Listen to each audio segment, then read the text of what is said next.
Anyway, what's dust on the marble.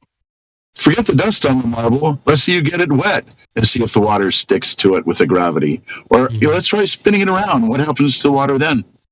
Yeah, it definitely doesn't stick to it. That's exactly right. Like, I couldn't believe it. Like, people were literally like, oh my God, he just gave you a legit model. I'm just like, this is a marble with dust on it. This means nothing. Well, obviously, the gravitational force is not applied to this marble in an extent to what the Earth is. You know, it's like, we cannot demonstrate this to you right now, so do you...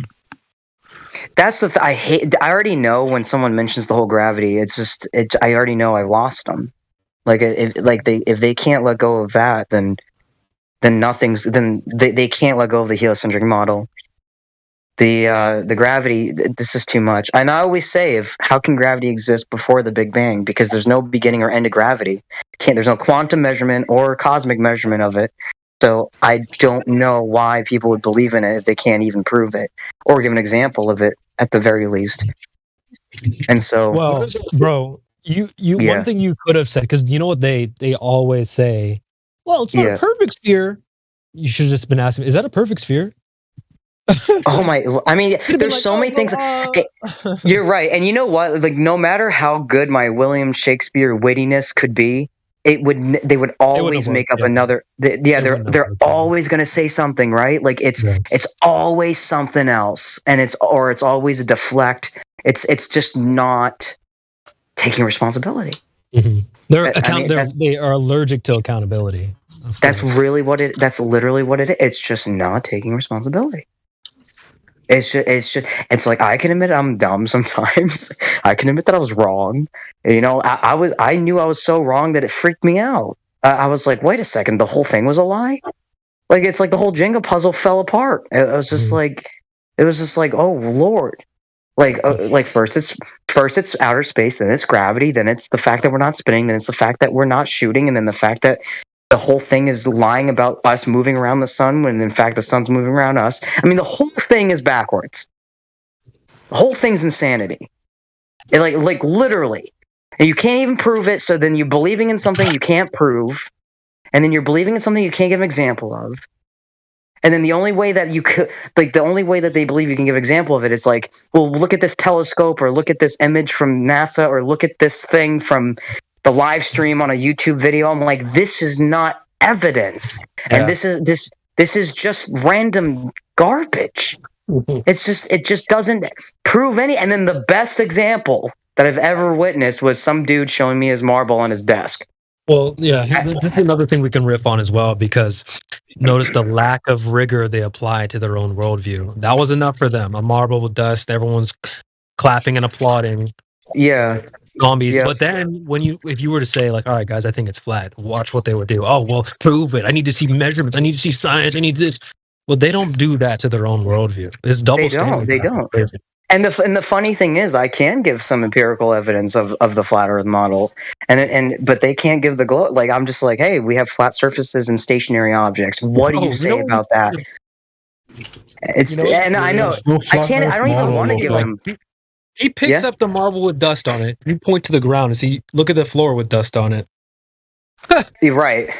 Yeah. I mean, yeah, there's literally millions of different ways to like, you know, kind of disprove what he was trying to say. But like I said before, like, there's always an excuse, or there's always the straw man fallacy is strong with the heliocentric model. It's this, I've never felt, I don't really get mad, but like, after having like 40, 50 people like tell me I should fuck myself and kill myself, I'm just like, yo, I'm like actually trying to have a genuine discussion, and it does come from a good place.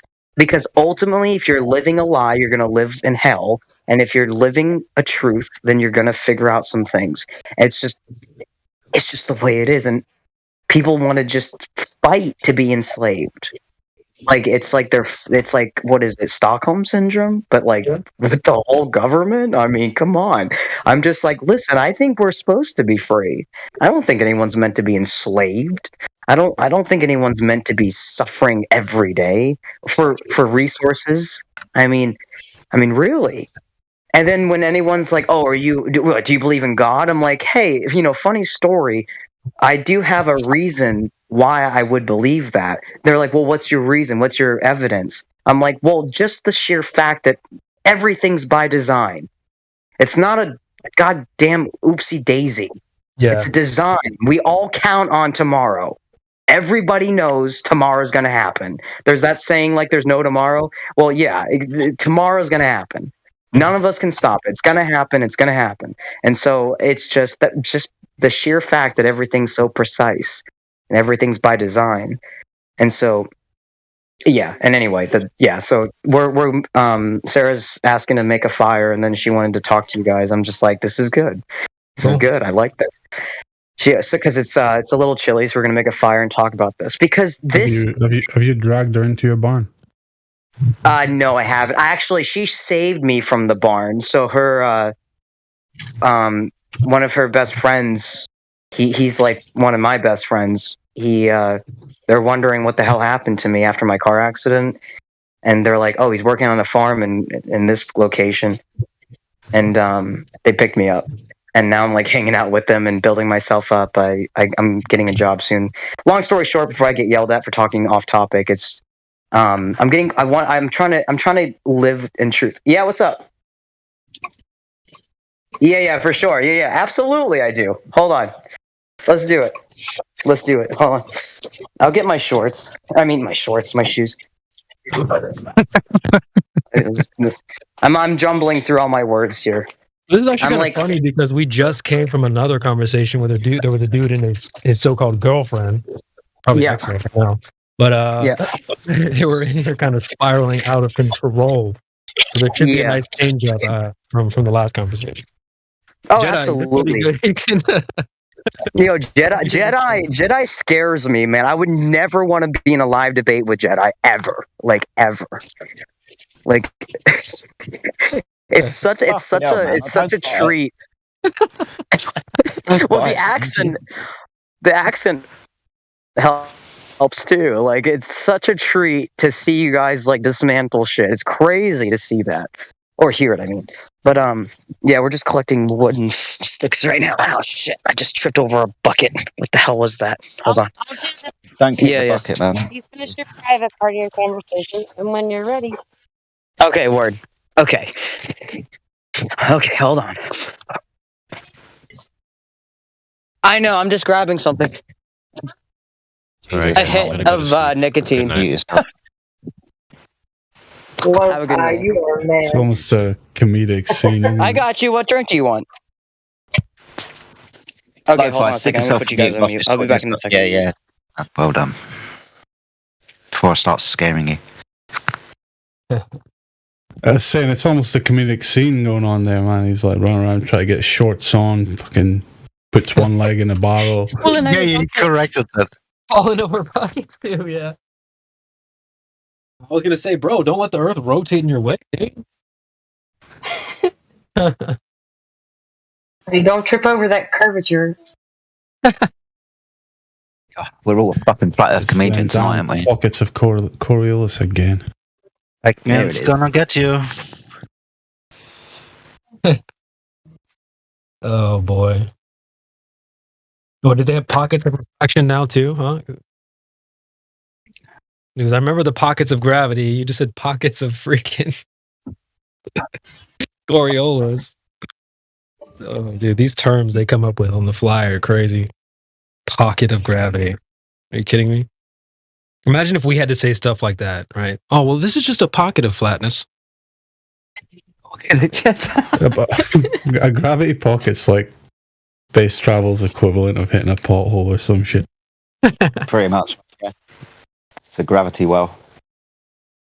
Does your axle no good.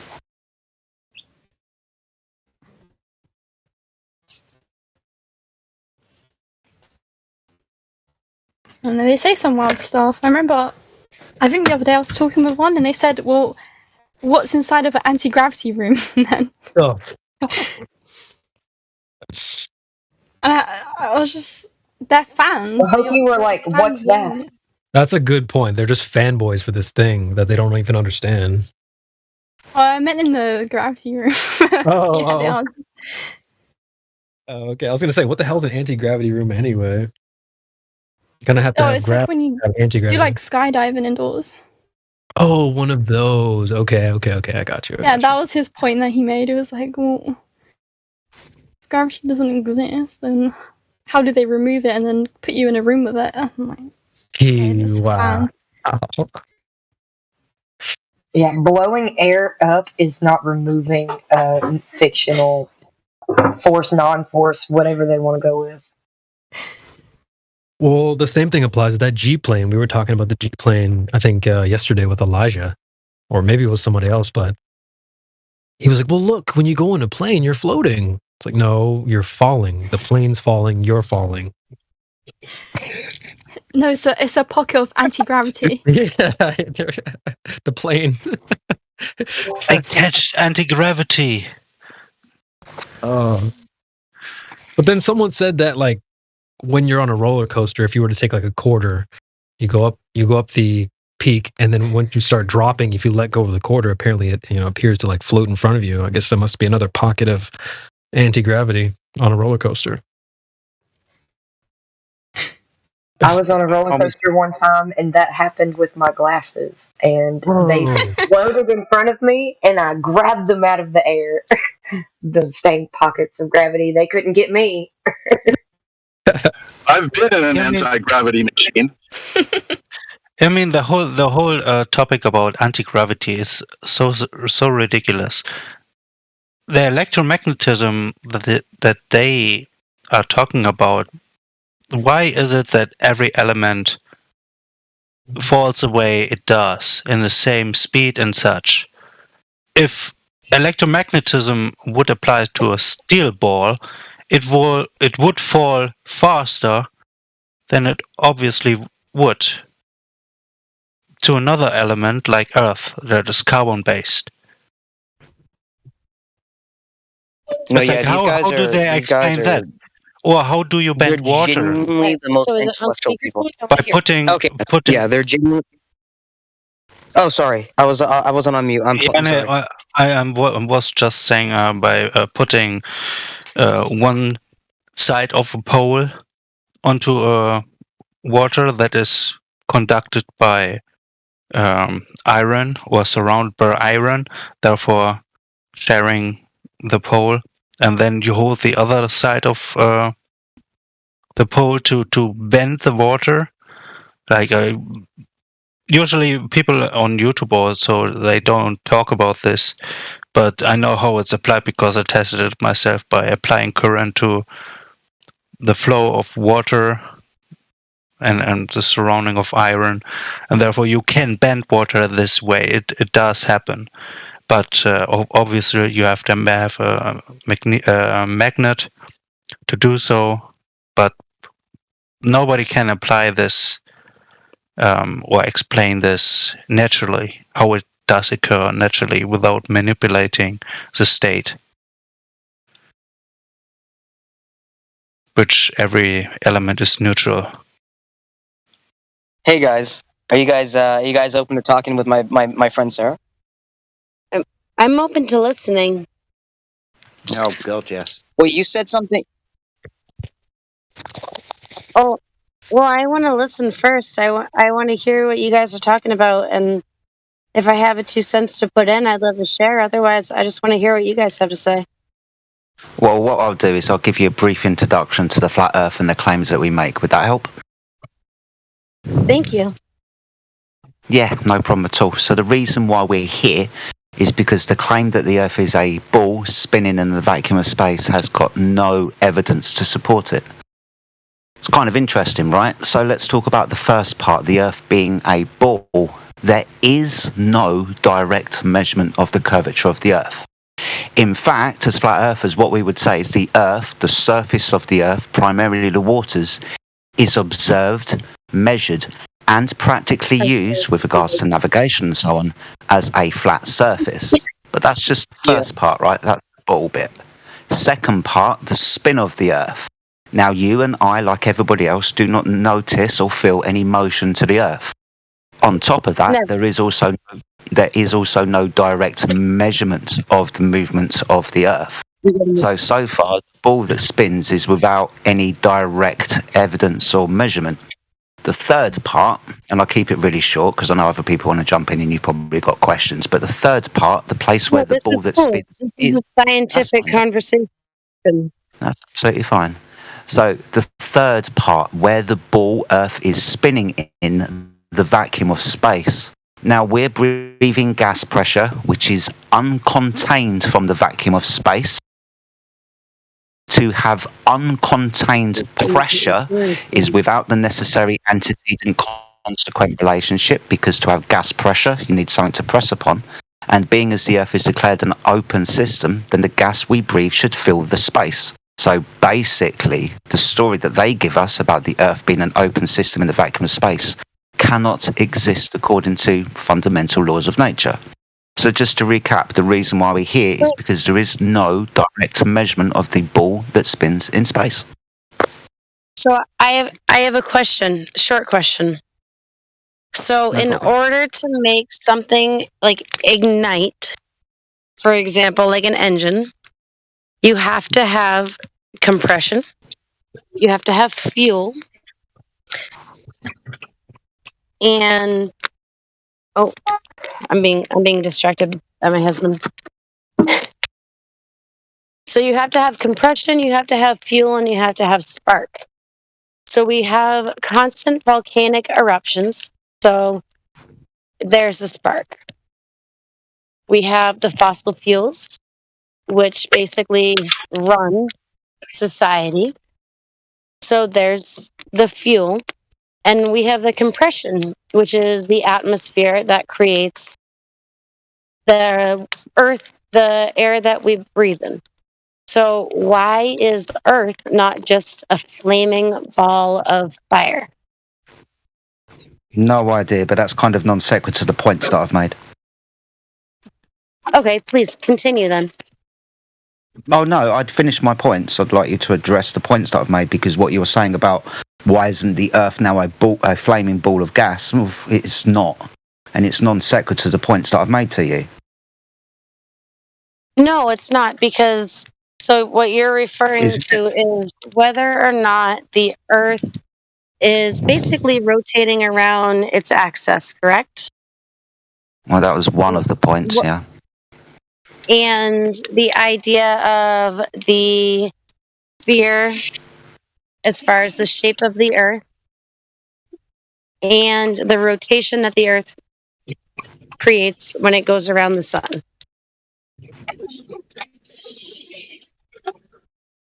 Am I understanding these points accurately, or am I only picking up bits and pieces? To answer your question about why we are not in a fiery, breathing world now, that's weak. Followed it. Let Jedi get back to this. Okay. It's completely non sequitur and nothing to do with what I just said. The reason why we're here on this server is because the Earth is declared to be a ball, but we don't measure any curvature over distances of water. We measure the surface of the Earth to be level. That's why we're here. Flat Earth server? Okay, that makes sense. My friend brought me onto the server so that he could educate me more on his views and his education and what has created his views. And so I am a complete, I guess, third party, if you would. And so my questions might just seem like a dumbass asking. Yeah, no, that's absolutely fine. But I just want to keep you on track to the reason why we're here and why Lo-Fi has brought you into the server. Yeah, you might have questions, but they might be secondary or tertiary to the point. In this kind of forum, if we're talking about helping you understand our point of view, then it is just as I explained. They say the Earth is a ball, but we don't measure any curvature over distances. It's kind of a problem, isn't it? You understand that, say, 70 to 75% of the Earth's surface, so we're told, is water, right? So what my daughter has actually been asking me recently, this is good. She has been asking me, she's like, so Mom, is the Earth mostly made up of land or water? And my answer to her has been, well, Lorelai, the world is mostly made up of water. She goes, Mom, what about the underground earth? That's solid. That's land. And that's coming from a 9-year-old. So my 9-year-old is understanding these concepts at an incredibly elevated rate. Well, the thing is that, well, you guys can address that point because the 9-year-old has some misconceptions based on assumptions that was given to her based on some cartoons based on the globe, and she was told that Indoctrinated. People know that there is this stuff under the ground until 3,000 miles under the ground, even though they never been there. They don't know. They don't really know. But they told your daughter that, then your daughter passed it to you. She wants to post. So Sarah wanted to say that she wanted me to clarify that her daughter doesn't really use like a cell phone or anything like that. She's no but what they're saying is truth though too, Sarah. They're talking about how like the school system is indoctrinating, like which I personally do believe is child abuse.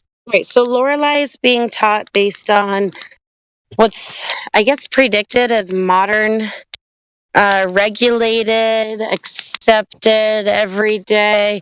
This is how it is. So this is how you must believe is how it is. Science. Yeah. And I'm thankful that her intuition is not based on what the media tells her, because as far as her screen time goes, it's restricted to Monday night. We have a movie night. Other than that, my TV, Johnny can even vouch for this, the TV in my living room is unplugged.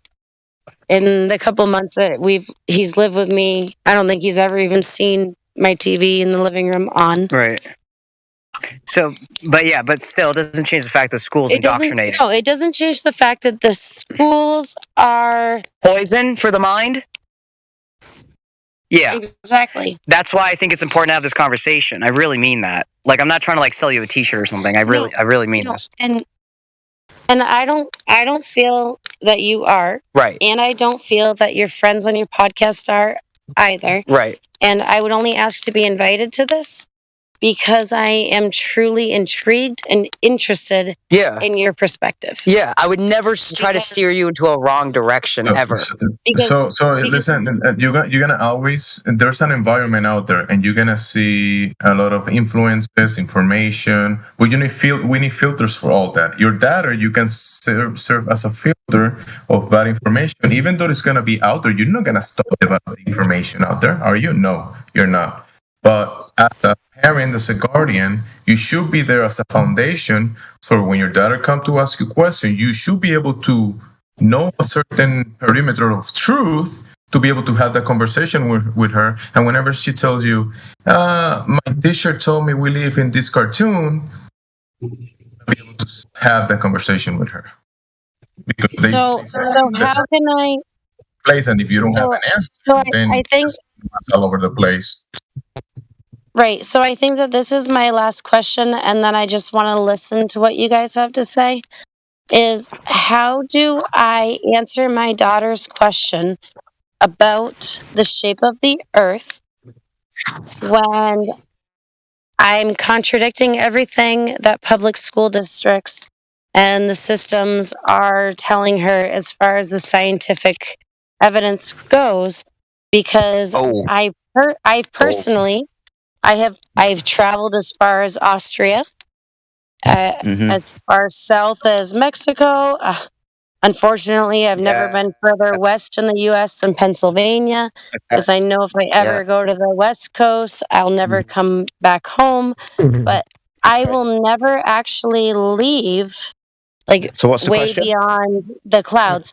So my question is, how do I answer my daughter's question when she asks me, why is the earth round?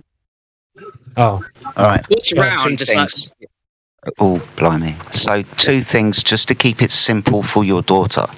Just a moment ago, I asked you about water and the surface of the earth primarily being water.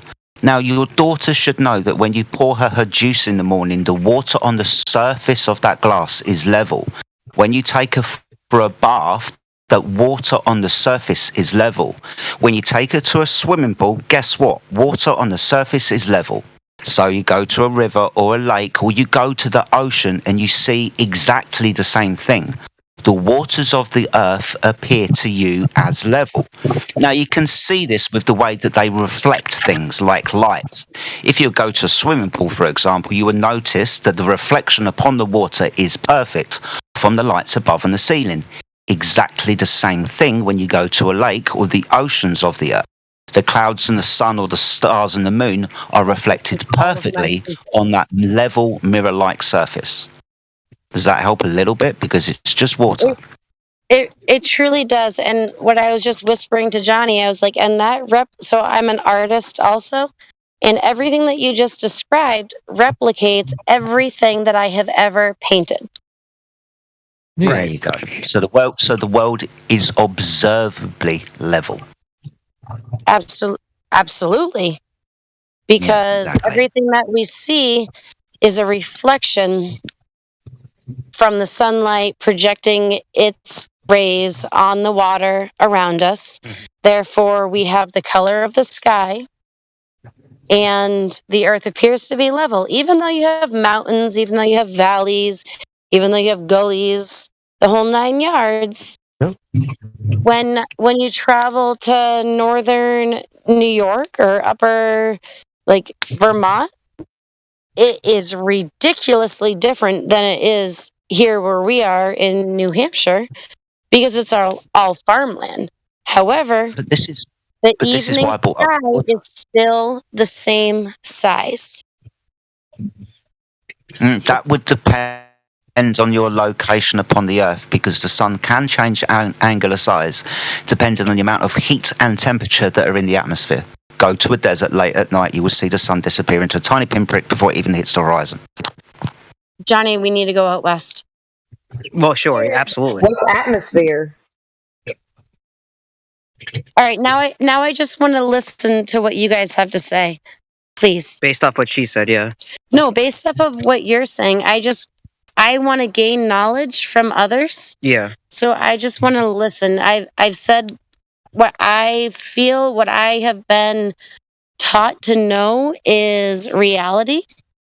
But what Johnny has opened me up to is that there is more to our existence than what the books have taught us. Yeah, the thing is when you check reality, it doesn't match the things that you've been taught about it.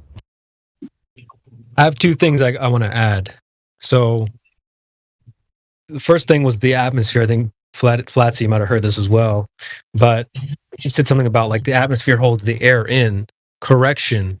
The atmosphere is the air. And then two, you asked your first question you said, like, for your kid was, how do I answer what shape it is? Then you change it to, like, how do I tell her about the roundness? So Jedi answered that perfectly. I wanted to answer the first version of your question. It's like, how do I tell her about the shape? So what I like to do typically is take someone to the edge of their current worldview. So if someone believes in outer space, take them all the way out and ask them, can you go outside of that and then look back and tell me what shape, quote unquote, is the entirety of outer space? Typically they'll say, well, no, obviously I can't do that. Well, how would you go all the How would you be able? How would one be able to? Sorry. Well, just to wrap up that point is, you pin that thought. They understand that they cannot look back on outer space and say, well, this is what shape it all is. Well, then you drag them back to the Earth and say, okay, well, from our perspective of the Earth, you can't go, quote unquote, outside of it, look back and take a selfie and tell me what shape this whole Earth is. So we're saying the Earth is the embed of reality, the same way that they think space is the embed of reality, the entire existence. So the way I see the Earth is, it is also the entire existence that we live in. So what shape is it? Who knows? You can't go outside of reality and then turn back and say, well, okay, well, it's this shape. That's a God's perspective. You don't have God's eyes, if you will. So you can you can go up in the sky, but you can't go out. And you can zoom in, but you can't zoom out and see the whole Earth. So no one knows what shape the Earth is. That's asking what the layout of the entire reality we live in is. No one's going to be able to tell them. So the shape is unknown. Flatness describes the surface. Go ahead. So to complement what you just had to say is that my mom, so Lorelai's grandmother, is pursuing that Lorelai should become an astronaut, this and that. However, I think that that's an unreasonable expectation, because my daughter will never be a lawyer because she doesn't know how to lie. So I really don't feel that she would be an accurate astronaut either. Wait, yo. Because none of us have ever, have you ever been to outer space? No, because it doesn't exist, because you can't have gas pressure without a container. So I'm gonna have to apologise to your daughter and your mother, her grandmother, when she says that she should be an astronaut, because that's akin to going to Narnia through a magic wardrobe. So you understand what a football is and a tyre is, right? When you inject gas into that contained environment, the gas is kept there, isn't it? Yes, absolutely. Absolutely. And the gas inside the contained environment, like the football, is under pressure, isn't it? Yes, absolutely. Yeah. Awesome. So being as they declare the Earth to be an open system, the football without the football, then how do we have gas pressure, and how the hell is the gas still here? See, that's the fundamental problem with one of the claims about the heliocentric model. We're in an open system in the vacuum of space while still breathing gas pressure. To have gas pressure, you need a closed system, not an open system. So therefore, every single story that they tell us about the vacuum of space is therefore and henceforth just debunked by me. So I'm really sorry to interrupt again, but does that relate to why the motor of anything, whether it's a vehicle or just a two-stroke motor, is that why it has to be enclosed? And say you go to get your car inspected and you have a light on and you can't fucking figure out why. Is that the reason why? Because now it's no longer an enclosed space and it no longer goes with the actual laws of nature? Not necessarily. If I can interject here. Go ahead. I'm sorry. No, you're fine. I just wanted to describe this, mate, and the microphone's all yours. I realise I've been speaking. So let me describe entropy for you. So it's more like a direction. So, for example, if I've got a hot cup of coffee and I leave it on the side, what happens to the hot cup of coffee? Does it get hotter or does it get colder? If it's on the side? Yeah, you just leave it alone. If you just leave it on? Yeah, well, I guess it depends on if it's getting heated from something else.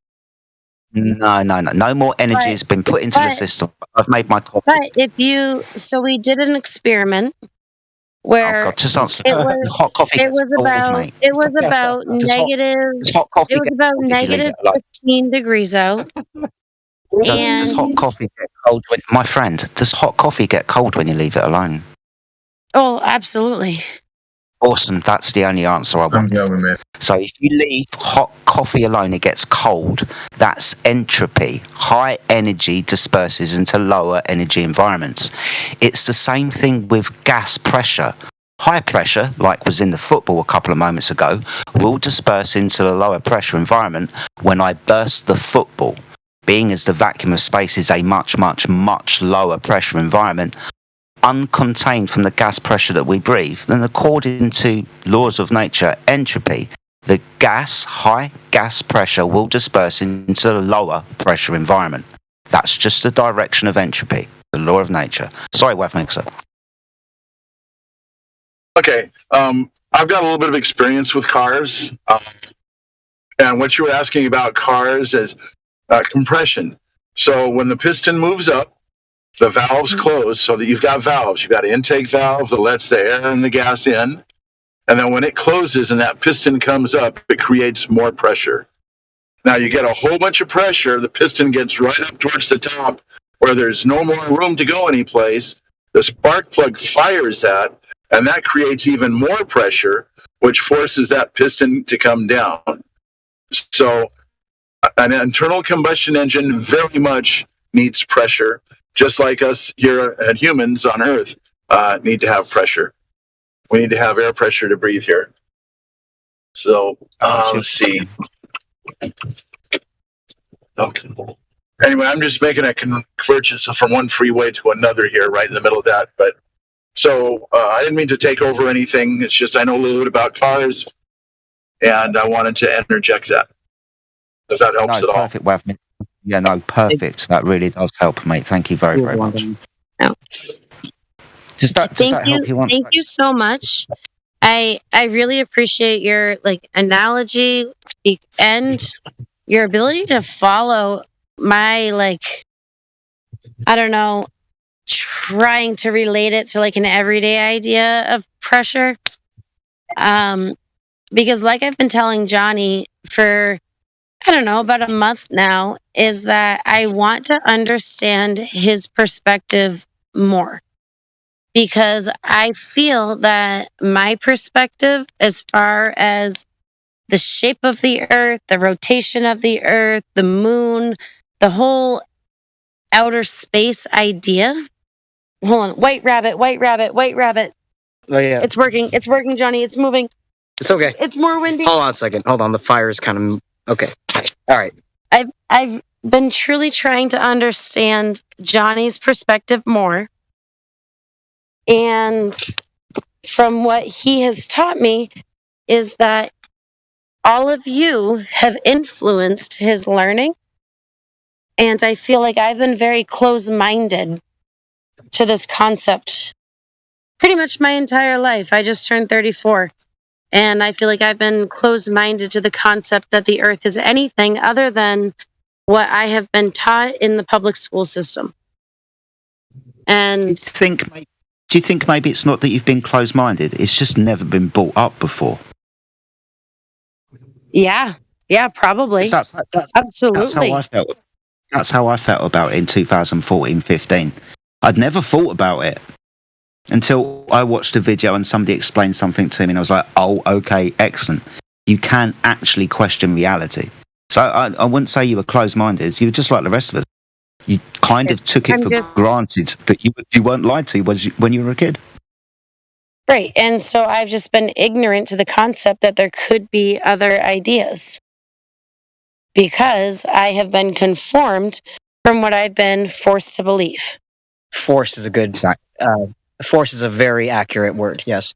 You can go back to yeah, and can you even elaborate about how every time you've seen me talk to people about this, they freaking get angry like monsters, like demons? Oh my goodness. Like they get angry. Even our church family gets irritated when Johnny tries to bring up the idea of how Genesis says that the Earth is something that will never change. Or move, yeah. Or move. The firmament. And so for our church family to be irritated from his concepts is the thing that makes me really question, is he really that far-fetched, or is he actually onto something? Because what's a church going to do other than try to conform you to their beliefs? What's a public school system going to do other than trying to conform you to what their ideals are? Here's a question for you. Is the Bible a flat earth book or a globe earth book? I'm sorry, you just cut out. What was that? Is the Bible a flat earth book or a globe earth book? What's the earth described like in the Bible? That it never changes and it never moves, and it never moves. Genesis. Exactly. Yep. So the earth within the Bible is flat and stationary. It's interesting that Christians have got a fucking issue about this, right? Because this is one of the things that really pisses me off. Yeah, but this is one of the things that pisses me off. Because ultimately, the very first things that God says in the Bible, according to everybody else, is a fucking lie. He didn't create what he said he created. So it adds credence to people being stupid stupid a long time ago, right? They didn't understand what on earth was going on because they weren't smart enough to understand that reality. But ultimately, it makes God out to be a liar. Why Christians get pissed off with flat earthers, I don't know. Agreed. I absolutely cannot disagree. And the fact that Christians can allow themselves to get pissed off, period, is interesting. Really goes against God's word. Because if God is the creator of everything that is good, why would God create change? Why would he create something that's going to move? If God is the creator of everything that's good, Well, wouldn't he have created everything exactly the way that he wanted it? Right. Yeah, exactly. God could create anything he wanted to, but ultimately Christians believe NASA and their governments over God when they tell us what the earth is. Interesting, right? So they will believe man over God. Oh, I also wanted to chime in and say people believe in aliens before they believe in themselves. Believe in aliens before they believe in angels. Oh, that's even more profound. People believe in aliens before angels. Oh my word, that's profound. It's true, though. It's absolutely true. Yeah, this epiphany comes later on when you realize. So, in my opinion, as far as if we're going to go into the beliefs of aliens versus angels, fuck aliens. Yeah. And in my opinion, I mean, heaven is what you choose to create. And no one knows what life is actually like after you die. There's nothing concrete that can say that there is a heaven or that there is a hell. So it's up to you to create your own heaven on earth. The spirit that dies goes to Sheol. This is what the usual churches do not talk about. They don't distinguish that this is a made-up thing, hell, in and of itself. God does talk about the lake of fire, but it doesn't say it is hell. The way that, for example, the Catholic Church or the Evangelic Church talks about hell. It's a construct. It's made up to make you fit into their way of teaching, to make you fearful. Right. And so people they relate fire burning as hell. However, experiences that people go through, the experiences that each individual has that create their own rock bottom, in my opinion, that is hell. And heaven is the resilience and what you're able to overcome from it and the lessons that you're able to learn from it. Yeah. I mean, God gives people to their own lusts, and this is what is basically hell for them. When they realize that what they are doing is basically hell, what they are experiencing afterwards.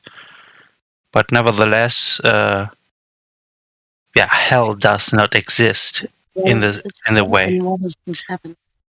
What would you, if you had to choose a heaven or a hell, or give an example of it? How would you describe it?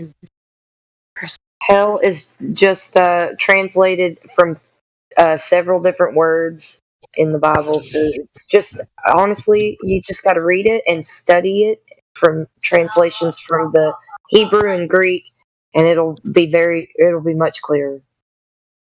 If you need some help with that, I can DM you.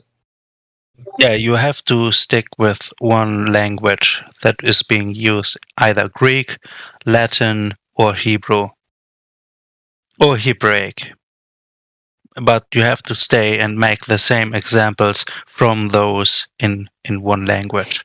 Otherwise, it comes to confusion, because all the different words that come together would not make sense when you talk about the whole topic and try to explain it to someone who grew up in a different way, and then you talk to them in that way. and therefore he makes up different pictures in his mind by talking to him. So you Safe to say that the preachers have it wrong. well, it depends. If you know your preacher and you know what he is talking about, I'm talking about what he is Yeah, but mentioning these about. preachers go to school to learn how to preach the Bible, and they preach it wrong. That's what I'm saying. Sorry. Yeah, of course. If you make exams, etc., and to have your title as a priest and such, you go through the general um, teachings that everybody uses, basically. But this is the wrong conclusion in general.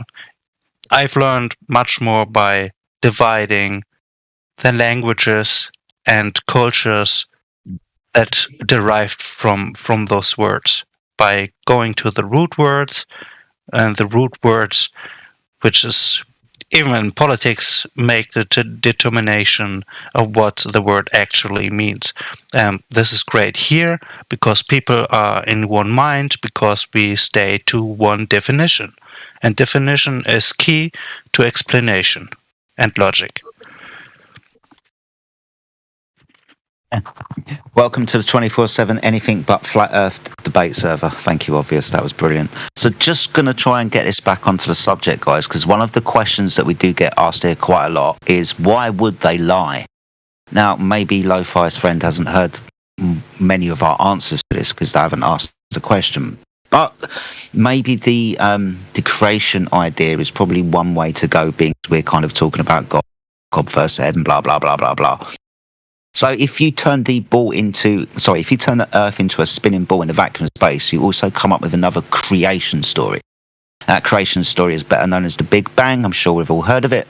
So this is what happens when you lie to people. You put them on a ball that spins in a vacuum of space and you give them a new creation story, which is primarily devoid of, an intelligent creator. So in my opinion, this is one of the reasons why we are lied to the Earth. They're trying to hide creation. Interesting, right? Yes, Chris, very interesting, yeah. That's such a good observation, what you just said, because yes, it is. It is an emotional avoidance. You've seen people, when we have a fire here and you see me trying to talk about flat Earth, people literally tell me to shut the fuck up. They're going to shoot me. Matt Badger said he wanted to shoot me, dude. Like, I think about that. He's like, I'm going to shoot somebody tonight. I'm like, bro, he literally said that because I talked about flat Earth.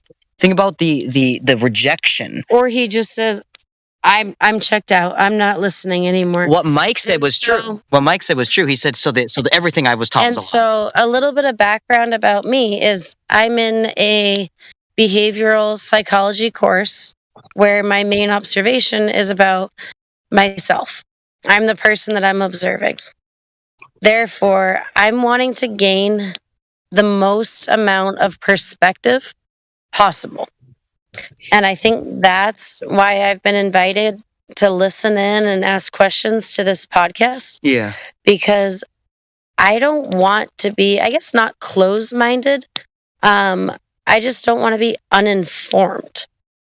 And therefore, Johnny invited, or Lo-Fi, invited me to listen and to hear what other perspectives are. Because oftentimes what people do is they have an emotional disturbance, which is identified as avoidance, where you just push shit off. You choose not to investigate. You choose not to listen. You choose not to act upon it. And it's way easier to just go along with what everybody else is telling you to do than actually think for yourself. And what Lo-Fi has been teaching me is the importance of thinking for yourself and not caring about the rejection. Yeah, have the courage to be disliked. Yeah, he is right. What did Jesus say? Know yourself first. There's a reason why he does say this, and because otherwise you wouldn't come to the same conclusions he and others come to. because you wouldn't lie to yourself. You want to have an honest approach. And when you do lie to yourself, you're helping not only no one, or actually, I guess that's what all there is to it. If you lie to yourself, you're helping absolutely no one. Yeah, and if you know about this, if they will lie to yourself, then there's no excuse for you to continue in this. You wouldn't accept the truth, and this is the whole point, accepting the truth.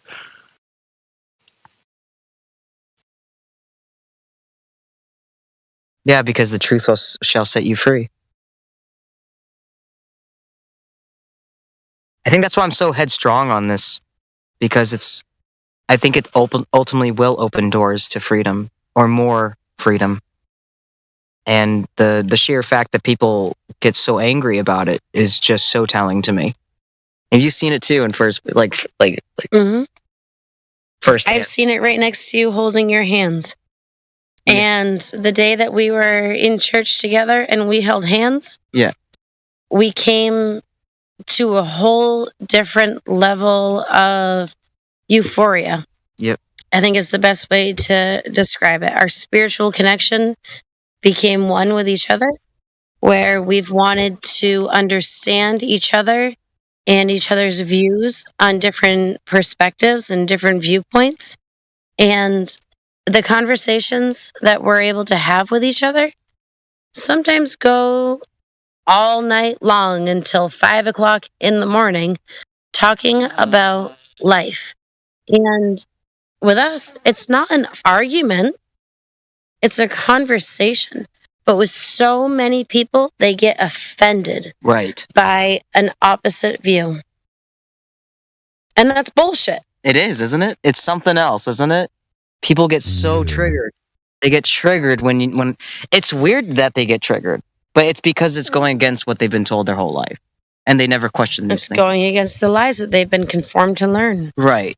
And remember the other night, I was just like, what is the evidence that there's a curvature? Like, what's a physical, empirical evidence of a curvature? And nobody will ever give you one. They'll either say, oh, well, here's a picture from space or whatever, but they can't just show you. They can't show you like in person. Right. I can give you the mathematical equation to how to make a circle. Yeah. But that doesn't describe how you can actually make the curvature of the Earth that we live on. Right. And that's the plausible deniability with the heliocentric model, is that it is round. I would assume the Earth is round, but I would never assume the Earth is a ball.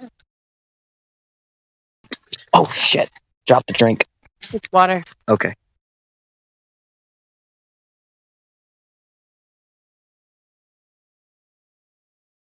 I mean, the way you described it, the way you found each other is very wholesome, and God bless you for what is happening to you two. I mean, this is awesome.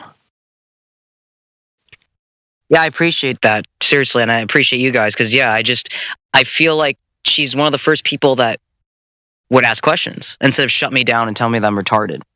And so I'm just like, I have to be honest with myself and be like, I can't explain it as well as like Mayhem or Jedi or CB or anybody. So I appreciate you guys like talking with her and stuff, because she has a daughter as well, and I think it's important for her daughter not to be living a lie like many people have. And so, I mean, the results are so evident as well. It's very evident. How many people after graduation are getting 6-figure jobs or doing incredible, you know? I mean, yeah, you get what I'm saying. Which, yeah.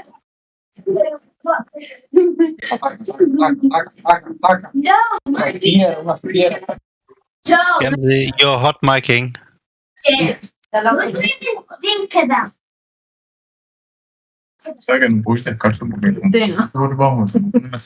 Aquí se puede poner.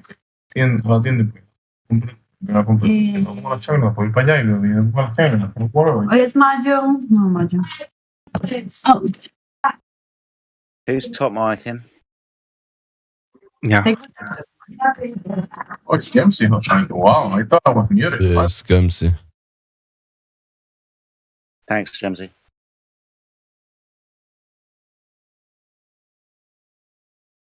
somebody in the server called Dilo. Hello, Dilo. How are you? I'm great. How are you? Well, yeah, really well, thank you, mate. What brings you into the server this evening, or this afternoon, or this morning, depending on where you are? Just trying to learn more about flat Earth. Awesome. How long have you been interested in the subject, mate? Pretty new to it. Okay, and what have you learnt so far? Not much, to be honest. I enjoy it. Oh, okay. So have you got any questions you'd like to ask us? Yeah. Well, just explain, like, the flat Earth. I'm trying to learn more about it. I don't know much about it. Okay. Well, for example, let's say the surface of the Earth is primarily water, and the waters of the Earth are observed, measured, and practically used as a flat surface. That's a huge problem for a ball, because we don't observe, measure, or practically use a curved surface, for example. So, you know, water, when it's contained, it remains level upon the surface and reflects light above like a mirrored surface. You notice this in your cup of coffee in the morning, when you go and have a bath, and when you go to the swimming pool. The water's level and reflecting like a level surface. Exactly the same thing is noticed when you observe a pond, a lake, a sea, or an ocean. The water appears to be level, reflecting the light from above like a perfectly level mirrored surface. Alright. So if we go to solar system, right? When we spin around the sun, like, how does that work?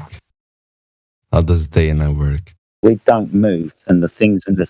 Well, you know what a light is? Like a torch. And if you turn it on, you'll notice it only illuminates the portion of the surface you're standing over. You go for a walk with that light, the area that you was in is left in darkness because you're taking the light with you. It's kind of like the sun. The sun moves above the surface of the Earth, taking its light with it. Where it was and where it isn't anymore, it's darkness because that light isn't illuminating that portion of the surface it was once over. So day and night, that's because the sun moves. So the Earth doesn't move, right? No, the Earth is completely stationary, mate. Unless you feel or have got any direct measurement of the Earth moving. Do you observe the Earth moving at all? I got another question. So the moon. Okay. Would the moon It's not gonna, be like... Not going to answer my question. Just going to go straight to yours, yeah? I asked you, do you feel the Earth moving? Not really. Not really. It's either yes or no. A little bit. No. Excellent. So that would be a claim. That would be a claim that they make, right? That's outside of your senses. Have they proven the rotation of the Earth? Oh, okay. Let's go straight into yours then. No problem. All right. So moon, right?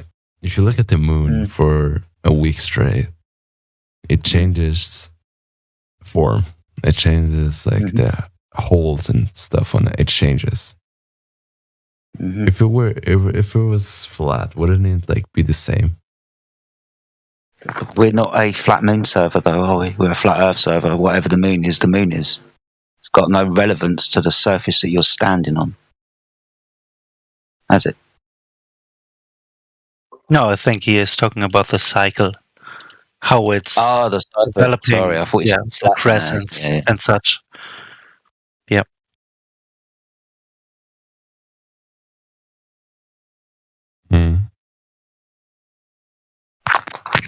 So I don't understand the question. So the moon has crescents and phases. Okay, that's done by the sun. No problem. The Earth is still underneath the sun and the moon and still flat. However moon phases work, I couldn't actually verify to you, but being as one idea is the light from the sun is reflected off the moon, both sun and moon are above the surface of the Earth, so I don't see a problem with it. The surface of the Earth is still flat.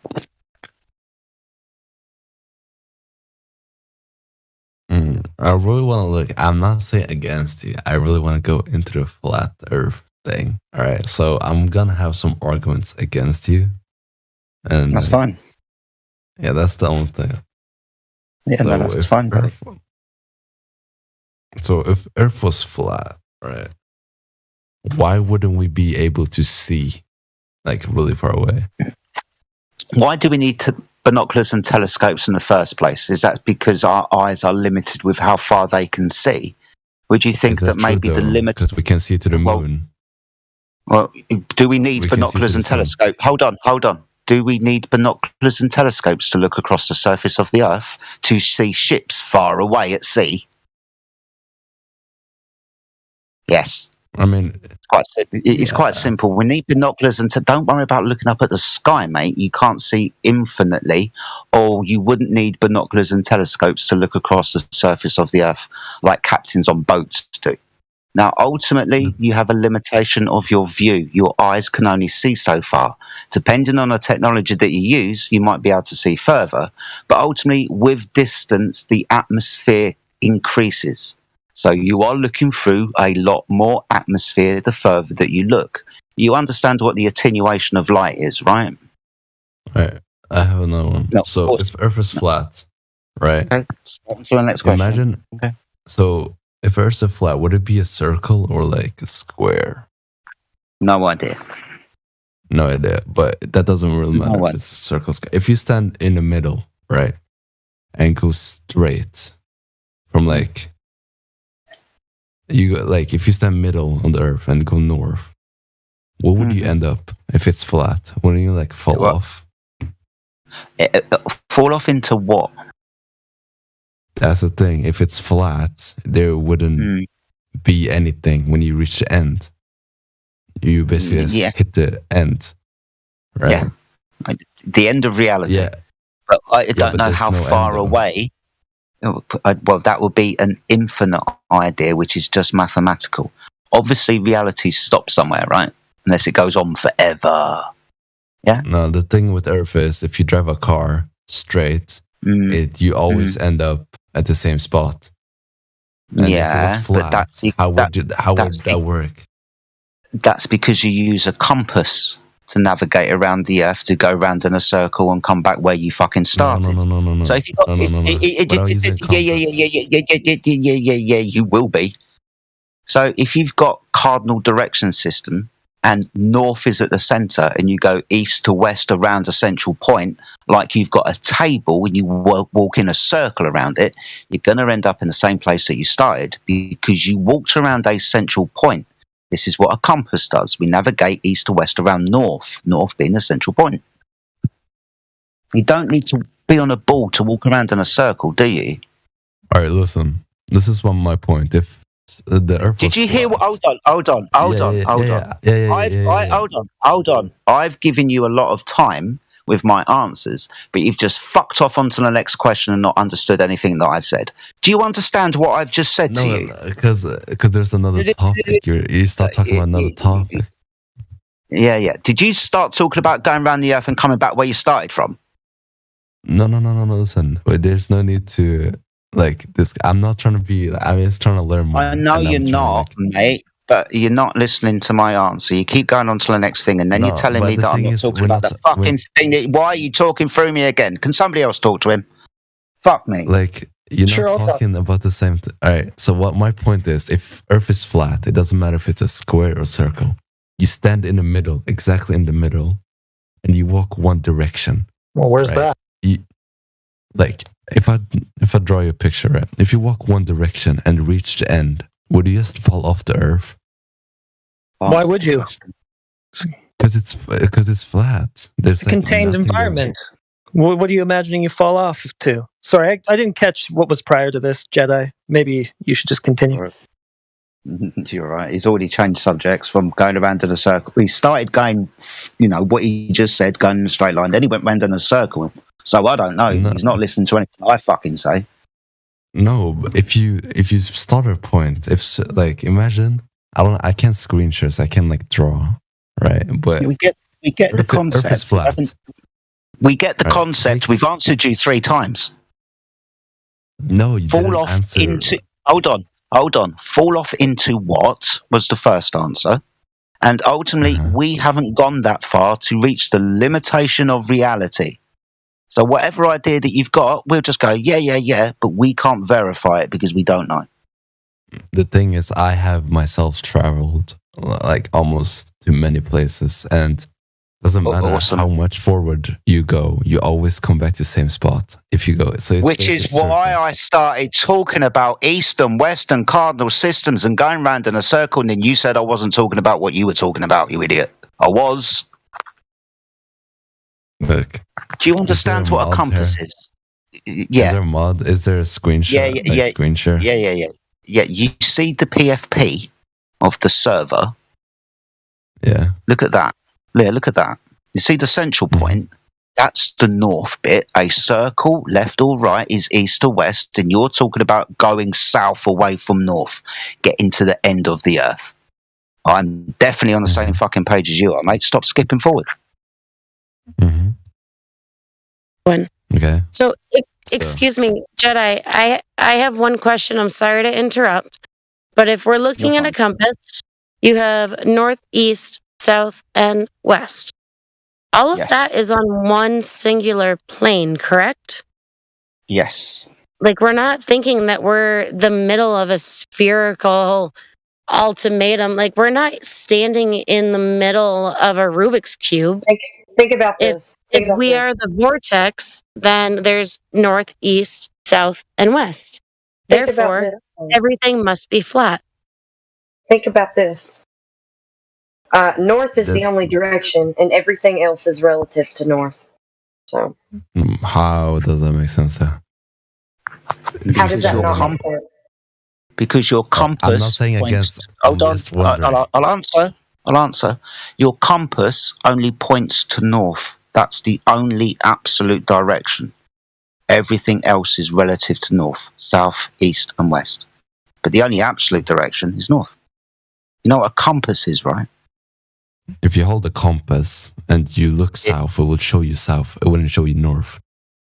Hold on. How do you a compass hold a only compass? points north?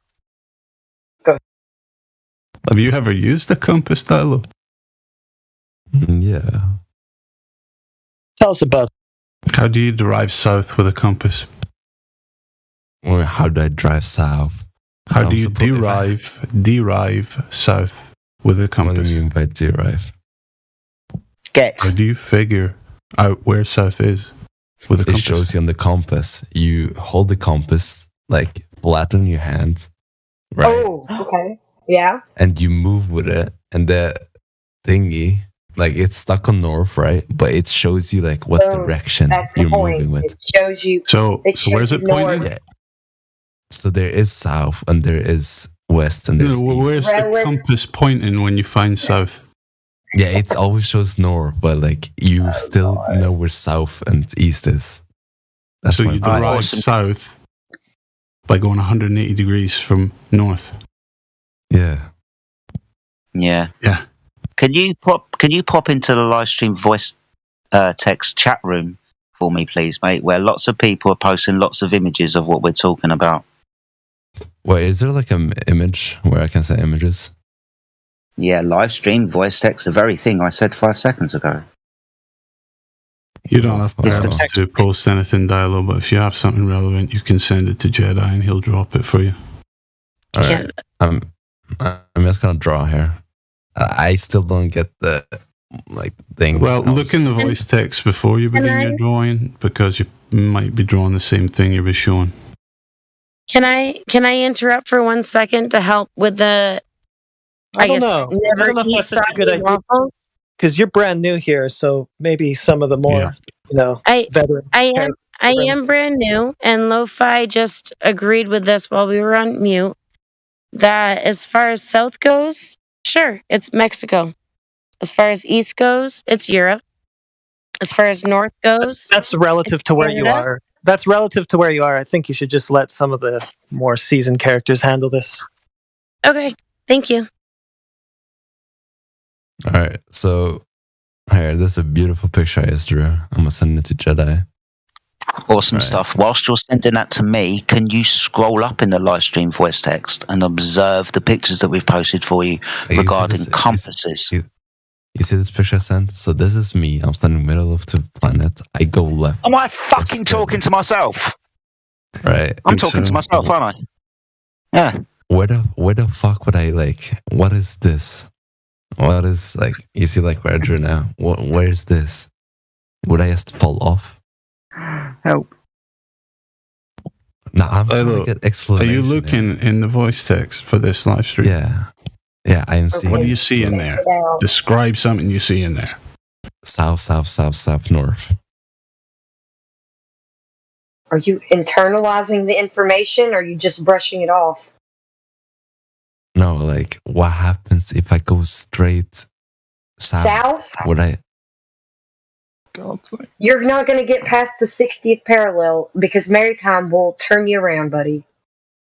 Why would it turn me around? Whether or not you're looking for an edge and you're looking for us to say there isn't an edge. Whatever straw man that you have of flat Earth, that's not flat Earth. Tackle off the sandwiches if you do manage to get out there. You're going to find a dearth of resources in that neck of the woods. So good luck, have fun, report back, and whatever you find. So the thing is, you cannot... You know how Antarctica is a continent on the bottom of the Earth, if it is a ball, right? Yes? Mm-hmm. You've heard of Antarctica, haven't you, my friend? The continent on the bottom of the ball Earth, right? Yeah. If the Earth is flat, some people suggest that Antarctica goes around the Earth, containing the waters. That's why I asked you to look at the PFP. So if you go south, you'll end up in Antarctica. Exactly the same thing as you would head south on a ball. You would end up in Antarctica. Same thing. The thing is that north is the centre and south is out wide, like a wheel. So you've got your spokes radiating out from the central point. Let's call that central point north, and the tile all the way around the outside, that'll be south then. Because if you use a compass, you'll notice that it's just pointing north, and 180 degrees from north is south. Walk around north, 180 degrees from south is always south. That makes sense yet? The thing is, north would be always... north wouldn't be in the middle, though. But north would be where north is, and that would be the thing that you'd be going around. So relative to you, yeah, it would be. Yes, wherever north is actually located will be the center of your navigation.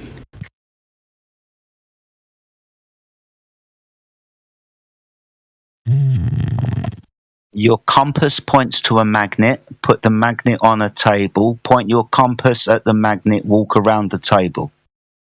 You'll notice that. Question. No, of course.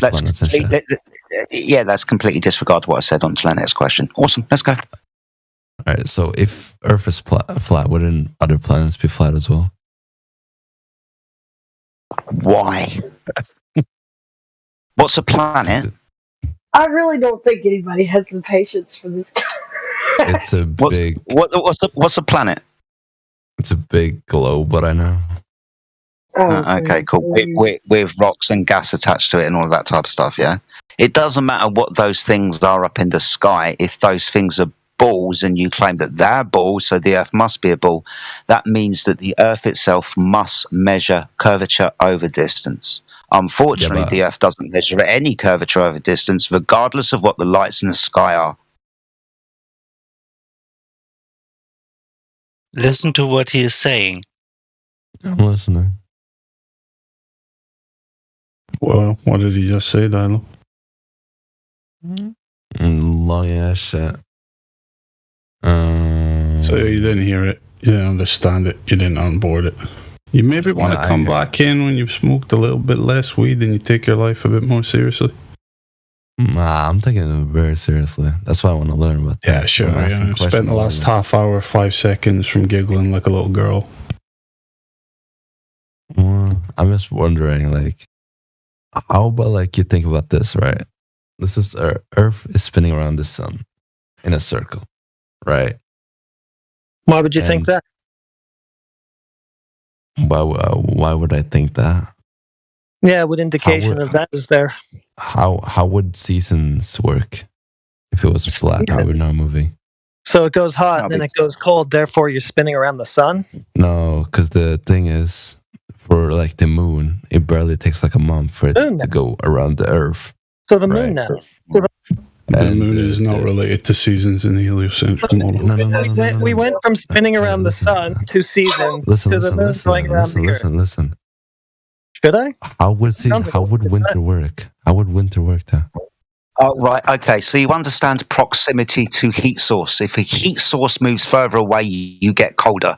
Have you ever noticed that when you're in the northern, quote unquote, hemisphere in the winter, the sun is low on the horizon, yet further away? But in Australia, in the south, the sun is high on the horizon and much, much closer. That's why it's summer in Australia in the south and winter in the north, because of proximity of the sun. You know, the heat source. All right, so I actually have something. I live in northern Sweden, and here in summertime, how I know we spin around the sun is because there's always sun here. It's never nighttime. So you know you're spinning. So you should see something. So 24 hours sun. Sorry. No. 24 hours. No. Don't shush me. No. I wasn't done. I'm not running. You're not running this conversation, so mate. Basically, you're not running this conversation. If the sun would spin around the Earth, it wouldn't always be sun time. It would be dark sun, then light, dark then light, dark then light. But nah, we know the heliocentric model, dude. We don't need you to teach us. In a special way when it's close to when it's summertime. That's why it's called summer. Special way. Yeah, you're in a special way. Yeah. So you've got this story about seasons. You've got this whole interpretation of why it goes hot, it goes cold. Prove me wrong. Really nice story. Why is it always sunlight? Prove something wrong that you provided no proof for in the first place. Why would I bother doing that? If I bring you proof, there's like sunlight at 4 a.m. Oh, okay. We believe you. Attention, though. We're not saying there's no sunlight. We're not saying there's no sunlight at 4 a.m. That's not our claim. No. It's sunlight during the whole day. That's the thing. The sun never goes down. If the sun was spinning around around. Yeah, you get a 24-hour sun. Okay. Yeah, we understand. Yeah, how would I? Yeah, because the sun is closer to you due to your location on the Earth. How would it be closer? And the circuit the sun takes, it never gets far enough away from you to go out of view. That doesn't make any sense. That's the thing. Well, if you think about it for a second. God's sake, my Swedish friends, I'm going to answer your question. Do you remember the PFP I asked you to look at maybe 5 minutes ago where the north was a central point? Okay, now let's talk about the path of the sun, being as you're in Sweden. In the summer months, you know what the Tropic of Cancer is? That's the innermost circular path of the sun. It's close to you. Therefore, you get a 24-hour sun because you can see it over the other side of the North Pole relative to your position, right? This is why it's dark down south in Antarctica. You don't get a 24-hour sun in Antarctica in the winter because the sun's too far away. Now, let's swap it around. Let's move the sun down to Capricorn, the Tropic of Capricorn, where it's summer in the south and winter in the north. You might notice in Sweden it's fucking dark. That's because the sun is now further away from you. When you get 24-hour sunlight, that is a very tight circular path of the sun in the north. That's why you see it. And that's why during your winter time you don't see the sun at all, most likely. It's always dark. Now, the question is there a 24-hour observation of sunlight in the southern hemisphere? The answer to that question is no. Look, this is how season works. Let me send you a screenshot, and you can send it to the server. Okay, right, this middle part is the sun, right? There's big circles around it. I'm only gonna draw one. Responded the Earth, right? Yeah, Dilo, we know the globe model better than you do. Clear not. Well, clearly, you know it so well. Are we going to be talking about the angle of the sun? So look, this is the sun in the middle, and the Earth is spinning around. The winter is because it's further away from the sun. When it comes closer to the sun, it gets summer. No, actually, in that model, you're 3 million miles closer in the winter. I don't give a fuck how many miles I'm closer. It doesn't matter.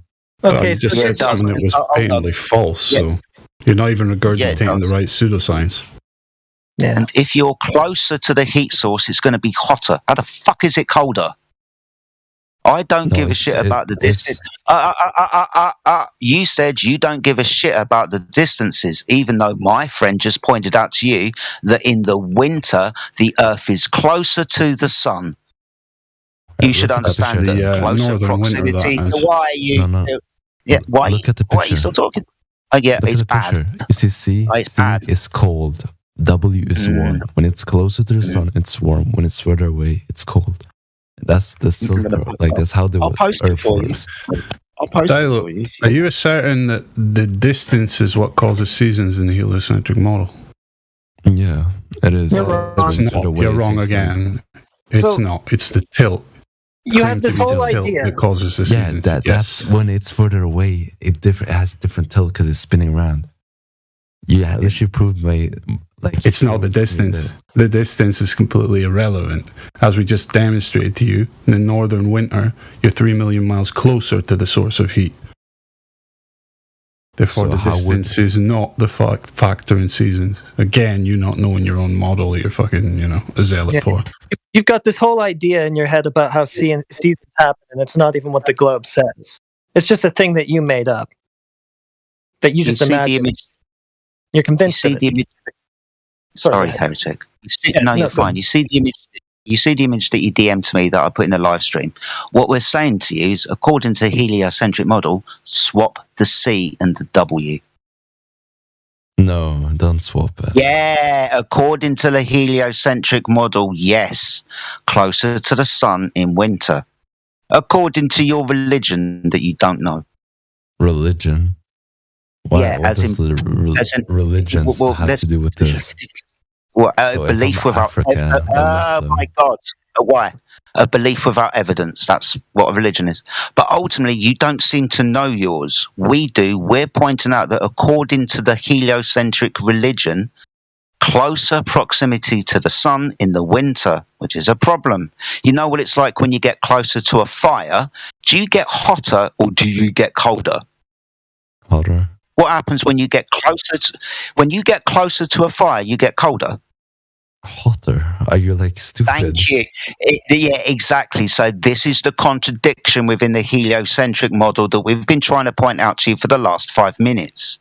Closer to the sun, Earth gets colder. That's why it's winter. Know your religion, mate, please. That is obviously nonsensical. So how do you have a tilted, spinning, wobbling ball without curvature anyway? How do you have a tilted, spinning, wobbling ball with no surface curvature? I have no clue what that means, but awesome. Okay. How do you have a ball that doesn't curve? It does curve, though. Awesome. Have you got any direct measurement or observation of the curvature of the Earth, please? Yeah, so basically it's tilted, right? And that's not what he's asked you. That's not what I asked you. What the? I asked you, have you got any direct observation or measurement of the curvature of the Earth? I didn't say anything about tilt. So you're going to need the Earth to... Yeah, exactly. So you're going to need the Earth to be a ball. Do you observe curvature anywhere with your own eyes? Good thing is, you guys understand how big the sun is, right?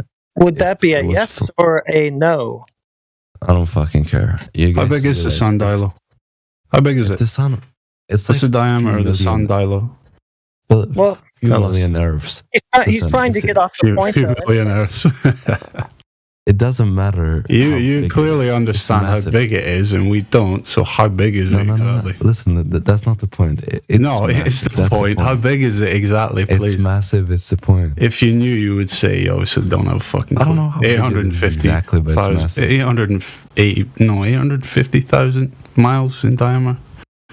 So what you were supposed I don't know exactly. I don't study this shit 24/7. I don't know how big it is, but do you have a measurement for that?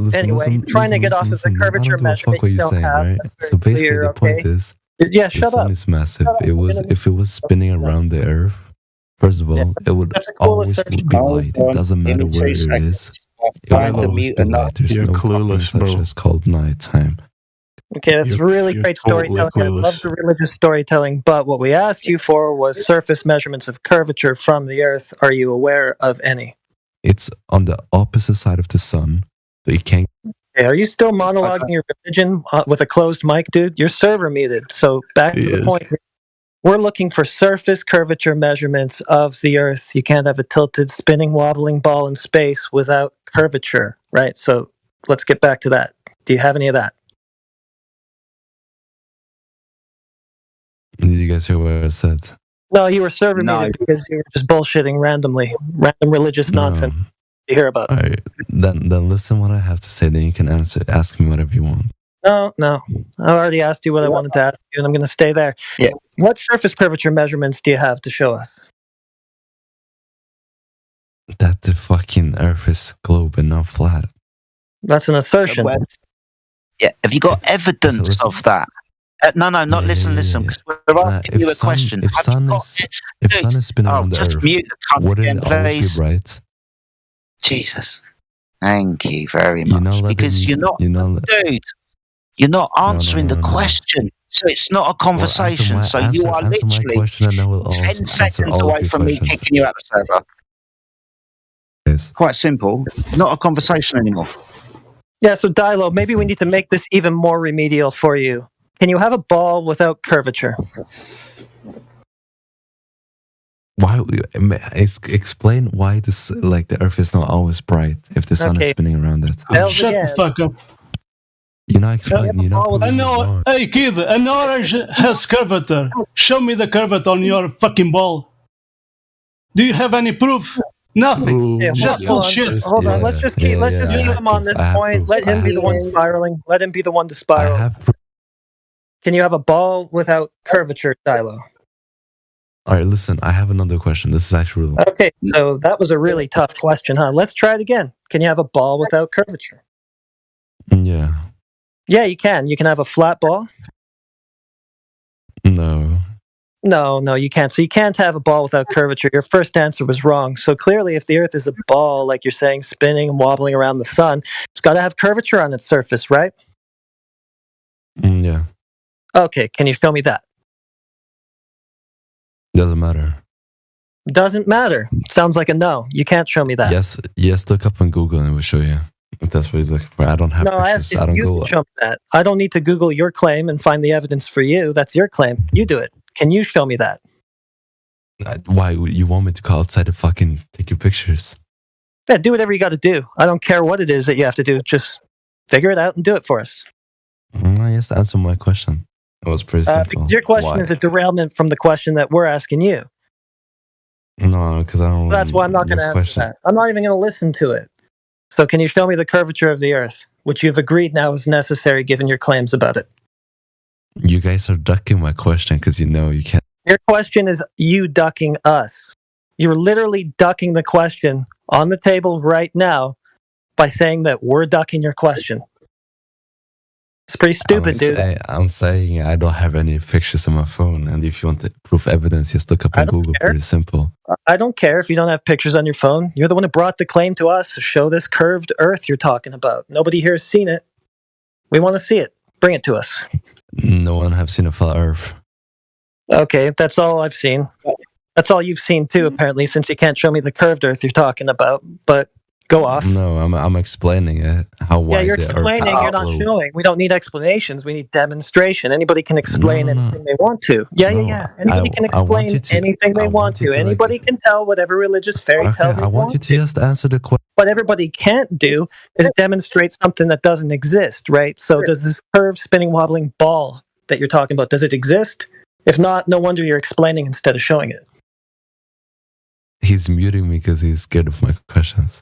No one's scared of your fucking question, you idiot. We're just getting pissed off with you. Hold on. Then answer. Hold on. Don't be scared and answer it. No one's scared. I just want to point something out. Then answer it. Don't answer it. Stop talking. Just stop talking. Just stop talking. Just stop talking. Just stop talking. There you go. So we're just pissed off because we've asked you 10 questions and you keep moving on to something else. So no, we're not going to answer your fucking questions because you haven't answered one of ours yet, you prick. Yeah, so where's this curvature? Because without that, all your fairy tales about the Earth being a spinning, tilted, wobbling ball around the sun in space, they're just that, fairy tales. Because the ball, like you agree, would have surface curvature. So just show us that, or else everything you said here is invalid on its face.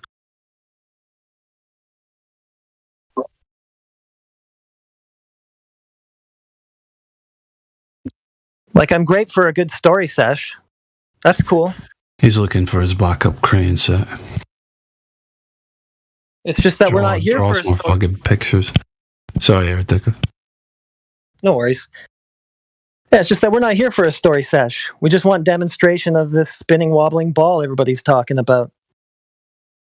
Like, if we want sci-fi, we'll just watch, like, a space movie or something. We're talking about reality here.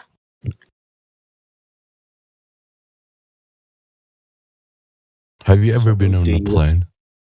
Yes. When it's high up, what does the Earth look like? Yeah.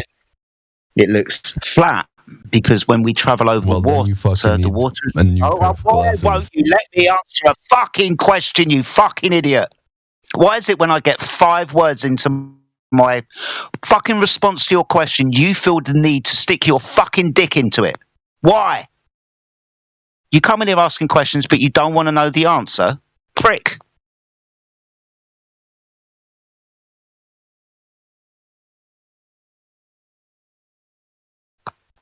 Thanks. So, yeah, we've all been in an aeroplane. Neil, we've all looked out the window, and when we observe the waters of the Earth, they're reflecting the light from above like a perfectly level, mirrored surface.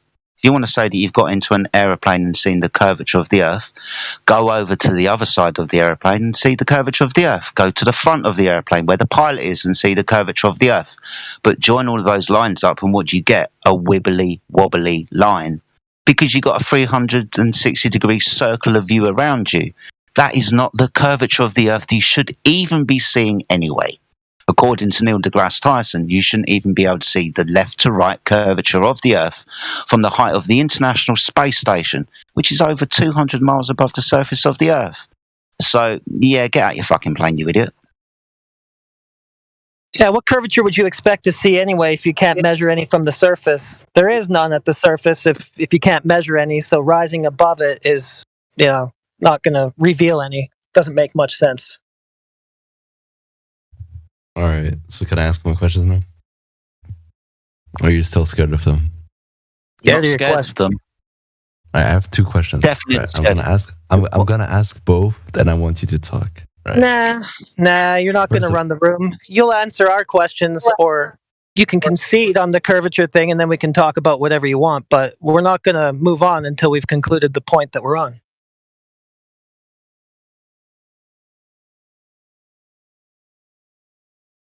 Your questions are diversions from the questions that we're asking you, because you brought up the Earth being a tilted, spinning, wobbling ball, so that's what we're on right now.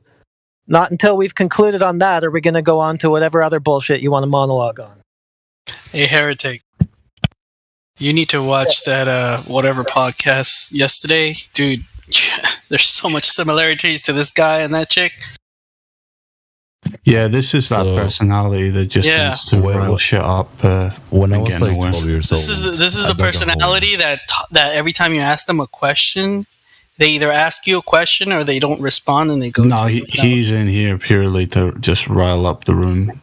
Yeah, he doesn't care. It's very disingenuous. Oh my god, I'm disgusted. He's like I usually don't say anything. Hyper insecure individual. Nothing to do with his life. This is like something I would expect from like a child. Well, he is a child. Well, that's why we do this show, Dilo, is to expose that about you guys. That you're like children and you don't have you have absolutely zero to offer in the way of globe proof. Hey, I just wanted to chime in real quick and say that Sarah's daughter even said that she's 9 years old, by the way, and she said that there's no evidence that we're rotating. So I thought that was no scientific evidence that we're rotating. So there's no scientific evidence that the Earth is spinning. Right. As we were talking here in bed. Do you want to know why? Do you want to know why? Because if you assert... Can you clean up this retard's trash in chat, please? Scientifically, if you assert there's a phenomena caused by the rotation of the Earth, then scientifically you would have to vary and manipulate the rotation of the Earth. So you can't have a scientific experiment that proves the rotation of the Earth because you'd have to rotate the Earth. It's interesting as well, just for maybe something for your daughter to think about. When people turn around to us and say there is scientific evidence for the shape of the Earth, you must understand that, first of all, science is not the tool we figure out shapes with. Science is the tool that we use to figure out cause and effect relationships. If we want to figure out the shape of something, we observe it and measure it. So there is no scientific experiment that proves the shape of the Earth, whether it was a ball or flat, because science isn't the tool that we would use. So I would give your daughter that piece of information, understanding what science is and what it's used for and not used for. Thank you so much for that explanation, and I will absolutely share that with Lorelai. Good. Glad I could help. You know, Dilo. Yeah, you're painting a clown face on the globe here with your performance in here, you know? You know that? Good job. Keep at it.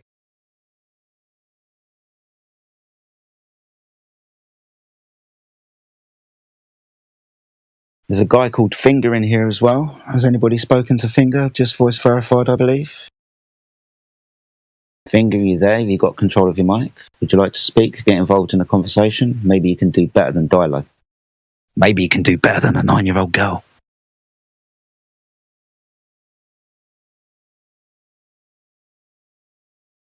Yeah, hello.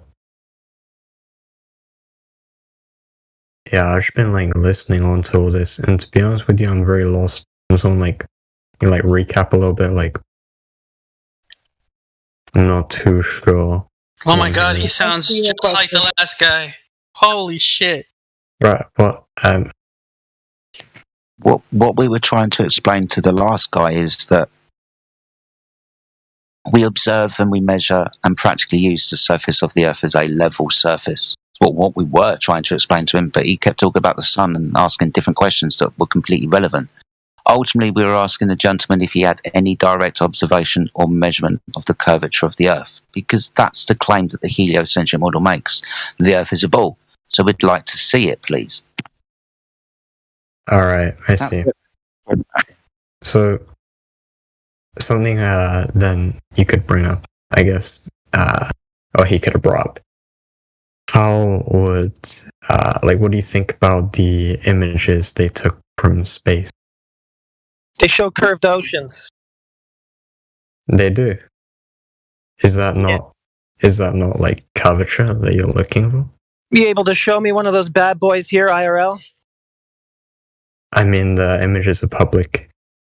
No. Can you show me a curved ocean in the real world? No, because the way it's based on perception. You see, if you look from further away. Wait, okay. You just debunked your NASA pictures. Thank you. If you look from farther away, right? Let's say I'm looking at the Earth from, I don't know, the moon. You're gonna see. Oh yeah. When did you do that? When did you do that? Sorry, I'm giving an example of how you could. You're telling a story. Actually, this isn't a practical demonstration of anything or an example of anything you've done. You're just sharing your imagination with us right now. That's really great and all. I know that you imagine there are curved bodies of water over the surface of the Earth. We're looking for a demonstration of one. Yeah, you said, I'm no, trying you can't provide one. to say how you could make a demonstration. You can't provide one, so you debunked your other space pictures right then and there. What's next? Let's say, so you go to a beach, you look over an ocean, right? It looks like you can see a horizon on it, right? You can say that's flat. I'd agree with you, because it's based on how far you can see as a human. But if you went higher, not necessarily. You're basing vision and distance gives you a color image. I'm not doing. Oh, it gives me a ball image, does it? So if I go No, to the I'm not beach, saying it will necessarily give you a ball. I'm saying it will give you a fuller image, which could give you more proof towards either side of this argument. all right, let's try it. Let's go to the beach and zoom in on the horizon and see how far away we can spot one. Should we? Well, yeah, because if the surface is curving, right, that's going to limit the distance to the horizon, right? Yeah, that's why sometimes when you look out, you can see boats and they look like they're kind of bending down a tiny bit. I gotcha. Yeah. So that horizon can only be so far away given the rate of curvature of the surface that we should see on the globe. You can see the horizon to the point where it starts to curve down. Right. So then when it curves out of your line of sight, you don't see no more surface, you see horizon, right? Yeah. Okay, if someone posts a black swan, we can help them out with this.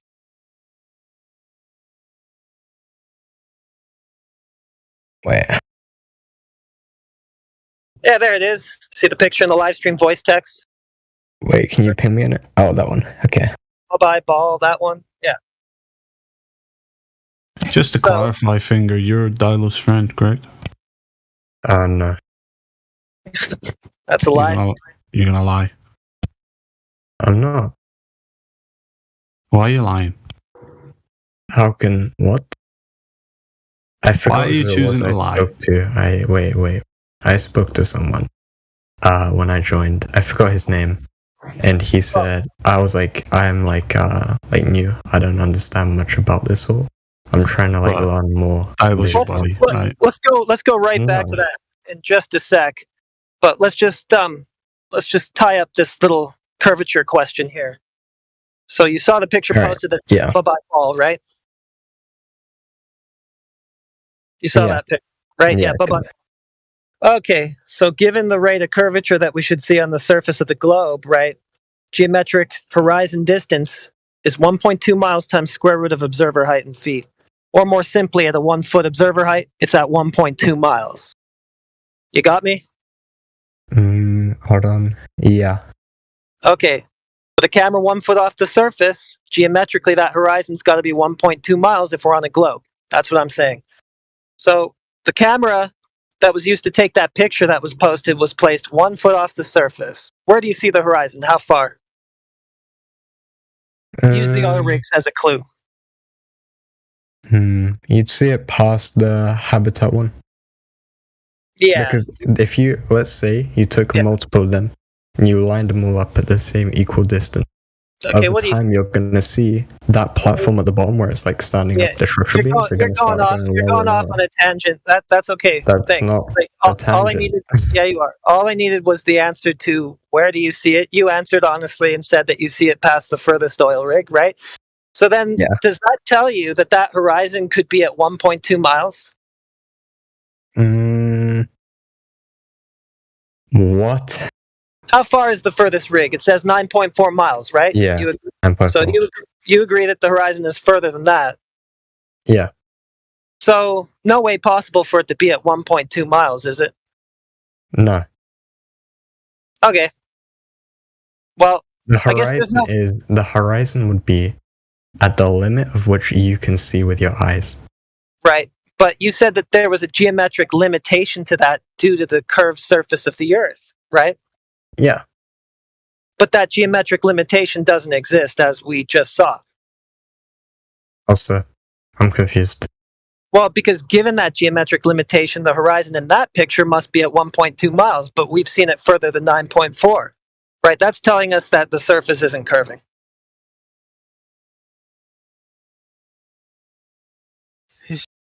He's just saying that with your eyes you can only see a certain distance, but when you use a lens or something to zoom in, you can see further, which means that there is no curve. Sorry, I got a phone call. Did I miss something? No. Okay. Yeah, so further than 1.2 miles, no geometric limitation to the horizon, no curved surface of Earth. Sorry, I think that was you, Jedi. Go ahead. No, you're fine. I was just telling you to carry on with your point, mate. Oh, okay. I went ahead and did it anyway. I took the initiative. Good man, well done. That's what I like. You understand what Heretic's saying to you, mate, yeah? with the observation of those rigs. Yeah. If the Earth was a ball, then the physical geometric horizon should be 1.2 miles away for the 1 foot observer. In this observation, it isn't, therefore demonstrating that the horizon is an optical phenomena, the limitation of your view depending on the technology that you use and the atmospheric conditions of the day, not physical curvature of the Earth for boats to hide behind at 1.2 miles. So that's what we mean when we say that we don't see any curvature. It should be there, it's not. It should be physical, we don't see it. Maybe. Maybe. That's fine. You went to space earlier and said if I go to the moon, turn around and look at the Earth, it will be a ball, right?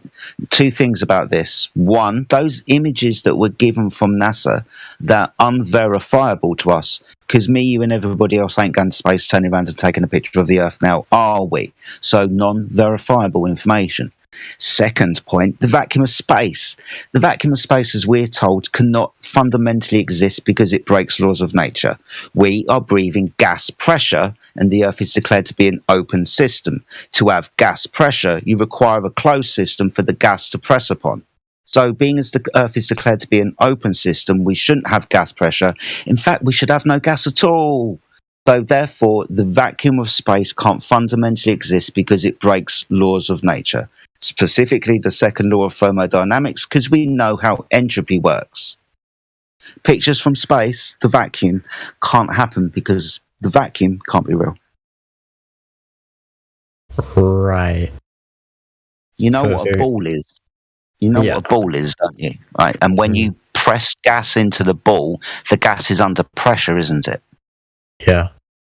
Awesome. You release the gas from the ball, the higher pressure system disperses into the lower pressure environment, doesn't it? Yeah. Awesome. The Earth is an uncontained pressure system, so without the leather football around the outside, so there's no necessary antecedent for the consequent of gas pressure and nothing physically keeping the gas from dispersing into the vacuum of space. Do you understand? One thing. How would the ozone layer? Because is the ozone layer not the thing that would trap everything in, right? No, that's just gas doesn't contain gas, does it? Because you don't have a layer of gas around the football replacing the leather football because gas doesn't contain gas. Gas goes in all directions, filling the limitation of its volume, doesn't it?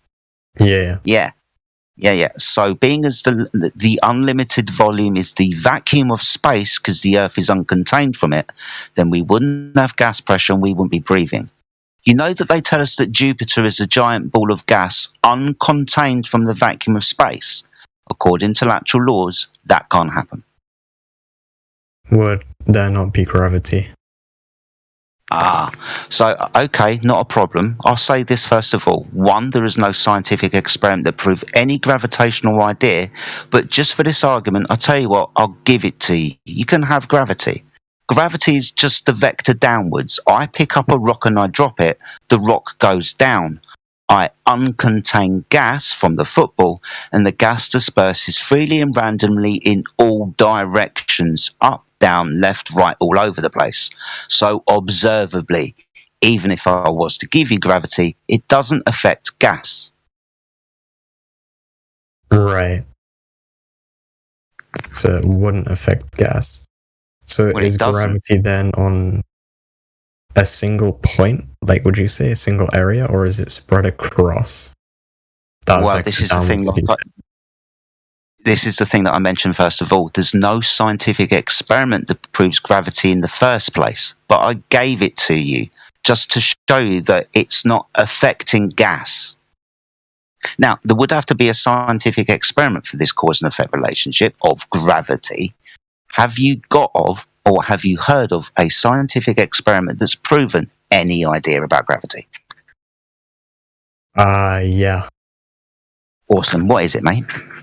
How did that all fall on Isaac Newton's head? So that's the observation of a phenomena. The apple fell. What's the cause?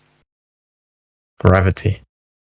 Awesome. So what's the scientific experiment where you varied and manipulated gravity to make the rate of the apple different when it falls? Because in science... The weight and 9.8 newtons per kilogram. Yeah. So that's the phenomena. In science, we're trying to ask the question, what caused that to happen? In science, we deal with the physical and natural world, so the thing that you presume to be the cause must be physical, so in your experiment, you can manipulate it. Can you give me gravity, and can you manipulate it? Gravity is set based on the planet or area. Alright, so Earth is 9.8, right? And other planets would have a different value of gravity. Now you can test that gravity with a Newton meter. You're respawning. Multiple over. Yeah, thanks, Heretic. Yeah. I'll ask the question again. I'll ask the question again because maybe you didn't understand. Have you got a scientific experiment that proves it, not just a story? I get that you can, a Newton meter and weight and so on, but I've already described to you that gas moves in all directions.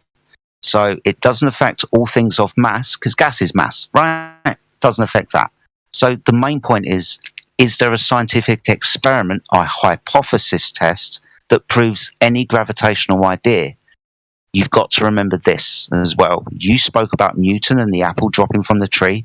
That was the first idea. They've come up with more since then because they couldn't prove that one. How can that one be disproved when if you can replicate that? It wasn't proven in the first place.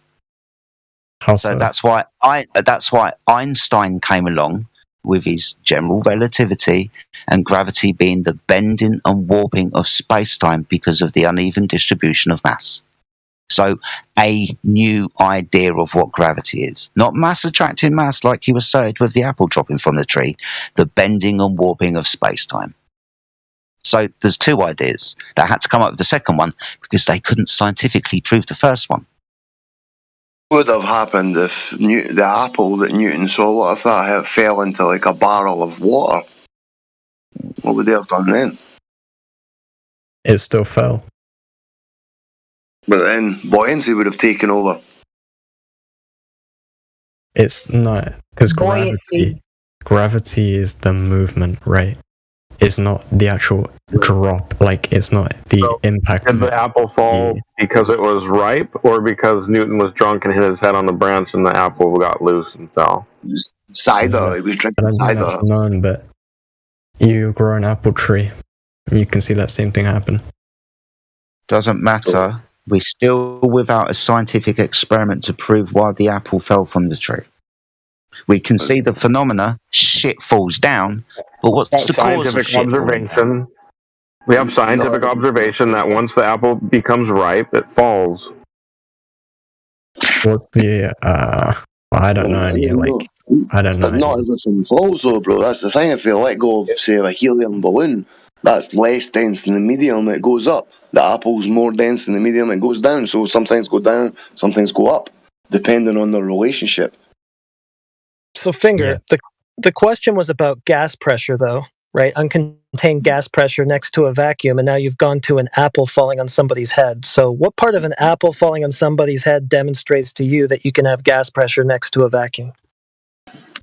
Because you have ozone layer which contains it. Which is gas, and gas can't... what's containing the ozone layer from the vacuum of space? Why is the ozone layer not following entropy and dispersing into the lower pressure environment? Please remember that we've told you that gas can't contain gas. But it completely not sequitur to your apple example, too. Gas attracts mass. Can contain gas. That's how the Earth... That's how the Earth... Show it. That's how the Earth's... what's it called? Like, thing developed. Do you remember?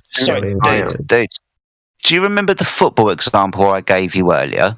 If I was to remove the lever around the gas that was in the circular football, would the gas still stay in the same spherical shape if I removed the ball?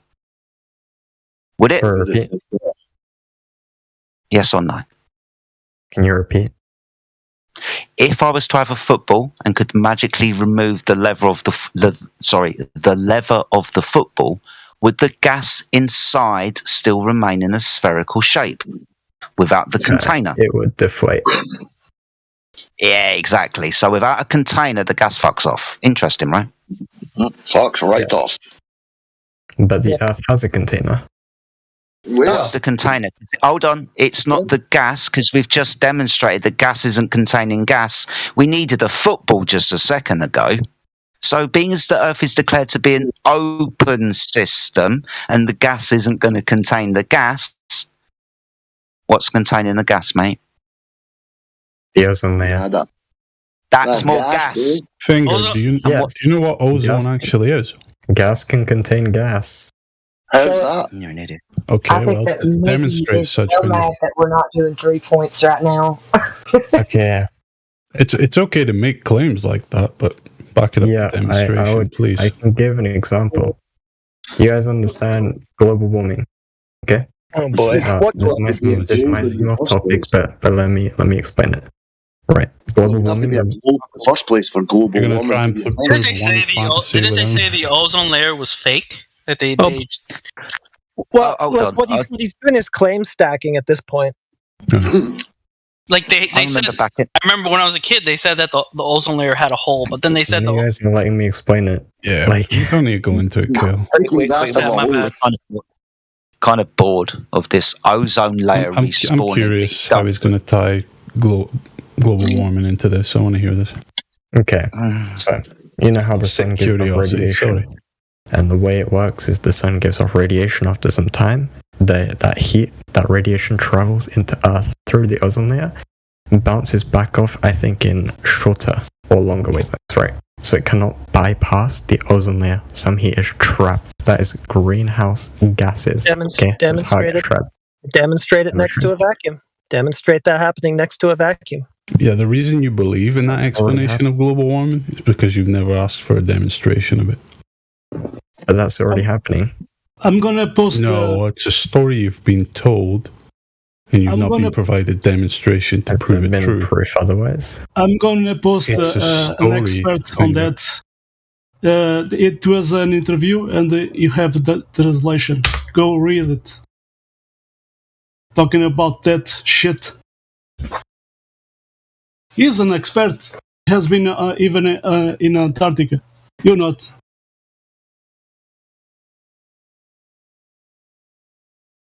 We need a demonstration of gas containing other gases down here on Earth. Well, I mean, his claim has been reduced to a fairy tale because he has no vacuum to take pictures from, and he's got no curve to take pictures of. Okay.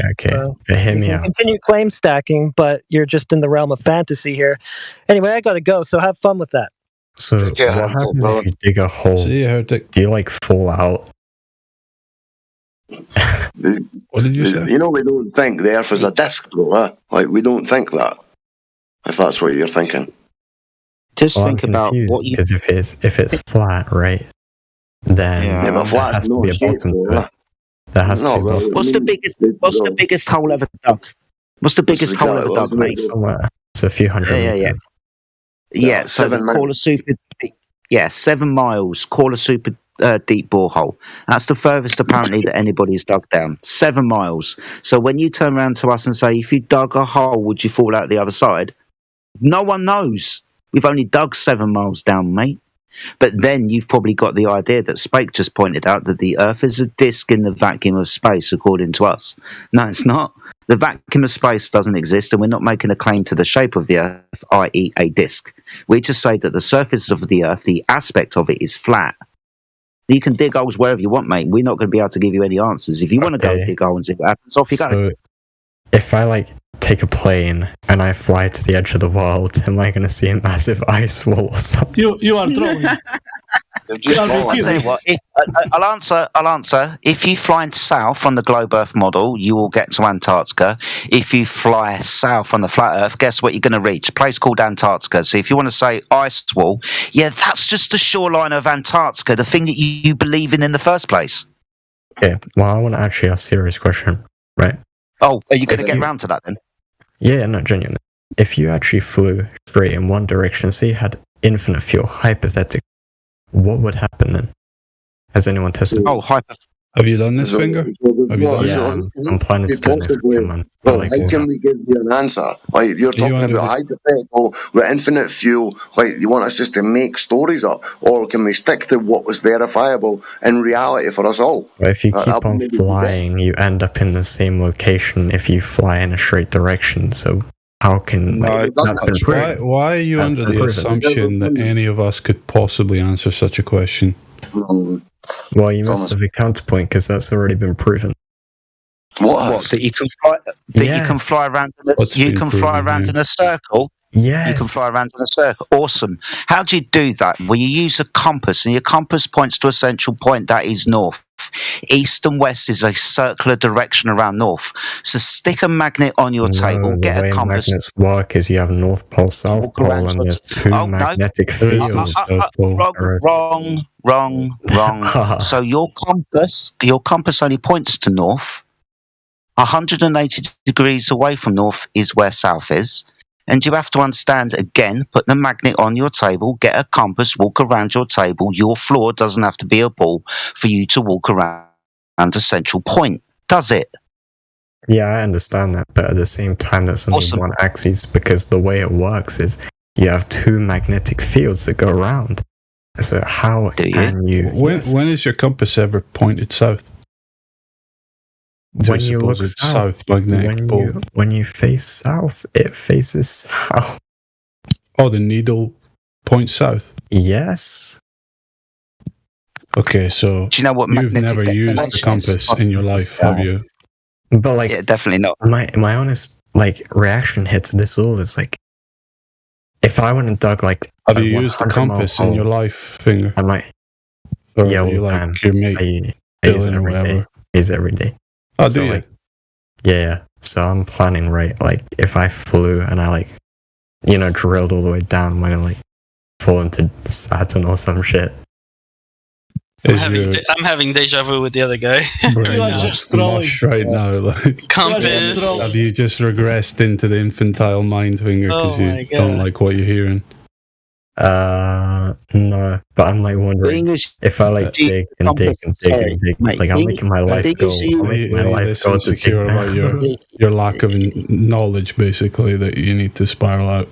I wasn't wrong, right? When he first came in, I wasn't wrong. No, holy shit! This whole idea that the Earth is absolutely brain dead. I'll tell you what. Do you know what a triangle is? Your brain is. Do you know what a triangle is? Hold on, everybody else shut up. Hold on, Miguel, 2 seconds, please, my friend. Okay. Mate, do you know what a triangle is? Do you know what a triangle is? How are you guys going to call other people insecure? Hold on, I'll show you. Do you know what a triangle is? Do you know what a triangle is? Do you know what a triangle is? Yes. 3-sided tree. Awesome. Excellent. So you understand that within a triangle, all angles must match up to 180 degrees, right? Yep. Awesome. Do you know what celestial navigation is? Bruh, sounds like some mythical fucking Game of Thrones shit. I don't know about all that. It's how we... listen. It's how we navigate the Earth using the stars. Have you heard about navigating the Earth using the stars? No. You've never heard of navigating the Earth using the stars? No, it sounds like some schizo shit. The tool is called a sextant. Yeah. Latitude line. Yeah. You see, Finger, you're just demonstrating your insecurity right now. You don't want to engage in the conversation, seriously. No, because I just think the whole thing is so dumb.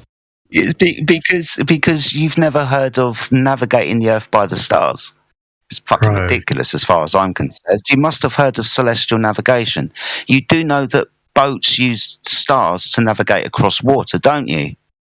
Surely you must do, mate. You sound like a vaguely intelligent person, at least.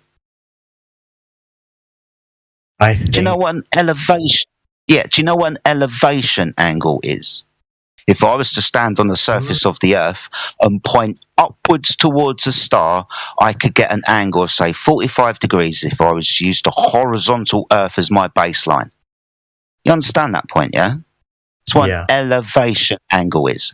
Now, if you were going to have an angle, can you measure an angle if one of those lines is curved? So if I dig a hole... Oh my god. No, not digging a hole. Can you measure an angle if one of the lines is curved? If you dig a hole... If you dig a hole, you can jump in. Put your head on that hole. It's when people start spiraling. Yeah, exactly. Climb a tree, dig a hole, and ultimately I'm just asking you if you know what a fucking triangle is, and if you can measure an angle if one of those lines is curved. Can you measure an angle if one of the lines is curved, my friend? Well, sometimes, right? Do you know what a protractor is? You find them in stationary steps at school. Not sometimes. If I've got a protractor, hold on. If I've got a protractor and I draw two lines that meet, and one of those lines is curved, and I put a protractor on it, can I use the protractor to measure an angle? Because when you really think about it, that's like the most. All right.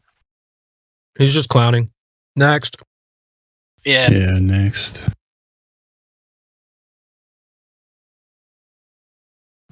I'm just going to have to quickly look out my window to see if the moon's full tonight, because there's been some fucking idiots that have popped in here recently.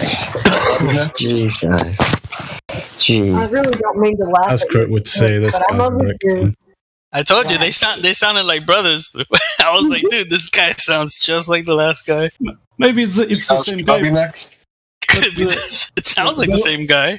The other one was talking too close to the mic. This one, it sounds the same voice, but far away from the mic. Yeah, that same it wasn't the same guy. It wasn't the same guy, but same friends. But yeah, some detectives already found them as Steam friends because fucking idiot linked his Steam profile. It's always frustrating when somebody asks a question and then someone doesn't answer, but they answer with a question. Because they don't know how to answer, and these two guys were just trolling, nothing more. It's because you're asking them really hard questions that if they answer them, guess what? They're gonna sound like a flat earther because they can't answer it. They can't. They'll lose right away if they answer it.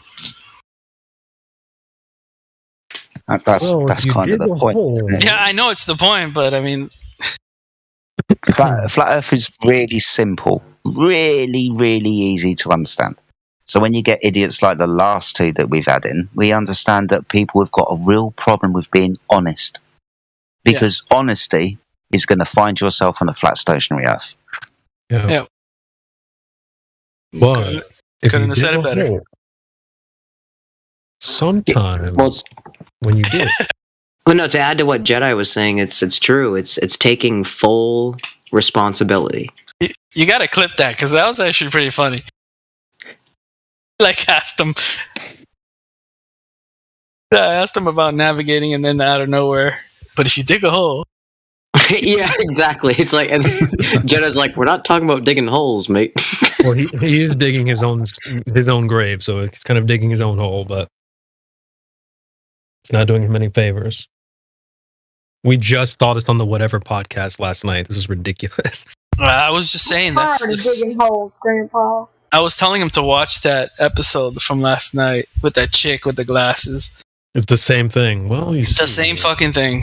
Sometimes when you dig, sir, I'd like a direct answer. Well, if you stop interrupting, I'd like to talk about holes. And when you dig them, sometimes.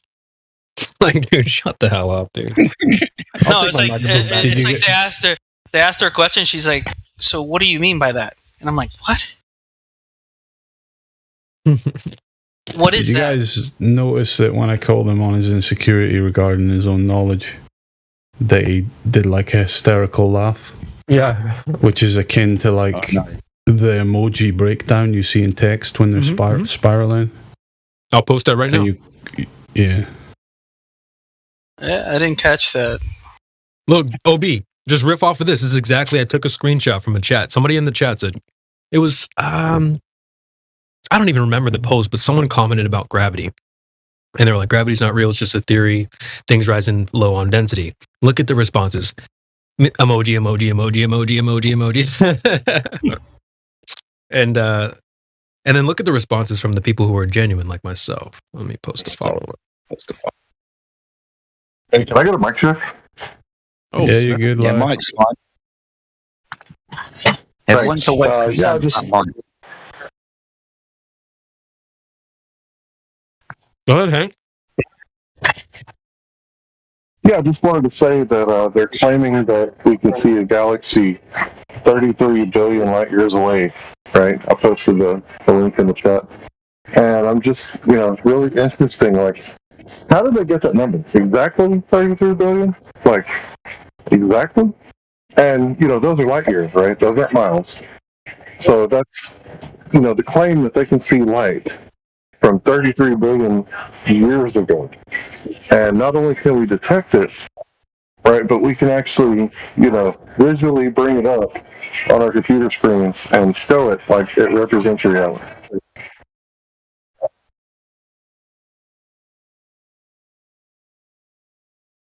Yeah, obviously they pulled that number out of their little special bag,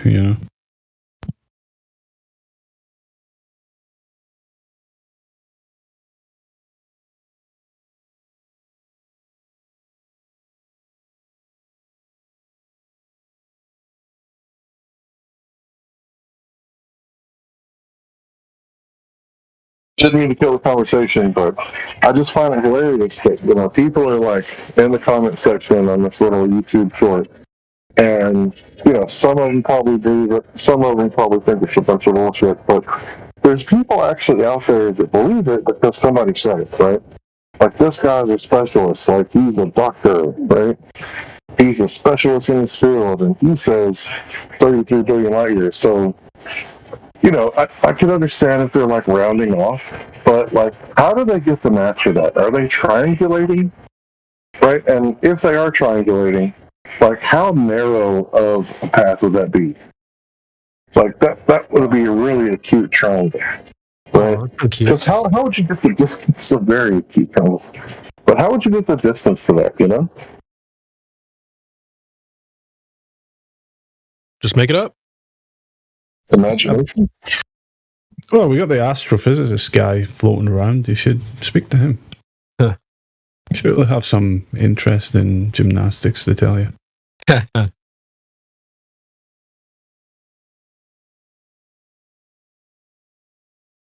What was the astrophysicist's name so I can keep an eye out for him? I-tier. But I've been Say thinking that again, about mate, sorry. it's like I-T-A-E-R, I-tier or I-tear or something like that. Cool. It-ear or something like that. But I've been thinking about renaming it to Tierra. Just rescrambling the letters. He was a bit of a princess, I get it. Yeah. But yeah, that was him.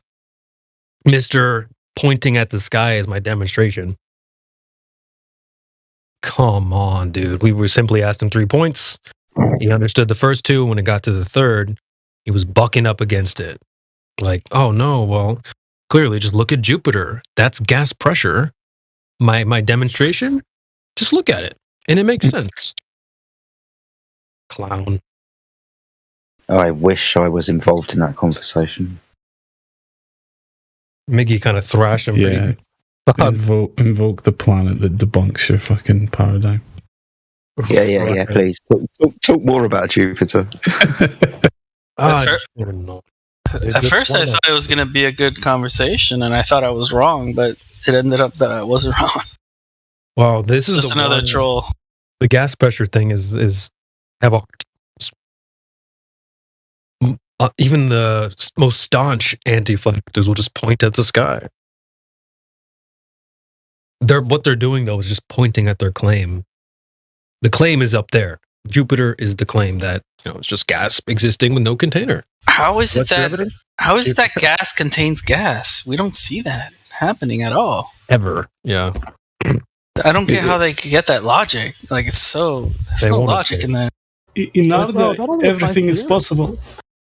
In Narnia, everything is possible. Yeah, right? Lions can fucking talk. Yeah. This is the thing about the ozone layer, because like somebody said earlier, it had a fucking hole in it. So why did the Earth not disappear around the solar system like a deflating balloon? What the fuck? Yeah, I remember that. Big hole in the container. That's a sight. They used to say the ozone layer had a hole. And so, how did we not die back then? I don't know. Gravity, guys.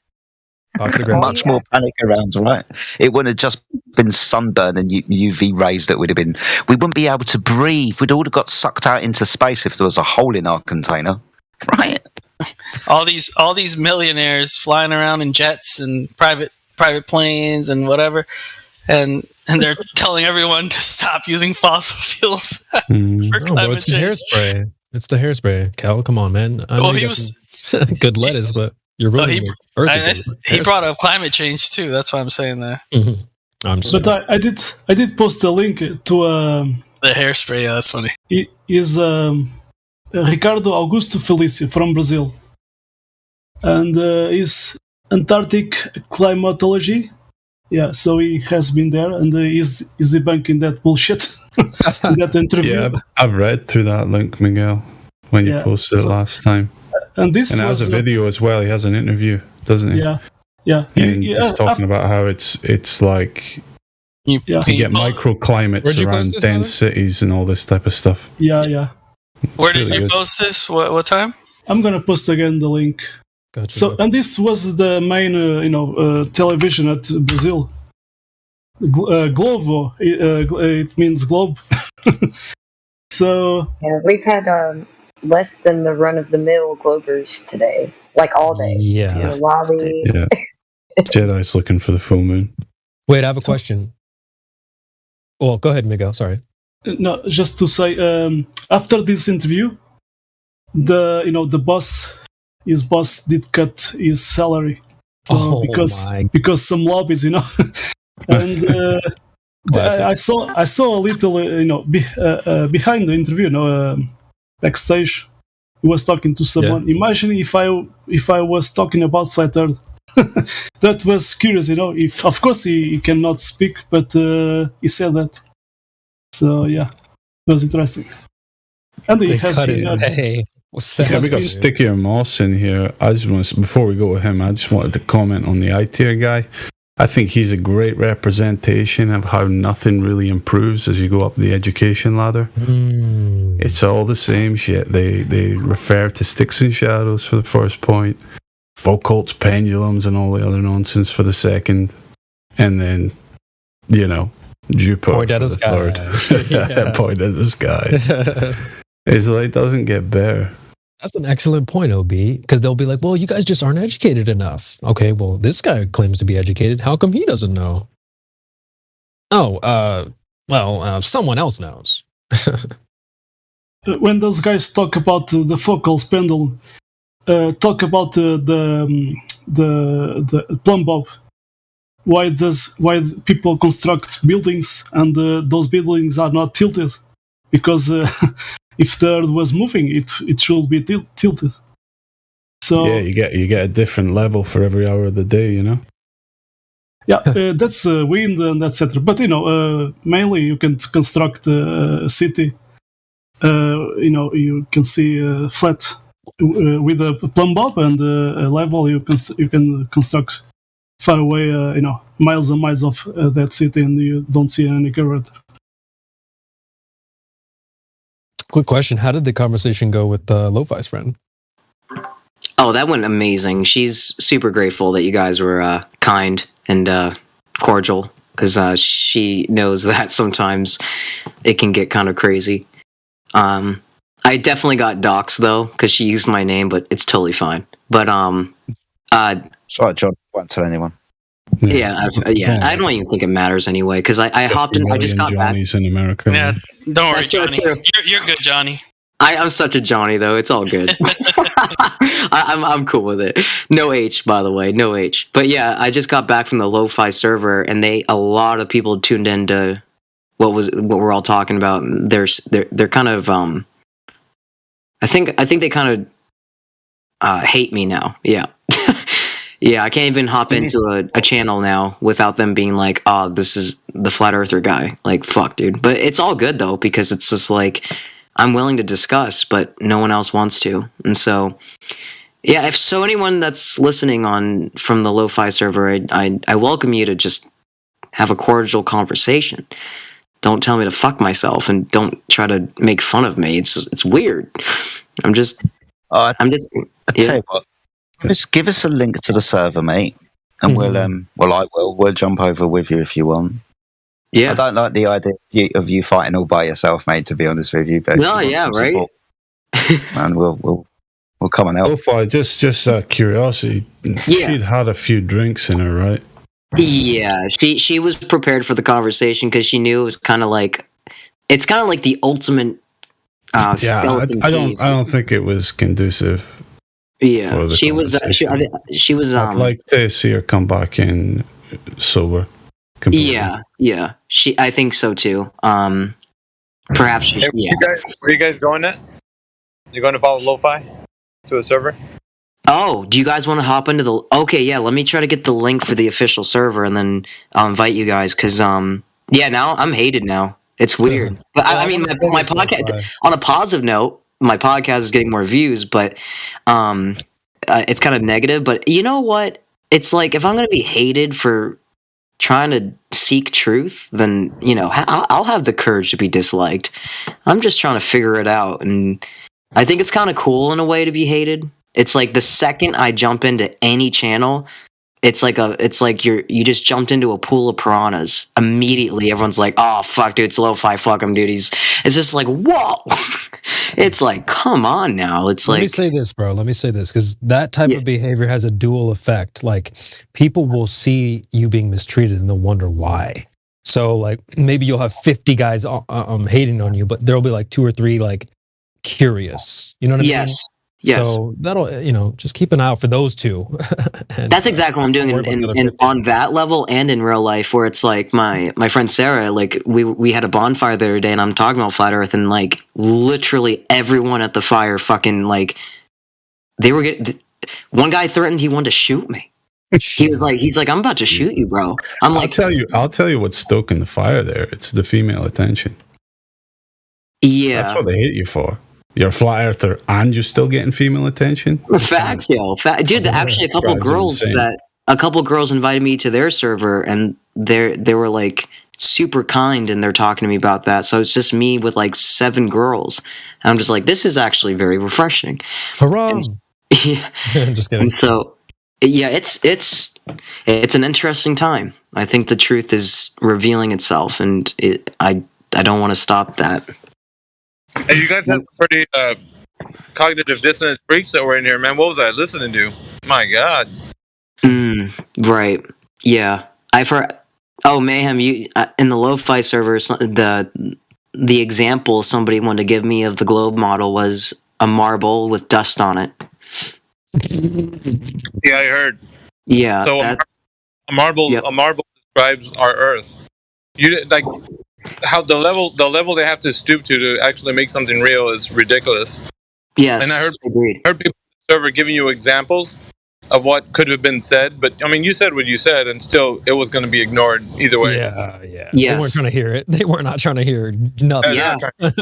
And dude, I have like hundreds of messages. No one blocks me or mutes me, but yet they'll message me like fucked up shit, and it's weird. I think deep down they know there's something to it. And the fact I'm willing to jeopardize the fact that I'm hosting a Lo-Fi Life podcast, like, I don't give a shit. Like, it's like, actually, to be honest, if I'm hated for talking about flat Earth, then so be it. That's, I mean, what a weird way to hate somebody. Mm-hmm. And so, I mean, I'm a little shook because it's weird having like 40 people like. There's a word, Lo-Fi. There's a word for that called bigot. Yeah. Yes. Elijah, if you hear Elijah talking about it, that's because it's true. They're bigots. Look up the definition of bigot. Oh no, I'm not disagreeing. Yeah, I think that's completely accurate because it. Out of all the flavors, they choose to be salty, and it kind of made me salty. I was like, whoa! And so, yeah, I can handle criticism, but dude, they get super serious about it sometimes. I'm just like, I'm trying to figure out how to invite people to the lo-fi server because I definitely want to get some people in there and kind of wake people up a little bit because people are waking up to it a little bit. But damn, the indoctrination is heavy. It's the heaviest thing. What made me think about it was my friend's daughter. She was talking about sorry to cut you off, Lo-Fi, 2 seconds. Yo, CB, can I get a sidebar with you and Silver, VC? Yes, sir. Word. Go ahead, Lo-Fi. Oh, sorry. What made me want to invite Sarah to this was her daughter was talking about the heliocentric model, and I'm like, wait, like I was there once too, and so I feel obligated to be like, Sarah, perhaps you should talk to some of the people I talk to, and then you form your own conclusion, because I feel weird that if I know something and I don't share it, then I think that's just as bad as lying. And I was like, Sarah, let's go make a fire and talk. And she was down for it, and she's got more of a positive attitude after talking to you guys. She's like, wowzers. She even admitted, she's like, I didn't think it was going to be amazing, but it was a great conversation. And yeah, I'm grateful for it too. I'm still a little pissed off at some of the. There's this one guy that pissed me off a lot, but I'll let it go. But I'm trying to figure out where the heck. How do I invite people to the server? Oh, here's the link. I got it. Okay. Okay, hold on a second. Let me share the link to the lo-fi server. Hold on. Is this your server, lo-fi? No, it's not my server. But it's the official Lo-Fi Girl server. It's like the famous YouTube Lo-Fi server channel. And so I'm just a side host for the podcast. So I don't. Yeah, Lo-Fi is super famous. Yes, it used to be called Chilled Cow. It used to be called Chilled Cow on YouTube back in the day, but now it's Lo-Fi Girl, and now it's becoming kind of like a mainstream kind of thing. Pretty famous server, actually. I like lo-fi music. Yeah, me too. That's why I wanted to create like a side career out of like a podcast based off lo-fi music and the benefits of lo-fi music. And you know what's going to happen if you invite Mayhem to the server, right? Mayhem will happen. Exactly. I love it. No, I'll go with you. Mayhem, there's a video somebody shared of you explaining the 99% sure thing, and I fucking loved that. I actually have it saved in my computer, and it's the greatest video ever. It's just... Sorry. No, it's a share it with your friends. They got to hear it. People got to hear it. I have been. I've been sending it to people, and the more time goes by, the harder it is to hold on to the ball spinning. Lo-fi, you're not alone, bro. Like if you need me, I'll go wherever you want me to go. You're not gonna step alone in this fight, dude. I'm the big freaking axe that's gonna destroy everything. I'm already in the server, mate. Sorry, buddy. I didn't realise you were talking, man. I'm just lagging a bit. But Mayhem, just give me an idea. Yeah, next time you go in, I'll come in with you, mate. I'm already in the server. It looks pretty buzzing. So yeah, give me a shout when you're going in. We'll go for sure. Oh man, I love you guys. Yo, this is crazy. You can see for yourself how strong the indoctrination is. Oh, I know. Trust me, I know. Trust me. I've done this for 8 years. I know. Yeah. But if you need me, all you got to do is ask, dude. I'll go wherever, man. Well, it's getting to the point now where like they won't mute. I'm basically a emotional punching bag at this point. Like they won't block or mute me, but they will like ridicule me, which is interesting. But yeah, now that if you guys are there, I think that'd be incredibly insightful. Like, let's go in right now. I want to hear. Okay, hold on a second. Well, I think the exact person in there that was like, he's trying to run the show a little bit, and now people are leaving. Hold on. I get 15 minutes because I'm at work, but like if I'm off, I'm down for it. But I'm at work right now, so I would have time constraints to like 15 minutes. Okay, so I've been part of the server for a minute, and the main channel is the venting channel. So the venting one is where everyone gets together, and that's the one where it gets crazy. Like it gets fucking violent. It gets threatening. Yeah. I didn't expect it from a lo-fi server. Like this is. I'm glad this is live streamed right now. This is the lo-fi server we're talking about. Okay, like I wanted to be part of it, but it's a cesspool. It's genuinely fucked up, and I feel very disrespected, and I'm trying to support the truth here, and I'm getting ridiculed for it. It's truly bizarre, and so I just want to make it clear that the lo-fi server is supposed to be a positive server, and it's not. It's just ridiculed with poison. And sorry, I'm kind of venting now, but yeah. I'll interrupt for a second. Miggy, are you there? But yeah. I just joined right now, but can I steal you for a second? Yeah, go ahead. I'm gonna move you into another room. It'll just be a minute or two. All right. Sorry, guys, to interrupt. No, it's all good. Don't do it again. Damn, I love you guys. I'm like reading the messages and everything. Oh yeah, I posted the link of the server. Yep. I don't think there's qualifications. It's close to 1 million members. So just be wary. just be wary that there's almost 1 million people in that server, and when the water gets hot, it gets hot. It's like boiling hot. It will build some character, though, I will say. I've never been insulted so much in a short amount of time. Yeah. Yep.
you had an opportunity to visit space, where would you go?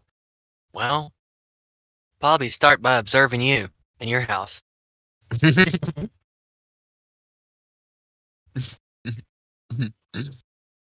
I'm just kidding. If I was invisible, if I could just watch you Am I even win. working right now? So I'm seeing my ping up to 1200 right now. I'm probably roboting like crazy right now.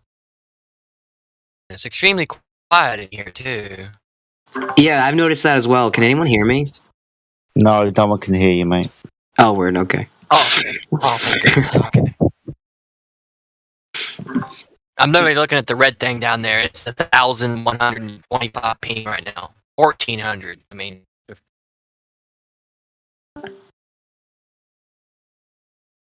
Lo-fi. What's the main room that they talk about flat Earth in the Lo-fi Girl server? It's usually just venting. Yeah, it's in venting. Yeah. Should I jump in there too, or? No, you're right, buddy. I'm just kind of looking around the server, seeing what's going on. Yeah. Right now, it's kind of dead, sort of. Yeah. Yeah. I think I kind of pissed a lot of people off, and they kind of just signed off.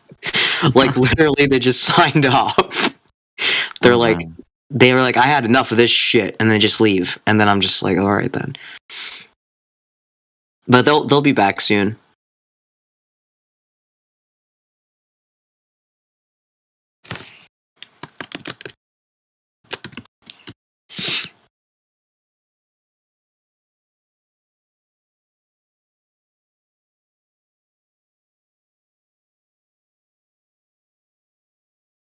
Yeah, this is gonna get interesting. You guys are in the lo-fi server now. This is gonna get really neat. Yeah, I wonder how long it is before we all get banned. That's true. Yeah. I think they use that against me sometimes. Yeah. Oh, sorry. I didn't mean to interrupt. no, I was just saying, you just gotta tiptoe it a little bit. Right. Yeah. It's a herd mentality for real. Like the only times people heard me out was when like a girl would be like, "No, lo-fi's got a point," and then everyone's like, "Oh, okay, let's listen." It's just. And I think the IQ in that room is a little low. I don't know, but yeah, it's just like I've met like 4 or 5 people in that server that were like, "Okay, you got a point," and that's it. No more, not even 10 more, not even 10 plus. It's more like 5 people out of a million. May I add? It's awful because you're not going to be converting the masses, mate. This isn't what's going to happen. You're basically going to be planting seeds, and you might not even get to see what is produced from that seed.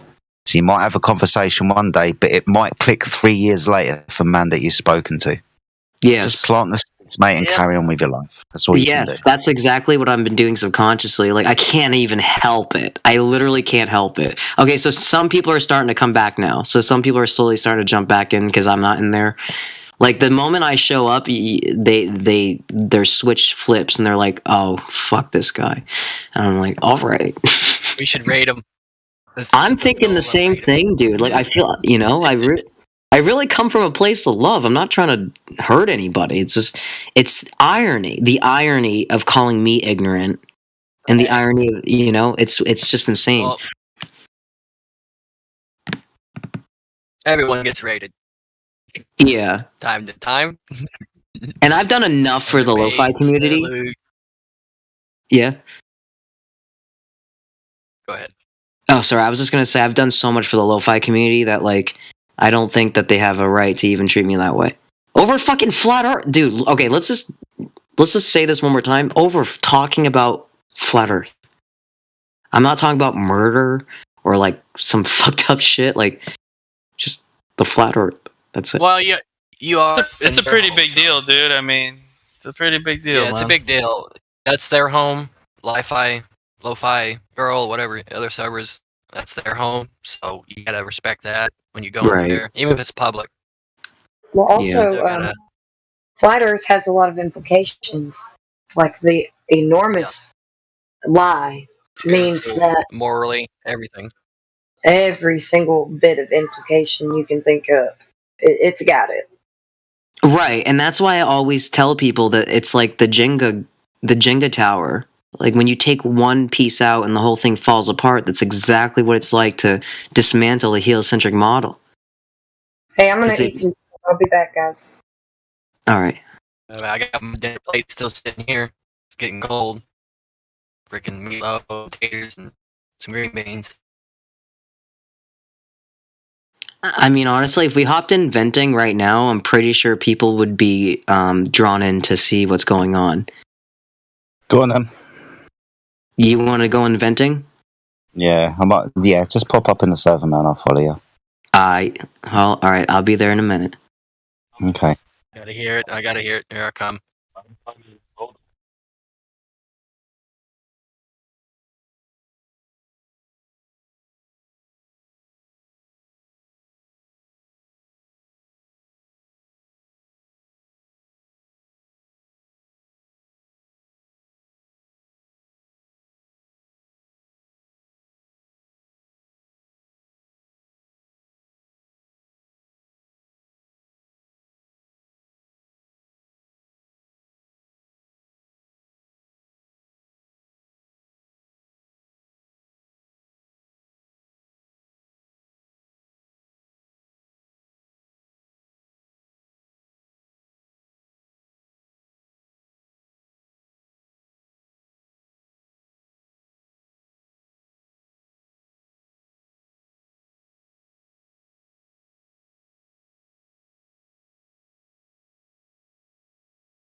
Radio check.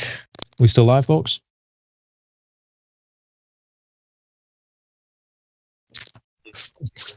Time to get cooking, I guess.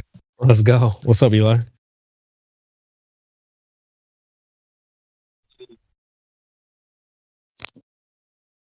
Yeah, you all tuned in to Water Hill Wednesday. Yeah.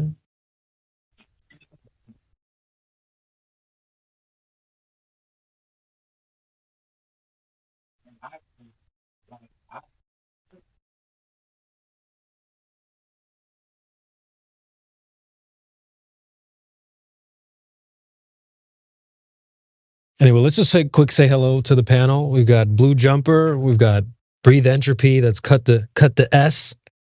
We got the Scarecrow in the house. I've seen you back in the server lately, so I'm glad to have you back.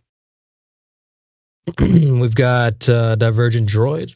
We've got Elijah in the house.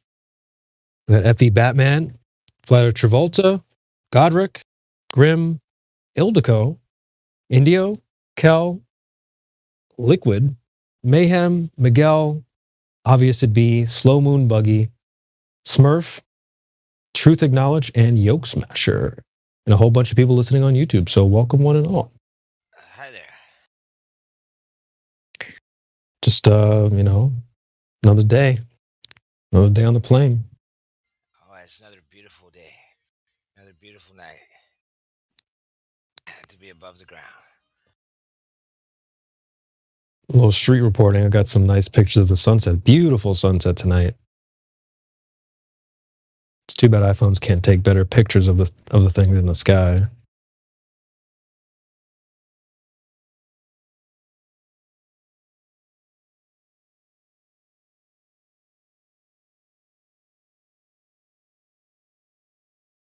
There it is. The big light bulb in the sky. So when they say that the sun doesn't change in size throughout the sky, you know how the globers will say that well, the sun doesn't change size, but doesn't it seem to get bigger during the sunset though? Like, or is that just? Well, they have a consensus. They have a consensus that is the consensus. They say to ignore that really obvious thing as it really obviously gets smaller as it gets further away. They tell you that actually it's the same size. I'm sorry. It's so absurd. Let me start over. They're trying to say that we were on a big wobbly thing that's like oscillating and like fluctuating, and this thing is like wobbling around that thing there, that light bulb. See that big light bulb in the sky that gets smaller as it moves further away? They're trying to say that we're actually moving around that thing real fast. I don't know how, hold on. Well, I just know that the Globers will be like, the sun, they try to use it as evidence. They'll say that the sun should change in size if it's flat and moving away. And they say it doesn't change in size throughout the day. Right. Yeah, they tell you not to trust your vision.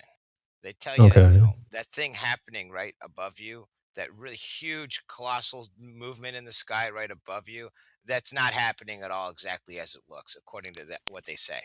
They say that actually something completely opposite is happening according to their cartoons. They have a series of cartoons that illustrate, complete inversion of what you see above your head.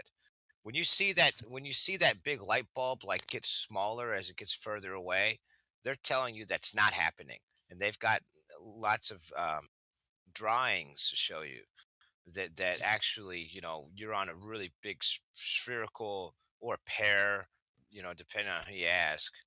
Maybe it's fruit shaped or like an eggplant, a little thick around the hips.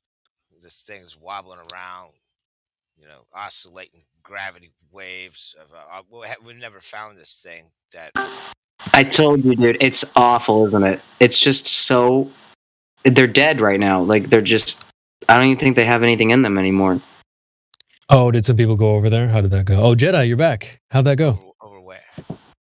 Oh my god! I feel very embarrassed that that Jedi saw that. Actually, to be honest. Yeah, so we jump. Hold on, Smart. Yeah, that's fine. Just hold on, buddy. Go ahead. Yeah, so we went over to the Lo-Fi server, which Lo-Fi obviously invited us over to. We stayed there for about 5 minutes, and yeah, it's just a fucking cesspool, man. What I was going to say to you, Lo-Fi, is if you get any people that are interested or you want to text, for example, make a time and a date, then I'm sure that maybe we could hold a room open where a couple of us flat earthers can go over and maybe answer some questions for people that are interested in the subject. Yeah, so maybe you could organise that, mate. That might help. Yeah, definitely. Well, I'm glad that you guys have access to it now, and then so it just makes it easier to organize that. So, where did you drop the link? Yeah, I put a link in the live stream voice text. I heard. It's oh, I see it. Okay, yeah, I would have done it again. So wait, did you guys join the VC and they grill you guys or something? What happened? They were just kind of ignoring. I think they were just well, first of all, they tried to make fun of Jedi's accent, which is they just go straight to insults right away, and so it's just you can't even have a conversation with them. What the hell is there to make fun of? I know, right? I'm just like, dude, Jedi's a stud, bro. Like everyone loves a British accent. Like, what are you talking about? What the hell? It's I heard that Jedi's the next James Bond.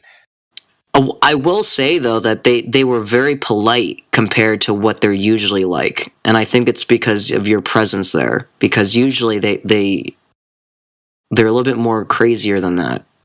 That was more just like degeneracy, which isn't really that much better. But yeah. But yeah, I reckon if you can organise a time and a space for us, I reckon a few of us will go over there for you, buddy, and maybe answer some questions and try and have a decent conversation. We'll try it for you, bruv, for sure. Yeah. I appreciate you guys for real, and I'll at all you guys like beforehand when there's like a lot of people in the server ready to go. I think it'd be exceptional to have that happen in the Lo-Fi server. I mean that's close to 1 million people listening into that server, so it's like That would be amazing to have a conversation on there about flat Earth. Incredible. There's some people that are flat earthers in there, but not many. And so, yeah, I definitely want to have that happen soon. So when people do go in there and talk about flat Earth, they just get talked over and just kind of rejected, and yeah, a little bit like that, yeah. And for me, I just take the hits. Like, they'll insult me for like a minute. I'm just like, okay, are you done now? Like, let's talk. And then I'll try to get to them. And so but I don't have the power to like mute other people in that server. So I lost my mod privilege. Well, I didn't have mod privileges, but I lost the capabilities of even being a mod for talking about all this stuff. I've gotten what is it? So they do want us over there, or they don't? I mean, I'm just curious. I don't think anyone minds, but like it's becoming controversial to them for some odd reason. No, see, there is one reason. It's because they don't want to talk about it. Yeah, that's exactly right. That's like, people have tried to screen record me, and they're trying to like say, yo, he's trying to talk about crazy shit, we don't like it, and they're trying to get me banned, but that's not a good reason to ban someone for talking about stuff. I'm not threatening anybody or anything like that, so. Have you ever dropped our server link in that server? I've never done that, no. Oh, cool. Have you talked to the administrator?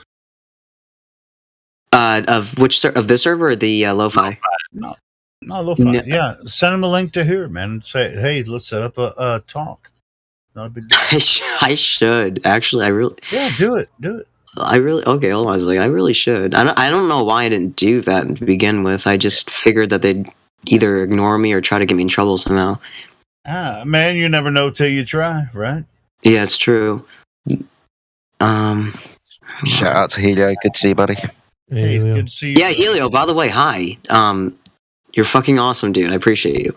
I was just like, hey, what if I came in there just sounding like this? I'd be like, who the fuck? I think people would fall in love with you for real. I think it would dismantle them for real. They'd be like, oh wait. I don't know.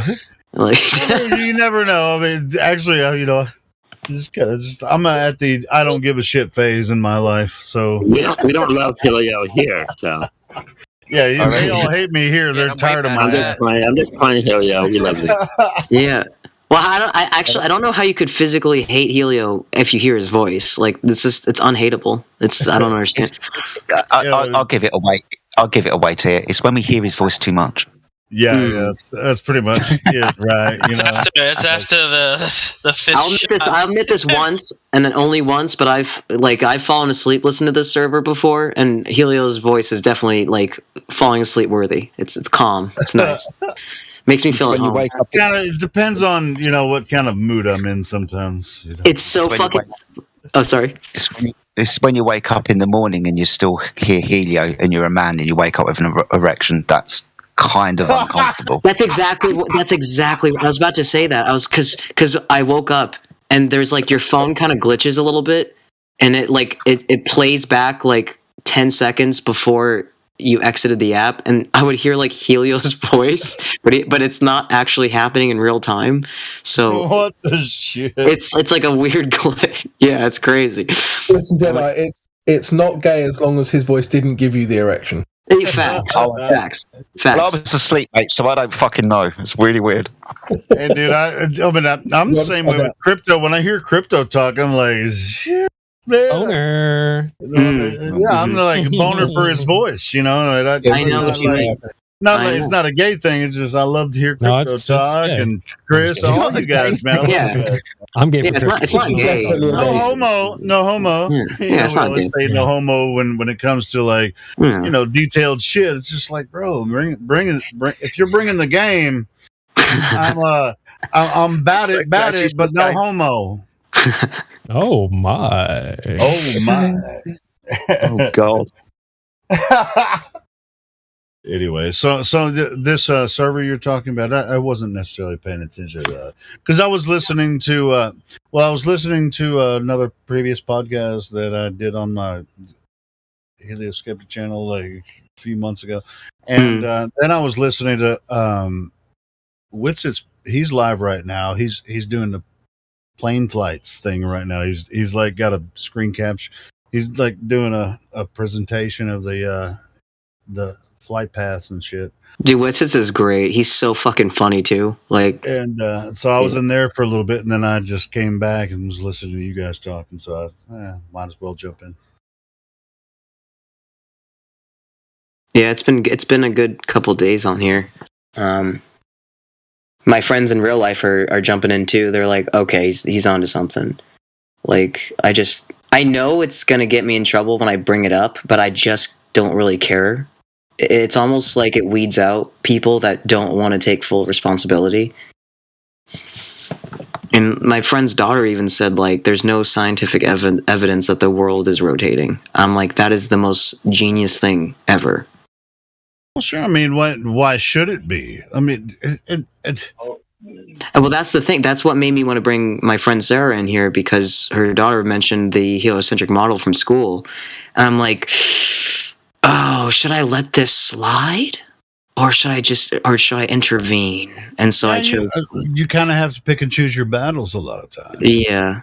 I'm just like, well, if this was my kid, I would definitely tell them, like, the heliocentric model's bullshit. Like, I'm so sorry. Like, Santa's not real. And even if you tell them and then you just let it go, they already know what you think. So your future relationship, moving forward, you don't have to bring it up every time you're.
Back in a hot minute. You guys have fun. I mean, we're encouraging people to get other servers involved so they can get some people over here too. So I mean, it's not a raid. We're just sharing servers. Outreach. Get more people involved here. Yeah, it's an outreach, man. We're not trying to raid people. They go over there and talk to people and then share the Discord server, which is an open link. Anybody can join here. It's not a raid. see some people piled in. Orion, Mike Power Swan, welcome back. Crypto, AI, what's going on, Unc? I'm eating a donut. Eating a donut. How dare you? The space-time center is quite delicious.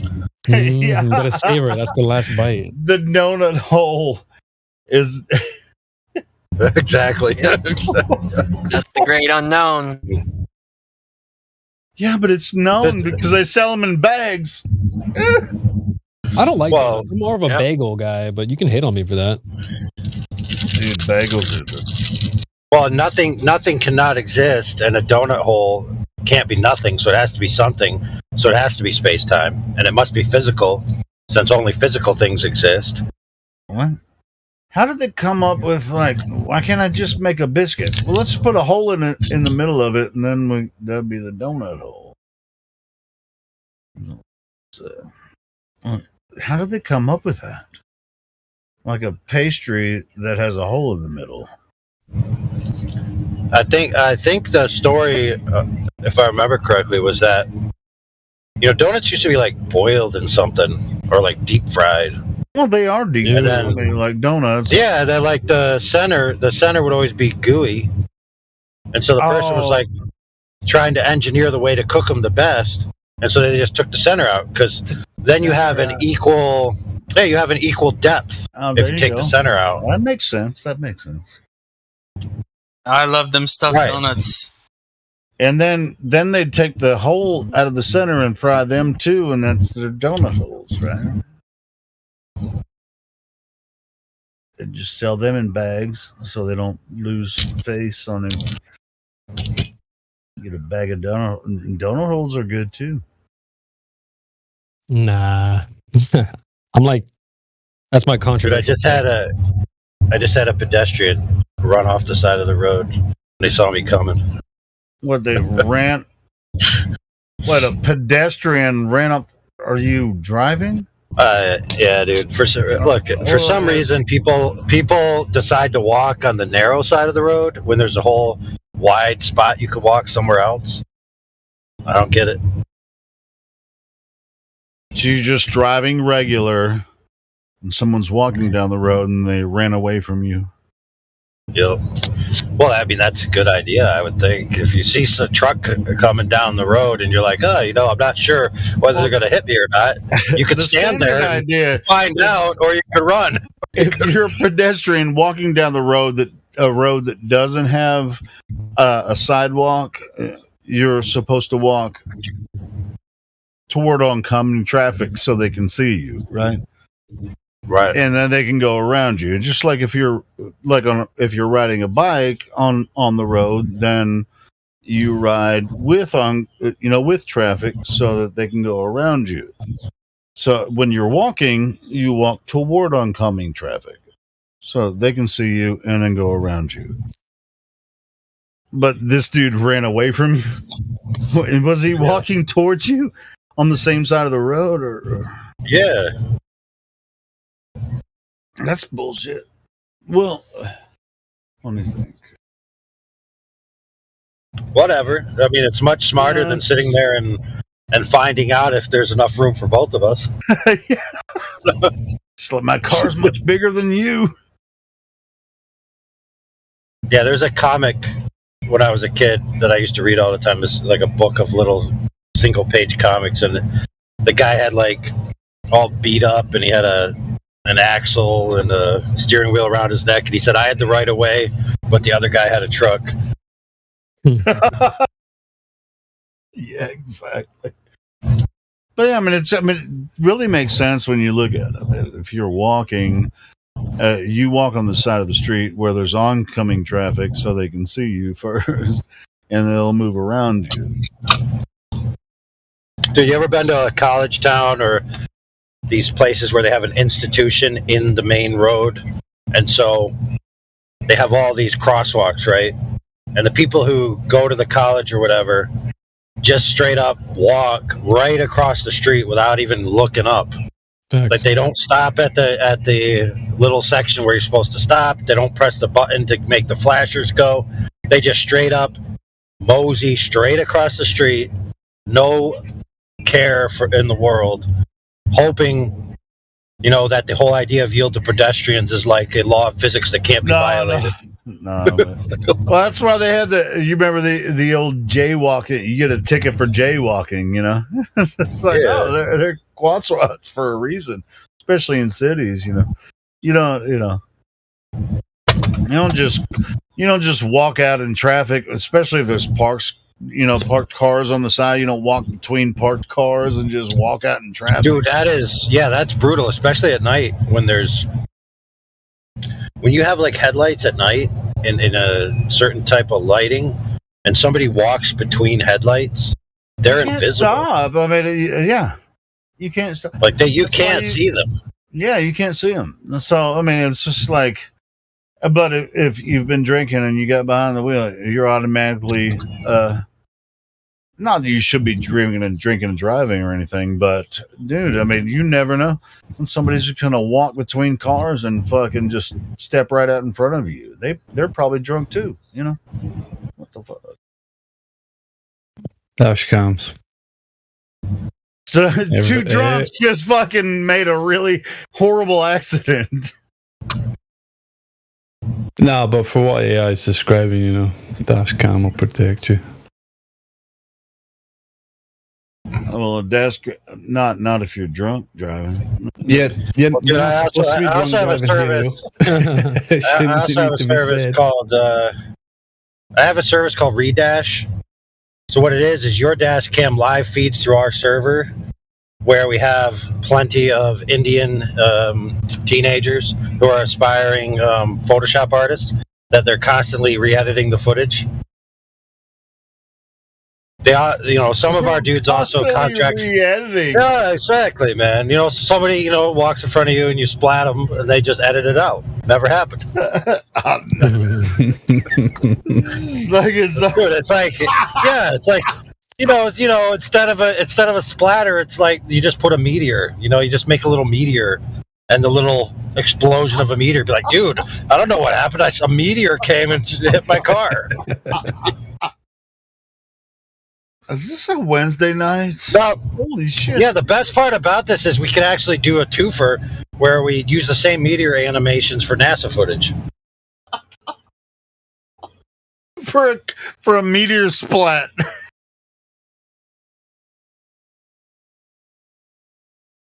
Like it wasn't me that hit the person in my car, it was the meteor that hit that motherfucker. Nope. Oh, well, you can get insurance for that, right? Yeah, well, we also have a solar flare package. So if something really goes down, we just make everyone's cameras in the region go bad as if there was an EMP event from a solar flare. And then everybody's covered. But exactly. EMP. Be like, Your Honor, there was an EMP solar flare. I couldn't see what was happening. The recording's gone. I mean, what are we supposed to do about it?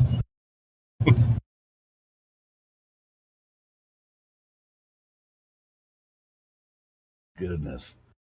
We were bitching about people freaking talking shit earlier. But if you're going to talk bullshit, you better make it funny.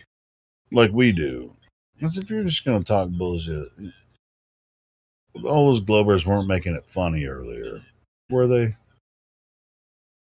Dude, what Glober content? No, seriously, I got a serious question. What Glober content out there that's Glober, not just a legitimate, like, let's say, quote unquote science communicator or whatever, but like actual people addressing the arguments, flat earth versus globes, that's actually funny. What one?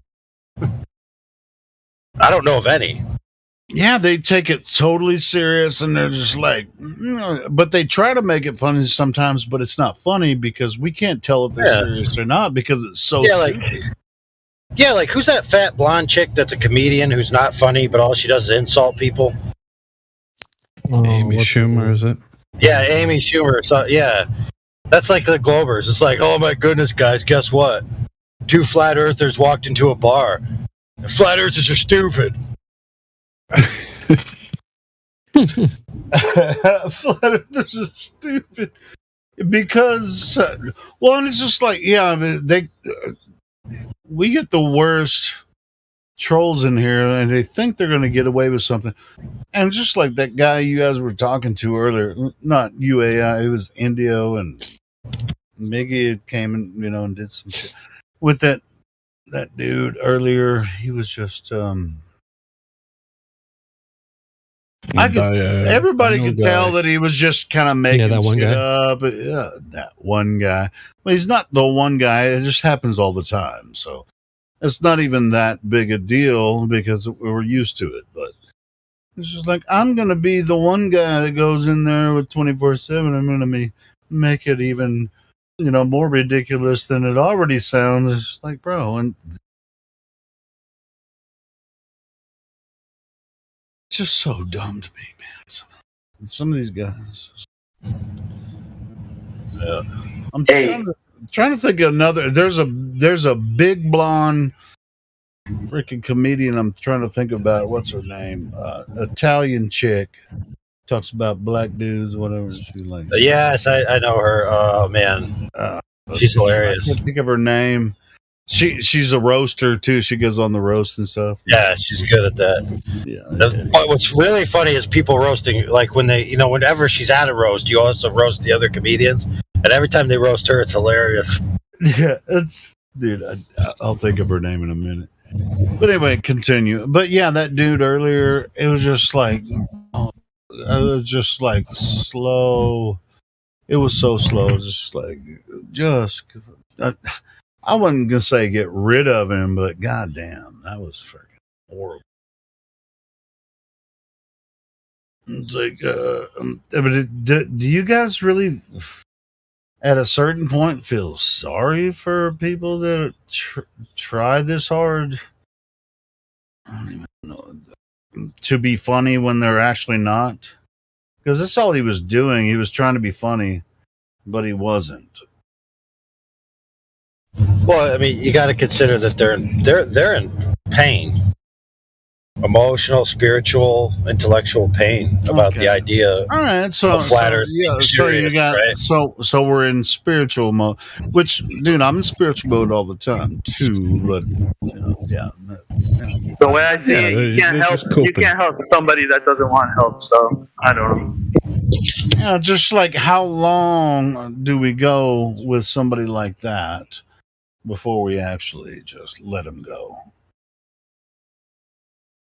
I don't know, maybe 3 sessions. 2 hours?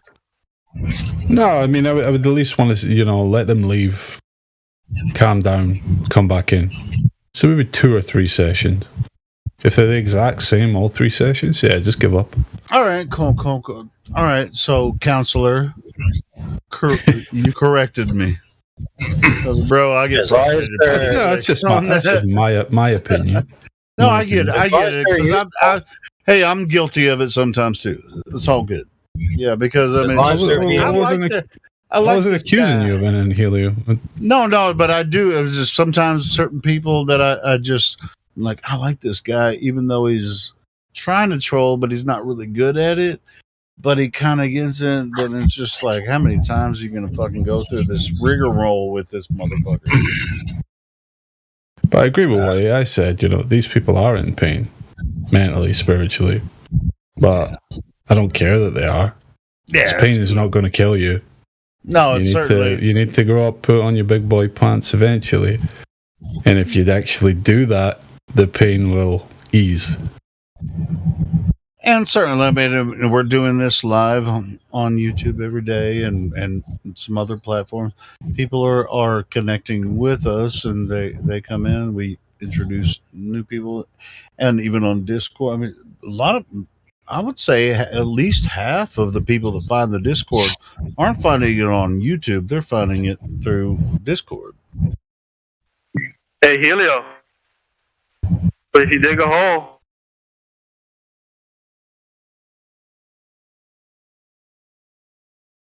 better bring a shovel. I mean, you bring your own shovel to. That's what I've been saying for a long time. Is that why we banned Matthew Learns? We ban him because everybody needs a break, especially Helio. Oh, those last two guys that we had on there, they both repeated the fact if you dig a hole, you get to the other side. You show up in China. I guess that's what they thought. Why did you say it's Matthew? Helio? Because he bothers you. A break from the conversation, like being. Oh, a break from Matthew. Oh, from Matthew. Yeah, I've banned Matthew several times, but I don't think I was the last person to ban him. But yeah, Matthew knows what's up here, so you guys don't worry about Matthew. He knows what's up. Well, look, the thing is that a lot of people on the flat Earth side that are here do get bothered by Matthew and the way he is. Where I just look at him as useful content, and I have no problem making good content out of him. And that's all people should, do when they're in the live stream.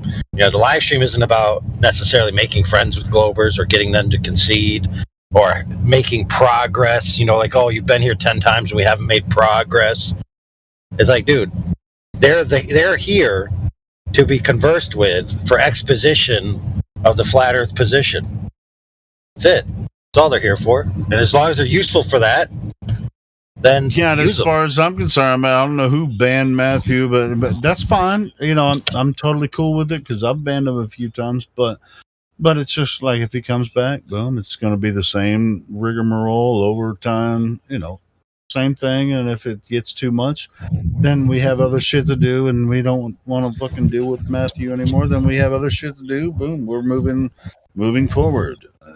It's just the way it works here. But think about Matthew for a second when you're speaking to him. Like, he will concede that everything he's purporting is a belief, that he doesn't have evidence or proof for it, right? And all of these things. And then when you go to him further, like he'll demonstrate the nature of the globe position as being what it is. And he'll do it reliably. I mean, he's a really very reliable guy. And every time he's been like kicked out and brought back and kicked out and brought back by different members here, he's always willing to come back and I'll be the guy. It's just like, all right, the fuck is wrong with you? But he doesn't even care how much we make fun of him. It's just like, I'll be the guy. It's like, what character are you, weirdo? So I mean, what's wrong with that? Nothing, man. Nothing wrong with that. Doesn't matter how much we make fun of him and kick him in the ass, he'll still come back and be like, all right, I'll defend the globe like nobody business. Well, you guys gotta understand Matthew's a part of the server. He's one of us in the sense of our little community has Globers in it, right? Who are members, are quote unquote buds over time. Yeah, that may be difficult for people to understand that certain people, like with who's another one? Yeah, dude, it's like the UFC, right? If the UFC just had 3 elite fighters and no scrubs to beat on every now and then, they wouldn't have no shows to air. It'd be like, the championship's over for the season. It's only been one day. All right, you can all go home now. See you next year. Well, it's just like, but every time, every once in a while we have to, let them get away with some shit every once in a while until we kick them out for a couple weeks, let new people in, just kind of try their hand at it, and then. Yeah, it hypes the next fight season. Like, for example, Conor McGregor banned from fighting forever, never to be seen again. And then, like 3 months later, it's like Conor McGregor's back. I think I have a legitimate contention with Matthew. If you want to hear it, I wouldn't mind. I mean, if there's like something solid that where he's just like, has he said something about 24/7 that is like? No. Let me explain to you. All right, go ahead.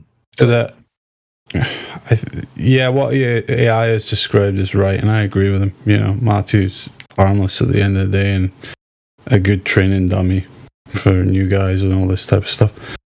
But he can suck up a lot of airtime, and we don't know who we may be missing out. Like a new person coming in, getting a chance to speak to.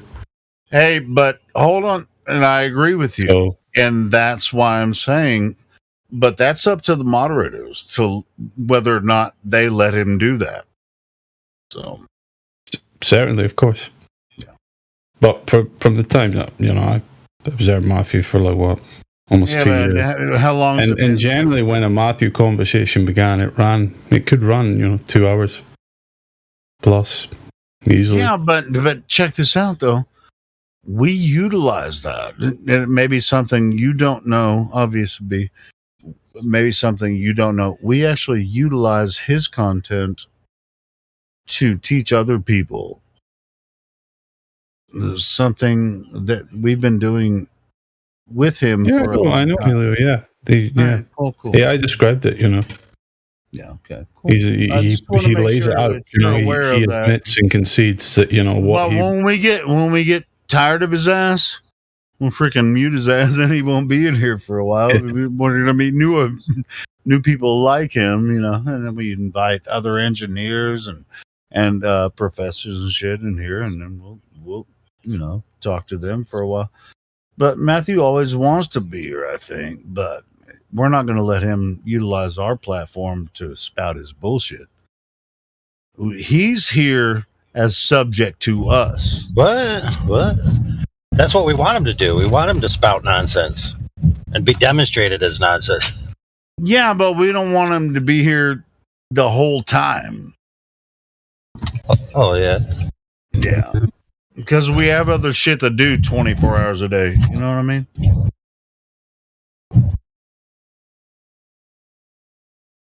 Well, what these guys like to do is they like to hang out and earn like a trusted position and then basically run over their time into sections where there's novices that they're dealing with. And then they could just run roughshod right over the unlearned, right? And just we'll get a lot of if you spend too much like the moderators or we'll spend too much time on Matthew when new people are starting to join, and then we're just wasting too much time on Matthew, we don't get to talk to them. So that's why we just Matthew needs to take a break, and then we talk to new people. You just prioritize the new people, that's all. Yeah. Even without Matthew, sometimes the live stream misses new people popping in and out. Sure. Well, I mean, hey, man, it's not a perfect situation for all of us, man. We don't know what the fuck's going to happen from day to day, bro. Man, come on, man. I know, man. What the fuck do you think's going to happen, bro? I'm not ragging on you, man. No, I'm just saying. No, I'm not. I'm not even ragging on you either, bro. This is fun. It's the funnest thing I've ever. Let's do a scientific experiment. to Helio being present and how much flat Earth content is distributed versus Matthew being present and how much flat Earth content is distributed. Talking about Matthew. And I have 4,000 videos that I've produced, and how many has Matthew produced?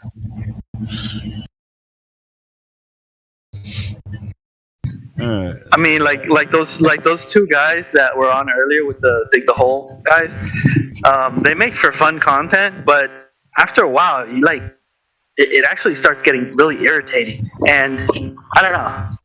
Well, for us, it doesn't, and it's just repetitive, the same repetitive stuff, and it's not mentally stimulating, and it just gets really boring. You got to learn the fine art of bringing it to a head, to where you get them to spiral, and then they either leave or you essentially permanently mute them for a while, right, on a point. And then after that, you talk about it, a little, wrap up. But that's an art too, like, bringing it to a head where you can give it a decisive death blow. Yeah, I mean, if there's a back and forth, it can be really entertaining. I mean, there's been some really entertaining content on here, but these guys were just. Hey, check this out. Hey, I'm running the 24/7 Flat Earth Discord. I'm producing it. If there's a genuine open conversation, I'll capture that part of the video and then I'll produce it as another video and then put it back up. I mean, I do it all the time. So it's and other people listen to it and they just listen and listen. Is it fun? Fun, right? It's fun, but it's also informational. Because we have people that are curious about this topic are high. They're high intellect. You know what I'm saying? Yeah. It's like you're not just generic fucking people just walking through the day and just like, oh, I'm done. But you're not watching the news. You're looking at flat earthers talk to people that. If you watch the news, like the general news, the major news, or the even Hollywood movies and shit, everything's globe, right? Everything's fucking globe all the time, right? Everything's globe. Everything is globe. Has there been a flat Earth movie in the past? Not from Hollywood. No. Inadvertently, maybe. But as far as the education system and how they've been educated through the education system and the Hollywood system, of course, everything's globe, right? No. I know why, though. I know why they do that, though. It's because the flat Earth is boring because it's what we see every day. So they have to make up some fantasy of space for it to be interesting. That's not why. All right, so you see the flat Earth, right? Yeah. Is it boring? Hold on. Is it boring? Might be. Hold on. I want him to answer yes or no. Is it boring? Is flat Earth boring? I would say, as far as I live, yes. Oh, so flat Earth is boring because what? Like, so you see the Earth. Well, this is what I'm curious about. Why, once you see the flat Earth, well, it's less boring than the Hollywood scenario and the globe Earth magic. Which ones? I think the flat Earth is more plausible and. Well, a flat Earth TV show in the vein of a satirical comedy, right? Like, oh man, what's a good one? I mean, even like Seinfeld or the It Crowd, that kind of humor. Oh, that's more comedy. Where it would follow comedy, just like a but it would no, it ain't no waste of time. You could have basically would be about a group of dudes who are on the internet arguing, right? And then just their general life and their arguments that they have on the internet. No, that's kind of what it reminds me. It's just like it really has nothing to do with reality. It's just like we can sit here all fucking, 24 hours a day just arguing, blah, blah, blah, blah, just waste of time. Flat globe, flat globe, flat globe, flat globe, just like flipping flop, flap, flop, flat. But we're not talking about science. I mean, just our ideology. I mean, and then people will say, well, you're not a scientist, so you don't understand. Well, it's just like, guess what? The scientists that are going to university, they go through the same shit that we do too, you motherfucker. So, what the fuck are you talking about? They can watch the same fucking TV shows we watch all the time. You know, what the fuck are you talking about? I mean, it's just what picture of Earth do you think is real? Fucking hell, Helio just laid out the pilot episode of AI. When I said that flat Earth was boring, I meant that if you were to make a movie of it, you know, it wouldn't be as spectacular as if you were to introduce space and planets and all this crazy shit. Oh, the real story is more spectacular. The real story is more spectacular because you take out their bullshit evidence of their they have no evidence for this stupid solar system shit. Nope. They have no. I'm just talking. Go ahead. I'm just talking in the form of fantasy entertainment. That's all I'm saying. Yeah, but think about it. Yeah, sure. I love the fantasy too. I'm a fan of it. Go ahead. When you have a space story, the actual cool parts of it, there's only really two cool parts. One is like the weird phenomena that happens just like nebulas and gas clouds and things that the spaceship has to get through. But the other part is dealing with the other race of life forms, right? When you interact with those quote-unquote aliens. But you could have those things on the Earth. So, for example, there's an ocean underneath the Earth. You could have an entire journey into that ocean, right? And then find an alien creatures down there. You could transverse the plane and make it past a force field and then find an entire different alien race which has all the answers of what happened to Atlantis and how the pyramids were built. Like there's all kinds of fantasy that you could do with that setting. And it would have nothing to do with the solar system at all. You could pretend that the Earth is anywhere.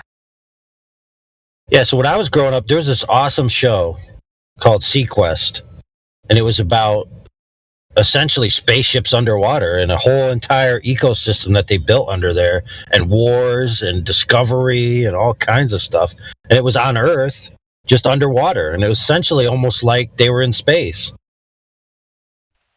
What was that? What was the race of that Aquaman was? What race is that? I forget now. No, I know they're not humans, but.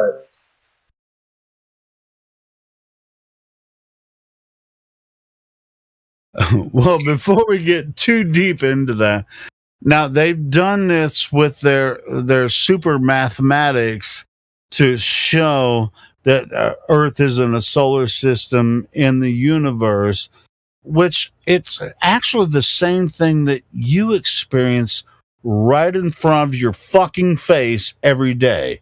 The only place you experience is this Earth.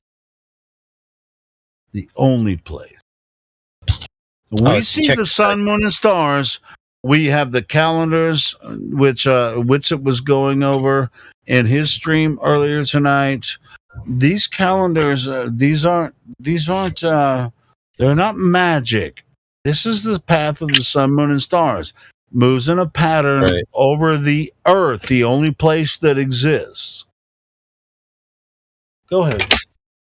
Well, the only place that we have access to. Use that part, yes, of course.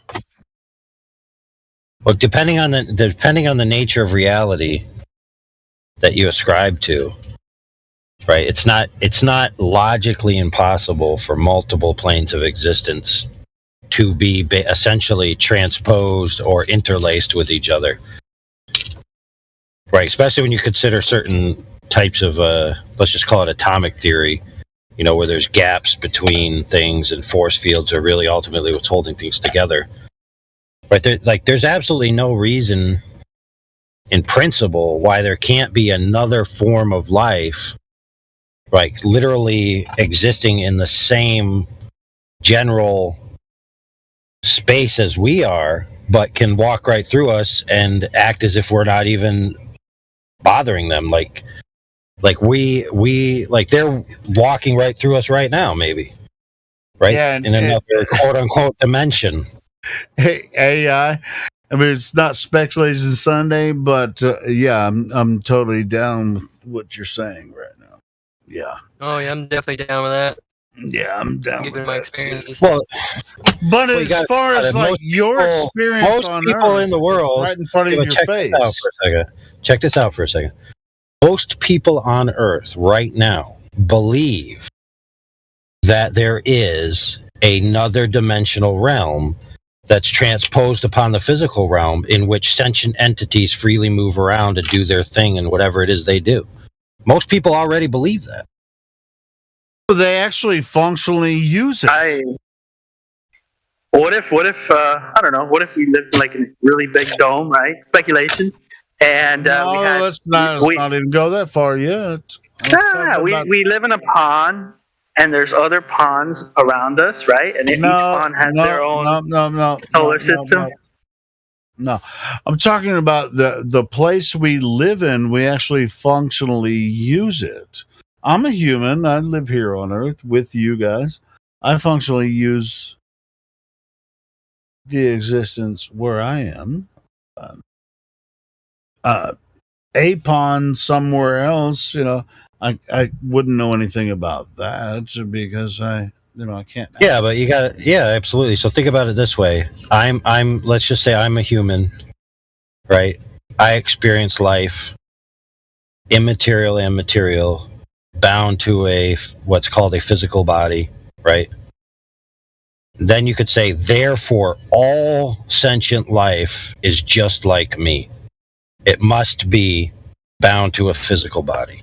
Because I'm bound to a physical body, all life must be bound to a physical body. Well, how could you possibly prove that? And intuitively, like I said, most people don't even believe that's true. Most people on Earth today believe that metaphysical bodies and metaphysical sentient entities exist, have agendas, do things, right, and can freely move about within our world without us even being aware of them, because they exist on a different level than we do. Yep.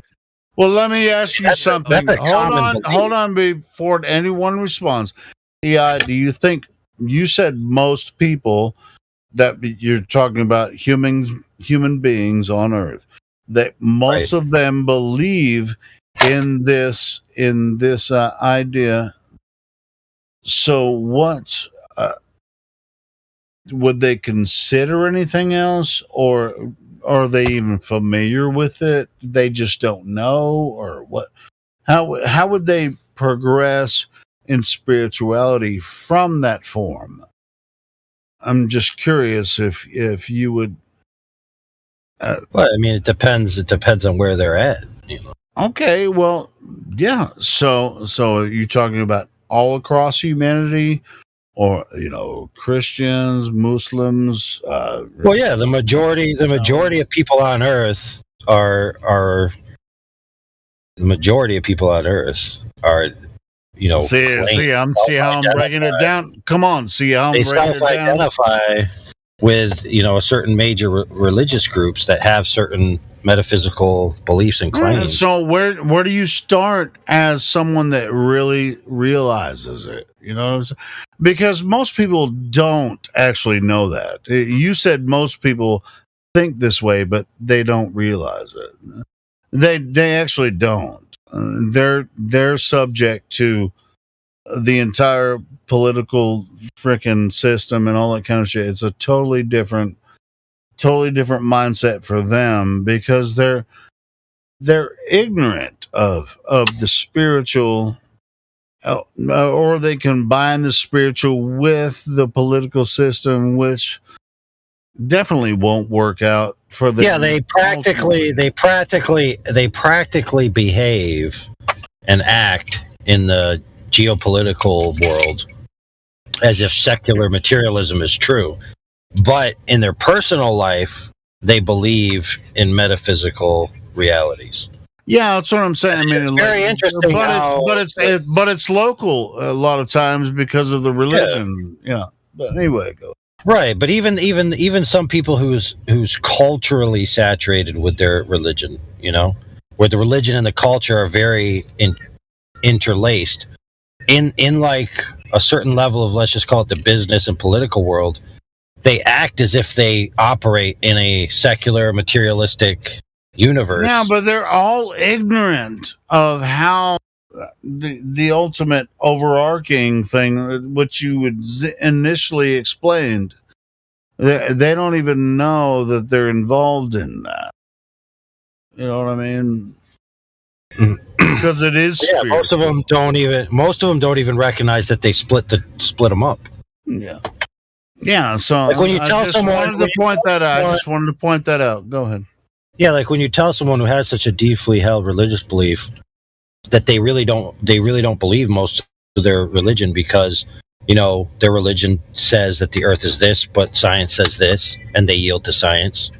The religion says this about humans, and then quote unquote science says this, and they yield to science. It's like they throw their own religion under the bus so many times throughout the day. Yeah, and it just fucking breaks your heart, doesn't it? Just like your family, your friends, like, oh, it's about political ideology and science, and says this. It's like, bro, don't you see the world right in front of your face? You believe in God, don't you?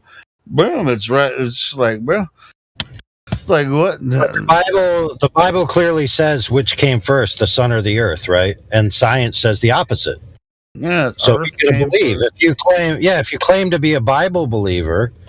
And by the way, other religions have creation stories that are opposite. I try not to make it about that, but it's just like, just go back to Genesis, or why not? It doesn't matter. You pick almost any major religion, and it will have claims contrary to what science claims every time.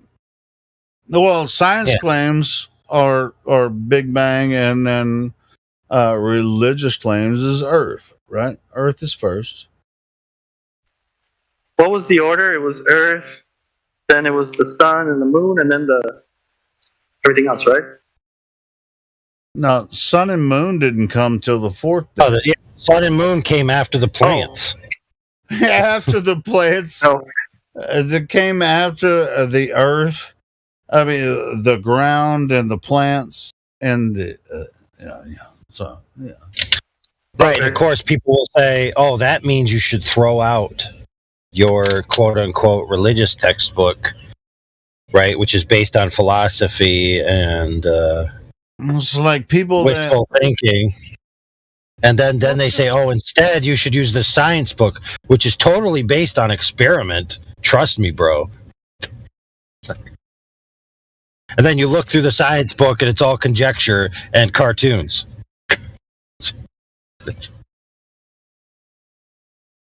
Oh, it makes sense. I mean, he made the plants, and then he's like, "All right, well, they need sun, so here we go." Everything needs each other. The plants give off CO2. We give them oxygen, or they give us oxygen. We give them CO2. Everything's symbiotic. Ronnie! What's up, Helio? Ronnie's coming in to save the day. We've been talking about this for a long time, haven't we? The biblical verse? Well, on the second day, he made the firmament, the expanse, and he divided the waters. From the waters. Right.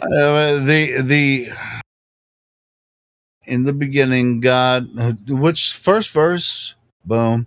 You know what's cringy? Now, what's even more cringy is, like I was talking to AI earlier about.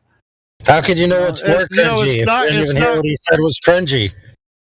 Well, that's not cringy at all. No, the Apollo. But you were talking about it's the same. It's the same story all across all cultures. Go ahead. I was going to say the Apollo astronauts reading Genesis. They're reading it. They're putting it in our face, right? They're faking the moon landing and reading Genesis. I'm like, huh? I remember that. I was watching like a documentary about it, and I was like, I thought it was funny. I'm like, oh my God. And then I hear them reading that, and I'm like, those dirty rats. They're like reading it. Dirty rat. You dirty rats. Yeah, I mean, Earth was first because the creator of across multiple religions, however, I mean, man lives on Earth. We're all men and women. Boom.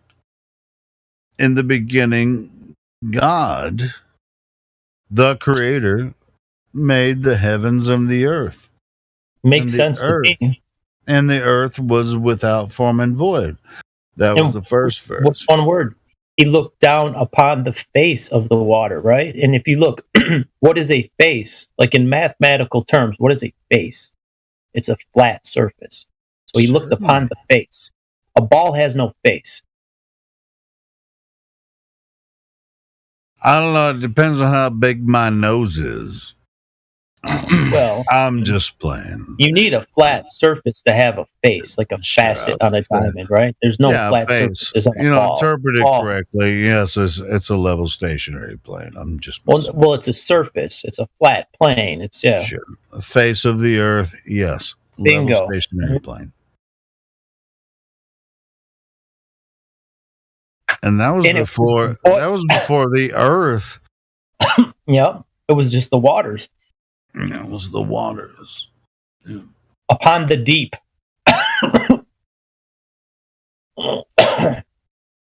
Well, someone created the waters, right? The waters need a container. So, I mean, the fractal starts getting more and more mind-bending. Well, why would the waters come first? Wouldn't it be the earth to contain the water that would come out? The waters are, no. I mean, it's, how could we explain? Who here is God? You know what I mean? Like, no. Oh, that was a good question, Ron. I like that.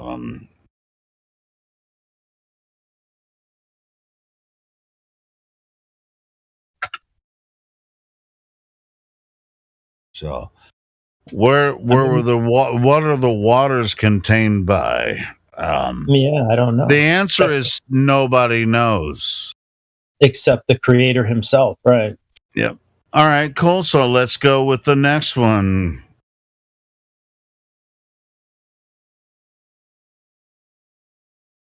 The land appeared. The dry land appeared from the waters. From the waters. Separated the waters from the waters below and the waters above. And you know what? I think that is a metaphor. Like Atlantis is a metaphor for the whole realm, for the earth, right? Like they say the lost city, but the city is a metaphor for a world. And that's why they wanted the concept of an undersea world to be ridiculous. Like, what do you mean an undersea world or city? That would be, how could they build an underwater? You know what would be really interesting, Ron, if some of these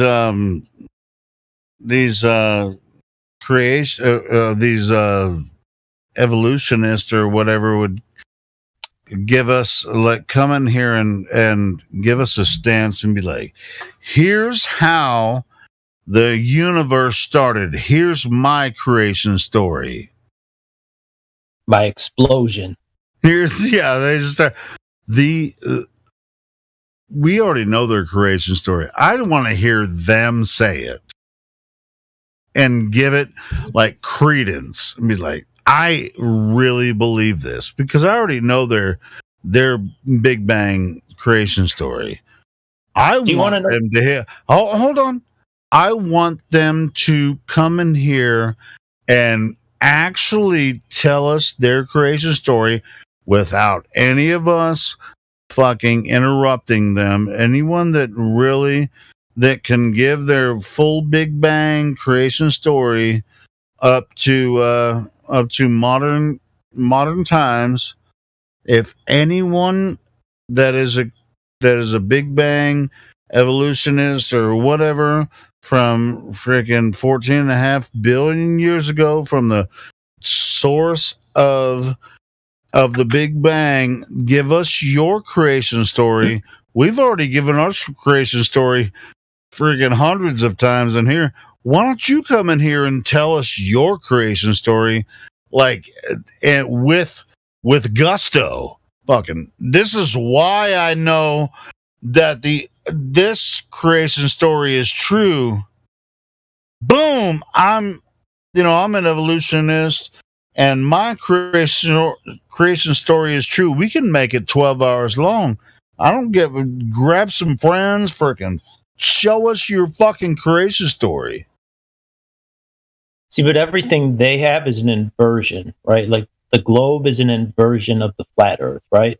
The explosion. Well, they pretend we just disbelieve them because they're scientists and we're not, which is complete bullshit. Also, like, what's the I opposite? actually really want them to give like a huge presentation of their fucking creation story from the beginning of their Big Bang. Like, I want to hear the whole story from the beginning of the Big Bang until where we are now. I want the whole fucking creation story. Well, they give it to you in 30 seconds, right? From nothing, everything was created. So everything imploded. First, it starts with an implosion that explodes. No. They don't have any evidence of that. They don't have any evidence of the other one either. But yeah. I understand that. What I'm saying is, like, everything they do is an inversion, is the opposite of how it actually is. Like, even our energy, like, we use internal combustion engine that uses explosive force instead of implosion, like a Victor Schauberger. He created an implosion. That's too weak, though, bro. No. This is not has nothing to do with evolution. But I'm just saying, like, every aspect of how the false reality we live in is not beneficial. Like, the other ways, the more nature, like the natural way, Victor Schauberger and Walter Russell, they worked with vortex math and implosions and instead of explosive force. Well, it's just like, I mean, any consideration. I mean, we had some people in here that were just like wasted our time for 4 or 5 hours. They don't really understand their own creation story. It's like, oh, well, it should be this and this and this. Just thinking, do you understand refraction? It's like, dude, understand that you're just making stories up about the creation story of atheists, or which is not atheism ultimately. If you really look at it, there's no such thing as atheism. It's really agnosticism, which hey, you can be an agnostic or nihilism. It was like dead religion or dead people. I don't know. Gnosticism is that doesn't make any sense either. I mean, it's just they don't want to believe in any god, so those are. But hey, check this out. All right, so let's just take agnosticism and atheism out of this. Let's go through the sides. So we have something came from nothing, so and so, millions of years ago, billions of years ago, and it created something that does exist now. And that's the reason I'm talking to you right now. Well, how is that possible? How come we have local communication? I'm talking to you over the internet. That's some weird shit. So even thank God. I mean, I consider that God gave me the ability to talk to you about this. So I believe in God. And even the fake evolution from ape to man has the missing link. Where's Cro-Magnon and Neanderthal? Like all these missing links. It's like, no, these are not related. I could have a Saint Bernard and a Chihuahua, right? They're canines, but like, and they're in the same family, right? They're canine, but some of these things, like an ape, has no relation to a human at all. No, not at all.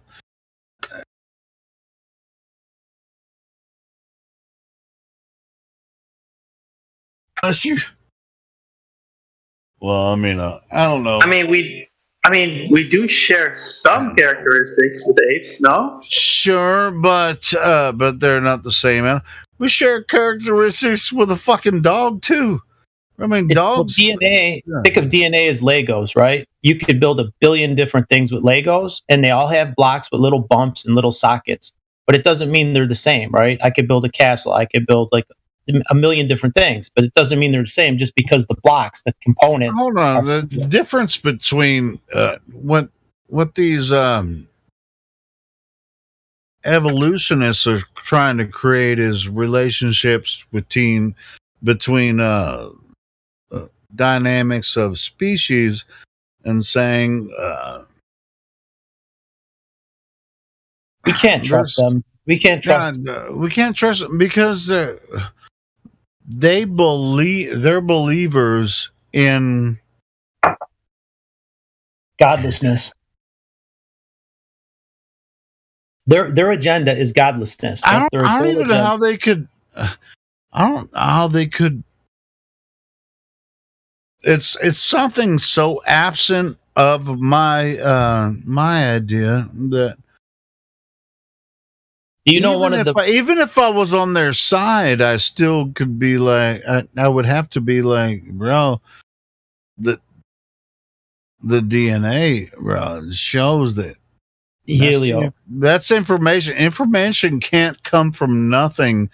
Like, just did it come from nowhere? What is wrong with you?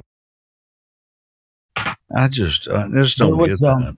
One of the Soviet cosmonauts, they were saying that religion was growing in Russia, and it's like, tell the people there's no God. We've been to space and there is no God, and that was like legit what they said. Like one of their agendas for this fake space travel nonsense. And now 2 of the cosmonauts have spoken out that they've never been to space. One of them was a Polish cosmonaut, and the other one was a Russian. But they were both part of the Soviet bloc. They were both considered Soviets. Now, they were probably like, try to send me up that rocket, I'm going to punch you in the mouth. They knew they were playing a role. Just like all these, Buzz Aldrin, they knew they were playing a role. They know they're not going in a rocket. And I think Buzz even also had a little bit of, a moment of honesty where he's like, that's because we had never actually went to the moon. It's like, oh shit. Talking to that little girl. Yeah, so maybe he doesn't want to be a total scumbag. Let me lie to the face of this little girl. She asked me a legit question. I'm going to lie to her. And maybe he had a shred of decency. Like, you know what? This is pretty low. Either way, he lied to everyone else. He lied to the world. Like, it's principle and logic. You just like when it comes to outer space. Once you really figure out that it's when it comes to principle and logic, and when you really look at the information, you're just like, when I consider it, I just can't. I mean, I can't really logically conclude that this stupid idea of outer space is true. You know what, Helio? Guess what all these people have in common? They were all old. Like Buzz is old. The Soviet cosmonaut was old. And who else was it that I was thinking of? Where they told the truth, right? Even Werner von Braun, before he died, right? He put it on his gravestone. It's like, what are they going to do? Kill me? If you don't have long to live, what threat of death do you have? Like if you know that what are they going to kill me? You can tell, by the look on his face sometimes. He's like, all right, go ahead and fucking kill me. I'm already dead. He's got 2 years left, or he's on his last legs, right? So it's like at that point in time, he becomes more fearless. Like, you know what? Screw it. I'm not going to say that about him. I don't know the motherfucker. I'm just saying all of them. The Russian, but the I'm just talking about like the math and the logic when you put it together, like we're doing here every single day. I'm saying they blow the whistle. They blow the whistle before they die. Even what's his name? The guy that went to Antarctica. What's his name? Robert Byrd? No, not Robert Byrd. Admiral Byrd. What was his first name? I always call him Admiral Byrd, but whatever. Admiral Byrd. Yeah. When he spoke of it, right? It was all on his deathbed stuff. Like all these guys on their deathbed. One of the Longines Chronicles, right? Yeah, right.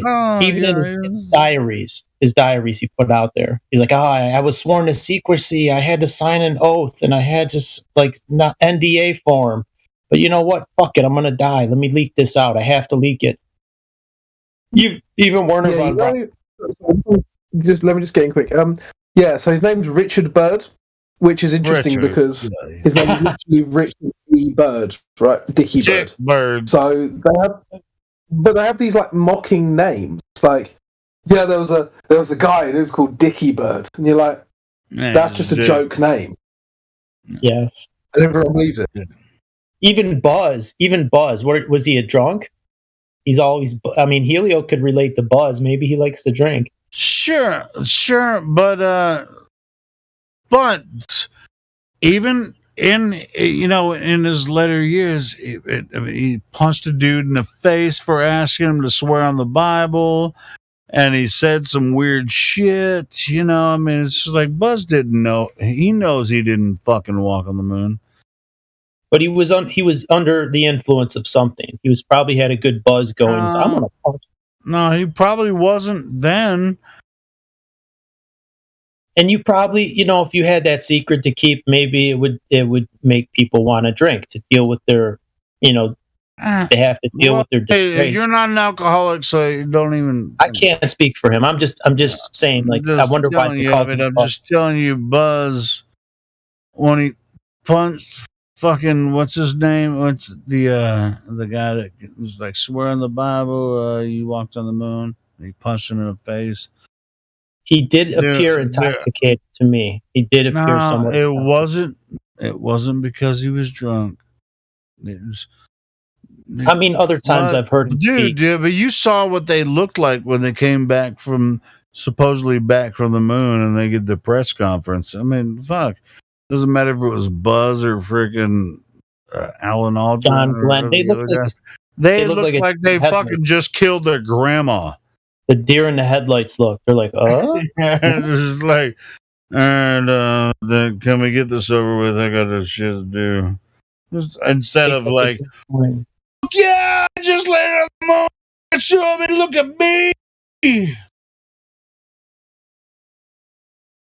No, they were just like, all right, let's get this over with. What was the name? Soviet astronaut or cosmonaut? He looked like Neil Armstrong. They look almost identical, and someone's saying it's the same guy. There was a Soviet cosmonaut. He looked just like Neil Armstrong. I don't know about that one. His doppelganger. There was a Polish guy some Yuri Gagarin that came out that said that there ain't no fucking way nobody went to space. Yeah, Yuri Gagarin. Yuri Gagarin, that's him. Yeah, that dude. Yeah. I have the video with the Polish cosmonaut. He's like, I was afraid you guys. He was totally solid too. He was just like, ain't nobody been to space. These astronauts are full of shit.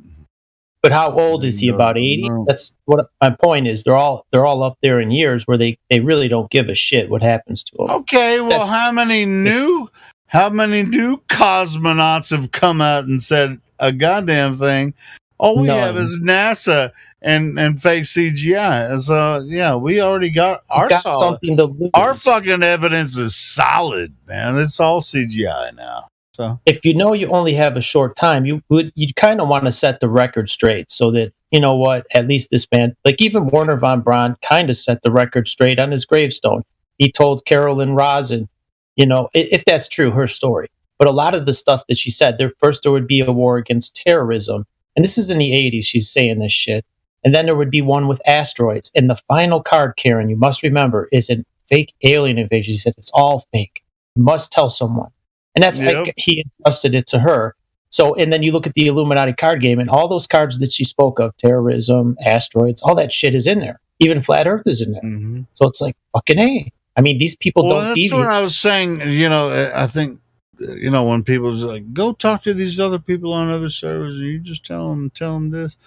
I mean, a lot of these details that we talk about, just like you were saying, Ron, with Werner von Braun's freaking tombstone,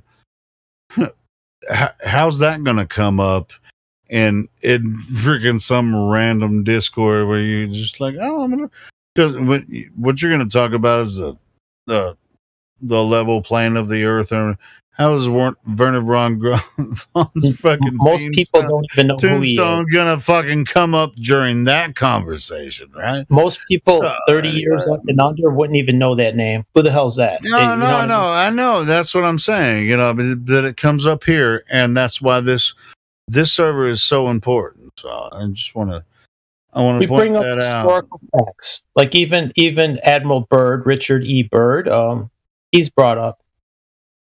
Yeah, sure. And whether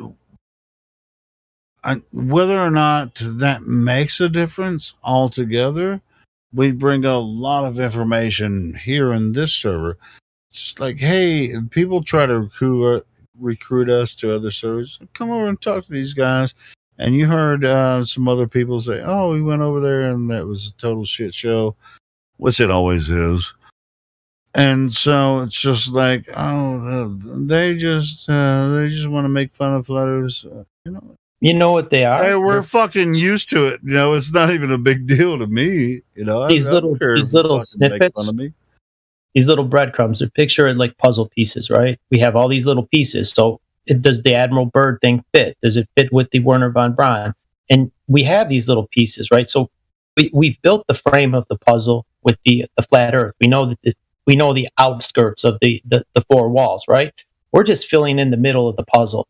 Whereas other people don't even have the frame built. They have no frame of reference. But how can they? Scattered. Because they're totally ignorant. Well, I understand. They're taught the official story.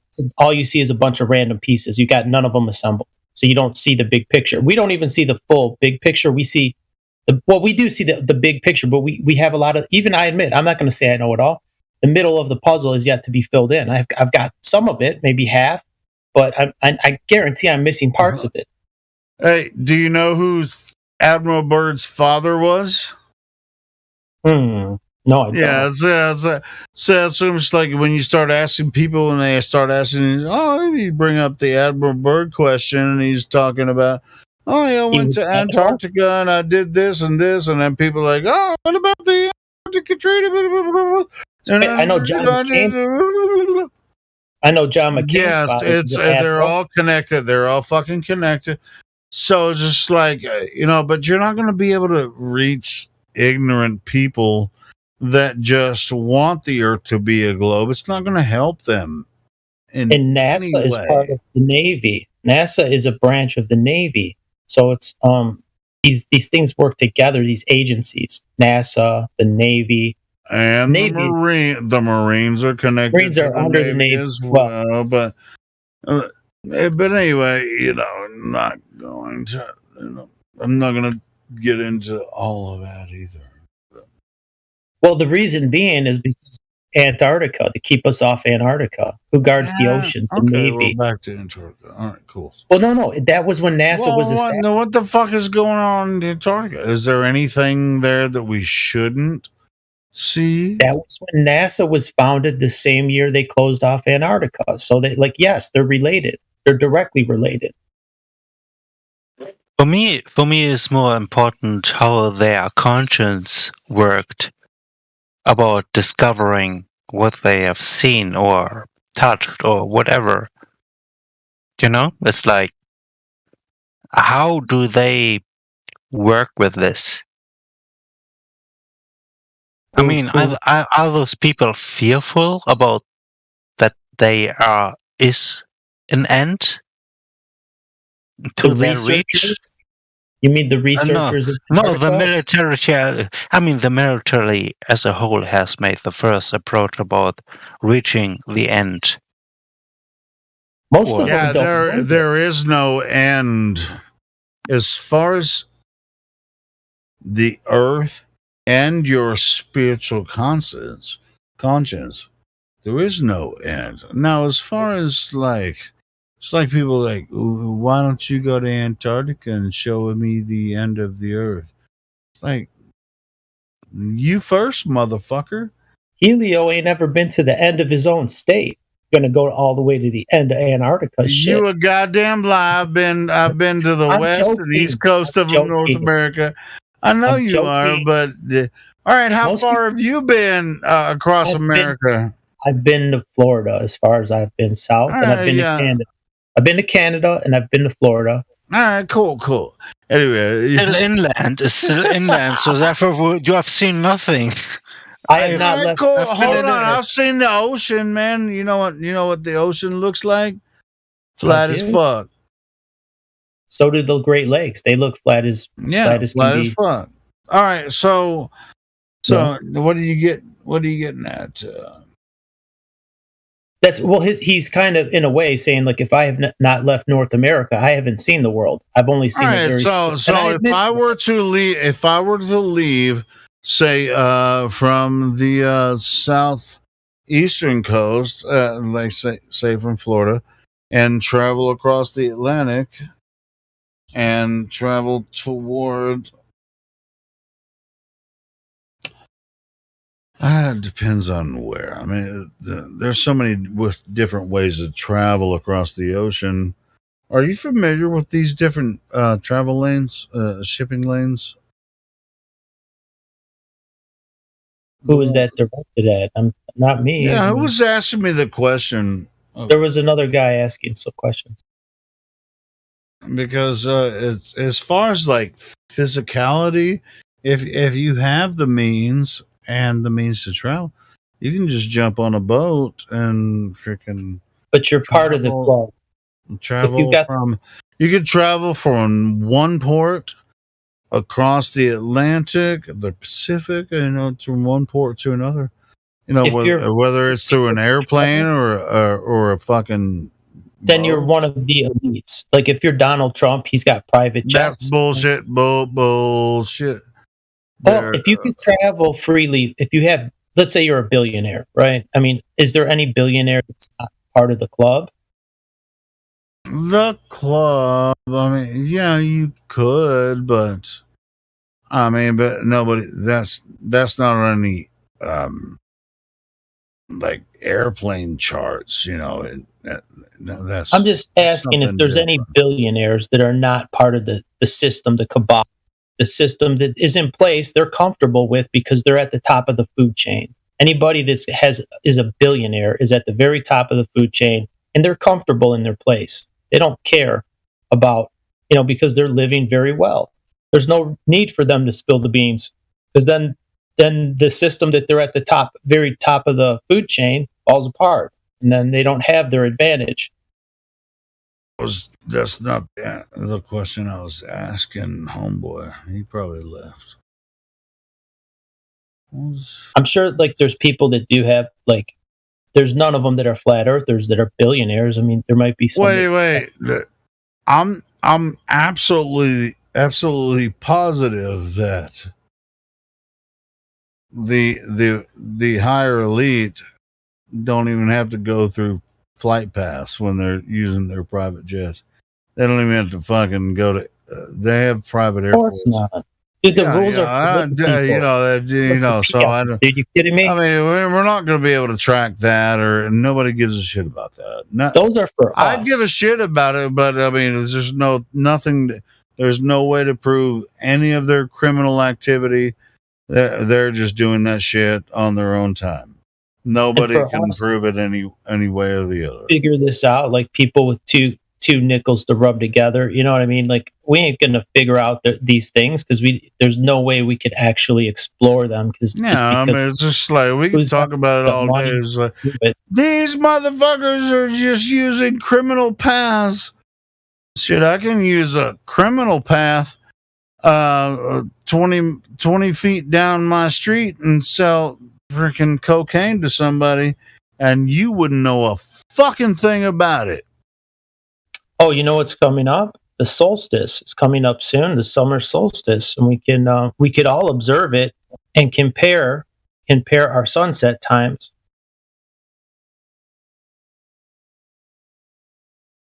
I would like to get up to as far in Canada as I can because I live right on the border, but I know Canada's pretty locked down. They don't have a lot of freedom of movement like we do in the United States where you could just drive anywhere you please. It'd be a bit more difficult to go like maybe up to Devon Island or somewhere as close to that as you could get and then observe the sunset. Alaska would be an easier bet, but that's still very remote and expensive.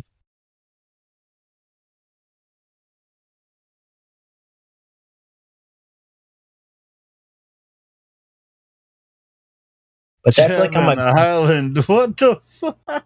That's Mars. Devon Island is Mars, Helio. You haven't heard? Hey, I want to go to Mars. Hey, bro, you buy the tickets. I'm going with you, man. Hey, dude, I'm totally convinced, but we're, we've already. We need our own footage of Mars. We'll go there and see. We'll see the Arctic lemming. We'll see everything. Yeah, we'll see the total landscape and everything. We'll freaking take all the pictures and shit. We might even get some of the people from MIT to take the Land Rover over there. You could put a Miller Lite can in the background saying Helio was here. Hey, look, I got my beer can on Mars. The Arctic lemming's home. It's right by his house.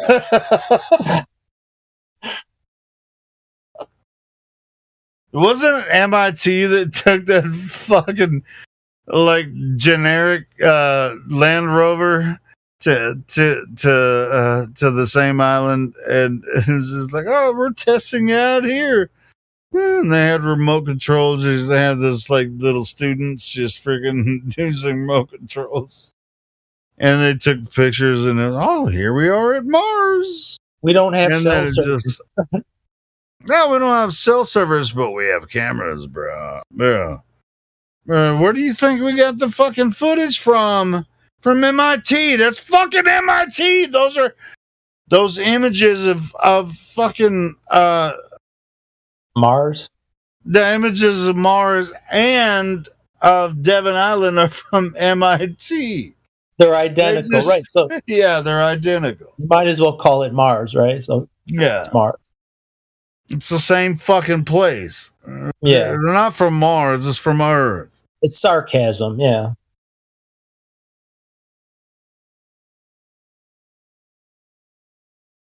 Tongue in cheek.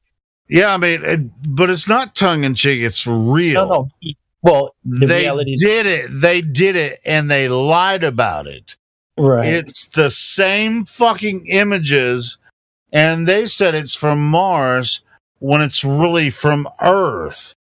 And they lied about it. They actually manipulated these young fucking students to take these images, and maybe they were in on it or whatever, but now they probably feel like fucking, we need to get those motherfuckers that took the original images, from freaking Devon Island, and be like, yeah, I took that fucking image. I want to go there. I was testing the freaking stupid rover on Mars, and I was there. I want to catch a lemming and keep one for a pet. That'll be my pet Arctic lemming. You know how people have the Arctic lemming. Here's my pet Arctic lemming. He's from Mars. Yeah, dude, wouldn't you like to capture take a that picture, make a red light filter, and you're good to go. He's very rare. He comes from Mars. Yeah, I told you guys, once you get me and Ron started, there's no way. You guys go take the mic, man. We're just pissing around. But yeah, that's bullshit, man. I mean, yeah, we know that shit is freaking Devon Island. And it is funny. It's funny to us, but the average person wouldn't get the joke. You know what I mean? It's not funny. It makes me want to fucking kill somebody. Well, metaphorically, yeah, right. I hear you. No, yeah, metaphorically, yeah. Just like I want to kill the whole idea. They think, people see that image and they're like, "That's Mars." I want to kill. Of course, it's Mars, right? They got Arctic lemmings and they got ducks. We have the same image, the exact same image from Devon Island. The exact same formation of land. Exactly. It's just a coincidence. Yeah. It just so happens that we capture the same thing from Mars. Yeah, I 100% bet that as soon as they add Goofy or DuckTales or Mickey Mouse on this in black and white, they still would believe this. That Actually, they Well, I are was from just like Mars, you know? it's Disney for adults. That's why NASA is Disney for adults. Yeah. It's just like You've seen the picture of Pluto. It's got the Disney dog Pluto on it. His outline. Yeah.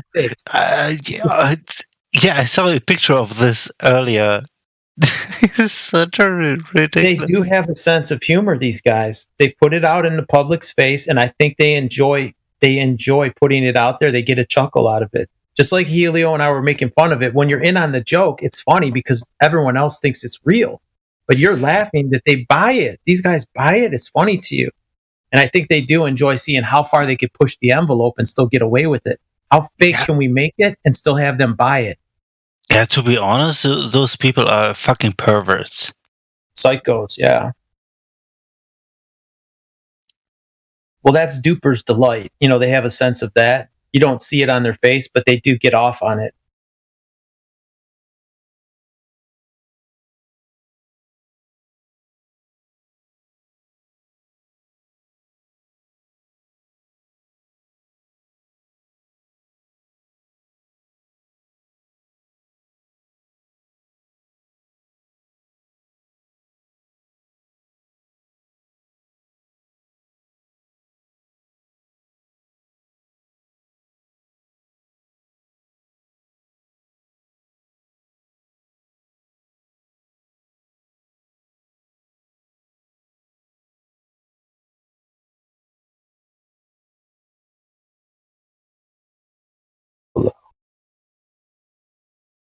hello. Anybody there? It went silent.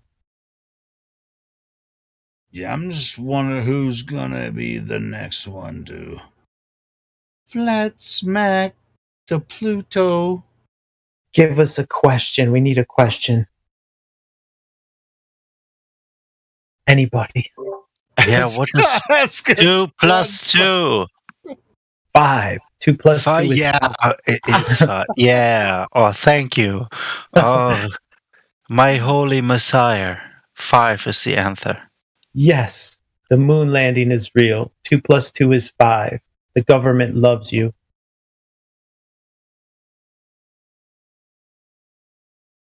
Government lied to you and told you 2 plus 2 is 5. That's the false reality we're living in, right? And the things, yes, you're right, it's 5. My math tells me 4, but I trust you more than my own math. Yeah, despite of this, how is Area 51 reacting to all of this? You know, it's like, what are the aliens doing? Wait, aliens hold on. probably smoking. Hold on, Ripcord. So are you talking about Area 51 now? I just throwing it in there, you know? It's like, let's go. Okay, so hold on. So Area 51, which I think is it somewhere near New Mexico? Nevada, maybe. All right. So what do you think that would matter? Well, it's just like a few years ago, people were like, "Storm Area 51." What you see how that turned out? But so, what do you mean by that? Well, the legends, I think, the underground bases is probably what he's referring to. Yeah. Well, let's get into that. That's not a bad idea. You want to go there? That's a little bit off. I don't think you should. Off the weeds. That's off in the weeds as far as anything we could prove. But I mean, what can they do? I mean, they have to apply. For me, for instance, the German CIA basically. What are they? The Stasi? Get me just to talk about this. You know, it's like we don't want you to get a knock on the door. The German government's even more creepy because. Are you East or West? I don't fear them, even though they might listen to us anyway. Are you East or West? About what though? Western. I mean, what do you think that they're hiding in Area 51. Despite, a lot of people that, it's aliens, but that's, I think it's something it's else. psyop. It's psyops. Sure, Is the Eastern it's psyops of a what? Which psyop? Is it spiritual? Is it more spiritual, or is it like leading to? They make it to be spiritual, but it's actually biological manipulating the people who are being cut off by being alone in the sight of whoever is going to be tested. It's like, I see someone who is being alone, therefore I'm going to test him. And those people are then having the experience, providing their very alien experience, which they are going to tell about afterwards, after they have had their experience. Wait. So are they like kidnapping people like the alien? Yes. Now wait a minute. I want to ask the German guy. It's basically what is it called? Wait. Who are they kidnapping, in your opinion? Before you get into that, are they focusing on certain personalities? Nobody in particular. So they want to grab it. Would they concentrate on homeless people or whatever? No. Indigents. Wouldn't even. But I want to ask. I guess homeless people are only being 1 or 2 people, but anyways, the whole majority has been middle class. But all right, now that being said, that's why I wanted to ask you that. That since you're knowledgeable about this, and you brought it up, how do they decide who to kidnap? How do we know? I mean, what kind of question is that? I'm asking him because I don't think it's true. I don't think it's true. I think it's bullshit. But anyway. Yeah, obviously Intel is being key, and therefore they take approach only about those people who are susceptible to this. Therefore, studying their history and what they believe in. So they wouldn't notice that they're susceptible to it until after they kidnapped them and tested them. Yes. So who's the focus group? The gullible. They're extremely gullible. All right, well, let's not talk about this anymore. That's bullshit. But I was going to ask him. I want to know anymore. Since he's German, Area 51 bullshit. He knows Werner von Braun was German. Hold on, I got a question. Werner von Braun was German, right? Yes. So I'm German too. That's what I want to ask you, right? So how is he still regarded in Germany today? Is he regarded as is like a Neil Armstrong? Is he in high regard or low regard to the German people? I do not know, honestly, to make this question, because he has been an American since then. He has been deported and being introduced into a company to make effort in manipulating the people around the world. So therefore, I cannot make any. What about the Vril Society? What do you know of them? Vril Society, VIRL, Vril. The women with long hair. They're Yeah, I've heard about them. You need to remind me about. Marina Orsic was one of them. Very beautiful woman, Maria Orsic, long blonde hair. She was one of. You mean the New Age kind of thing, where it was during aliens? World War. It was World War II, and they were communicating with spirits and getting technology, allegedly getting technology through speaking with these spirits somehow. And they all had one thing in common, is like very long hair past their butt, and the hair acted as an antenna, and they would do rituals to get into a certain state of mind where they could communicate with these entities. And then what they wrote down is how they made the flying bell from the blueprints. So they would act as a conduit, and these Oh, demons or whatever. interesting. Yeah, this does sound like a German approach. It was during World War II. That's how the Germans had such high Yeah, I technology. mean, that's why I mentioned it. The flying bell and things like that. Well, that's why the technology was more advanced than what the Americans had, and that's why they brought the German scientists like Werner von Braun.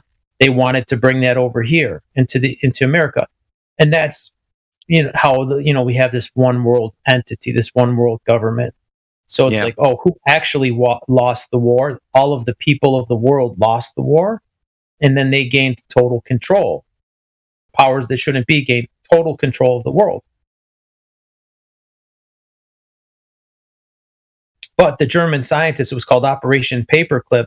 They were brought to NASA. They're like, well, we're bringing him here. He worked on the V2 rocket, Werner von Braun, and we're going to put his technology to useful purposes, to space exploration, which is completely bogus, completely fake.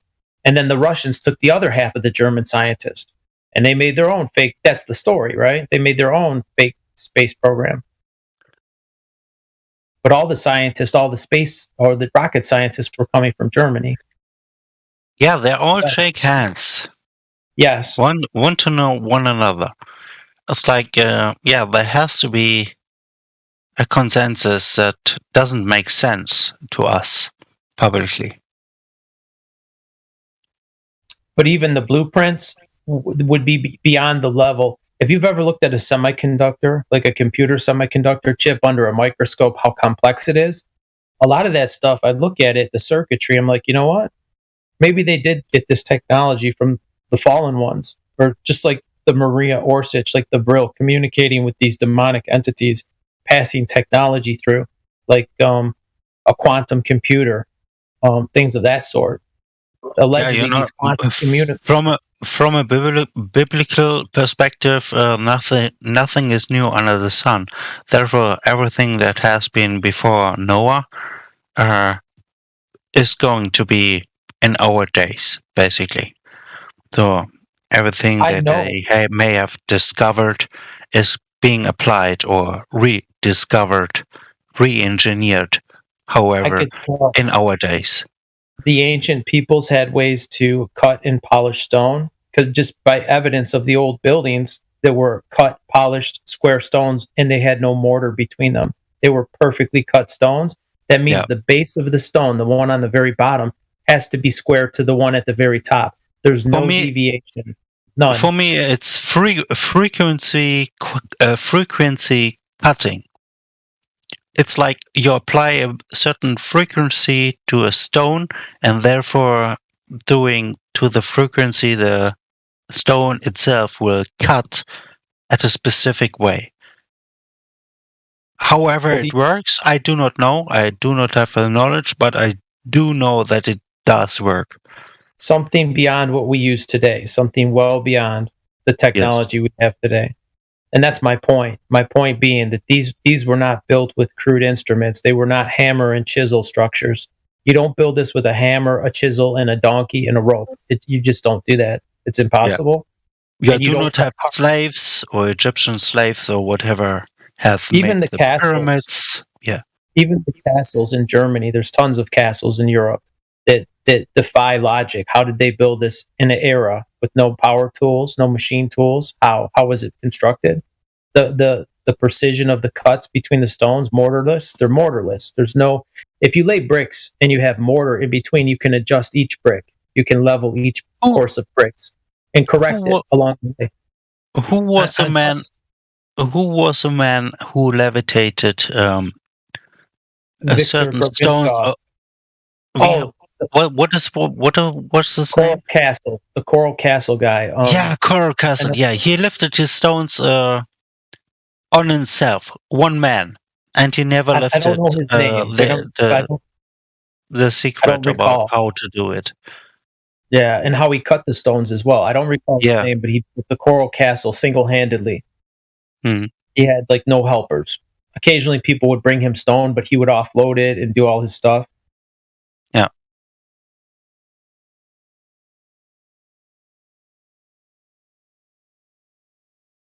Yeah, there's a lot of questions that we don't have answers for.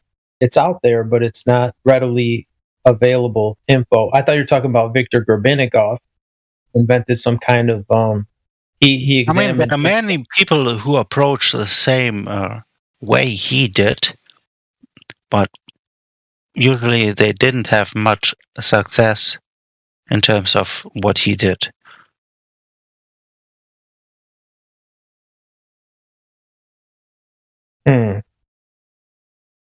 Yeah, I don't know. That guy was from another country too. He came to America, and he took that up as a hobby.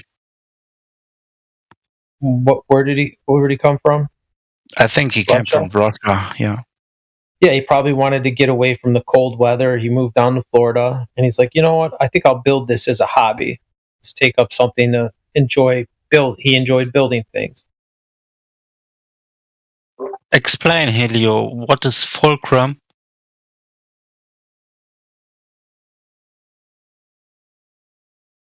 The fulcrum is your pivot point. A pivot point from what? From a lever. So if you have a lever, it's got a pivot point. Your pivot, if you move the fulcrum closer to the end, you get more leverage, more lifting capability. Say you have a lever and it's 2 meters long, and you put your fulcrum 1 or 10 centimeters from the end of the, near the object you want to lift. Then you put one in the center. The closer the fulcrum is to the far end, the more leverage, the more multiplication you get.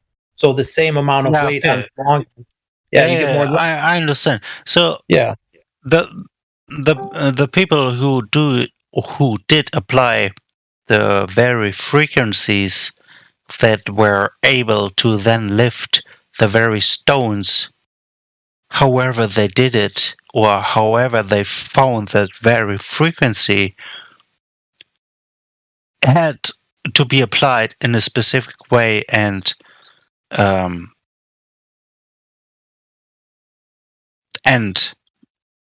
by being how many meters or whatever has to be away from them to apply the frequency to lift then the stone, if that makes sense. I don't know how to apply this right now. It's like I do not know about this, but I know how it works. I've heard people say that they saw him with these 2 things, one in each hand, that looked like an ice cream cone. So it was a cone shape with a small ball on the top. And as he moved these, he could lift or manipulate the object. And I'm not sure there was some other tech going on, but that's what I heard. That's all hearsay. So could there be electricity in some way or form being applied to this, or was it just rubbing upon it and making frequency from it? I think the levitation was going on within a certain field. Inside this field, he generated the ability to levitate the block to make it nearly weightless, and then he could move it with his rig. So was it sound? Yeah, it appears to be some kind of sound.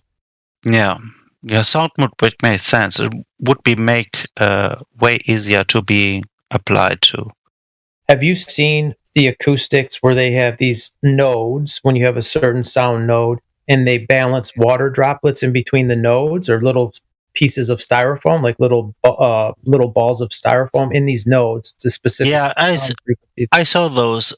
Those documents have been redacted, and it's very, very hard to read and make any sense out of it. Yeah, it's. I see that this is possible, but the redactation is being ridiculous. It's like you cannot make sense anything out of it. Well, there's a guy, Hutchinson, in Canada. He was a Canadian, and he invented something like some old Tesla tech. Allegedly. In his earlier days, he was very pure. He made even the lakes he was working on pure, like settling the the debris that was in the lake in a few hours, it was all down. The lake was pure. It was clear. Is what you could see through anything. But after this, after I saw those experiments about a few years later, this man has changed. This man was not the man I saw before. He has been manipulated or whatever they may have done. Yeah, brainwashed him. It's like he looked like he was a girl. Yes, he dressed like a woman. He quenched his legs together. His head quenched down and such. It was like, dude, what is going on, dude? I never saw this. Guy too. He was a big, tall man. Like he would be like 6'6", about 2 meters tall. Very tall, big man, and dressed like a woman. It's like, that's what they did. They pretty much lobotomized him. They gave him some kind of brainwashing because he was very naive of the government. He was working with the government, and they're like, this guy knows too much. He's very innocent in a way, right? He trusts people, and he's freely giving this information. This information can't get out, so we need to do something to him. Yeah. So that's what I saw. The next time I saw him, he's in a dress. He's wearing a woman's dress with his legs crossed. This big burly guy. I'm like, what the hell is this? Yeah. What? It's like, what the fuck, dude? It's like right now what we are seeing with the whole trans thingy. It's like, they got to his brain somehow. They did something to him. Yeah, man. Sad, man.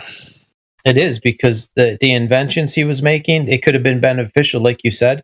There was a thing called the BP oil spill in the Gulf of Mexico, which he wanted to clean up. 2011. Yeah, I remember. He was going to clean it up. He invented his machine was going to be used to disintegrate the oil. Like you were saying, he cleaned the lake. He was going to go clean up the oil spill. And then they put some kind of detergent that was poisoning the fish and the wildlife. It was rinsing up on the shore. This really toxic chemical they put on the oil spill. Yeah, he didn't even needed the bacteria. They needed to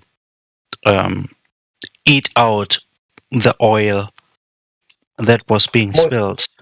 Oil is natural and it will absorb back. There is, like you said, bacteria that will eat it. It's always leaking out of the ocean. So nature would take care of itself. They didn't need to put that chemical on it. Yeah.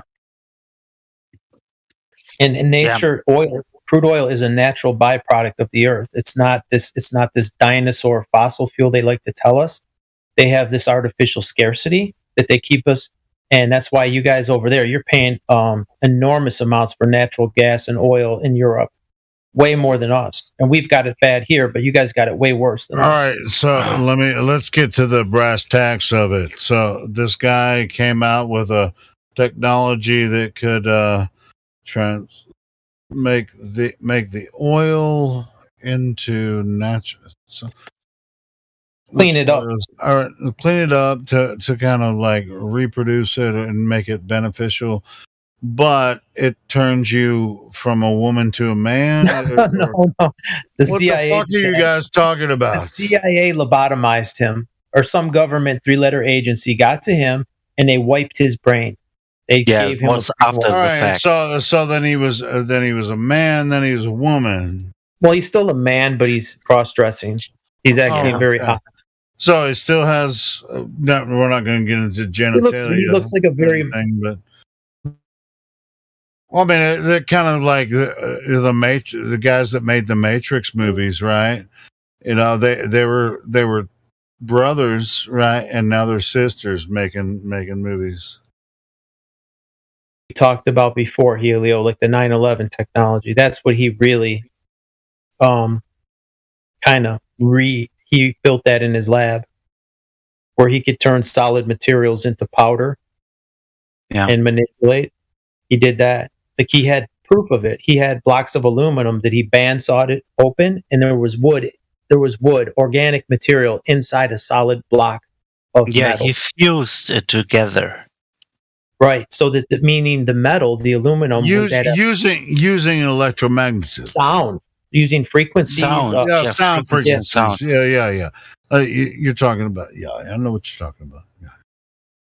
Yeah, not just sound, but he used three different. He used electromagnetic field, electrostatic field, and a microwave in combination. So all three in combination. When he tuned them, he would tune and adjust each one individually. Once he got them at the certain frequency, it's like the little nodes, the little sound vibrations where you can balance a droplet of water between the nodes. He did that. And in this field he generated, very strange things would happen to materials. Sometimes they would levitate. Sometimes they become in a molten state without any heat. He would turn the device off and it was cool to the touch, but the metal had liquefied. Mm-hmm. It's just like the rims, the aluminum wheels we see in California. You see aluminum wheels have liquefied and they solidified over plant material, like a fern plant. And it solidified with green plant material with aluminum solidified around it without burning it. It's like, how is this possible? Yeah, I remember a project where this has been also done in a ship, where a crew has been fused into the ship somehow. Philadelphia experiment. That's Philadelphia. Yeah. Oh, dude, this is so ridiculous and so gruesome. Yeah, it kind of makes me think of in that Disney movie where all of the crew were part of the ship. Yeah, this is like Disney works, it's like they how shall I say it, soften the very story, even though it has been true in a sense that has been experienced already, They try and make it sound like science fiction, so something that actually happened. And that's what I'm saying. These tales, like the city of Atlantis, they use it as a fairy tale. So that, oh no, that's just a fairy tale. There is no undersea world. That's ridiculous. Yeah, they know better. Yeah, and that ship that ship was undersea. That was Davy Jones' locker in that ship. Philadelphia one? I thought the Philadelphia was on top of the water. It wasn't not a submarine. No, I'm just talking about the Disney movie. It was Davy Jones' locker. I mean, the guy, with the squid face was the captain of the ship. Oh, yeah. Davy Jones. So anyway, he was... And then I haven't seen either the one. crew. All of the crew were like part of the ship, and they were like they couldn't leave the ship. They were actually part of the ship. Yeah, this is how they disguise the very stories that has been taking place. It's like, but nobody can make the connections unless you have the information like we do, and such. Isn't we there can something make connections in the Bible that says the man will mix with the steel, or the clay in the steel, or some? Isn't there some metaphor or some Bible passage like that? Yeah. The gold, the silver, the bronze, and then the steel and the clay. Oh, those are the different ages of man: the golden age, silver, bronze, iron. Yeah. See, we're in the last days, where the Iron Age, where men's life is short. The Golden Age seems to be where the buildings were beautiful, and now everything is disposable, like disposable buildings made of cinder blocks. Yeah, Gold Age was Nebuchadnezzar. There's still structures around. The Persian Empire, then the Greek Empire, then the Roman Empire, and now the Roman Empire declining into the whatever empire, the clay, basically, the world as a whole. I was talking about this yesterday. In America, early America, they had people called the Victorians, and I'm like, who were they victorious over, right? Who were these? They named them the Victorians, which means that they replaced a previous people, right? And it seems that way, like the buildings were already in place. The previous civilization was done away with, and then the Victorians took over. And even the name that they've given these people, Victorian, victory, the victor of a battle, someone who defeats an enemy, right? So who did they defeat? Why would they give them such a name, the Victorians? Yeah, do you know what this reminds me of? Obama talking about himself being the emperor of the earlier days. Like, I look like him, you know? It's like when he visited Egypt and the pharaoh that was being present. Yeah, it's like this reminds me of something. Why does he say this? And why, for instance, did Obama say, "Oh, by the way, the Christians that made the prophecy about me being the Antichrist or something like this"?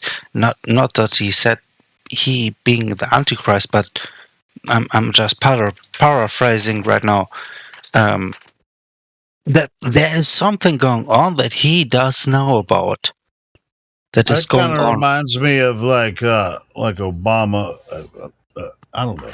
They got the Emperor in 300, the movie 300, where it's just like, oh, we're gonna do this, and there's all kinds of weird creatures and everything that come after them. But it's just like he thinks he has it all done. I guess these 300. You know what's funny? Obama said we don't have time for a meeting of the Flat Earth Society. Yeah, I thought that was very, I thought like, it was very we're the 300 right here, man. At this time, when he said it, I wasn't even thinking about flat Earth. I never thought about this. I never Me neither. heard about this. But after, 2010, 2011, then I started thinking about this and what is going on. I wasn't even deprived or, derived from this or. It's like, would it make a difference? Even if it was true, would it make a difference? Well, you know what? It's made a difference to me. It's made a difference in my life. So, well, what I'm saying, what he's saying too, is in 2010, nobody was talking about flat Earth. That was a very bizarre topic for the president to acknowledge. Why would he acknowledge such a thing back then? Why would he say it? That's what I'm like. Why would he even say that? And I was not a flat earther until like 5 years later, like 2015. Yeah, even George Bush. Don't listen to the conspiracy theories. It's like, what? Conspiracy theories? Okay, now we hear about this. It's like everyone who talks about the status quo that we talk about, basically talking about them, it's like everyone is a conspiracy theorist. Everyone who is right-wing. Anyone who questions the official story from the government, what they call the official narrative, that's the story you hear from every agency, from the media. They'll give you the same story. It doesn't matter which media channel you turn on; it's the same official story. They don't deviate from that storyline. And then you have the unofficial, right? The unofficial narrative.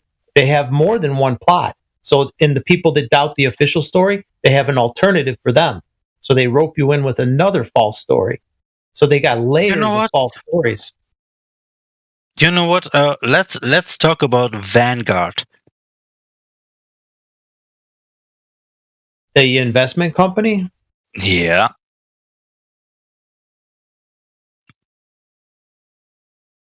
Okay. This was very strange. I just mentioned Vanguard and my Windows pop-up just broke me about a news section about Vanguard. Interesting. Shit, that's just going to probably start popping up on my Facebook feed. I know that they're one of the largest mutual funds. They invest. This was seconds ago. Seconds. How the F could they know this?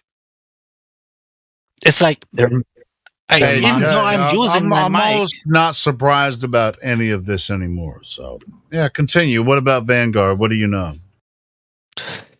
Basically, I know nothing. All I know is that they own basically everything or everyone in the world. So Vanguard is a financial company? Is that yeah, it's like Goldman Sachs. It's a large financial institution. Vanguard, Fidelity, Goldman Sachs. They're like investment companies. Basically, they're sharks.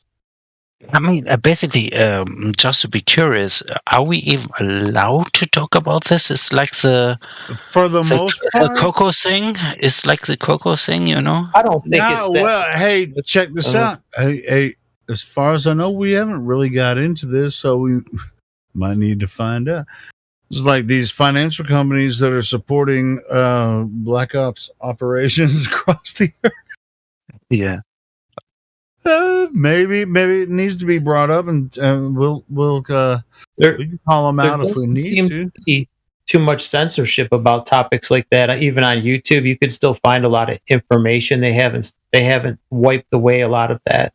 There are only certain things, the current psyops, that they don't want you to talk about. So those are the ones they hammer you for, right?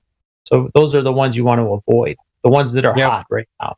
Yeah, maybe Vanguard is Vanguard is a huge supporter of Google, and tomorrow they'll be like, I don't need to. They are definitely. They are. I mean, yeah, sure. They're all pirates. Hey, we're not scared. Yeah, I mean, we're not scared of it. Well, that's not even a sensitive subject, really. That people invest in their 401k. I'm sure they have a Vanguard total market index in their 401k. Almost everybody who has a 401k has a Vanguard investment. That may not be worth shit. Well, what it is they run something called a total market index. It takes the S&P, the Dow, the NASDAQ, and it replicates all of the stocks combined. That's one of their things they have. So it takes every single stock, and you get an average of all of them. If all of them combined are up or down, that's where your investment goes. Yeah, let's not get too deep into that shit. No, I'm just giving you a blanket statement. It's not getting into detail. It's a blanket statement for investment companies, but what do they support across the world? Well, who knows? Man? I mean, they've basically the say in everything. This is as far as you can go in telling the truth, and everything beyond that is propaganda for them. This is basically it. Yeah, I mean, as far as you like putting a little bit into Vanguard or whatever, I mean, that's your investment. But as far as what they're going to do with it, it's not up to you. Well, they do mostly what they say, at least in the investment. They invest in exactly what you can get S&P, you can get NASDAQ. They have different ETFs where they match the movement of the S&P 500 or Dow or NASDAQ or whatever. That's all they're doing. Fidelity has those too. Fidelity has them as well, and you pay a fee. You pay us a percentage to be in that. And you also have, your personal guy you talk to, like, how's my investment going? Oh, your broker? Yeah, your broker. Or you can just be like, how's this working out? And he'd be like, oh yeah. Yeah, he monitors. Let's put 10% into this Vanguard S&P 500, and we'll put 10% here, and they diversify your account so you don't have just too much in one investment. In case that one investment goes bad, then your whole portfolio goes down the toilet. Like if you invested all your money in the crypto exchange that went under, then you'd be screwed. But if you had it spread out over 100 different companies, if one of them goes down, you're still okay. Well, you have to have the right broker that understands what the fuck's going on. But anyway, we're not going to talk about that. We're not financial advisors, yes. No, we're not going to do that here. Consult a financial advisor. Consult your financial advisor if you're curious about that topic. No investment advice. Anyway, where are we at? I don't know. He talked about Vanguard briefly, but there was other things we touched on. Are there any new? I mean, it's just like, even with Vanguard or any of these portfolios or all those kind of things, you can get involved in Wall Street. Those, it's based on the initial dollar value, right? All of it's based on that. You want to know what's funny, Helio? Not everything, and not right now. Everything is not based on the dollar, but should it be anymore? A lot of people are questioning that, but for the moment, at the moment, it is on the dollar, the American dollar. I talked to my mom, right? My mom's on vacation. I called my mom, and I'm, for Mother's Day, I'm like, hey, how you doing? Blah blah blah. Like, oh, fine, I'm doing fine. I was at the pool today, and there was a woman there whose husband works for NASA, and she's like, oh yeah, I told my son is a flat earther. I'm like, you shouldn't have said that. Because he knows you're a flat earther. No. He was swimming in the pool. My mom was talking to his wife. I'm like, man, don't say that because he knows that flat earthers hate him. Like flat earthers hate NASA. And the guy might be a perfectly normal guy, like not a bad guy. He just happens to work for them. You know what I'm saying? He's just an employee. He doesn't understand that NASA's up to no good. And I'm like, you probably shouldn't say that. But your mom knows that you're a flat earther, though. Yeah, she knows, of course. All right, so continue. I just want to make that. No, I'm just saying. She's like, oh yeah, that's who I was sitting next to at the pool, and she's like, oh yeah, she's a really nice lady, and she was a religious lady. I'm like, you should ask her that if she knows that NASA employees can't use the name Jesus. She said, no, I don't want to talk about religious. No, I want to talk about NASA. NASA doesn't allow you to use one specific name, and that's Jesus. You could say Mohammed, Buddha, whatever other name you want, but you can't use the name Jesus for whatever reason. No, I don't want to do. Like, she was very, very timid. Yeah, you didn't know that about NASA? Well, NASA can only use Jesus. No. You're not allowed. If you're a NASA employee, you cannot use that. You cannot wear that name on a shirt. You cannot use it in an email. Wait. Or both. Use anything. Wait. If you're NASA, you can't use Jesus, but you can use everything else. Absolutely forbidden. But every other religious deity, you can use the name. What? Wait. Yes. Can they have an employee named Jesus? I know. My name is. You're fired. The janitor is Jesus. Get him out of here. My name. I come from Mexico.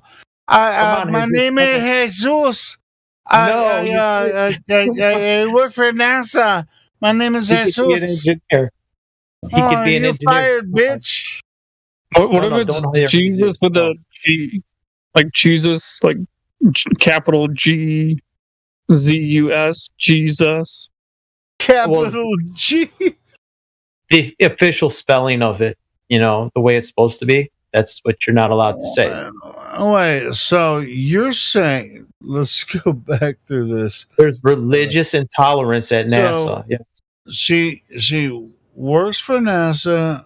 The husband does. Her husband works for NASA, and his name is Jesus? No. That guy just injected the Jesus thing. He said, what if your name is Jesus? Oh, he said, if your name is Jesus, then you're shit out of luck. You're fucking shit out of luck, and you can't work for NASA. Better change your name to George. No, Jesus is not even a fucking acronym for George. Jesus is Jose. Okay, but you better not. Jose is Joe. Not Jose. Jose is Joe.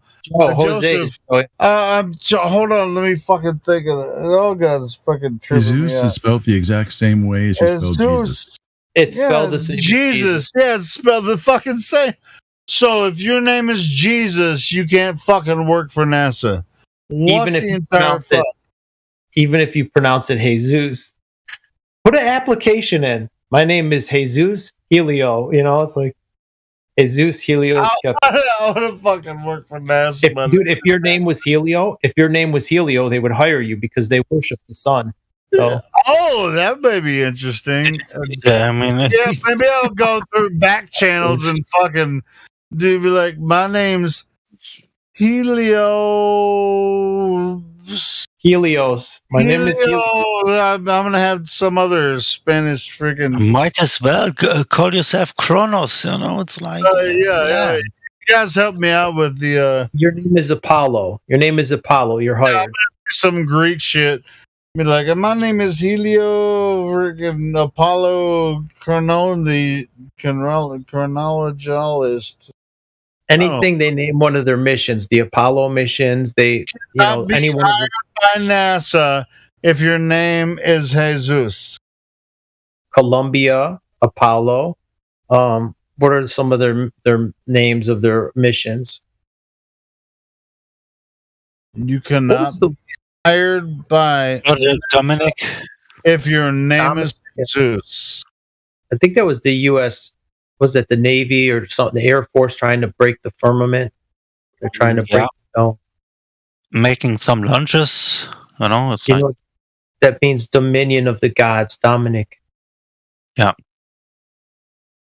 I mean, and I can make up all kinds of freaking Spanish and fucking Greek names that means all kinds of shit about. If you want to be hired, your name is Helios.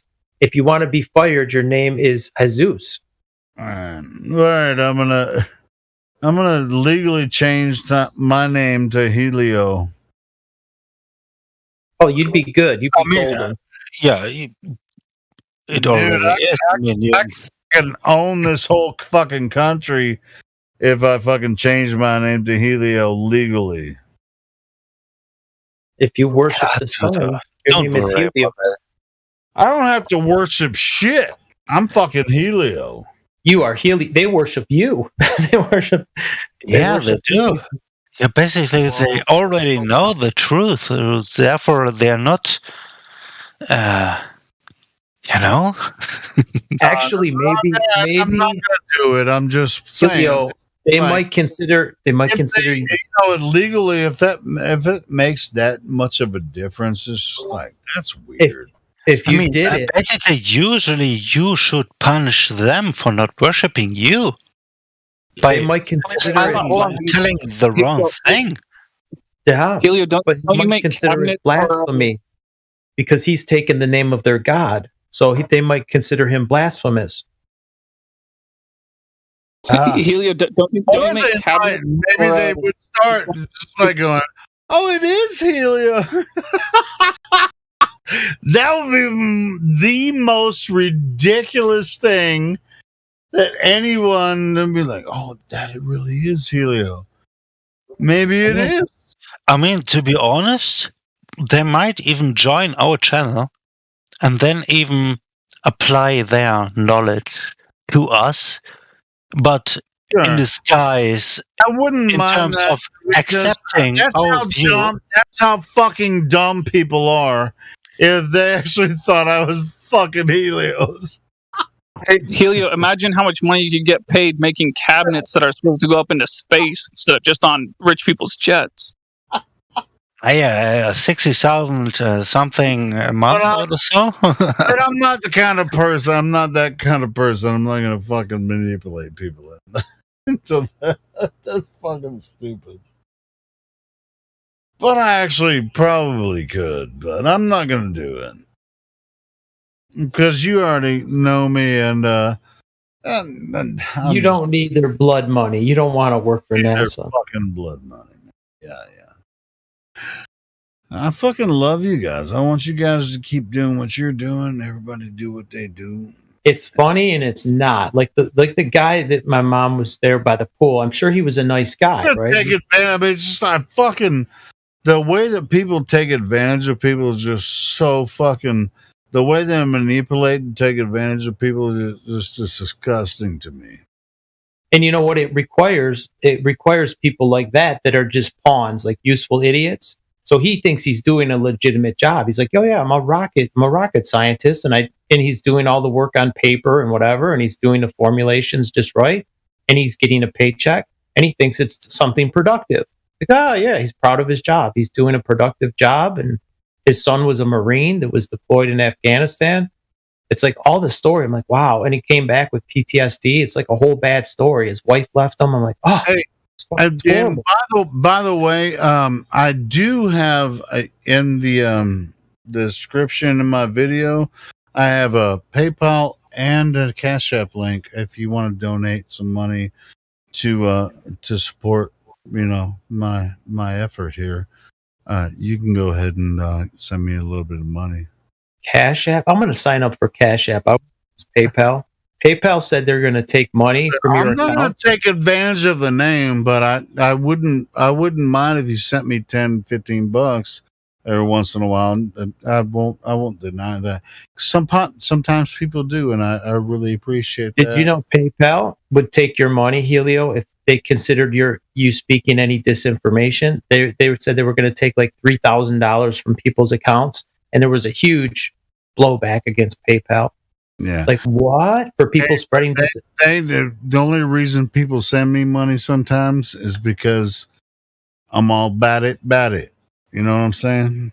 I will send you some beer money.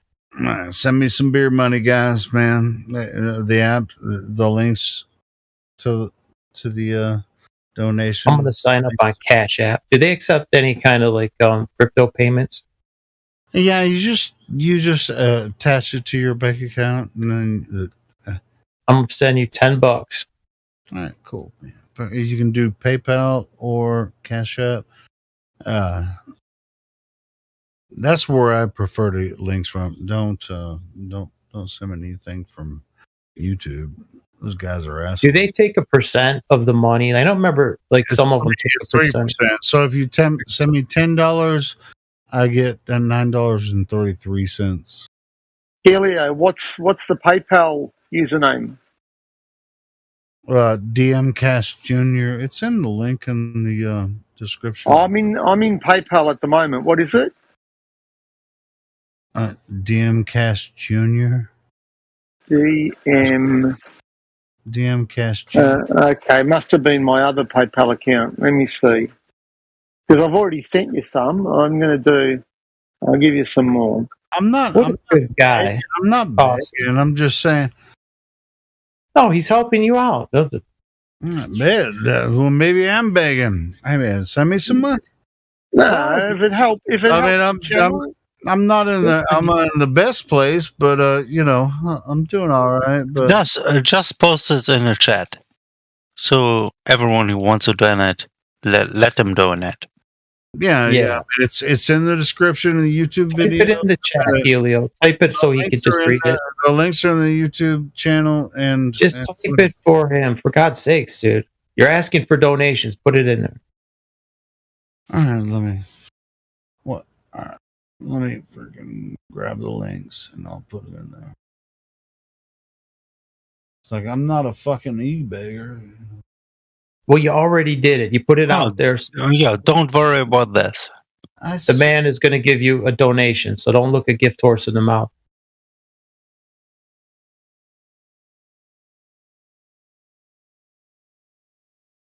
That's good. Our Australian friend is generous. It's really fun. I mean, a lot of times, Here we go. Like months at a time. Sometimes it'll be like. So Helio, does it come up as Helio Skeptic? No, it's hold on. That's where I said last time. Oh no! Have you donated before? We'll just donate. Of course, Batman's donated before. Yeah, yo, fuck yeah. So Helio Skeptic's okay? No, well, let me fuck. Don't let it go to the wrong account. You better get it right, Helio. I just want to make sure the money goes to the same place. So I ain't trying to. You might send it off into no man's land. No, I'm pretty sure Batman's donated to me before. So if you donate to the same place, it'll go to the same. It will. It come up. I'm donating the same amount as last time. Okay, right. Here we go. Thanks, you brother. Done. Continue. Send. Okay. What's I want now? Send money now. There we go. Done. I've sent you another 100 Australian dollars, which is not much in US, but anyway. Done. That's a lot of money. Shit. Are you fucking kidding me, man? What the fuck? Yeah. Oh well, it helps. It helps to keep the channel going. So why not? What a good guy, man. Good on you, bro. I just got the fucking text. You got it? Shit, bro. Yeah. Good on you. Thank you so much, brother. Put a big smile on his face.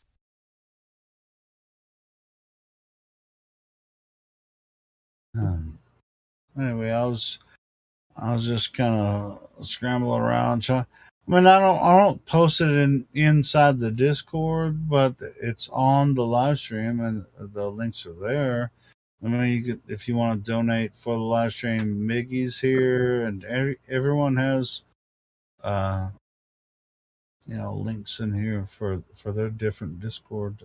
You should, Helio, you should advertise it more, because the live stream that you provide on YouTube is really important for us to get new people onto the Discord. Okay, so you should provide the link more often. This is a collaborative effort, and you're part of it. So, so are you.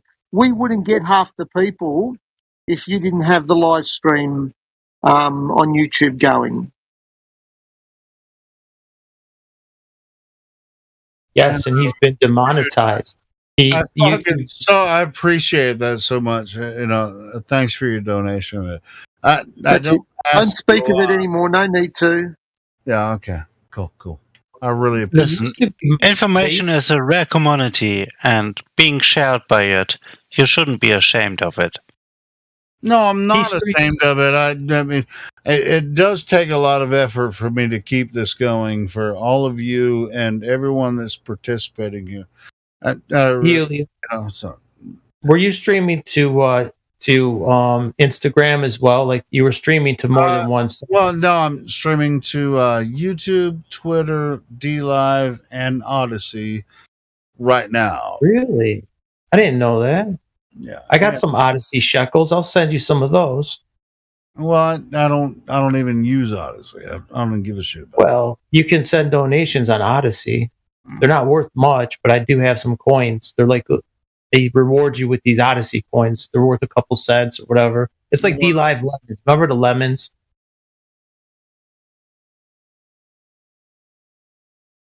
You know what means something to me? Cash in my PayPal account. That really means shit to me. Or Cash App. And Cash App. Yeah. Is it the same username on Cash App? No, my Cash App is DM Cash Jr. Hashtag DM Cash Jr. Anyway, that's in there. I can't believe God. Well, Batman has the floor. Why don't you take the mic, Batman?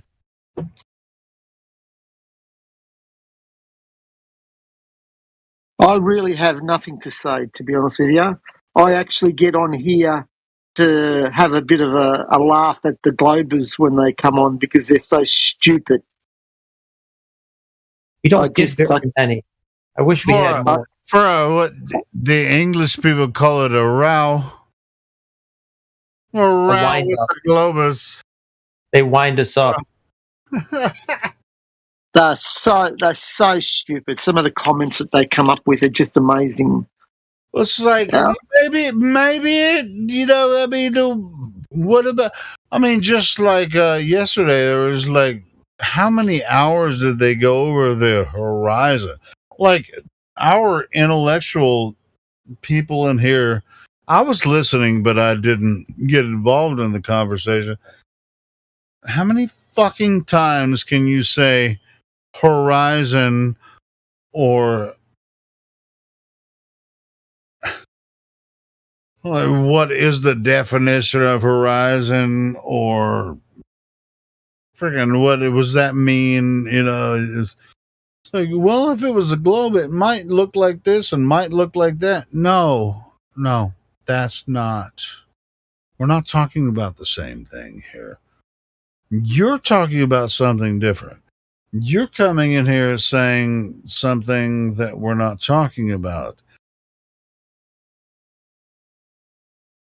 Oh, look, most of them straw man anyway, mate. There's so much disinformation out there that they feed to the information. It's got nothing to do with what we think. I mean, if you have someone that comes in that's ignorant about the entire conversation, then what can they say about it? Well, they're becoming increasingly rare. We're getting less and less every year. The number of globies that come in is diminishing. So maybe we've been too effective. There's just not as many of these people. Yeah, they're being You afraid. said that a couple minutes ago, Ron, right? What's that? There's less and less globies coming in. I know they're getting rare. It's because they're waking up. They're waking up to the they're truth. less ignorant about it. I mean, that's what I'm saying. It's making more sense. It's making more sense. The whole flat Earth, like, you know what? Yeah, so it's just like they're sort of embarrassed to actually start to talk to us flat earthers, right? But maybe they're closet flat earthers is my point. A lot of them are closet flat earthers. Like, holy shit. But they're not comfortable. I see what they're saying now, but I'll just come in and make a clown of myself because because I can, which we can too. So good fucking luck doing it better than I can, bitch. How many clowns come in here every week? If you look at how many come in here every week compared to last year, the year before that, and the year before that, it's like an exponential curve, less and less.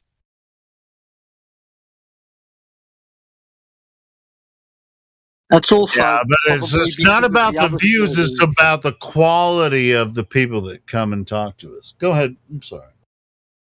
That's also because of some of the other servers that are out there. So there's a lot of people that just want to see debates, and we don't really get a lot of debates on this channel. It's normally about education and teaching them about the scientific method and what we really think and what we can prove.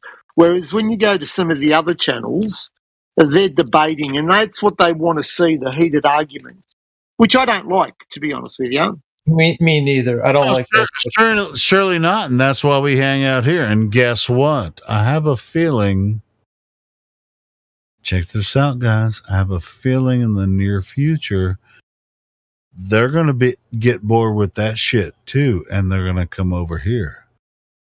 So the thing is, I think maybe get prepared. They're going to get.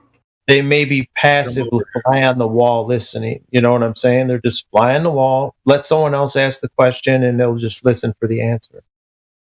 They're going to get tired of the bullshit answers on their Globe Earth freaking servers that they've been hanging out all the time. They're going to. It's the same trolls, dude. Do you know Kosho is still over there at Geos? No, but who cares about Kosho? We already know about Kosho. I'm talking the same troll, dude. Check this out. Well, I mean, sure, it's the same trolls. But I'm talking about there are new people. I mean, Kosho's an old troll, but there are new people out there that are curious about what's going on. So that's who we want. We want curious questions. Anybody with a question, we welcome you. Gonna happen. Watch. Please come. We need questions. Watch, Ron. It's gonna happen. Watch. Let's go. I think they've evaporated. To be honest, I mean, there's less and less and less all the time. It's like you know what that proves? That proves that we've hit the tipping point. Hey, Ron. Yeah. You know what I do? Ron, have I been wrong before? Hey, Helio, can you hear me? Before, don't be Helio anymore. Helio.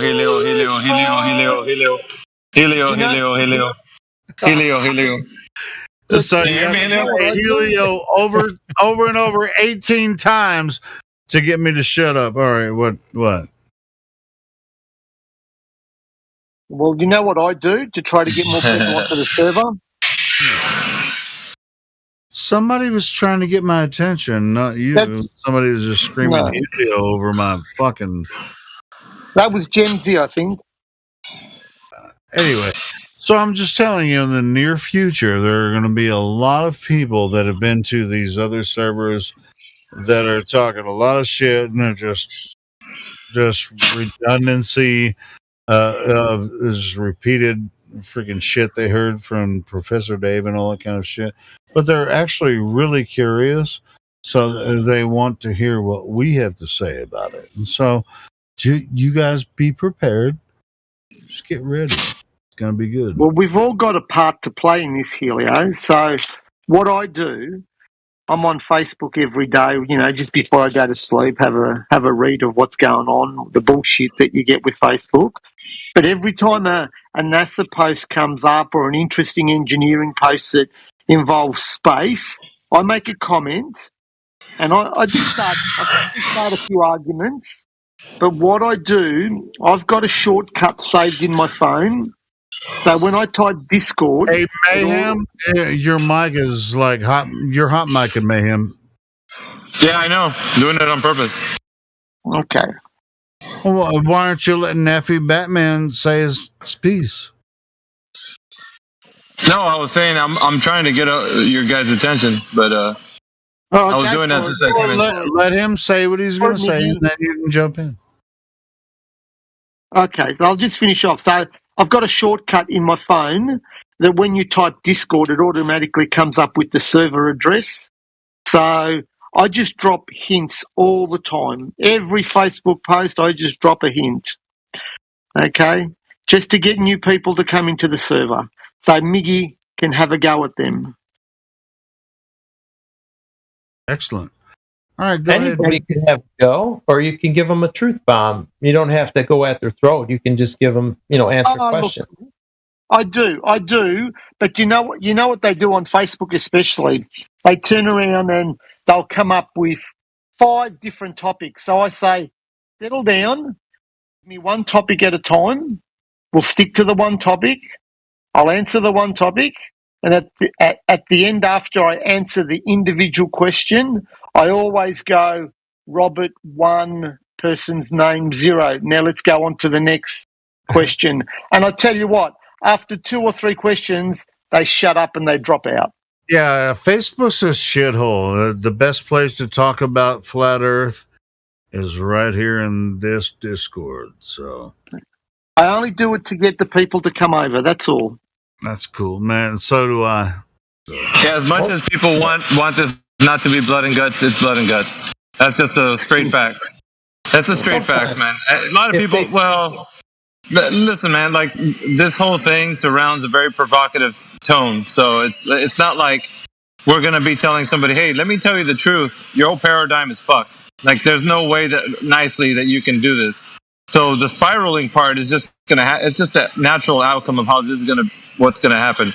Now, it doesn't happen always, but the natural outcome of it would be that that's just the nature of the beast. And if you're not up for that and that's not who you are, then perhaps the truth telling is not, a part of what you need to be doing. It's like you probably need to go. If you got guts is enough. Right. Well, fortune favors the brave. Who said that? Like, fortune favors the brave. It's like, dude. No. I can out-debate any of these fools. What I'm saying is, sometimes it ain't a debate. Sometimes they just want a question answered. I have no fear of debating people. I've done it for years. Ask Helio.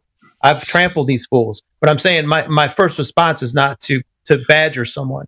If they ask a legitimate question, I answer it respectfully. That's like, okay, so when you engage with somebody, you assess the situation, right? You check out every person is different, right? Yeah. But sometimes you do need a debate, like a hard debate. You need to get in there. You need to do what you got to do. But other times you don't. Like, no one's saying that it's going to be a debate all the time, but it is like the majority of the outcomes. It's going to be a debate, majority, because the spiraling is going to happen. You know what I mean? Like, so it's a natural outcome. Yeah, every genuine flat earther or debater or whatever how that goes genuinely checks the person that's asking the questions. That's the boys are back from the expedition. Analyze the spirit of the question when it starts. Exactly. You do. You have to. But then while addressing it, you have to, either change the demeanor of the tone of it. But you always go with the best you can. Listen, it's a pipe dream to think that it's always like each and every one of us is going to have like the best outcome with every single buddy. So it's not going to always turn out the way. Every time it's going to be different every time. Depends on the individual. Like, you can't paint everyone with a broad brush. Sometimes people come in, they just want to learn a little bit more. Like, hey, my friend's a flat earther. Could you tell me more? And then if they want to debate, let's have at it. Like, I'm not afraid of anybody. Like, let's go at it. But most of them, a lot of them now, the people that used to come in as smartasses have diminished greatly. There's not a lot of these people in existence. All the trolls hang out at Geos, the same basic trolls that I've for 5 years argued with these idiots. I'm not wasting my time with them. Yeah, let me tell you. Hang on, Helio, hang on. Let me tell you about the guy that just came in. Like he's a PhD astrophysicist that I had a conversation with. So did Eli. But what I'm saying is, like, we still got people coming in here of that caliber. So that statement is not true. Like, we do get people coming in here like that are. I didn't say there's none of that. Bring them on. Bring them on. Bring on. No. I'm saying it's not. Listen, it's not just the co-shows. Like, any new astrophysicist or new, credentialed person can come in here, and they do. And that's just a matter of fact. That's what's happening now. What we want. That's what we want. We want those people. Right. Yeah, but what I'm saying is, like, it's not that Kosho and Zanuck and all them. That's the only. Like, this server is increasingly getting new people all the time, and even the credentialed ones are coming in. So, if people think that's most not likely happening, those people. I disagree with you, Ron. I don't think I want those guys that have been through multiple servers and get kicked out. I don't want the toxic troll. I don't want those assholes in here. I want new people in here. I want people to. The toxic trolls are time wasters. Zanuck, Kosho, they're just going to waste your fucking time in circles. Man. So why bother wasting your breath? Yeah, you're right. No, check it out. What's up, guys? Fuck all that. What's up? Hi, Elijah. We just got back from our expedition, and it was amazing. And by the way, this is how you increase the server, because I'm sure that a lot of people from where we just came are going to come here. Now, this is why having a team is very important, because, one of the guys that are new to the server, he's not here right now, and I forget his name. He's very cool. He's one of the young guys. Lo-fi. Yeah. And he invited us to another server because he just said he got ridiculed and wasn't allowed to speak. And, they just kind of disrespect him and kind of, use bigotry and hate against him on a constant basis when he's there. So, we just decided, well, okay, maybe I'll go check it out. So we did. And, it started out rocky, but then again, it wasn't just him. And we were very amicable. And there was a little shut up here and there, but we were pretty cool, pretty chill. And so the people that were pretty cool and pretty chill, guess what? Even though there weren't like moderation like this, the moderator kind of like, and he's going to probably come over too. I'm going to have a conversation with him. But he had to go, so we had to kind of mod ourselves. And guess what? The reasonable people all got with the program and they muted the trolls. And guess what happened? We had an amazing conversation. And they'd never heard anything like that before, I can guarantee you, because the only people that know the information are the ones that have been, getting it through the mud, like us, Nathan Oakley, Witsit, he has a server now, Geo server. It's just like a few places. Everywhere else is like all over the place. So yeah, this place is growing all the time, and we want new young people in here too. So that's what we did. We went and spoke to a few young people, and they're appreciative, and I think they'll come here and share the love. Yeah, this server is a breath of fresh air because you can actually get a word in and not just have people just trampling over everyone. But they let me talk for damn near like 10 minutes, right? Yeah. What did you say in 10 minutes? Well, I did my spiel because I have my own spiel. Yeah, basically. I told everyone to go to YouTube. There was a little opposition, like, oh, so you believe you? So I'm like, fam, there's like EDUs on YouTube. Like, what are we doing? You said that you would give me 5 minutes. Like, it'll go a lot easier with your cooperation and your cooperation alone. Clearly, he can't back out. Like, he already agreed. So it's like, all right, fine. So he goes to YouTube. I tell him to type in distance to horizon. Types in distance to horizon. We watch the video, brain stuff. That's a minute and a half. Then I said, okay, go to type in Google, whatever search engine, and then you can type in distance to horizon formula. Then Washington.edu, everything you need to know is there. You can see all the diagrams and what is a consequence of living on the geometric shape of a sphere with the radius of 3,959 miles. So clearly, what I was telling them is what you're seeing now is why the guy in the video said what he said. He's being informed by the understanding that the Earth is a geometric shape. Therefore, the horizon is also geometric, geometric being Earth measured. It's an actual distance, a tangent to the tangent point of the sphere, that being the horizon. I was like, are we agreed? He's like, yeah, I agree. Great. Then I took him to the hostile witness, which I love, CFI investigators by Nat Geo, because clearly their editors should be able to, obviously know the information and catch, like, if there was like some kind of fallacy in there. So I used them as a hostile witness. This is the video where the flag goes out into the distance and you can see the flag disappears, quote unquote.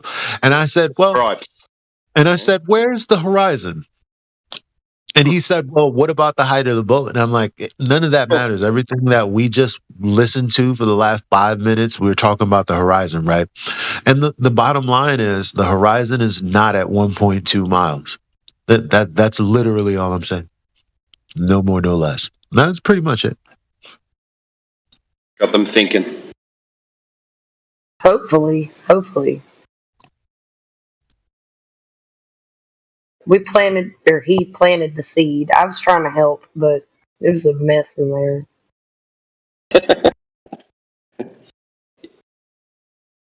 Yeah, I heard yours and Lo-Fi's conversation the other day, and it was a good conversation actually. One of those nice conversations, Yeah. I think Dust was in there as well.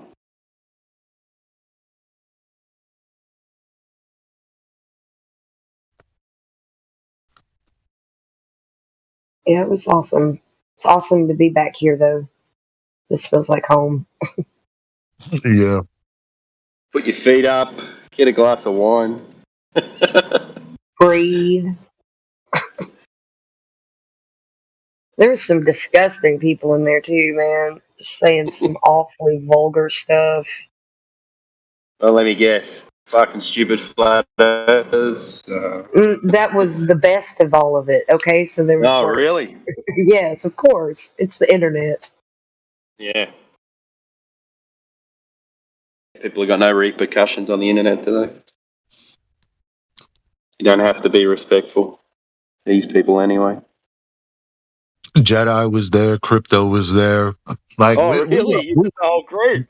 Yo, we were really like in there. Like, we turned the tide. That's why I said, when you have a team, people who actually stand up for the truth, you can do big things. The only reason that you want to go out there is to find other people who are willing to listen. As a team, you can move all the other people who don't. Yeah. Yeah, and everyone's got their strengths as well. Yeah, well, there was a while where, Jedi was describing the second law of thermodynamics and stuff, and it just seemed like no one was understanding what was being said, so I was like, the Earth is it. There is no leaving the Earth. Everything that you see is the Earth. Like, I had to at least, put that in there somehow. Can't argue with that. Russia needs containment.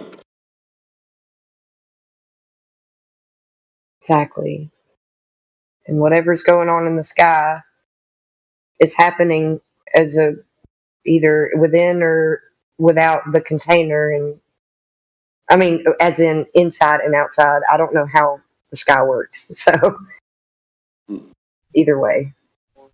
That's good. How many people were in there? 20? There's a bunch. Like about as much as is usually in here, like on a good day. Yeah, so maybe 30 odd, something like that. A lot of them had their cameras on, so it was kind of hard to. That was the awesome part. Like, I'm like, what? Like, I'm stepping out into the world again. It's been a couple years since we did that, man. Like, stepping out into the world on Discord or the camera. That's crazy. But you get what I mean. It's like, it's a kind of a difference. But then it's like, well, after you mute all of the other people, you get people who are really, they were really trying to think through this. And it's still kind of hard, like, for them. It's like challenging. It's like, oh, I guess you can see the cognitive dissonance, but at least they're trying. And they're not afraid to come on video. And it's like, okay, so you people are real. I can spend my time with you because I know you're not a bot. I know you're not somebody who's just going to be super disrespectful and nameless and faceless. You know what I mean? My name on here is my name in real life. My name on here is my name. I'm not even going to go that far. But obviously, this is my face. This is my name. Everything I do is on the line. My business, everything that I have is right here wide open. This is me, guys. That's it. Yeah, man, it's everything you need to, you know? I used to have my name on here, but Flatsy Klein just was calling out, and it had to be done.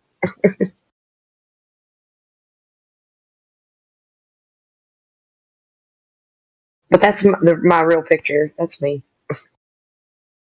No need to dox your name, though, because people like Rakia, he had go back to his business. Like, his business was affected by it. But if you want to do it, that's your choice. Well, I don't necessarily have a business to worry about. Yeah, I'm licensed and credential. You can't take my shit, fam. So I don't care. You can either listen to me sing or not. That's pretty much all that it would be affected by it. And I don't think that people really care that I'm a flat earther. If I can sing and they like to hear me sing, they're going to listen to it. Not so much anymore. This was a few years back that he was. He had people coming after his business, and it was getting. He didn't think anything would happen. He put up some YouTube videos, and then all these like professional trolls started coming after his business that was registered in his name. And it's like, what the hell? It's not like that anymore to the same extent. Oh, don't worry. They my company is a flat earth in itself. That's already done. So who cares? Bottom line is, you do what you do the best to the best of your ability to help people the way you can. And who gives a shit about the trolls, man? They can't stop me. No, not the troll, but these were like not just trolls. They were like more. This was years ago. It's not. It's gotten a little less toxic, a lot less toxic. Well, to be honest, there is going to be a time where even the government has our way in terms of secrecy and telling what we are going to tell. You know, they are not going to silence us, but they are not going to stop either the ridicule that is going about. They might shift gears because, Platypus, he was playing with this like chat AI, asking it questions. He asked a question, can jet fuel melt steel? And the chat came back, no, it cannot. That's a myth. I'm like, what?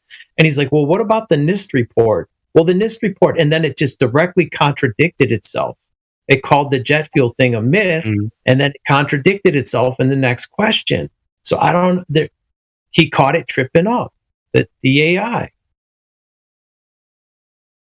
I think it's really, like, yeah. My thing with this AI is, I reckon it's just like a program that does Google searches and then gives you an answer. That's it. So if you ask for, it's just like Jimbo. Like Rick Cord was saying, there's going to be a time where the government's going to not pay attention. They're paying attention. We're paying more attention than they are. I think they really think they only time. Holy yes. Mainstream. It's going to be mainstreamed, and then they're going to change the narrative. And he could, like what Platypus saw, they're shifting the goalpost on the whole 9/11 jet fuel thing. They're kind of moving They're moving it to the narrative. No, we never said that. We never said it. The only time So you're saying that we are going to be silenced is when the Antichrist is going to come about. What Antichrist? Wait, hang on. Wait, I just want to so you think that so you reckon they're going to let Flat Earth out and then change the whole thing on it? Yeah. Well, I didn't say that. I mean, is that what you're saying, Ron? No, Wolfgang. I'm thinking that they're going to try to subvert it somehow. Like it's going to go mainstream. Like it's already there. We're already at a tipping point where there's but I mean, that something like that will cause a lot of confusion. You know, if a hell of a lot. Yeah. So I mean, I don't think that's. I'm not sure how they're going to spin it. I'm not sure how they're going to spin it. Unless Vanguard takes over Discord, then we have nothing. Fuck Discord. We're just a bunch of assholes talking about crazy shit on here. Well, there's more than that. There's whole countries like in Brazil. It's very mainstream. It's so it's hard to put the toothpaste back in the tube. There's too many people that know. Yeah, I mean, Brazil is a bunch of whiners. Hold on, yeah, we're just a bunch of conspirators, just like talking shit on the internet. Listen, I mean, the general public don't give a shit about this. You know, I mean, we're here for our purposes. You know, most people don't really. It's like, oh, I mean, when you tell your friends and family, you know, or anybody you meet, it's like, oh, I have a Discord channel. Or they ridicule you. YouTube channel. Oh, they don't even ridicule me. It's like, you remember Steph Curry? It's like maybe I'll check it out. I mean, it's just like, just click the link. You know, I'll send it to you. Maybe I'm friends with them on Facebook. I'll send the link out. And they never fucking watch it. They don't give a fuck. What I'm saying is, even athletes are coming out like Steph. I have 3,500 fucking friends on Facebook, and I never hear from any of them. So. You know, who gives a fuck? Yeah. No one. You still use Facebook? Yeah, I don't. Of course. I use Facebook for my business. I got a building company. Well, I use it. The only reason I use it. I use my personal channel to fucking lead people to this Discord. What kind of construction do you do? Do you do like commercial or residential? Residential. Yeah, I cut back. I reduced the company size over COVID, and I'm really enjoying it. So that's what I do. I do residential. Facebook's a good platform to use. I mean, if you, it's great. Use it right, it's good. Yeah.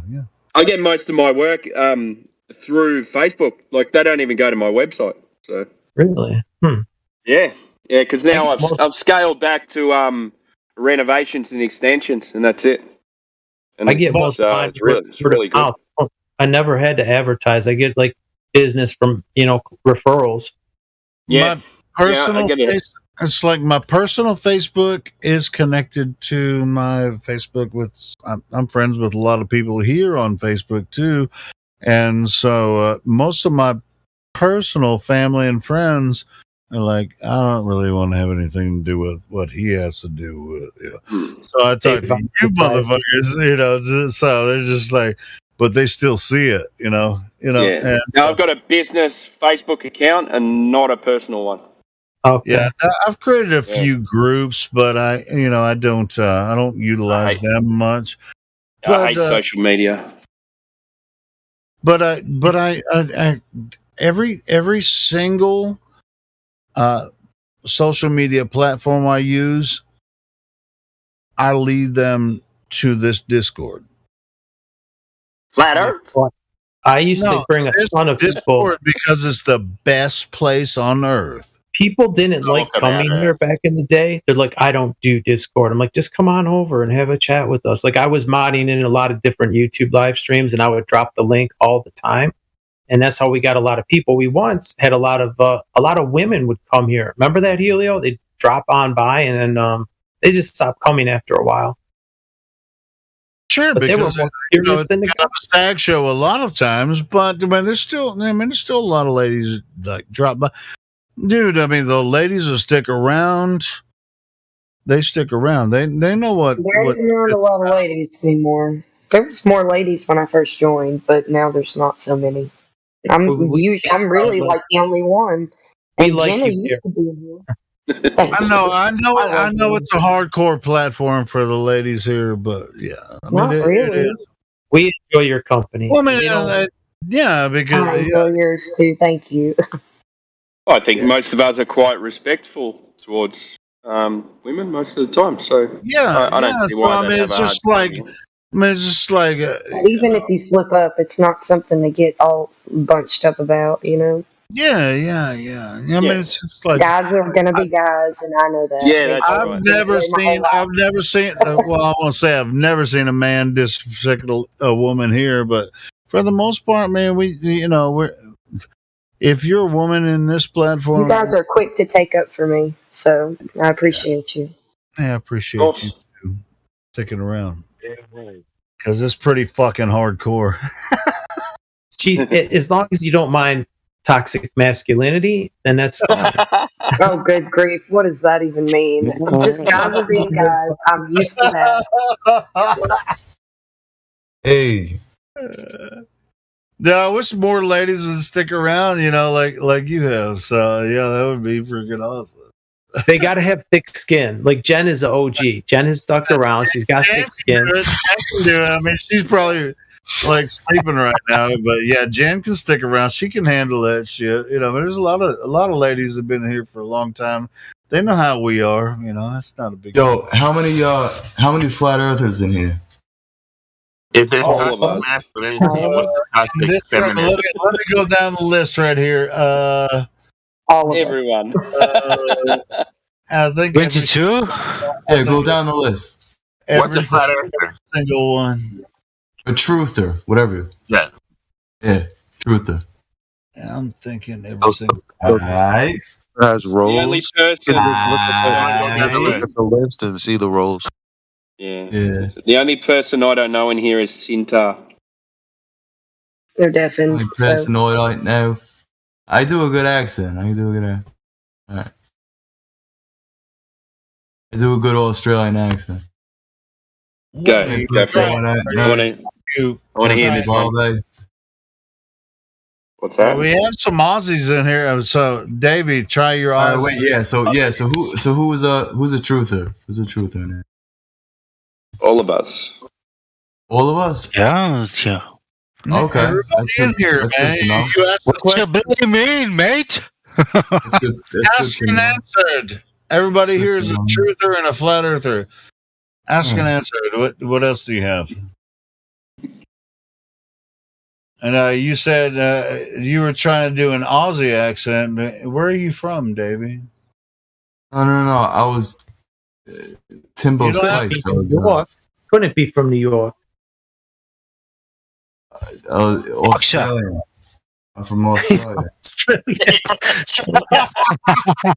Is there a town called kangaroos hop Australia around in New York? I'm from down under.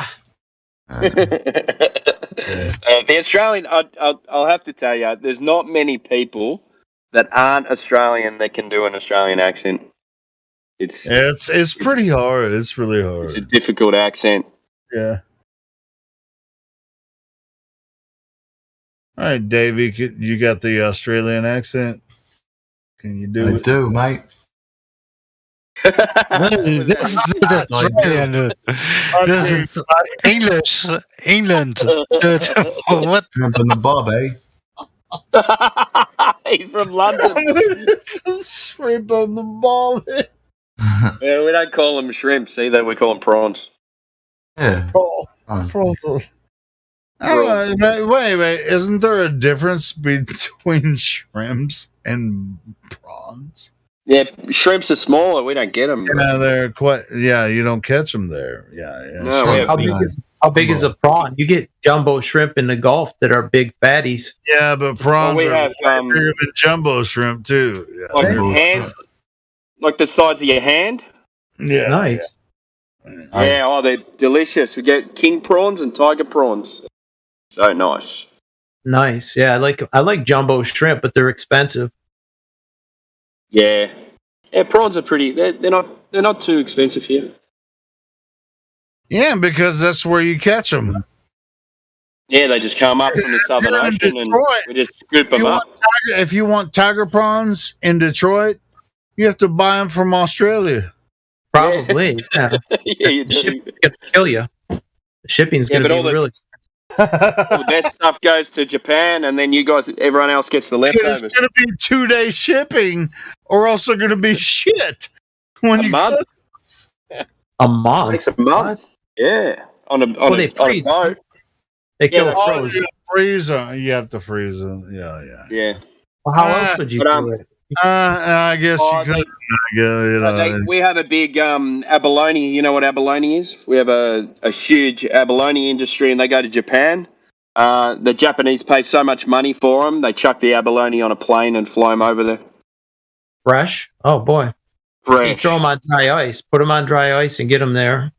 Yeah, straight away. Yeah. They pay thousands for those things. We got Japanese, a huge abalone. They have weird delicacies like whale meat and stuff. Yeah. Whale fat and everything. Something I would never think to eat. Like, really? Whale fat? I don't know. Yeah, they rub it on their bodies and stuff like that. They used it as a lubricant for watches and such in America. Let me ask you something. Do you guys eat kangaroo meat? Yeah, of course. Yeah. No. What? Get out of here. Yeah, of course. Is it good? Nice. So it's a lean meat, really lean meat. If you've had venison like deer, kind of like deer here, right? Yeah, it's like deer. Yeah. Are they as abundant as a deer? Like in America, like a white-tailed deer, there's lots of them. There's probably more kangaroos. Kangaroos everywhere. Yeah, but the deer aren't as aggressive as the kangaroos. I mean, the kangaroo will kick your ass. I didn't know that they were abundant. I thought they were protected. Kick your ass too. No, they're not protected. No. You hunt kangaroo. Yeah, there's so many of them that it doesn't really matter. You hunt them. I've never seen one, so it seems like a rare animal. It's like I've never seen it like at a zoo or anything. You know, you just go like half an hour out of the city, and there's zoo in Little Rock. There was a kangaroo, and I was like, "Oh, it's a cute kangaroo," and I touched him, and I was like, "Hey, kangaroo," and he had shit on his hand, and he put shit on my hands. I was a little kid. I was like, "Oh, you're a gross," you know. It's like a panda bear. The pandas are rare.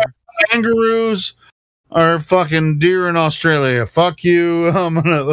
I'll eat. Yeah, and there's so many different types as well. You know, you got black, grey, blue, red. And then you got little wallabies. You can't kill wallabies, but I'm not lying about that. I mean, there was this fucking kangaroo that had shit on his hands, and he's like, I felt bad for the kangaroo. He's just like in this fucking Little Rock Zoo, just like had shit on his hands. He gave you the low five. And then I touched him, and he just put shit on my hand. What's your question, Flat? I was just like, But we got somebody in here that doesn't have any roles. If you guys want to, got his savior. Let's roll them up. Yes. All right. So, see, I told you, comedy, no matter what part of the world you're from. Helio, you're hot micing. God is your savior. You have control of your microphone. Go ahead, mate. Oh, sorry. Hi, how are you? Hey, welcome. What brings you to the server? You take a flat seat, I'm driving. Check. Did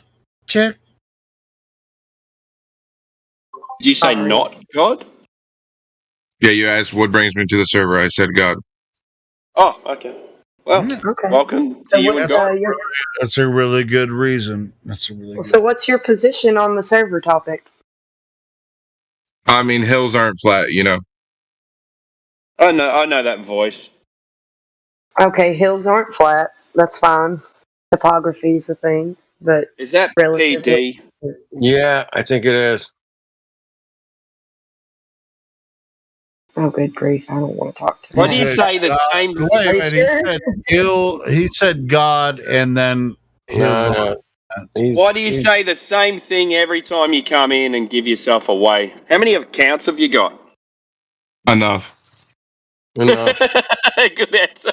Hey, did your mama make all these accounts, or did you do it? I mean, your mama's probably not too satisfied with all your freaking weird accounts where you're just like, okay, God made this account, and I'm just gonna say, like, top of the accounts, hills are at the top, and then there's curves underneath.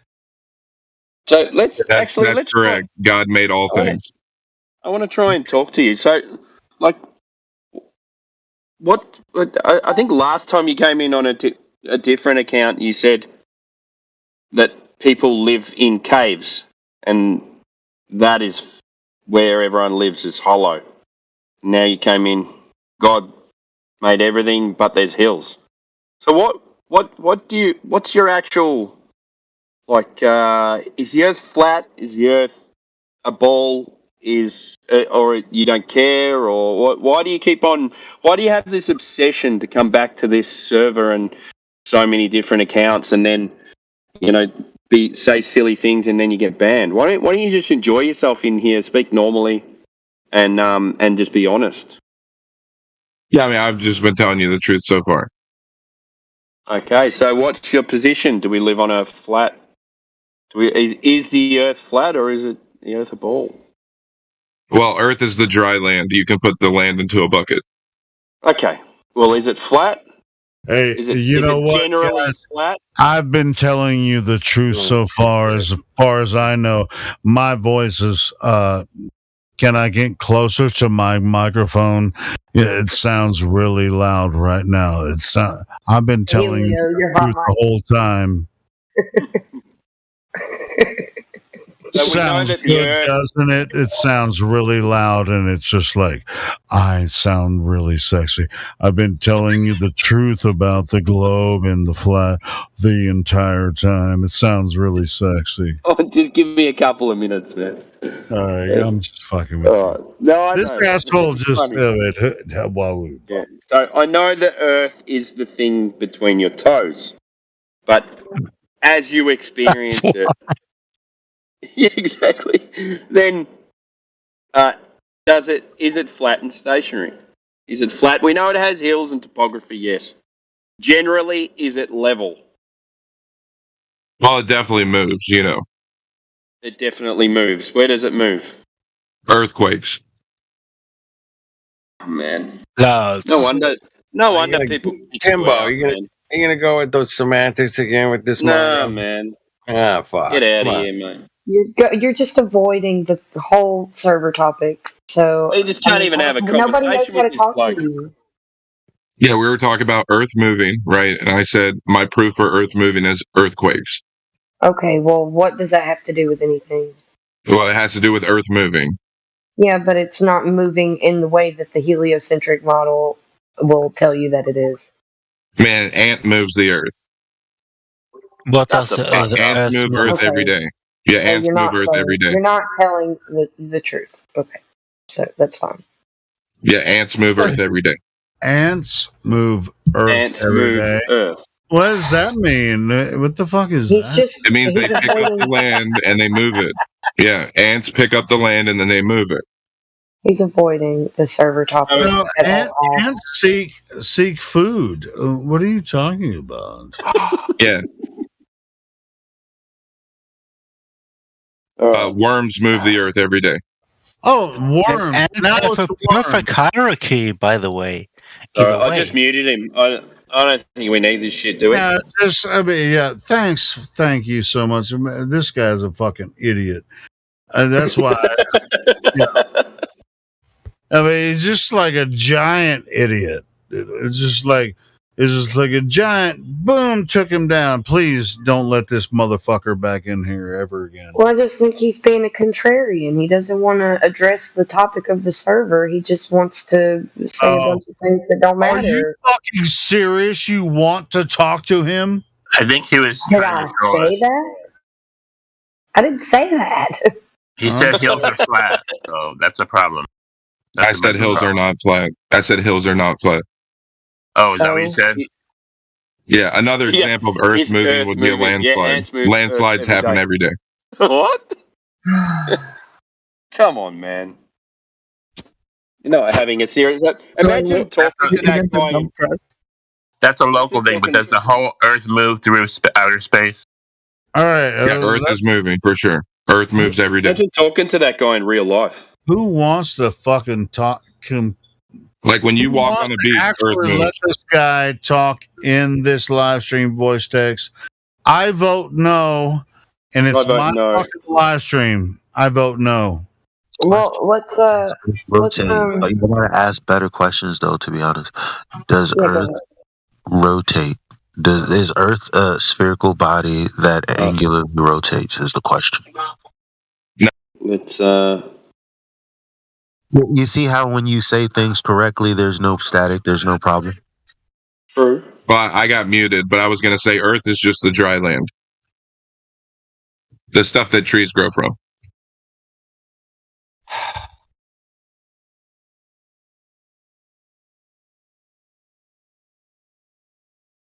Next.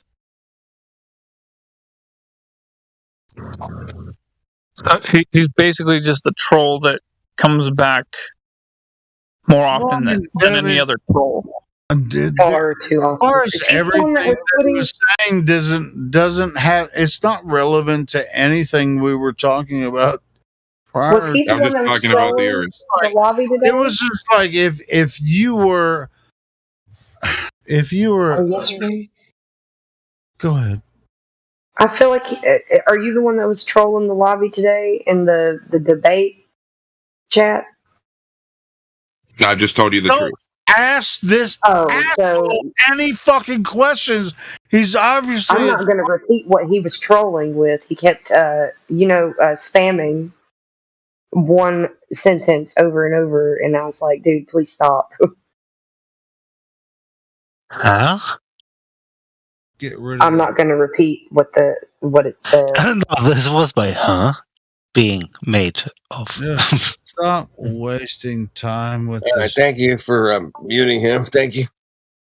Yeah. I dealt with that Mongo one night for like a couple hours, man. I'm like, no. Dude, how long did it take me how long did it take for me to figure it out? You tangled with him too before too as well. Yeah, probably have. Just fucking stop it. Stop it. Stop it, please. Thank you. I think he was under another server name, and he probably deleted. Every time he comes Pure in, water something. Yeah, he's Pure Water Health. He's been in. The funny thing is, he always comes in, and all of his avatars always look the same, and the names are always the same. It doesn't matter. Everyone that's sensible and curious should recognize that it's just a waste of time. Fucking recognize it right up front and say, fuck you. Well, that's what I was trying to do in the chat. I'm like, stop it. Don't fuck with this money.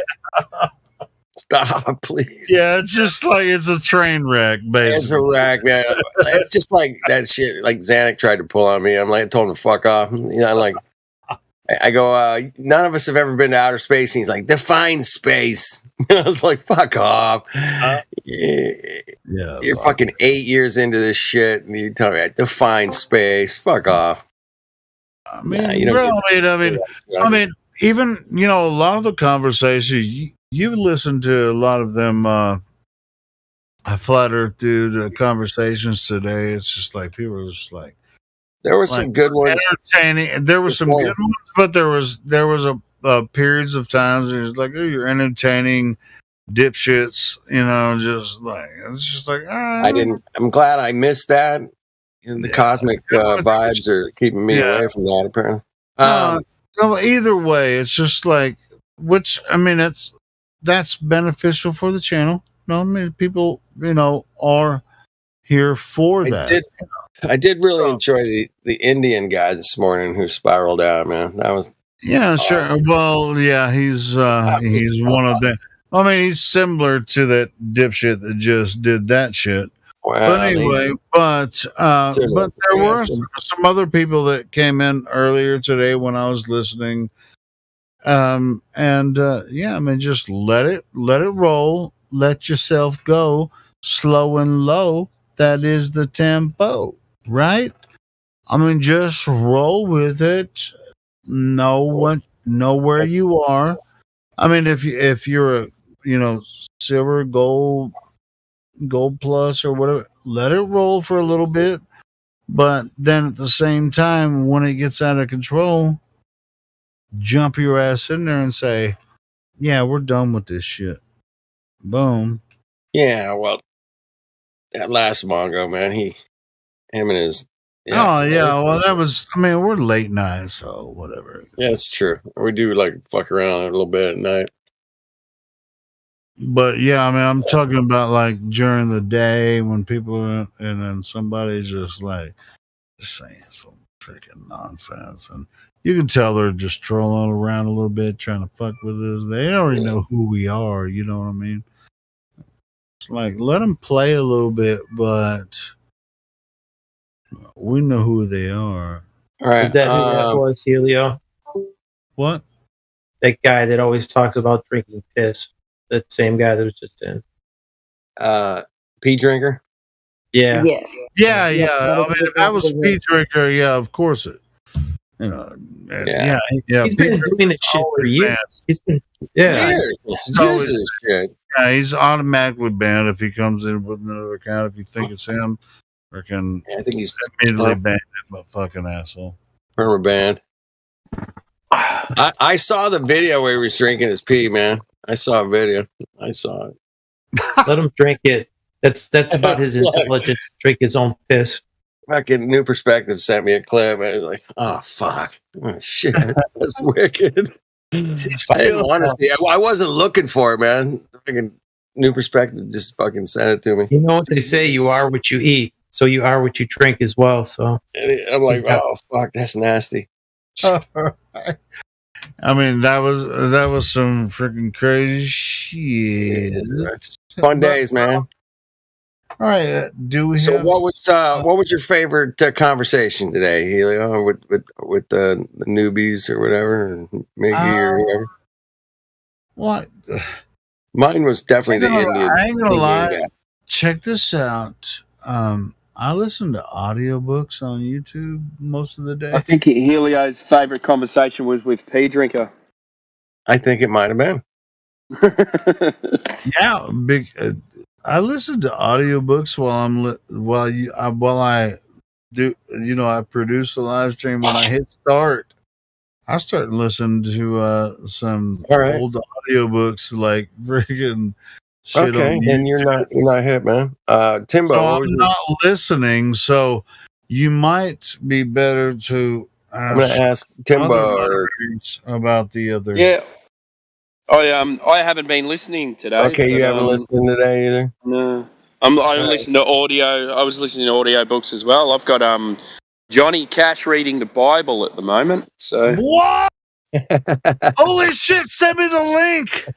Well, it's on Audible. Oh fuck!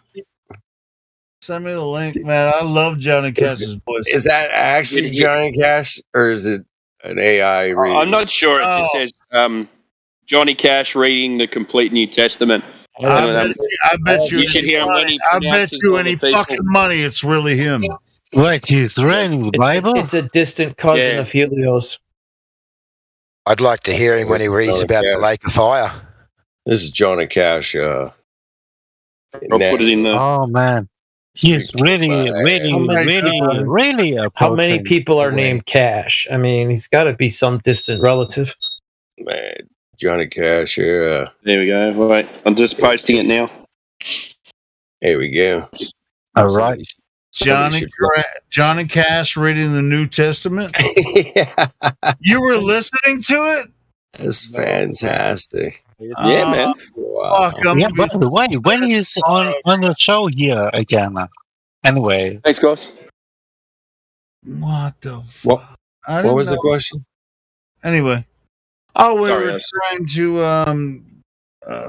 were talking about the Johnny Cash. When I was at work today, I was listening to an old friggin' true crime, not true crime, or a fictional crime audiobook.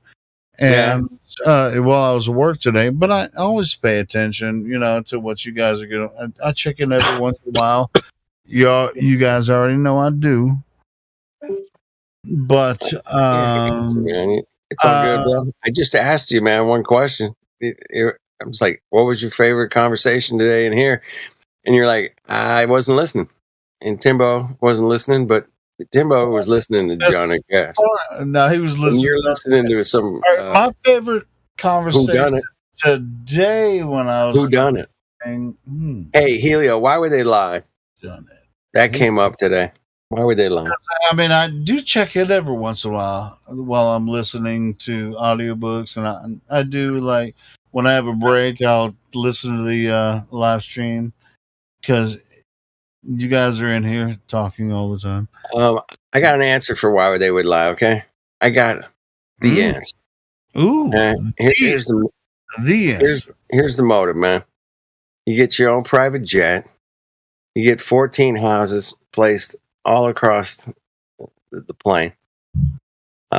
You get land nobody's ever even heard of or put on a map. And if you're Aristotle and you are the richest man in the world, you can have islands removed from maps.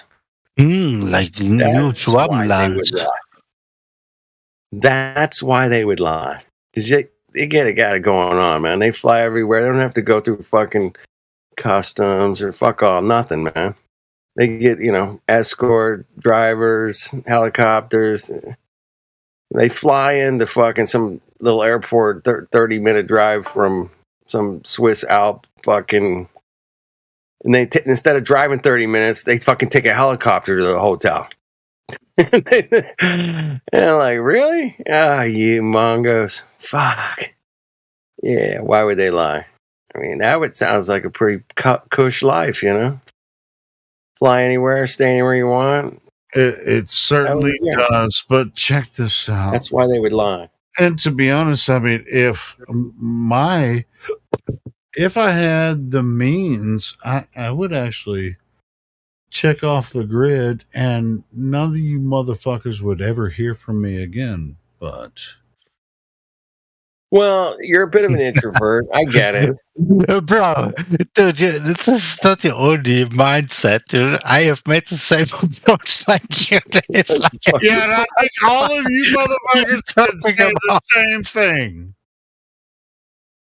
Probably. I'd say at least 95% would say. Or at least like maybe on, it'd be like an Eric Dubay kind of thing. It's like, oh, I'm Eric Dubay. It's like, what you like, if it would be possible, we would have made this. But I don't have the means. I'm a po motherfucker. Yeah. In Arkansas, just talking to you niggas. So it do what it do. It do what it is. What it is what it is, man. Enjoy. But anyway, so we get people come here every day to our 24/7 live, 24/7 live Flat Earth Discord, asking us why we think the Earth is flat.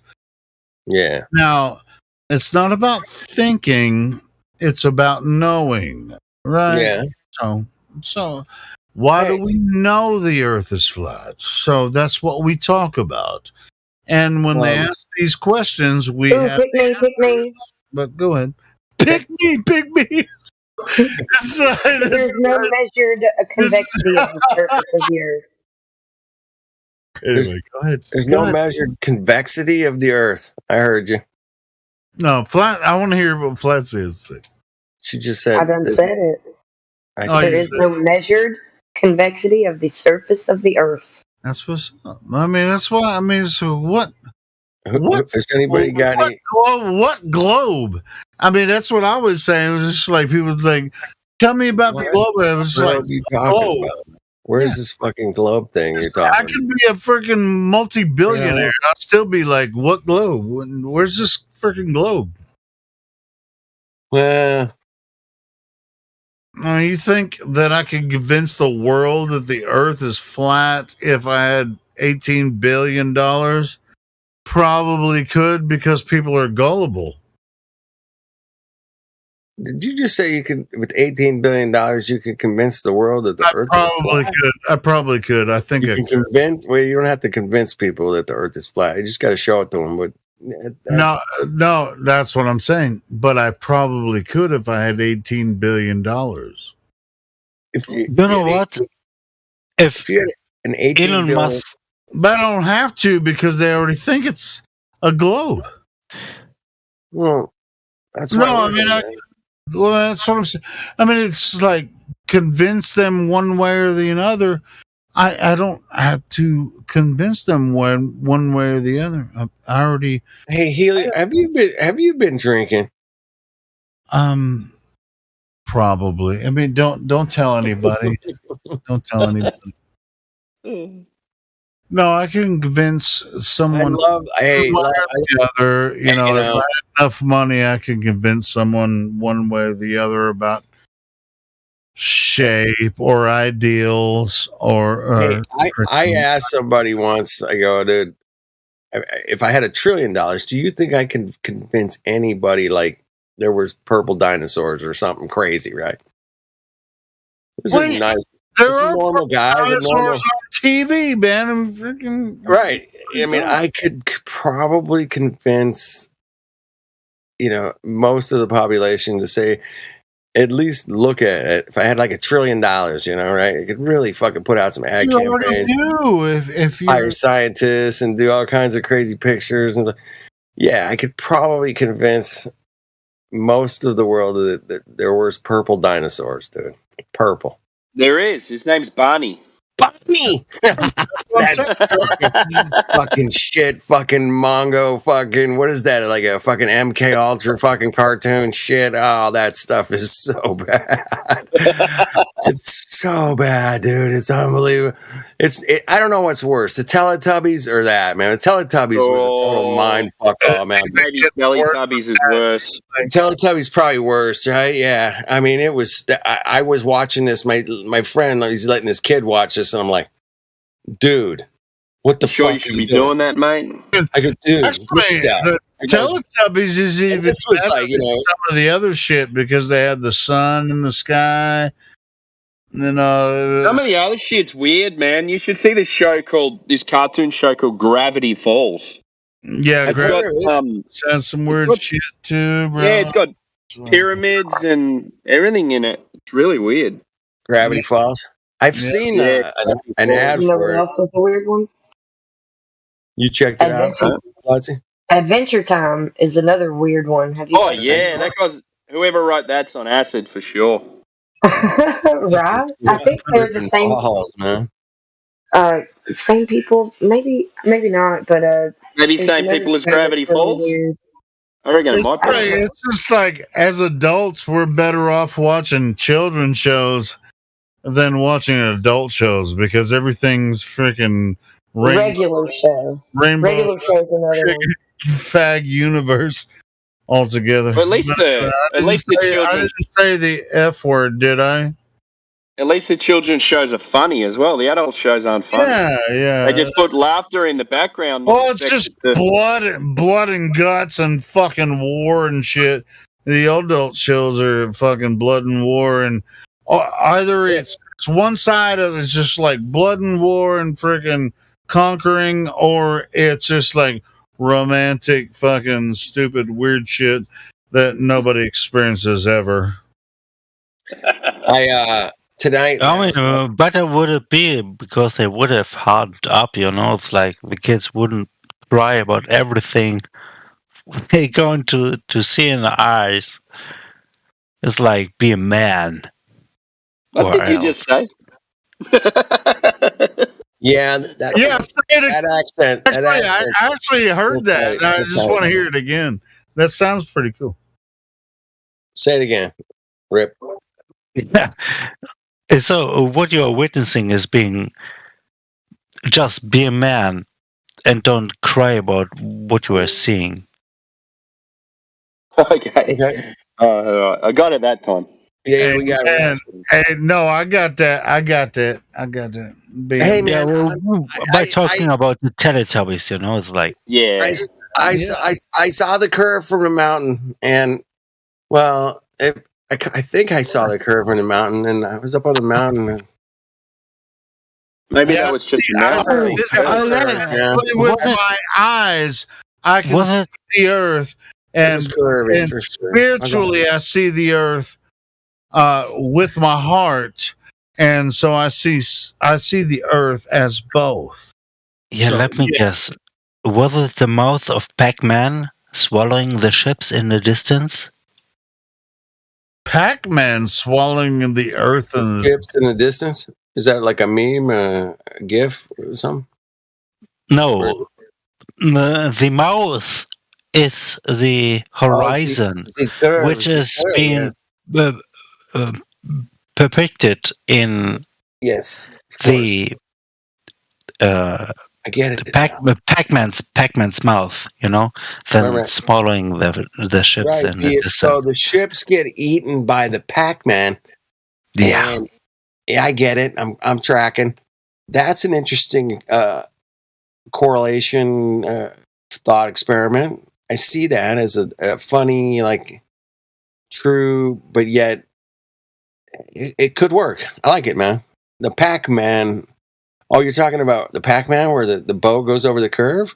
Yeah, of course. What up, Helio? Shut up, Helio. You're hot micing. Shut up. What the fuck, Pac-Man? Friggin' swallowing the boat. It's like you could make a little like meme, where it's the curve is the Pac-Man, the Earth is the Pac-Man eating the boat. Is this a different version of Pac-Man? Is this a different version of Pac-Man Earth? Well, yes, exactly. It's a totally different version. This is like, this is next level than Pac-Man Earth. Yeah. Yeah, but before you came up, a person just said something about this things disappearing in the distance, in the horizon, and I came up with the Pac-Man thing. I like it. Basically. It's kind of funny. Ripcord, I don't think you necessarily believe that as a No, it's a joke, man. It's a fucking joke.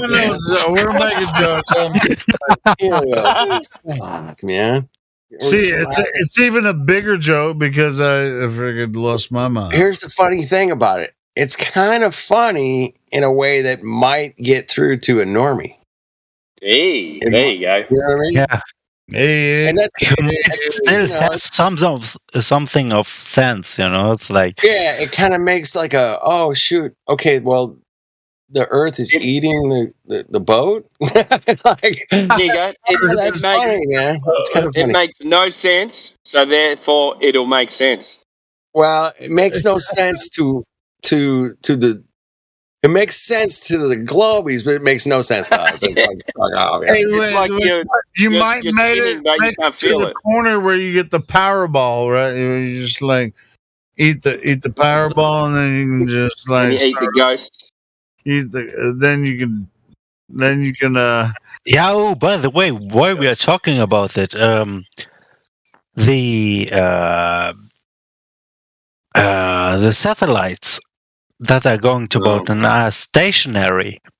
I made a joke about recently that they have suction about the firmament, making suction on the firmament. It's like and then holding themselves.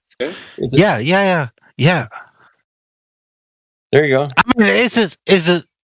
I mean, personally, I would think like they would actually do this. I thought about that too. I mean, could you hang something from the firmament? I mean, that certainly has crossed my mind. I mean, could you, like you said, put a hook and hang something from it? I don't know, man. It's not unreasonable. I can't prove it. It's not unreasonable. You could do it in real life if you had like a little dome. You could hang something from the top of it. No question. All right. That being the case, let me, what you're saying, that being the case, would it be necessary for you as a person using a cell phone or a computer or a DirecTV? DirecTV is the one. Hold on. Yeah. Would that be, or DirecTV, would that be necessary in that scenario for you to receive the signal? No, I mean, I think we can bounce the signals off of whatever it is. That's okay. Okay. So let's either say it's necessarily true or possible, or it's just like, I understand this scenario, but what is? What are we talking about? No, I was listening. It's possible. I don't know what the fuck we're talking about now. I know exactly what Ripcord was talking about. And then you supported his point, and then I said, well, how do you receive your signal from your cell phone or your fucking satellite TV? Come on, man. Motherfucker. One goes through undersea cables. We can get a satellite signal to a fucking dish. I'm trying to help Ripcord here, but I do agree. I see that we have to have a point where the frequency which is distributed to send our signals to has already to be in a certain frequency. Already done, Ripcord. It's already done. It's already done. No, don't say 5G. I didn't say 5G. You were talking about satellite signals, but no, this is. I'm saying this because 5G has only been recently, just about like when SpaceX and what have you, and Elon Musk and has come about. It's like.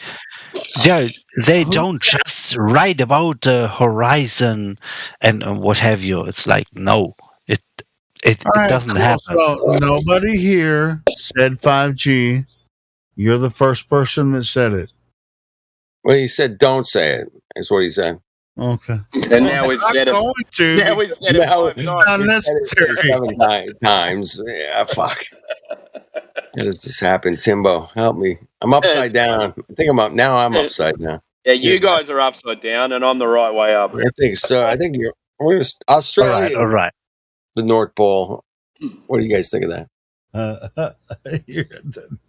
Wait, what? Say again? North Pole?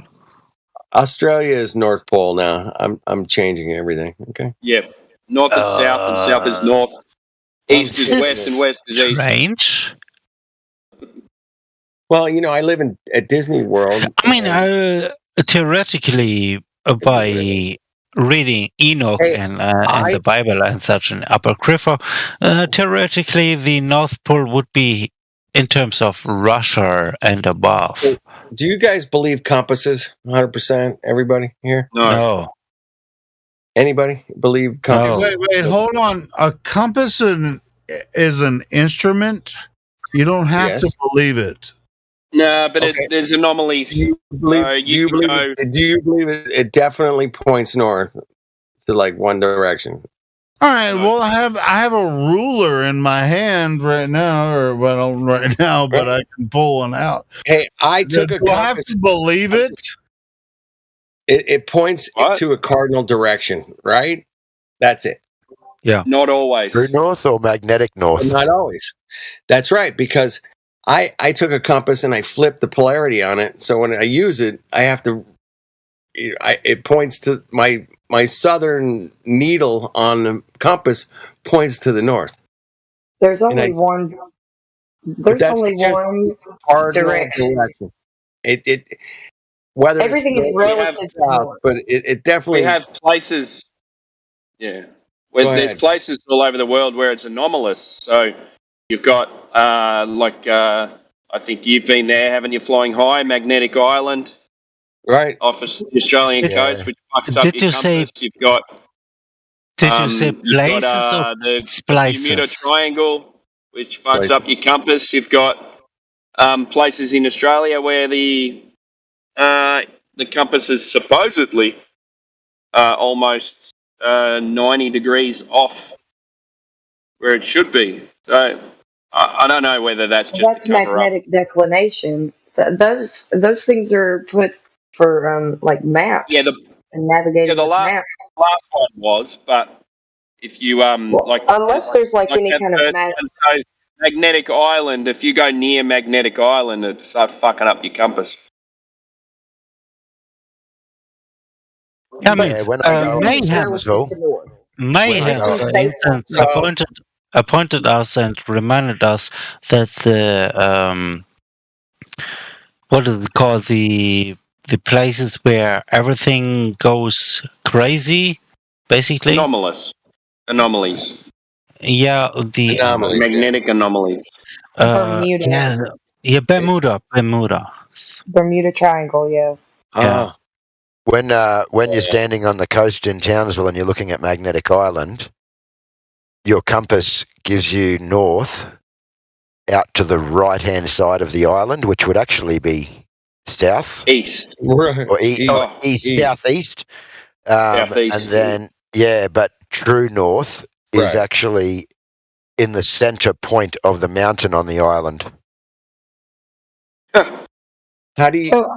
Oh, that would be a bitch if I was fucking sailing a boat. I'd be like, that's all in Captain Cook's journals. He named it Magnetic Island because when he got there, his compasses got all messed up, so they called it Magnetic Island. Yeah. So my original question is: do you guys trust compasses? Not all the time. Not all the time, right? No. That's got to be trust.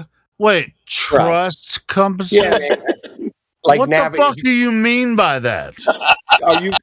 Can you navigate the oceans trusting your compass? I used to get scared because I used to go on a small boat about 21 foot and I'd go about 200 kilometers offshore to the reef. Yeah, but what he said you guys, meaning all of us, trust compasses. No, not a chance. Was the question? That's what he said. I mean, Helio, it was a goddamn question.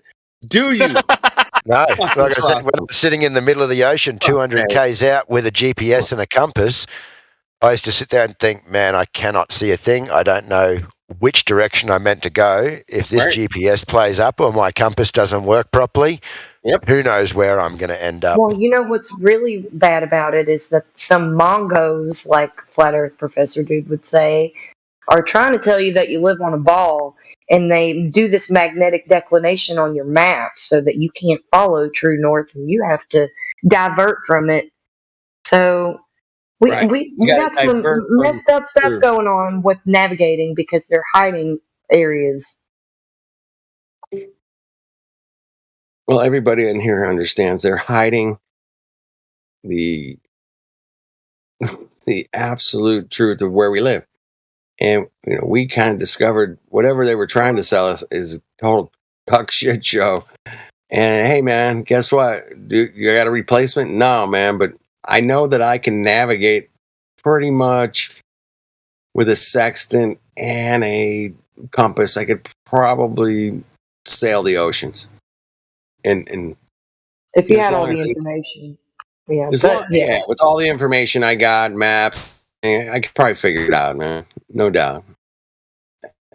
Being a flat earther, you should feel a little less scared about it, other than going into those waters where maritime will turn you around. Okay. Yeah, I'll figure it out. If there's land over there, man, I'll get there. Might take a couple weeks.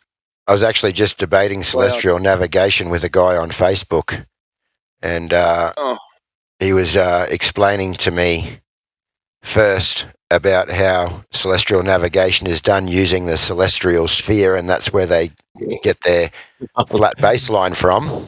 Yeah. So I asked him the question, where are you standing when you take this initial measurement to make this plane triangle? Are you standing on the surface of a supposed curved Earth, or are you standing at the center of the Earth on an equatorial plane? So he skipped that question. Good question. All you got to do is bring up latitude lines are derived from Wait a second. You said and elevation angles. Wait. You said first a center of the plane, and then the equatorial Yes. center. So what he's claiming is that celestial navigation today utilizes the use of the celestial sphere. The celestial sphere is a cut-in-half globe with a flat plane at the equator with a dome of stars rotating over the top. So my question is, where were you taking your measurement from? Were you standing on your supposed curved surface on the surface of the Earth, or are you standing in the center of the Earth on an equatorial plane? So he skipped that question and he moved Has on. to be either the two, doesn't it? He can't be anything else if he's claiming what he's claiming. No, so what his answer was to that was that it is proven that today they do not need a baseline to do celestial navigation. All that they need, all they need is a plumb line, which creates a 90, and all they need is the line to the star. So, How do you hang a plumb line from a boat that's not? I was going to say, man, that thing's going to be swinging all over the fuck off, man. Fuck off. Get the fuck out of here. No. No, so then I just asked him, well, you still can't make a 90 with a plumb line to a curved surface.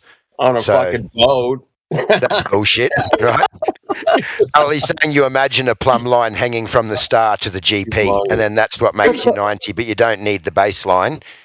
So I then schooled him on elevation angles and asked for a citation of an elevation angle that doesn't require a baseline. Yeah. So now he's skipped that, and he's now gone to, I can only say that every time, oh no, hang on, that's the other one. Here is my example. This is where I asked for the citation. Okay, here is my example. Don't fuss with the details or exactness. Just go with the big picture. I live in Newcastle, New South Wales, about 1,100 to 1,200 kilometres from Rockhampton in Queensland. I've driven there. It's a bit further by road, of course, but that on Google Maps type distance and real life with me. On December solstice last year, the sun was measurably about 10 degrees north of my vertical. How's measurably about? Yeah, sticks and shadows trigonometry. Are you still with me? Yeah. Oh my God.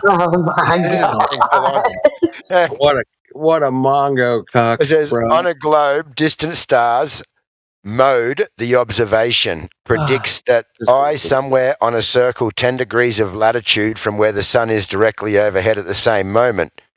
Do you see why that is the case on a globe basis? No. I am happy to say rotated that far from the direct overhead view of the sun. I don't even understand what he's trying to say, but we've gone from celestial navigation to driving a fucking car. It's not making sense either. Hey, just tell them it's the latitude line. The latitude lines are the elevation angles from Polaris. And what is an elevation angle? See, in the beginning, I thought I'd get into this, and I made a couple of claims that the Earth was provably and measurably flat. So now they're all trying to hold me to it. And you can prove that easy. They said, what proves that? And I said, distance to horizon. I said, maps. Distance to horizon formula. I said, maps are measured. Maps are measured from elevation angles to Polaris. Celestial navigation requires plane trigonometry and triangles, again, measuring elevation angles. Plane surveying assumes a flat plane up to 200 kilometres. And geodetic surveying assumes a flat plane measuring elevation angles until they do their preliminary adjustments, which are the mathematical equations that adjust it back to a sphere. So far, they were my evidences, and they've gone to celestial Send them navigation. that fucking 120. Should send them that 120 kilometer laser test. That'll fuck them. I haven't seen that one. Didn't I send it to you? Oh, you might have. Maybe you did. I think I sent it to you. It's a Discord doc. I'll have a look. I got to post this guy's reply. I got to post. Oh, I don't even understand it. Maybe someone can explain it to me. I couldn't understand his last one. You're right, Kim. Go. Sorry. Got a loud voice. I was just going to say, just like Elijah did earlier, all you've got to do is cite from a search engine what distance to horizon formula is, and then show them either the black swan or whatever you have as a black swan as your proof that the horizon is not at that. That's all coming. He did say something in there about refraction in the beginning. I just haven't got into that argument. He sort of went to the celestial navigation. Okay, then ask him the definition of refraction or terrestrial refraction. Yeah, just be like, which refraction you want? Snell's law? Do you want terrestrial refraction? What are you looking for? Just the definition. See if he knows what refraction is. Yeah, that's right. Are you talking about refraction? the using of a sextant? Because if you are able to determine your very direction you are pointing to from the stars, and therefore are pointing to your destination you're heading to, from this viewpoint, are you being able to then determine if you're on the correct way? Basically? Well, the elevation angles alone should end the conversation, because your latitude lines are derived from elevation angles to Polaris. But he's saying that you don't require a flat baseline to measure an elevation angle. You only require a plumb line. Well, the plumb line. It's in the definition of an elevation angle.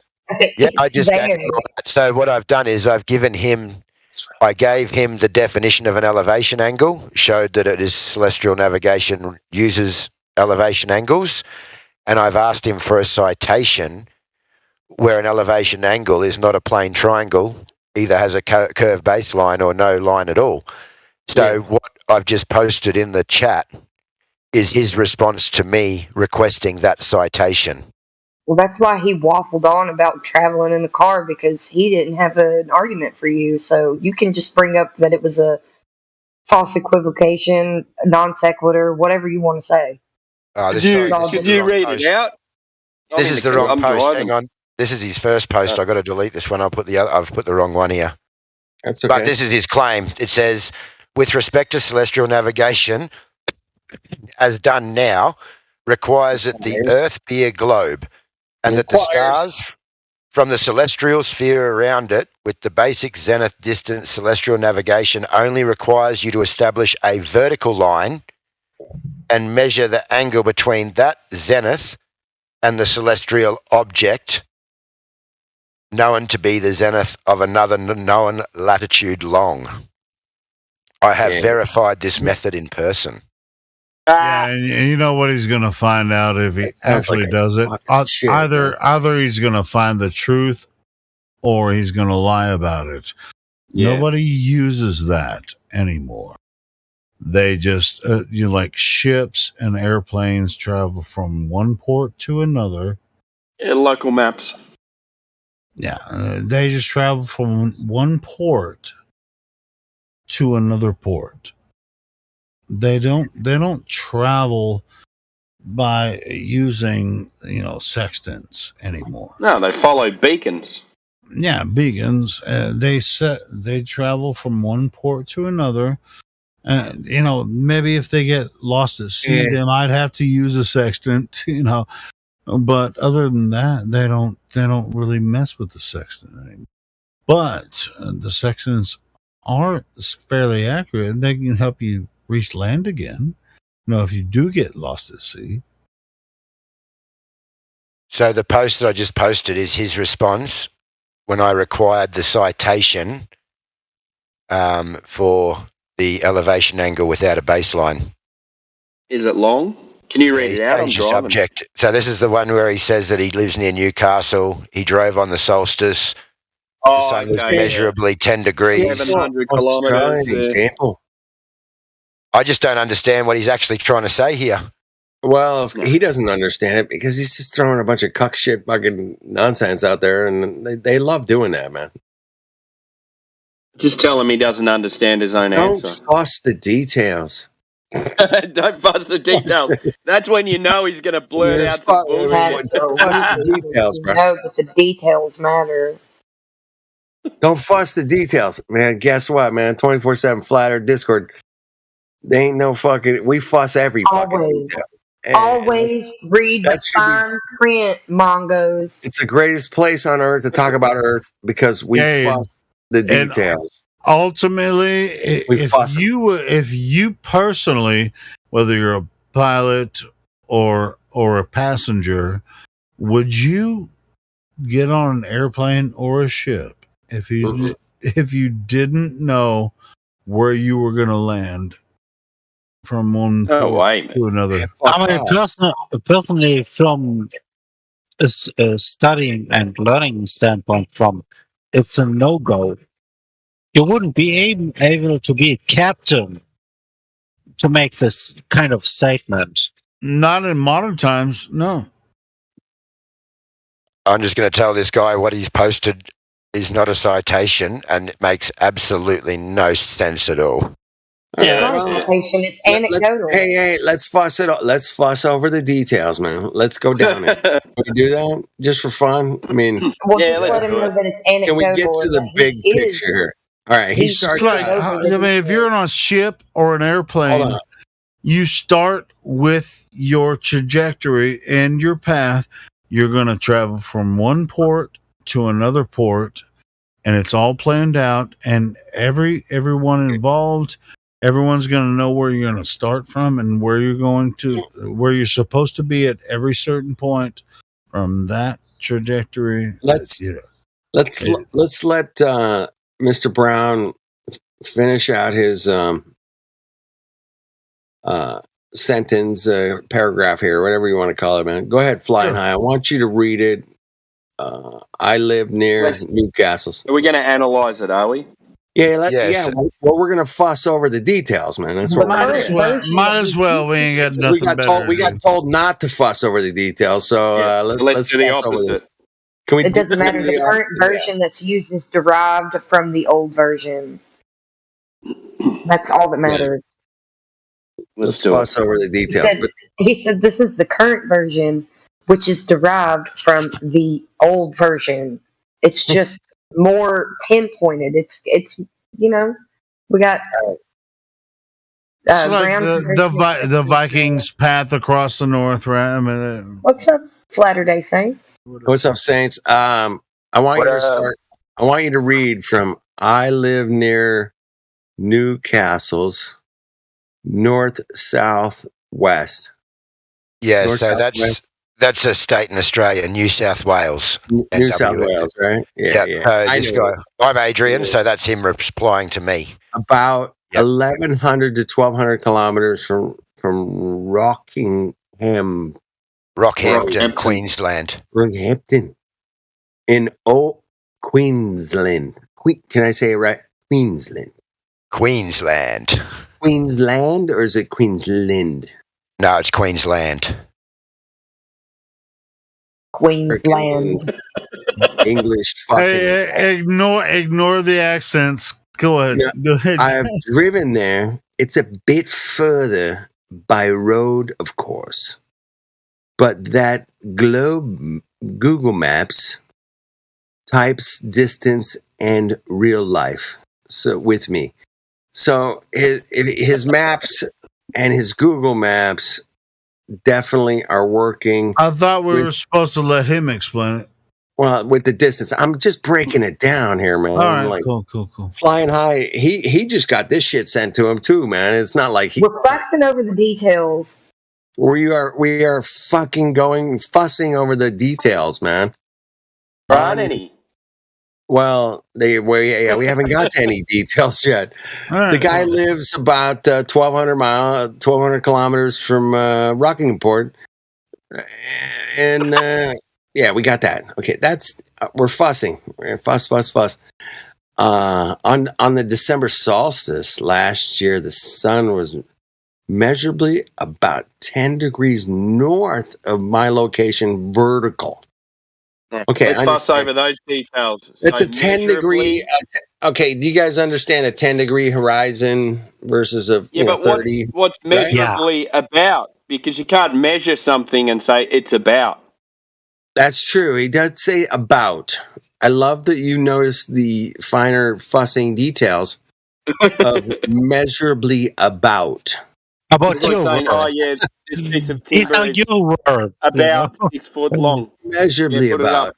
Yeah. I love these Mongos, man. They give away their fucking shit so easy, man. Yeah. This is fun. North of my local vertical. So local vertical means what? 90 degrees above your head is I think someone dropped a plumb bob on his head, apparently.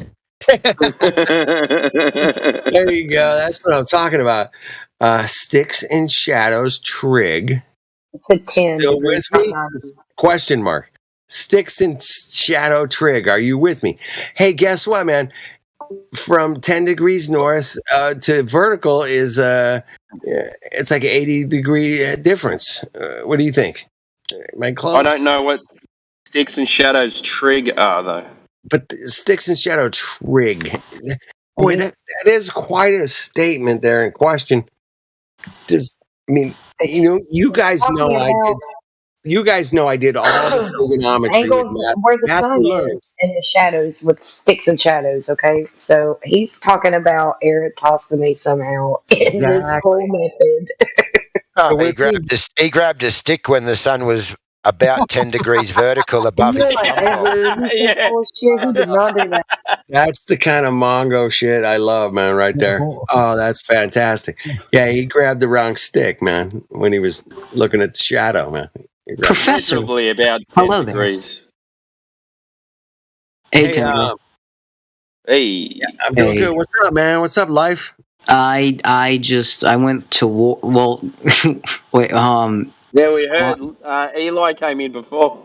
Told us all about it. It was the mod had to jump in because everybody was like pig piling Jedi. Where did you go? So I invited everyone to the lo-fi server here. Oh wait, I shouldn't say this out loud, should I? Never mind. Yes, all right. Oh, that's fine. Is it fine? Okay, yeah, it's not. Well, like I said, it's okay to invite people to our server. I mean, yeah. It's not a raid. Do we actually? we just finish? Go ahead. Yeah, let's just finish this. I gotta finish my experiment here, man. Yeah, let's finish it. We're fussing 5-10 minutes. Yeah, maybe 5 minutes more, man. We're fussing some details. So back to the trig. Still with me, bro? Sticks and Shadows Trig. Sticks and Shadows Trig, man. About that would probably last more than 10 minutes, but so I did the Sticks and Shadow Trig with Matthew Learns twice. I don't know if you guys know that, but some of you do. Yeah, but are you talking about sailing or traveling across land? We're talking about Sticks and Shadows. The original conversation was on celestial navigation. I destroyed his celestial sphere. I destroyed his elevation angle. Now he's jumped across to when I've asked for the citation of elevation angles with a curved baseline or no baseline at all. This is his answer to me. He's jumped across to driving from Newcastle to Rockhampton. Can I just tell you that it's not to entertain this argument that he has because it's completely not equivalent to what you brought up before. Yeah, I kind of agree, Patsy. Yeah, I mean, it's just like it's kind of weird to me, you know. You're talking about Sticks and Shadows when you're talking about like traveling from across the ocean. You don't use his whole claim here, though, was about the elevation angle. And if you look at his last line, he says that no horizontal lines were used, no visual instruments were used, when he did these measurements with his sticks and shadows of the sun at 10 degrees with a circle around him? How did he measure 10 degrees? But And then does this that's my point. clarify? Now, hold on. That's my point, because the only way you can do it over the ocean is with the sextant, and you wouldn't have sticks and shadows in that scenario. No, you'd have stars and stripes. And this is not a citation. This is a big drawn-out story about his little drive from New South Wales to Rockhampton to visit his boyfriend. Dude, that's cog-dis, man. This is the cog-dis we're dealing with here, people. I think that was a really good explanation of. Yeah, I don't get into typing shit in chats about the flat Earth or globe, man. But if you want to talk to me in person, I'm on here. You guys are on here, and let's talk about where we live, man. But I've tried to get this guy on here. He's running a new Facebook site that's just come up, and it's supposed to be a debate site. I'll tell you the name of it. And bring him in here, man. I've tried. He said that he was in here once before and he got banned. That's what they all say. They all say that. They all say that. You got banned. I can get anybody unbanned, man. So it's called Flat Earth Civil Discourse. Civil. I like the name, but I also loved Flat Earth New England on Facebook, man. Those guys were amazing, man. Thank you, guys. I just think you already did him in with your previous argument, and this is his deflection away from addressing the fact that you did. That's you right. should just say, I'm not going to waste my time with you because you don't know what you're fucking talking about. Yeah, that's what I'm going to say. I'm going to say, listen here, this just makes no sense. That's not a citation. Give me the citation. Oh my God, there I he have is. the citation, bitch. Should be Jedi. Tell him that he didn't address your point either. Fucking Mongo. Don't forget what latitude lines are. They're elevation angles from Polaris. That's right. Hey, Ed, by the way, if you're in Australia, it's very difficult to see Polaris. I've seen someone, you're not going to be able to see Polaris from. You use stars that are closest to Polaris to use your elevation angles to get it relatively close. Sure, yeah. And, as far as using a sextant to travel, I mean, you don't have to see Polaris to travel, traverse the ocean. Well, the constellations are always fixed, so you know what stars are going to be closest to Polaris at any given time of the year. Hey, like you're talking about like the Big Dipper and the Little Dipper. I mean, oh my God, we can't. You mean the constellations that are constant over thousands of years of human history? The same ones. Imagine that. Same ones, the same. You come across a Polaris anyway at some day or another. That's right. Sure. Hey, guess what, man? You can navigate from Big Dipper, Little Dipper, bitches. You got any problem with that? Hey, and you can navigate from Australia and never see the Big Dipper or Little Dipper in your life. You'll see it over there too, man. But maybe. I mean, it depends on where. Timbo, man, you see the Big Dipper right now, or Little? Wait, Timbo, that's a good question. Timbo, have you ever seen the Big Dipper? Big Dipper, Little. Hey, man. Which one's the Big Dipper? Is that the one that makes the swastika? Yeah, Ursa Major. Yeah. Well, no, you have seen it. Ursa Major. I'm pretty sure it's visible. I'm pretty sure it is visible. I'm pretty sure I was looking at that the other night. I was trying to find it. See that? Like most people in the world will say you can't see it. Most people in the world would say Flatsy, you can't see it. Hot mic, Flatsy. I'm going to jump out for a second, guys. I'm just going to mute. I'll listen on YouTube. I got to go pick my daughter up from work. Hey, thanks, Flying High, man. Great thank you for the information, man. That was great. Yeah. Flying High, you are going to do that was solid. Take it. Take care I of it. never bring anything that solid to the table, man. I'm usually just here going, hey, check it out, man. NASA says they got a fart on the moon. Check it out. I got an article about it. So we've got somebody in the chat. There's these things called moon farts on the moon. You haven't heard of this? I mean, come on. We got somebody in the chat right now. You guys want to talk to What him? do we got? I want to hear. I want to see someone take an image of the Little Dipper from Australia. I want to see that. Again, welcome to the server. I'm sure somebody's addressed you before. What is it about? Who are we? Flatsy, man, I can't hear you, man. Who are we trying to? That goon. That Dipper. What is that goon 24? There you go. All right, welcome. VC verified. Been here since October last year, or 21. He's not new. Welcome. Okay, well, I didn't know. I can only see the Little Dipper includes Polaris as one of, as part of the constellation. Oh, okay. Leo, would you settle for a picture of Australia from the Little Dipper? Maybe. No. Not. No, you're not gonna settle for that. All right, but I would, I would like to see someone take an image in the sky of the Little Dipper from Australia or maybe Venezuela. Give me a couple days, man. I'll get you something. Nah. I'll get that picture for you, man. 100%. I got some of the greatest people. Hey, our Indian friend here that came in here this morning was a digital graphics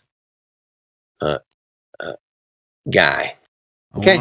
Digital shit. Digital graphics guy, man. If you guys heard this guy up in here, man, this morning, but man, he totally could not let go and say, hey, man, I probably got fooled by this globe thing, man.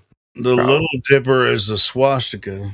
I don't know if you guys know that or not.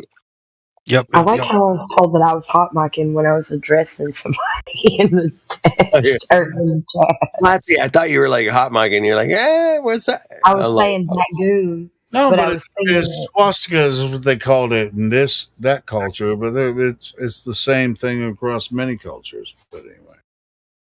He's not labeled a flat earther, so I figured you guys would want to talk to him. So that was just me trying to insert. Oh, I appreciate it. 100%. Hey, that goon, man. Say hi to the lady, man. Come on. At least say hi to Flatsy Klein. You're fortunate. There you are. Say hi.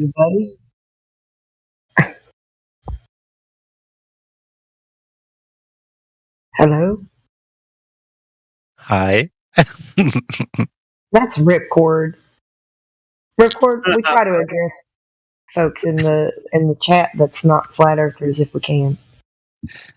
If Goon doesn't say anything, I'll just say, Flatsy, thank you for being in the Lo-Fi server. That was brutal. It was alright. It wasn't too bad. There was just some trolls in there. Yeah. Hey, I promise I'll join there one night if you want me to. That would be absolutely hysterical, Helio. Like, yeah, I would love that.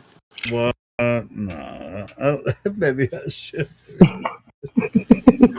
I did actually click the link, so I think I joined tonight, but I don't think they gave me a rank or... Like, the moderator for the Lo-Fi server was hopped in because it got too insane, and there was a moment where the moderator himself couldn't deny what Jedi was saying, so he ended up leaving, and he left me there as a moderator.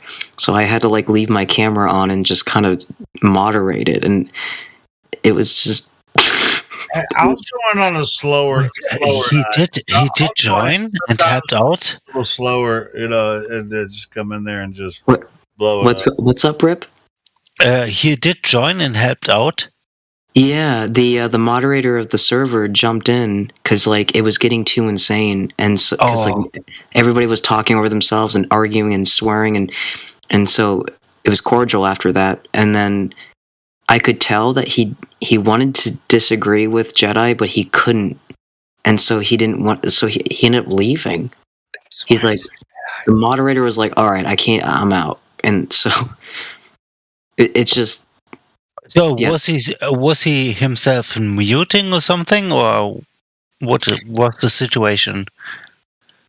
He was muting. Well, the moderator would like mute people and be like, or like threaten to mute people because they were talking over Jedi a lot and Elijah and a bunch of other people. And was he the one that was looking up stuff and like also concurring on the facts that Jedi was putting out? Yes, precisely. Yeah. I remember him. He was really awesome. He was so fun. Really interested in the topic, Yeah. but it was getting chaotic. So yeah, and the thing is that everything Jedi said was valid, and so it was incredibly hard to argue or even deny what he was saying. And so there was a point where I think that the moderator himself was like, "Oh, well, perhaps the Earth is flat. I'm gonna leave now," and he just leaves. Awesome. I mean, to be honest, this is a great step, towards honesty. Even though it takes a while or something for himself to realize, or for his channel to moderize. Yeah. Well, it seems like he was interested in the topic, and somebody else was interested in it too while he was there. But once he left, old dude didn't seem super interested in it anymore. But then he did kind of stay quiet and let us, talk it through. Yeah. So it was awesome. Yep. And then of course there was a lot of name calling and stuff. And that's not a big deal. We're all used to that. If you get butt hurt, and that stuff. Right. And I learned that, yeah. I mean, I'm actually really happy about the whole thing. I mean, we're talking about a server that has close to 1 million users on there. And Jedi fucking carried the team. I don't know what it is, but it's his conviction and the way he speaks. It's amazing to see. It's amazing. And so it's because he knows what he's talking about. He's not just he's not going to just talk about something he doesn't know about. He's ready to talk about all the things he knows about. Yeah, there was just nothing. It's not about conviction. It goes beyond this. At a certain point, you start to talk about the very essences that are necessary to make people understand who are listening, because he speaks in a broader way. Well, unfortunately for Jedi, what he was trying to explain made him stay way too long on the subject of the second law of thermodynamics. Yeah. And it got to a point where it didn't seem like the point was getting across. Hey, what flat Earth is means that there's nothing outside of the Earth. The ground is the base of the universe. Yes. And everything that we see in the skies here on Earth. It's not somewhere out in a void of space. Yeah. So I had to. It's kind of you have to get people to actually look at Earth, just like we do here very often. Mm-hmm. Every day. You don't have to. Yeah, we have to see Earth as this place, the only place, only place that exists. Yeah, every day. They had to put a cap limit on the how many people are coming in. It was usually it's limitless or 99 or whatever. Yeah. But they made it 25 people because people kept trying to get in there. It was trying to get into a party and there's only a limit. Yeah, I mean, but you can't have 25 people just screaming over each other. So. Yeah, well, speaking that happens sometimes here too. So. Yeah, I know. Yeah. Well, in this case, the lo-fi server has never been as silent and calm and cordial ever. It was insane. people were like kind of. I think some people were in awe because they're like questioning the heliocentric model. They're like, wait, what? They're like, yeah, I need to study more because to speak the way You're right Jedi there, man. Lo-fi, man. You're right there. I mean, it takes a while. Takes a minute, man. You're gonna be so good at this. You're gonna be like amazing at this. I promise You can't force it on anyone. People will come to the conclusion on their own. Yeah. You can plant the seed. You can make people be like, "Oh shit, what?" But they're probably gonna be like, "Oh shit, what?" for just about a couple of hours, and then they're gonna forget about it. Maybe they'll come back to it a couple of months later, a couple of years later. Like you can't expect change to happen overnight. Yeah, Lo-fi, you've been hanging around here like the last few months. Yep. And have you heard this guy comes in here once in a while, man? His name is Conspiracy Music Guru. I don't know if I He just goes by music guru in here though. Or music guru or guru. Yeah. You guys were in the chat together at one point today. Anyway, he's put out like I don't know, probably like 20 or 30 flat earth truth videos. With I'll go music. find them and post. Yeah, we'll post a link to him. But oh, he seems like a cool guy. Yeah, he's a super cool guy. Yeah, he comes in here, he hangs out with us, and we're just chit chatting, and and his outlook on life it's about the same as mine, man. Like today's a beautiful sunny day, man. Let's go enjoy it. However, yeah, we're getting screwed over here. Oh shit! But that's that's not my problem. I got to just figure out how to live my beautiful life on top of this crazy shit show we're dealing with, right? Yes, I 100%. Yeah, right. Flat Earth, dude. It's the only Earth that you can know. It's the only Earth you're going to live on, and you got to roll with it, and it will give to you, and it will take from you, depending on your attitude. And you guys could write that down. Go ahead, I dare you. Yeah. That could be the name of a book, man. Yeah. Anyway, so you get this, like, if you put out really good shit in the world, good shit happens to you. If you put out a bunch of bad shit, guess what, motherfuckers? Ain't that a bitch? Yeah, I mean, but I mean, there are people whether they're doing it on purpose or they want to believe it, that want to make us think that we're somewhere in the universe. Yeah, like third rock from the sun, all that kind of stuff, solar system. That's not true. It's absolutely not true at all. Hey, Helio, man, this morning, man, I got up at like 5, boogied out. I had to be at this place down the road at like 7 in the morning, right? So I get over there, I'm sitting in the parking lot, I'm like 15 minutes early, right? It's foggy, it's kind of hazy, the sun's, up, I don't know, maybe 25 degrees off the horizon, it's kind of early in the morning. But I could see the entire sun, the little round dot that looks like the moon. Mm-hmm. Yeah. Up in the sky, and I'm like, they tell us that motherfucker's 93 million miles. I'm thinking this to myself. I'm like, fuck off. You ain't 93 million miles away. Fuck off. That thing's right there, man. I'm looking at, you can see. Yeah, I remember being a kid and like questioning how like the sun being bigger than the Earth. That always confused me growing up. I was like, there you go. Yeah.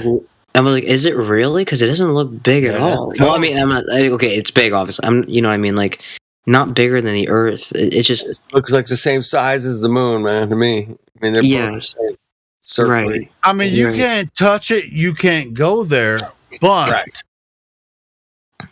Dude, 93 million miles away? Yeah, that's insane. No go. That's insane. Yeah. And I used to be like that person that would question it, and then people would be incredibly mean, and then I'm just like, okay, yeah, maybe I'm crazy. And then I never questioned it ever again until like years later.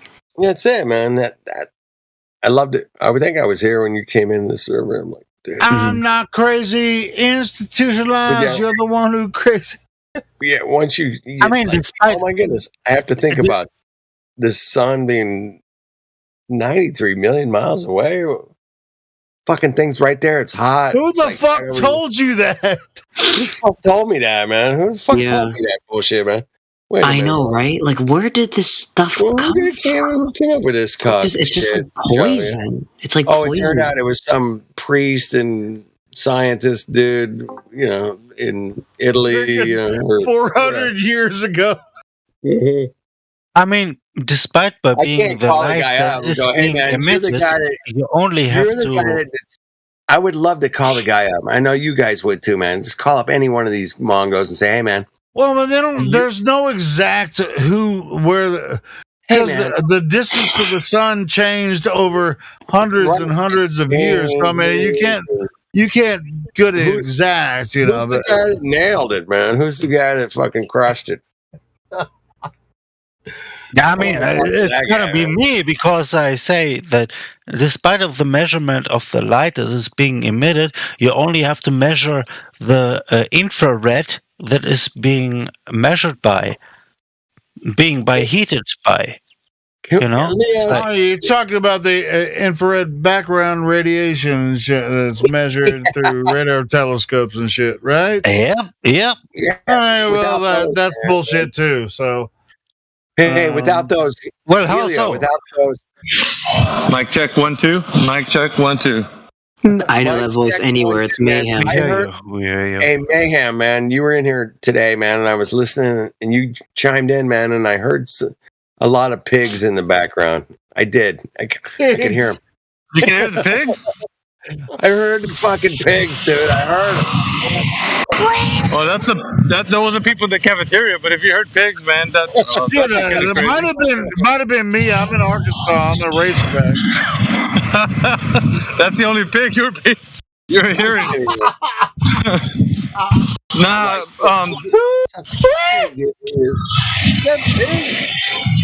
All right, well, cafeteria, man. It might have been the cafeteria. Things are getting weird out there, man. I don't know. What's up? Whoa, we're getting euphoric. Background radiation telling you what the distance to the sun is. I mean, give me a fucking break. It sounds like aliens having a gangbang or something. What the hell? Yeah, somebody's really hot mugging. Who is that? I think Mayhem's got a lot of. Yeah, it was Mayhem. That was me. I'm working at a factory, bro, or something? Yeah, I'm working at a factory, bro. But I'm actually walking in my truck right now. So. Okay. It'll settle down here in a second. We got nobody new. We're talking about the distance to the sun, man, and how they came up with that Mongo fucking measurement. And today I was witnessing the sun like right there. I'm like same size as the moon. It's a little disc. It has no features, unlike the moon. At least the moon has features, but the sun has no features at all. It's just this like little circle in the sky, man. Yeah, I mean the only difference is radiation that is being emitted. Yeah, man, it's hot. You put your hand over the fire, man. Guess what? Radiation exists. No, this is infrared. This is the difference between the light that is being emitted and being the infrared that is being taking place. I got to hold on, man. I got a Cherokee brother in the house. I got to say hi to my Cherokee, no biggie. Cherokee flat earther. Welcome, Jim. All right. Cherokee people, Cherokee pride, no time to live, no time to die. I got some Cherokee blood in my yeah. In my system. Hey, I don't know if you guys know this, but you guys can quote me on it, and you can quote Jim Waterworld. And we're both Native Americans, and without a doubt, all Native Americans, the Indians, they're all flat earthers. Every one of them. Wait, no shitties, no biggies. All real earthers that before this bullshit globe came about. I mean, everybody was a flat earther before this nonsense came out. If you say so, this has to be a genetic thing. It's like It has to be true, man. 100%. There was no such thing as a globe until like about 100 years ago, maybe.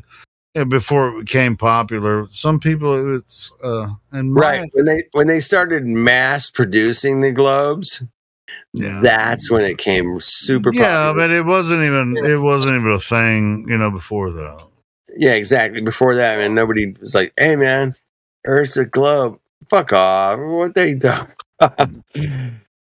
Well, when I inherited my grandma's house, yeah, she had a globe still in her house, and I was ashamed of not putting it into the dirt, basically. Man. Yeah. No, I am ashamed because one of my uncles took hold of this globe and brought this to his very nephew. And I was like, okay. It's like now you're honoring your grandma. It's like she was right. No, I'm not saying this. I was ashamed about not putting the fucking globe into the dirt, stomping on it, and what have you. It's like, Either way, we're doing it right now. We're showing how the globe is complete nonsense. We're doing it now. Hey, Jimbo, did you take that video? I lived since February 6th for the first time in my long life on the beach in Michigan City, Indiana, and I'm 40 minutes from the greatest illustration of God's creation of a stationary topographical plane in St. Joseph, Michigan. But that was taken at Warren Dunes, which is about 25 miles north of me. And that was taken like on May 3rd or 4th. Yeah, so I have, if you guys are patient with me and I don't piss any of you people off and you get rid of me, I am going to have some of the greatest videos for you between now and October. Go ahead, shoot. I picked up a P1000 from Amazon in mid-February, so I have a nice tripod, so I'm ready to rock and roll. Hey Jim, I mean, you're gonna come to Vegas? I know, I'm too far away, man. What do you mean you're too far away? I'm in northern Indiana. That's a long way away. Yeah, that's 2,000 miles. I know. Yeah, you're not gonna make it. Okay, cool, man. Well, thanks for playing. Yeah. Hey, Jim, it's good to see you back. It's been. Helio, how you doing? It's been a long ride for all of us, brother. Continue with. What were you saying? Jim is, his Cherokee brother. First of all, Blackfoot, man. They're similar tribes, but like I said, I just got a little bit of Cherokee, but anyway. Well, I'm Blackfoot. Jim's Cherokee. You're Cherokee.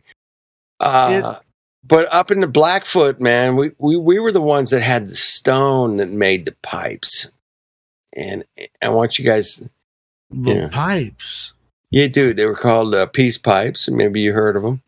And they were made out of a certain stone, and it's called a pipe stone. It's not a soap stone. It's a pipe stone. And it's only found up where the Blackfoot Indians were, and it's really great stone, man. You can carve it, you can mold it. Just I ain't gonna lie, I'm more Irish than I am Cherokee, but yeah, I have the Blarney stone, on my side. The Blarney stone. Maybe it's something. Can you smoke? Can you smoke some tobacco out of that pipe? No, there's a bunch of people that make the climb. This is fucking weird about the Blarney Stone. It's just like people they have this Blarney Stone in Ireland. I always thought it was weird, right? They climb. They have to climb it and kiss the Blarney Stone. like where everybody else kissed it. Well, I don't even know what it is. Well, just kiss it, man. Don't worry about. I'm not gonna fucking do it. You're not gonna do it. I'm not gonna fucking kiss the Blarney Stone. Either way, but anyway, so it's just like Irish have their heritage, and so I'm a fucking mutt, when it comes to all that shit. Whatever. Shit. I'm a mutt. I might do it. I mean, I'm not. I ain't scared. I'm not thinking I'm gonna get any germs from the Blarney Stone. After hundreds of thousands of people kissed it, I ain't fucking, I ain't fucked up about it. Hey, and just like I'll smoke the peace pipe after 100,000 people smoke the peace pipe, man. Jimbo, man, you put that meme in there and says, "What you're seeing here is a liar." Wait a minute. I went. That TV station's about 30 minutes away from me. Where that guy is, Tom Coombs. So I went there in February at about 10:30 in the morning. I wanted to talk to the TV station manager. His name's Aaron, but he was in a meeting, and Tom didn't come in till 4. So I have to go back and give Tom a hard time because he's a liar. Well, wait a minute. Didn't you already go on Facebook and call him out a little bit, right? Yeah, and he blocked me, and now I go to channel 57 on Facebook and do it there. There. Yeah. I don't back down against these clowns, man. I don't care. They're lying about our Earth, man. They're lying about our Earth Cherokee guy or Blackfoot guy, whoever you are now. I'm Blackfoot, 100%. But that northern Minnesota, don't you know? Yeah, Jim, I forgot about that video I had on my. I'm going to play that with some dead air again. My goodness! I listened to it again earlier tonight. Did you listen to it after I sent it to you? Oh, yes. Thank you for finding that. That was very kind of you. You didn't have to do that. Thank you. No, I did that for you and for Citizen Z, man. Yeah. I've known you guys for quite a while. So anyway. Thank you for doing that.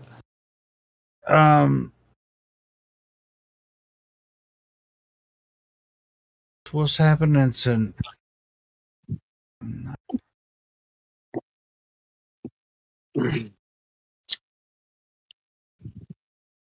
So we take the sextant out and we see the horizon, and that's our baseline, right? Got that? Everybody got that? That's cool. Okay. And then we get the angle from the baseline to the star. Is that cool? Everybody cool with that? All right. And then we have a triangle. If we draw the star back to the baseline, right? Well, you have to. I just want you guys to understand simple. I want you guys to make sure that you turn in those PTS reports. Excellent. A squared plus B squared equals C squared. It's super complicated, right? Hey, how can we muddy? If you were a diabolical cuck, how would you muddy up that waters? Well, you would come up with it's the dip angle versus the horizon. I can make it sound devious. A squared plus B squared equals C squared. Well, but the dip angle divided by the if you have a plumb bob, it's the different. Dip angle. Well, how can you? How is it? How is a plumb bob? Understand shit, man. The dip angle, you guys didn't calculate the horizon refraction dip angle because without the dip angle. You ain't got fuck all, man. You guys are definitely living on the fucking globe. Fuck off. I can certainly make it sound extremely nefarious. You guys. Well, yeah, they do. They take it. They don't tell us to fuck off. They go, well, you guys is manipulation of the calculation. What they'll say is you just don't understand. You're uneducated. We know. Don't breed. No, I mean, here their biggest word is we know. Everybody knows. So it's it's a general consensus fallacy or whatever. We know doesn't mean that they know, the person that's talking to you. We know it's already been done and might as well consider it to be true. How dare you? How dare you? How dare you? How dare you? Hey, Al Gore, man, back in like 2012, man, said we only got like 3 years, man. We're done. This shit's over. because of, I was like, wait a minute, what? That's a hell of a fucking claim there, Mister. Because of GW, I'm like, that's a fucking claim. Entire world is going to be flooded, right? Hey, he won an Academy Award for that damn movie. Don't you know that? Damn, that was how long? 12 years? I think it might be longer than that now. Might be longer than that. Yeah, I'd have to look it up, but so it was a long time ago. Hey, but I'm still shaking my boots. Hey, do you know what? Your boots are totally melted into Earth because the heat. I want your boots to be not melted into the Earth. That would be good. I know it gets to the point of let's make fun of this shit, and this place does as good as any place. Way better than Nathan Oakley, man. This place is way more funny than Nathan Oakley, man. When it comes down to like talking to people about where they live, this place is fucking stupid funny, man. The memes. Pretty much the only place I hang out, and even though we're a little censored, and you all are maybe over there, but there's too many. I mean, there's a few other off-topic. Other than flat Earth places, too many Globers though over there. But I found some great places to go and talk about other shit. If you want to get into conspiracies or deep dive into some other crazy Tavistock shit or something, man. What's this? Waterworld said. He posted a link. I demonstrate by means of philosophy that the Earth is round and is inhabited on all sides. That is insignificantly small. It is born through the stars. You fucking shit, Kepler. Fuck you, Kepler. You fucking mongo. Yeah, you fucking idiot. Yeah. But all the Glowers worship that motherfucker. Well, they named a crater on the moon after him. I'm pretty sure, but how about the crater that you can see with your naked eye?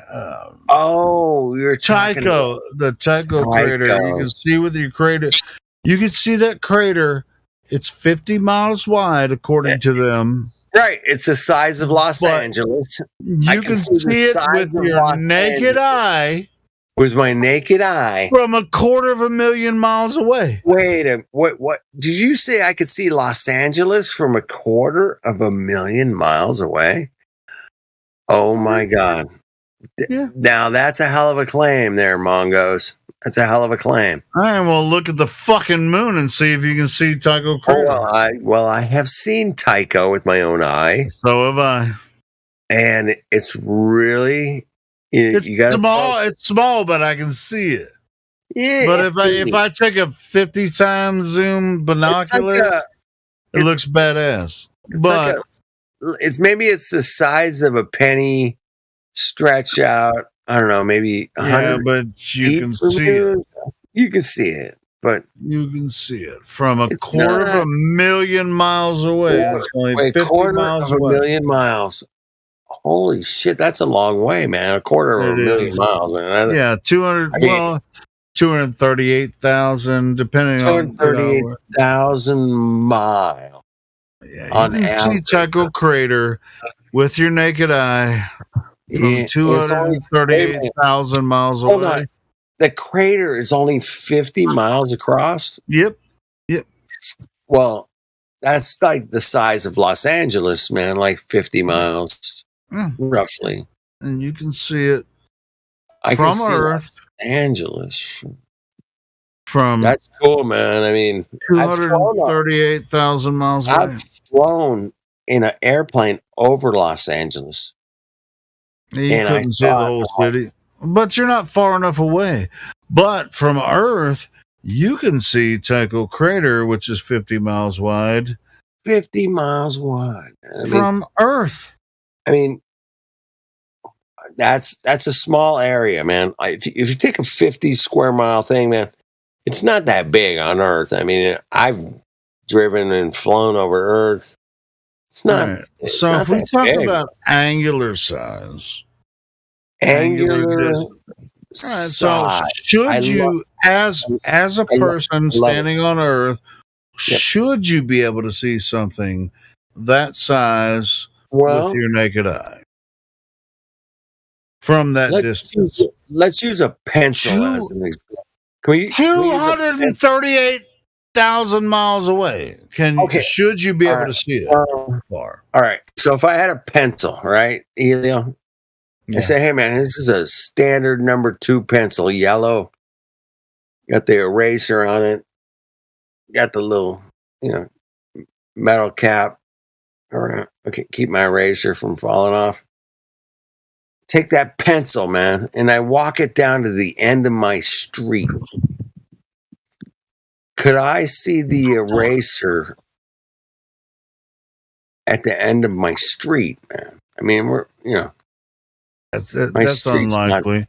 But it's not in the sky. What if you put it about 30 feet above your head? If you were able to, you still wouldn't be able to see it. I'm not going to see the eraser on the pencil. No. Okay. And let's say, like, I mean, it wouldn't make a difference anyway. Feet. At 500 feet, I don't think I could see it. But possibly. Now, if I had some, P1000 or, Nikon P900, I could probably zoom in on that shit from down my street. But beyond that, man, I don't know, man.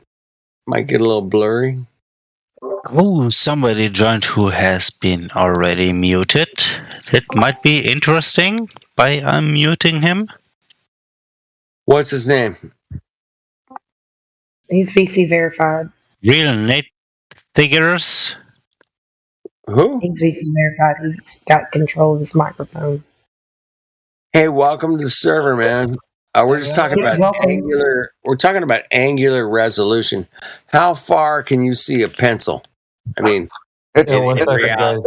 We got a new guy coming in. So let's not get too deep with it. But if there's a new person who wants to get started. Yeah, you're free to go. Let's go. Oh, sorry, mate. Oh, my bad. Hi. Yeah, welcome to the server. I don't know. I'm just confused on the flat Earth. I'm just confused how you're saying that. I don't know. I understand that there's mountains and hills and all that. I'm confused how in Antarctica there's seasons and there's a certain season where the sun never sets. So how does that work on a flat Earth model? Well, let's see how confused you are about the globe Earth. Because if you're going to bring... Ask me. I'll live on it, so... Flat Earth, you should have the same amount of skepticism for the globe, right?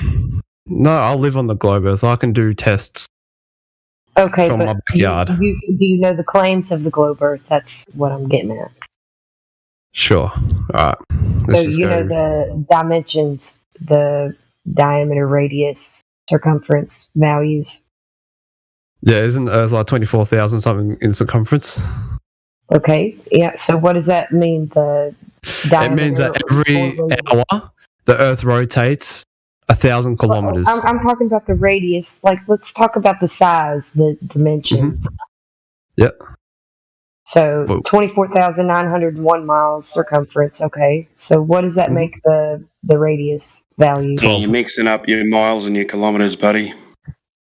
12. Well, yeah. I'm sorry. I'm Australian, so we'll just go off. What do you go off? Miles? Yeah.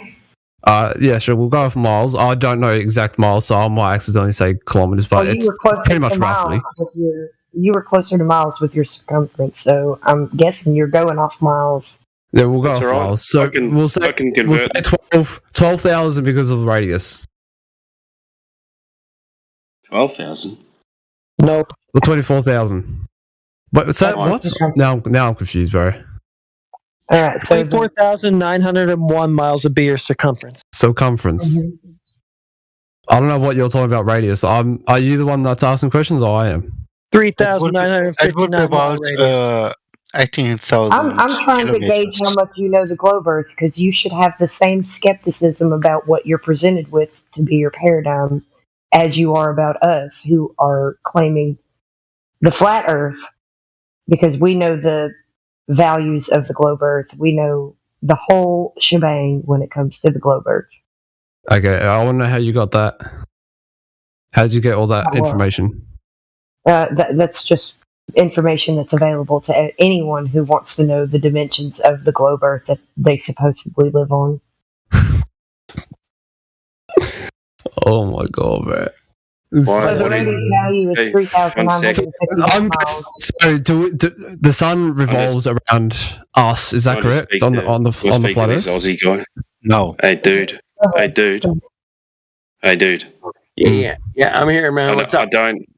No, sorry. Hey, what are you laughing at when you're the one that doesn't know the measurements? I'm wrap my head around this. So the sun revolves. So just listen then. The sun. Okay, the sun revolves around us. Yeah, or sorry, above us. Hey, let's take one thing. Let's take one thing and draw it to a conclusion. Let's not jump all over the place without coming to any conclusions.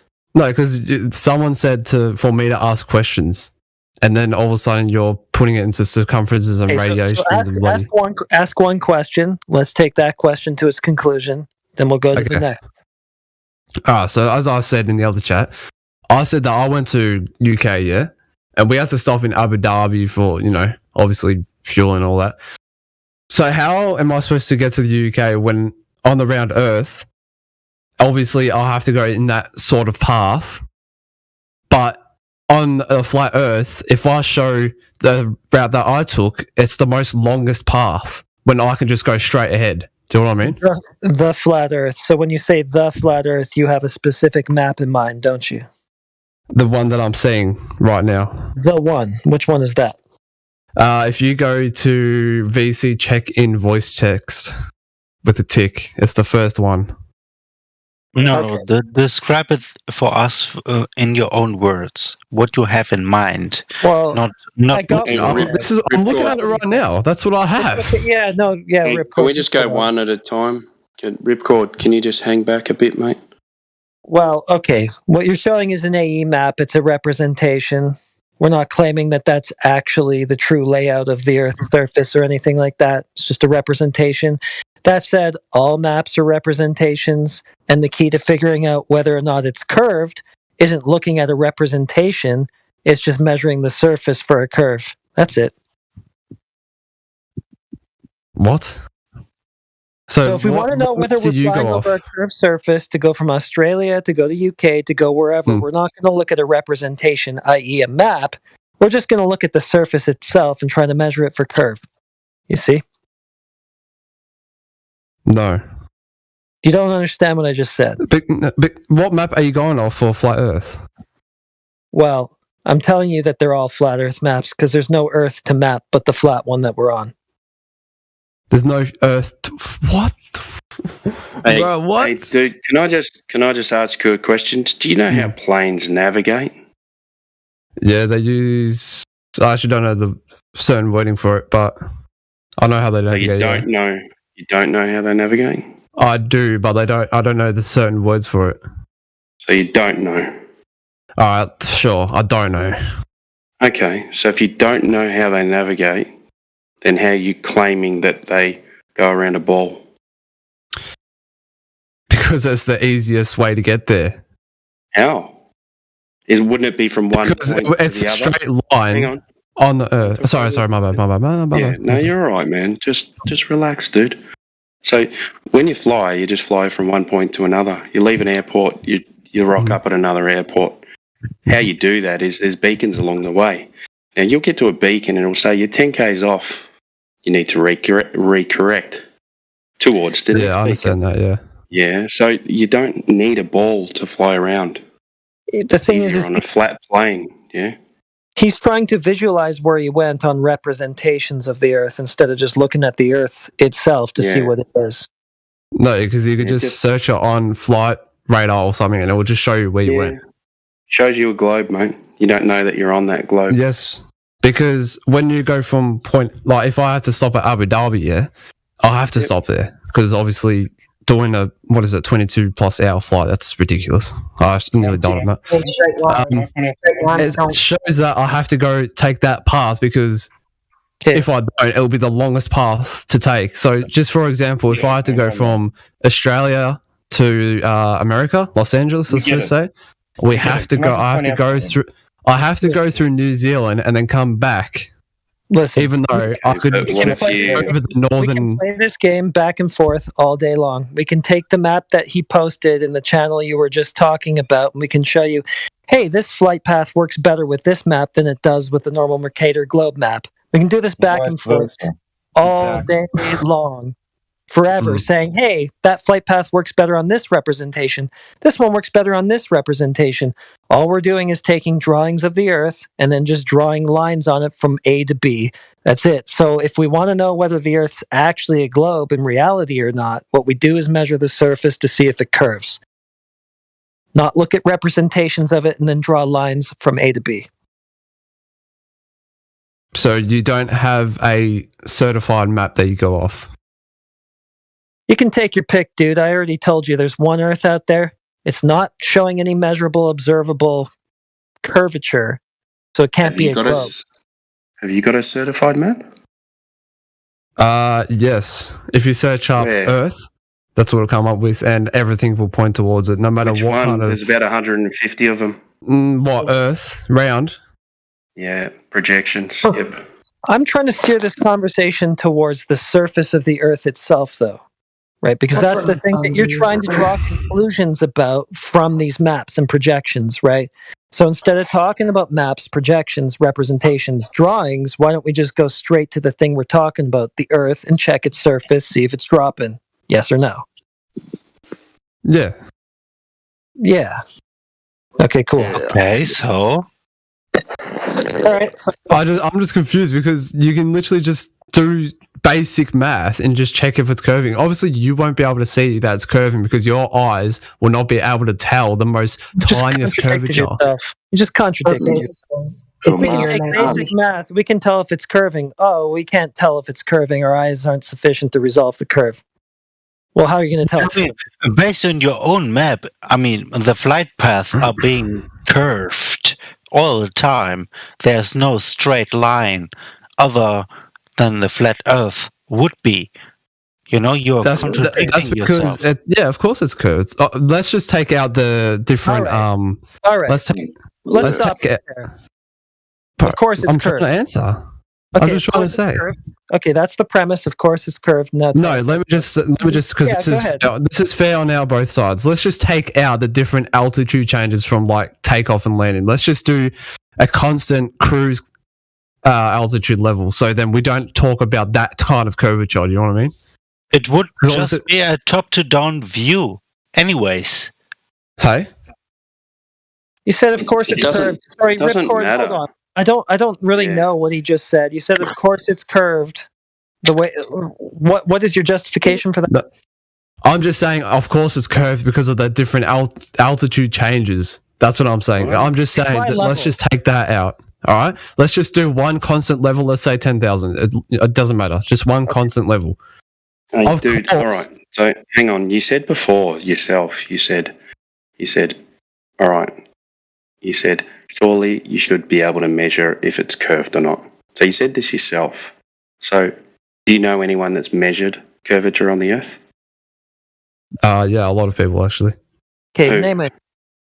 Navigators, first of all. No. Name any and then describe their method. I don't know them personally. I don't know their life. I don't know anything about them. You don't have to know them. You would know of them and then know what they did, right? So just name any of that. I don't know. I actually don't know. Well, you said It's there just were many. basic. It's just math, though. There's just a lot of them. Just math. Okay, describe the math then. I'll have to search it. Okay, so you came on here with a belief, and you're showing us that you've got a belief. No, I'm just showing you that you're all fucking dumb. You're the one that doesn't know anything. But you don't know anything, mate. There's no reason to know anything. calling people names, bro. Just So try do and you, keep do you all believe in gravity as well? Because I heard there's two different. Okay. Now listen. This is what I said we shouldn't do, right? I said let's stay on one point and take it to a conclusion. And now you're hopping from one to the next, right? You want to go from one point to the other, to the other, to the other, because it doesn't seem like you can conclude on any of the ones that we actually start on. And mate, just so you know, bro, like what we said in check-in, bro, try and just keep it civil. Just stay calm. I know you're getting your ball taken away from you, but just try and keep it civil, brother. Right. Oh, You said many people did it, right? You said many people did it, then you couldn't name one, and you couldn't name any methodology by which these unnamed people would have done it. So at this point, we've established that this idea that you have that the Earth is this curving ball, this object, right, that you think it is in space, that's just a belief. You don't know how that was determined, or if it even can be. You just believe it. Yeah. We're dumb because of things that you don't know anything about. Sorry, can you repeat that again? Well, you just believe that the Earth is a ball. You don't know how this information, you don't know how this belief was established or determined. You just believe it. No, because I just know. You just basically based with the time of day and the sun. But you don't know. You just believe, buddy. You don't know. Mate, there's nothing against you. Many people believe these things, so it's okay if you don't. If you just believe it, just be honest, mate. That's okay. Like just because you don't know specifics, like it's nothing against you personally. We're just trying to establish what you know and what you think.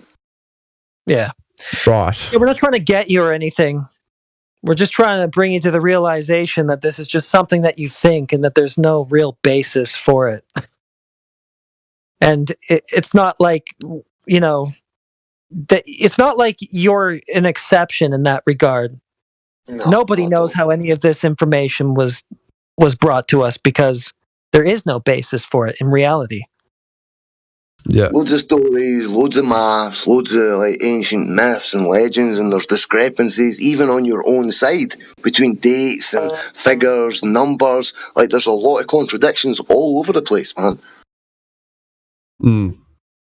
So can you do Pythagoras' theorem on the Earth, right? You could do that easily. You can use the sun to locate how it works, how the curvatures are.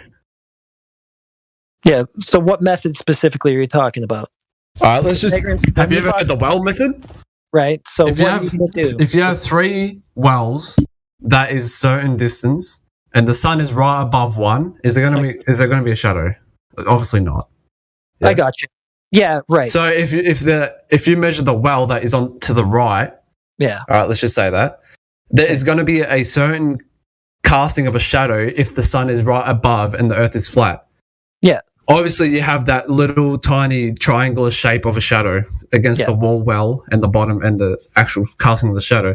If the well is tilted, there's going to be more of a what's it called? More of a shadow in that triangle. Right. That is being proven. And how is the only way that the well is tilted? Well, you can have one light source in a room, right? Let's take a living room and you've got one light source in it. The things that are further away from that light source in that room are going to cast a longer shadow. No. Than the things that are closer to the light source. No, I'm not saying that. I'm saying that if the well is on a flat Earth, there's going to be a less of a shadow than there is more of. Yeah, you're taking presuppositions into account when you say that, right? You're presupposing where the sun would be, how big it would be, blah, blah, blah, right? You're also saying kind of that you're not going to have these diverging shadows that we see on the surface of the Earth if the Earth's surface isn't curving. Why would that be the case? The only way that would be the case is if you make presuppositions about how big the sun is, how far away it is. None of that stuff is confirmed. You just have to assume it. What were you saying that we don't know? I'm saying that you're going to get different length shadows on a flat surface. It's going to happen either way. So it's not a determining factor. Not really. What do you mean, not really? You're telling me that if I take a table and I put 4 beer bottles on it and cast a light down right directly on one of them, that I'm not going to get diverging shadows? Yes, yeah. Of course I'm going to. So the same thing is going to happen on the surface of the Earth, whether it's flat, whether it's curved, whatever. Same thing is going to happen. Not necessarily, because the curvature of the Earth will make the shadow like more angular. Bro, take a look at live stream voice text. Sorry? Take a look. I see while anyone's talking about anything, bro, you'll see like a running commentary in that text chat. Like anything related, documents, PDF, whatever, and then do the topic of discussion. So, literally, whether or not there's a vast and huge light source or a small and local light source, the different shadows can be obtained just the same way. Even the top, supposedly world's foremost astrophysicist, Mr. Neil deGrasse Tyson himself, he even says the same thing, that the Eratosthenes method doesn't back either because it can be used with either a vast distant sun or a small local sun. Like the difference in the shadows can be obtained. So it really doesn't prove anything. So is there any other method that you know of that anybody's gained, like the curvature of the Earth, the actual direct measurement of it? Because that, like Eratosthenes, is based on a hell of a lot of assumptions, bro. Well, hell, what's with the two pictures? So what's the top one and what's the bottom one? Top one is flat, bottom one is curved. So why is the bottom one blurred out? It's curved, so it looks a bit different. There's a better one than that. So the graphics changes. I don't know if I've got another one. Why has the graphic changed? So let's analyze that. Yeah. So this method can work on a flat Earth or a globe Earth. So do you need to concede that it works on both? You can't use it for evidence. Yeah.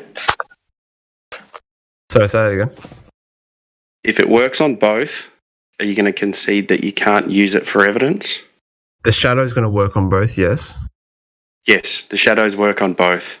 There is shadows on both, yes. So you can't use that for evidence of a curved Earth, yeah? Not necessarily. Why not? Why? Because if the Earth is not the Earth. If the sun is right above us, there's no shadow on top of the well. But if you determine the curvature from the Earth, obviously there's going to be. You have to measure the distance of the well between who measured the distance of the sun? Who measured the distance of the sun? No one. I'm not saying who measured the distance of the sun. I'm saying measure the distance. So wouldn't you need that? Wells.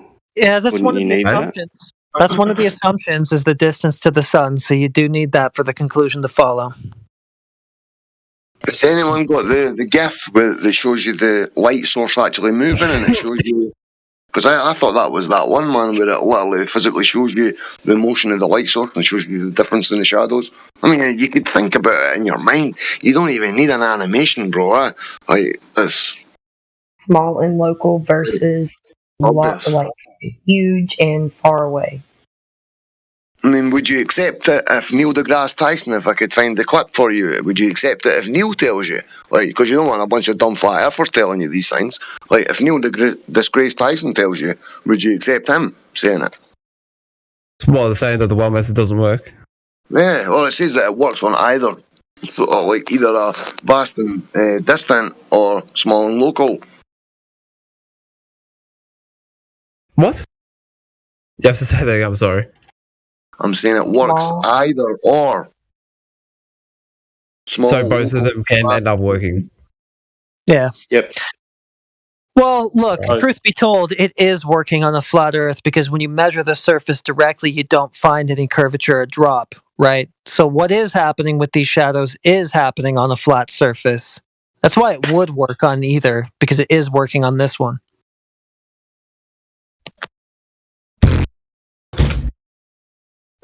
What are you talking about, Ray? And we can prove to you that the Earth. What am I talking about? What am I talking about? You don't understand what I just said. Okay. Tell me what part of it was not coming through. I understand that they can both end up working on flat and round. So it's not a definitive proof of either. Yeah, go on. All Part of what they said didn't come through.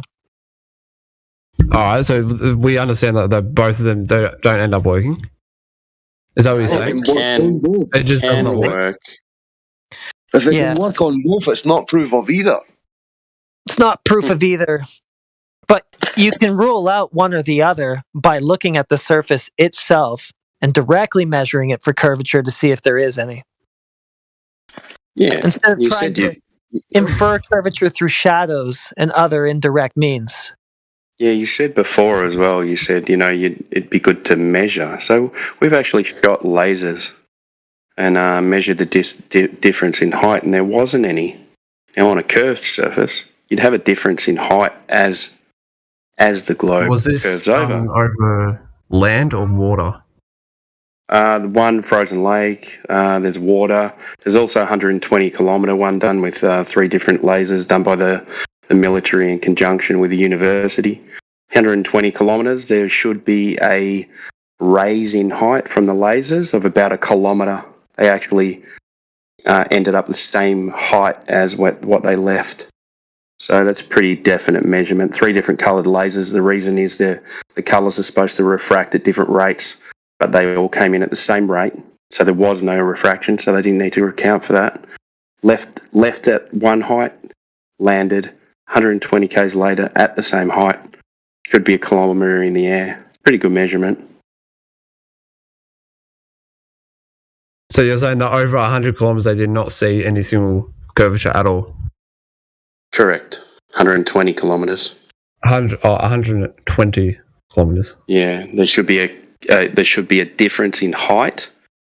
So drop over distance of 1 kilometer over that distance. Over 1 kilometer. It's interesting, Right. yeah.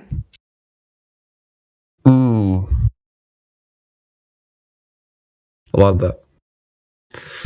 Even though they're over 100 kilometers. Hang on, let me see this. Oh my god, this is actually bright as.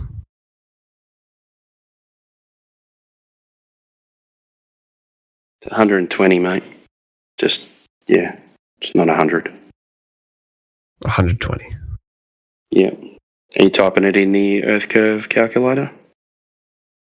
No, I'm just trying to figure out what's. No, you can just bring up an Earth curve calculator. They're done by University and Globus, so they gave us the tools to work these things out. But what maths equation are you using for 120 kilometres? I'm not using any. Oh, well, how are you trying to work it out?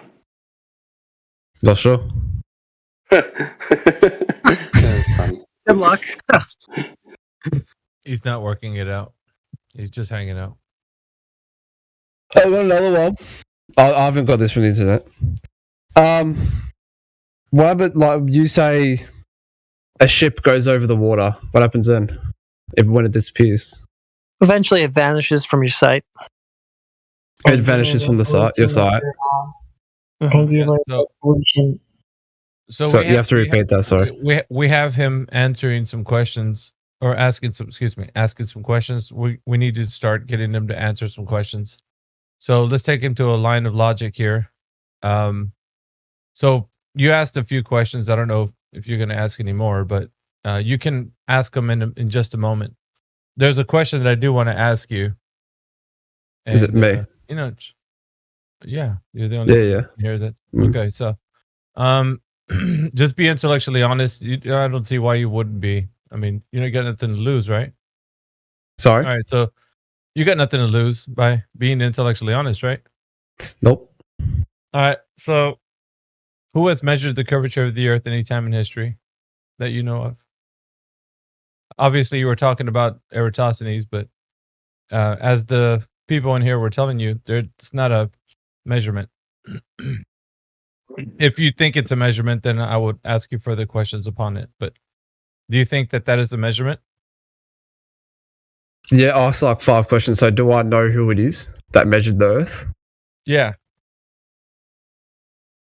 Well, yeah, obviously you said that Eratosthenes. Well, no, that's one. That's what we brought up, but like we'll flesh it out and make sure if it can be used or not. I don't know his math for the curvature of the Earth. Right, but that's needed. So if you don't know how it's been measured, I think that's an issue, right? Wouldn't you? Not necessarily. Well, if the method that was done is not known by you, then how can it be something that you're sure of? I actually like that. I don't know. Right. So the answer to it is I don't know. So if that's right. So if this isn't the guy who's going to get you the right answer because you don't know if it is or not, right? You're taking a gamble right now. We could look into it and find out if he's the guy that actually got us the measurement of the Earth's curvature. You know, we could thoroughly go through it if you'd want. Do you think he's the guy that actually brought us the Earth's curvature? Eratosthenes? Yeah. Or something. No, I'm not 100% sure because the test has been done like since back in 1500, so I have no idea. Okay, so would you want to rely on this or something else? Rely what, Eratosthenes? Is that right? Yeah, on whoever measured the curvature of the Earth. Sure. We are going to rely on it. Sure, yeah. Okay. So currently your admission is that you don't know how it's been done. So let's look into it because I think that they pretty much covered already what needs to be covered is that sticks and shadows or wells or, you know, because you were exclaiming that it was 3 wells. It's been said that it's 2 shadows or 2 obelisks. It's been said that it's 1 well and 1 obelisk. It's been said, you know, the place where he was measuring was 500 stadia away, you know, so on and so forth. But he's measuring the light that's coming from the sun in one location going straight into a well all the way, you know, the light's been able to see all the way to the bottom of the well as pretty much what you know right now. And in Alexandria, it's also measuring the shadow distance, you know, at an angle. Same time of day, according to the story. Yeah. All right. So what we got here is shadows, right? Angles of shadows on one, the only angle of shadow in Alexandria. So what can we get from this information if we're going to figure out if the Earth is curving or not? Well, the shadows, how... Okay. Mm-hmm. So if the Earth was flat, you'll see less of a shadow from what you expect if it was curved, because if it was curved, the well will be facing... I'm going to exaggerate a bit. The well will be facing away from the sun, so it will be casting more of a shadow onto the wall of the well. Right, but we're assuming things right now because they didn't have the information that the Earth is curving. Correct? They're measuring. Yeah, they are measuring. Yes. So they don't know right now, or do they? What do you mean they didn't know back then? Like, they didn't... Well, no, I'm saying, do they know that the Earth is curving at the moment? I didn't know the hypothesis or the... So we don't know much about Eratosthenes. No, because his tests were done like in 1500. No. Well, that's an issue because if we're assuming that this was done correctly and we don't know anything about it, well, not me, but you. If you don't know anything about it, then why is this being used? To solidify your position as far as what you'd say you'd know. Because I can't, or no one can, be certain of something that they're not certain of. The information, anyway. I'm just getting you to think about this logically. Because it's an issue. Yeah. It's critical thinking, it's an issue. Yeah. Okay. So well, the math was obviously... The math is like out of my league, pretty much. All I just know is that obviously that the curvature it's just going to cast more of a shadow. Right, but that's also an assumption, isn't it? Well, yes, of course it is. But if you actually test it, yes, it will be true. Well, that's where the rubber meets the road when we actually put things to the test. So right now, as it stands, it's a bit obscure in your mind because the details aren't there. So like I said before, we can't get a conclusion from this to assert a position as you know or not. I'm just being real, bro. Like I'm not. No, I know you're right. Yeah. So just thinking about it critically, I don't think that we can reach the conclusion that you know that this is going to be the solid point for you to stand on or a hill to die on, let's say, because you don't really know too much about it, or you like you said, the math is probably above your league or whatever. Yeah. Okay. So is there something else we can use? Because I'm going to give you a mulligan, man. I want you to do the best you can to get whatever you think is possible to make your stand on how you know the Earth is curving, directly measuring it, the curvature of the Earth. Go ahead, think about anything you can. I don't care what it is. Well, the Earth's curving. Yeah, but horizon levels where things dip underneath. That's what. This is my actual question. Like, how do you see that when, for example, the boat? Obviously, this is a big one. This is used a lot. When the boat goes over the horizon, it dips down. Right. How? Okay, so let's look at that. Right. I mean, you brought it up, so let's look at that. If this is the case, and we're finding out that the boat is going behind the curvature, so let's bring up some measurements. We got to figure this thing out, man. Let's work this out. Let's figure out if the boat is actually doing what you said it is, and it's not an optical phenomena, like we're seeing something happen with perspective, and it's actually a boat disappearing behind the Earth's curvature, then by golly, we're going to figure out some math here. All right, so how far are we from, let's say, making our observation? What's the distance to where the boat is disappearing over the horizon? I don't know. I'm just looking at it. I'm not doing math. I'm just looking at it. Well, yeah. I mean, of course, we all see natural phenomena. We could probably see the same thing. I'm looking at what you're looking at, and it appears that we're seeing the same thing. I'm going to agree with you. Look, that's what it looks like to me. Yeah. But let's now figure out if it's true or not. Are we seeing the boat actually disappear over the curvature of the Earth, or is this just an optical phenomenon? No, we're actually seeing it disappear. Okay. Have we actually seen optical phenomena take place in our distant vision that we could say, well, something's kind of looking pretty weird, from my vision? Have you ever seen distortion in the air that could make it seem like, well, it could be a mirage, it could be... I'm just going to make you think critically about this before we get into the specifics.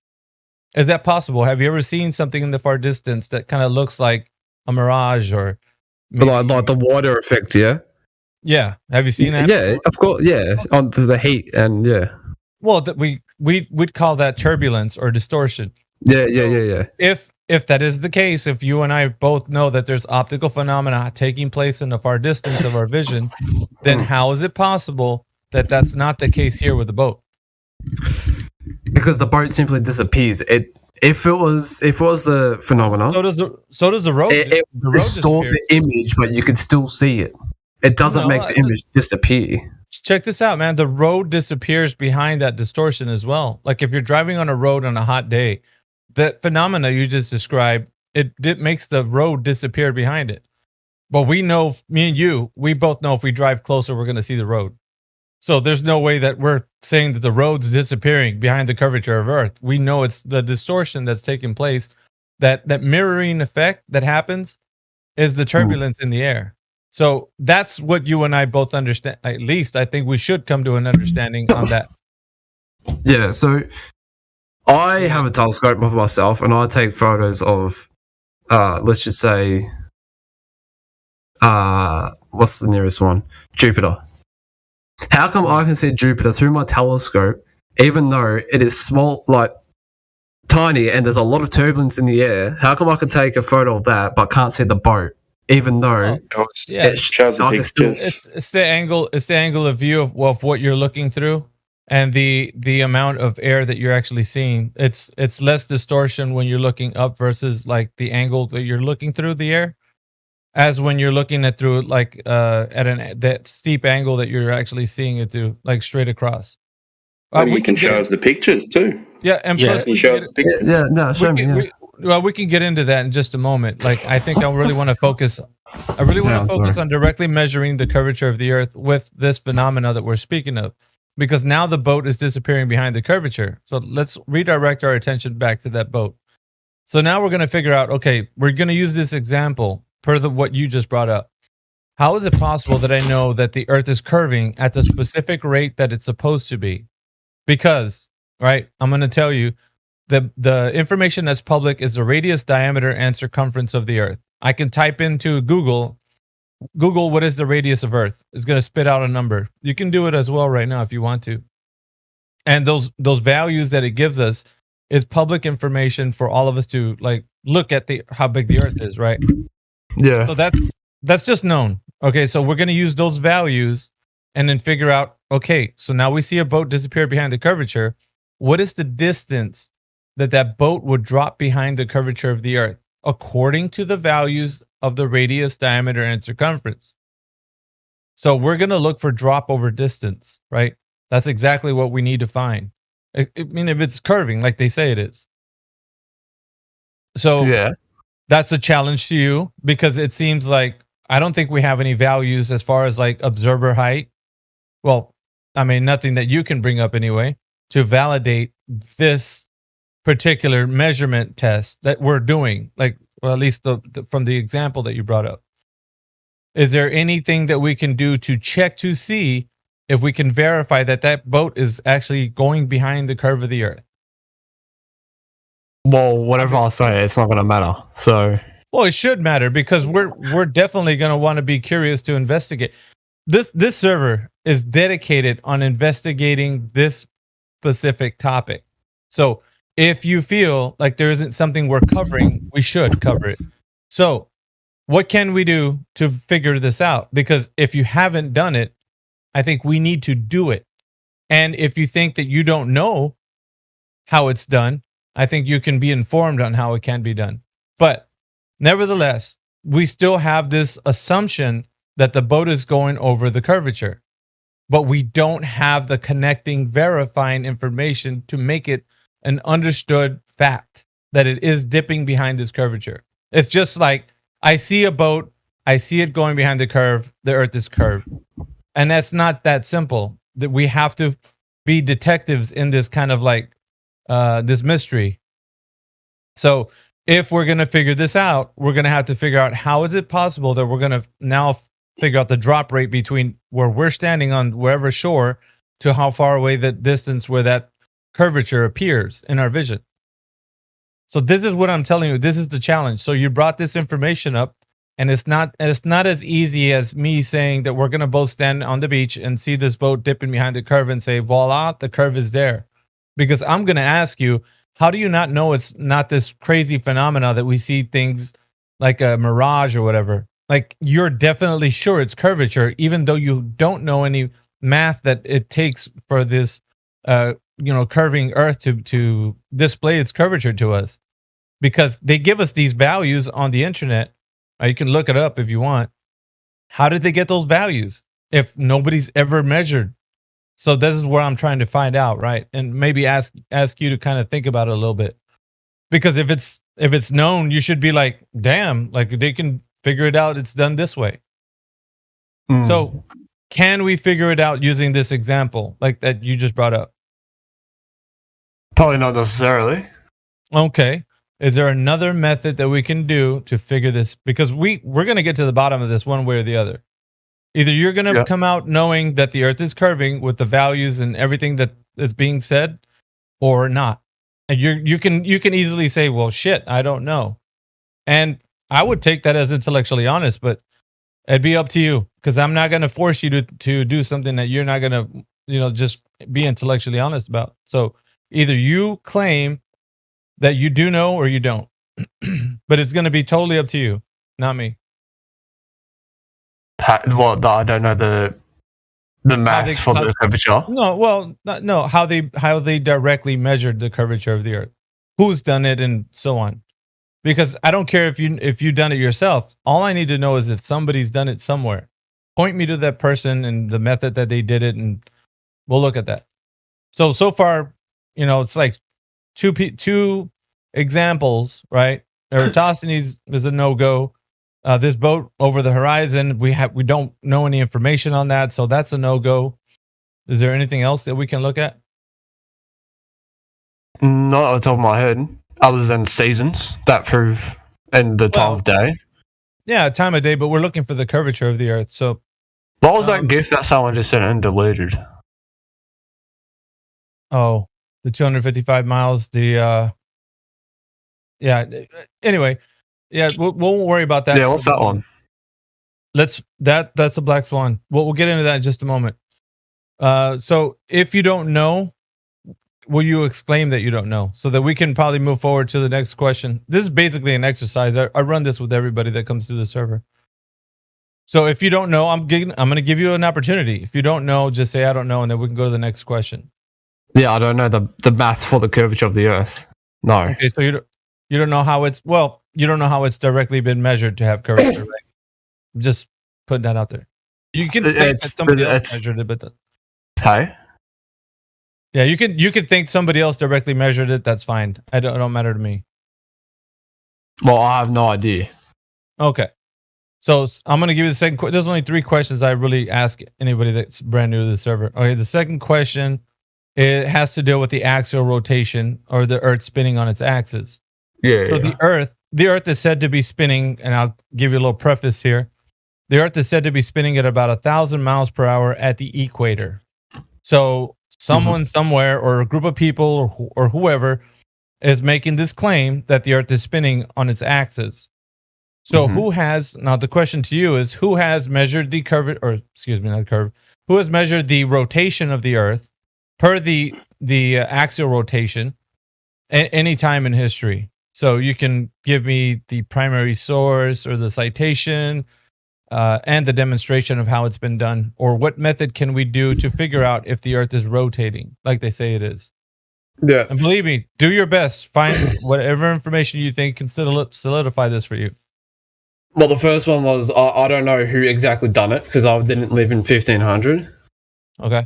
But how you can measure the axis, I actually don't know how they measured if it was on an axis or not, to be honest. Well, the rotation, I'll make it easier. The rotation, yeah. So obviously there's 24 hours in a day. So I don't know how they could measure because obviously the 24,000 kilometers or miles, I don't know. Doesn't really matter. Obviously divide that. It's going to be an hour per 1,000 kilometers miles of spin. These calculations are based on the radius, right? So you'd have to have measured the curvature first. Yeah, let's figure. So we're looking for motion, right? The calculation is basically set to the size. What we need to figure out is how they figured the understanding that it's actually moving around. Like it's spinning. How did they figure that out? The Earth is in motion. How did they figure it's in motion? I'm actually not sure. That's totally fine. We can go to the last question if you'd like, or stay on this one some more. It's up to you. No, we can go to the next one. All right. So the last one is very simple, right? Simple in the fact that the obvious idea of what they tell us about the vacuum of space.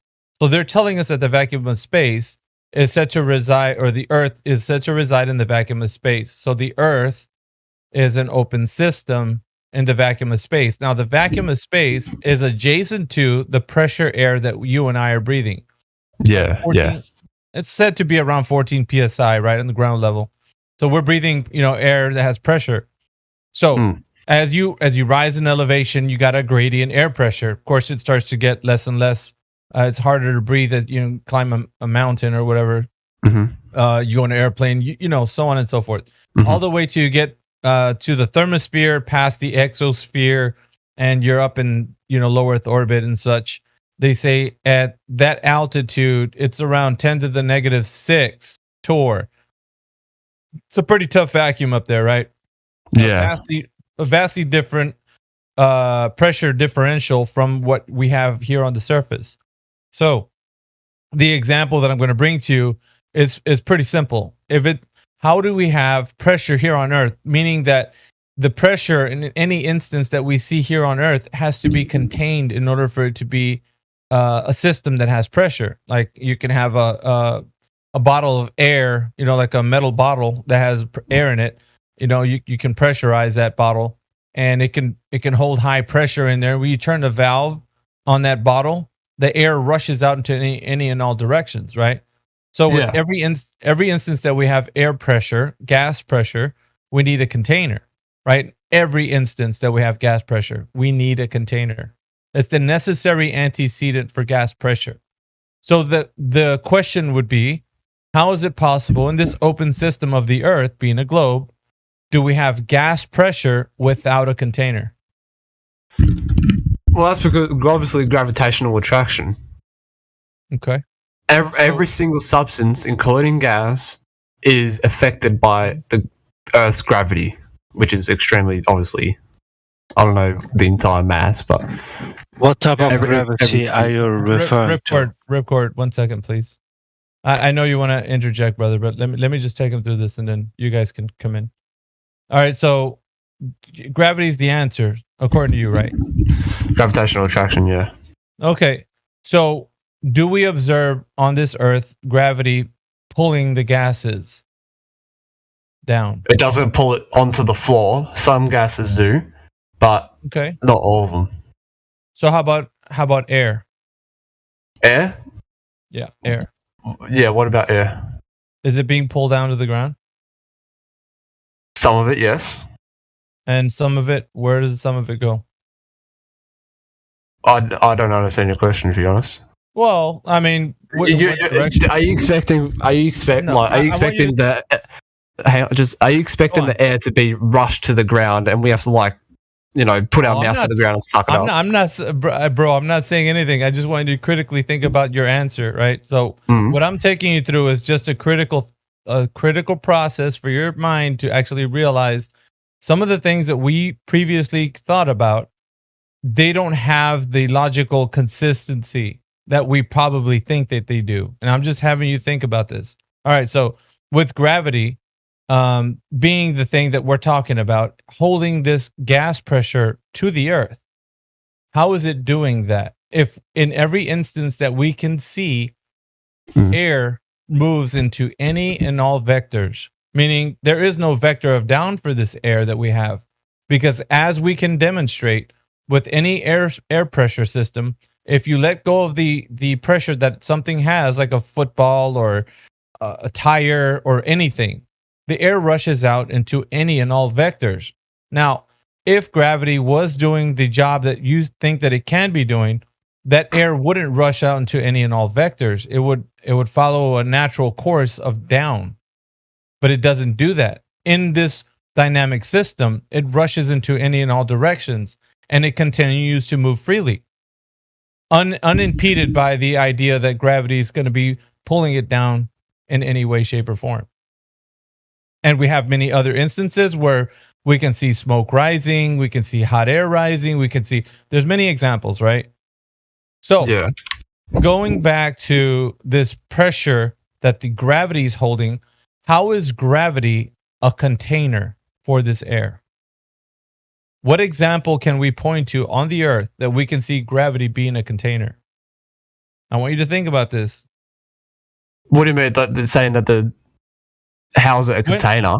Yes. How do we see gravity being a container? Because obviously, in every instance that you and I can talk about with air pressure, we need a container, like a metal bottle or a tire or a balloon. Anytime we have a high pressure, we need to have something that contains that pressure. So in this instance, gravity is the container. Now, where do we see gravity acting as a container? Where on Earth? What? No, I'm confused now. Sorry. Well, gravity is a container, right? So it's holding the Who air said pressure. that? Well, isn't that the answer to the gas pressure without a container? You said it's gravity. That's what's holding all the air that we have. The gas molecules is affected by gravity, yeah. Right. So how is there any demonstration that we can look to on Earth where gravity is keeping the gas on the Earth and not letting it escape? You just measure the oxygen levels.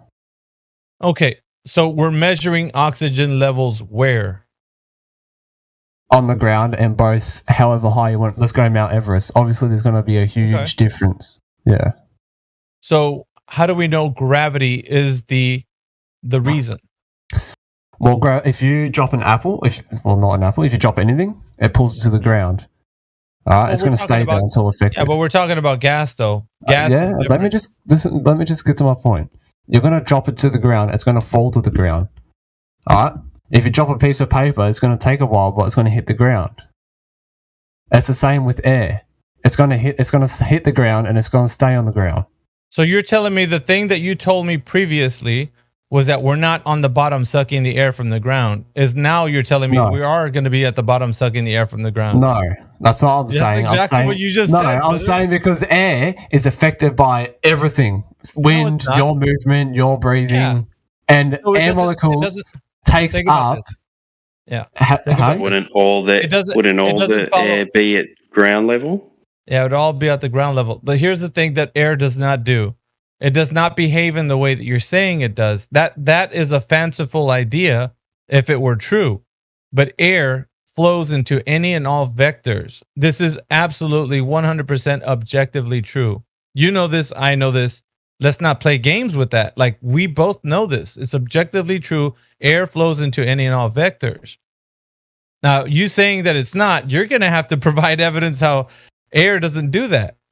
But you and I both know air doesn't, it's uncontained and it's dynamic and it moves freely in any and all directions.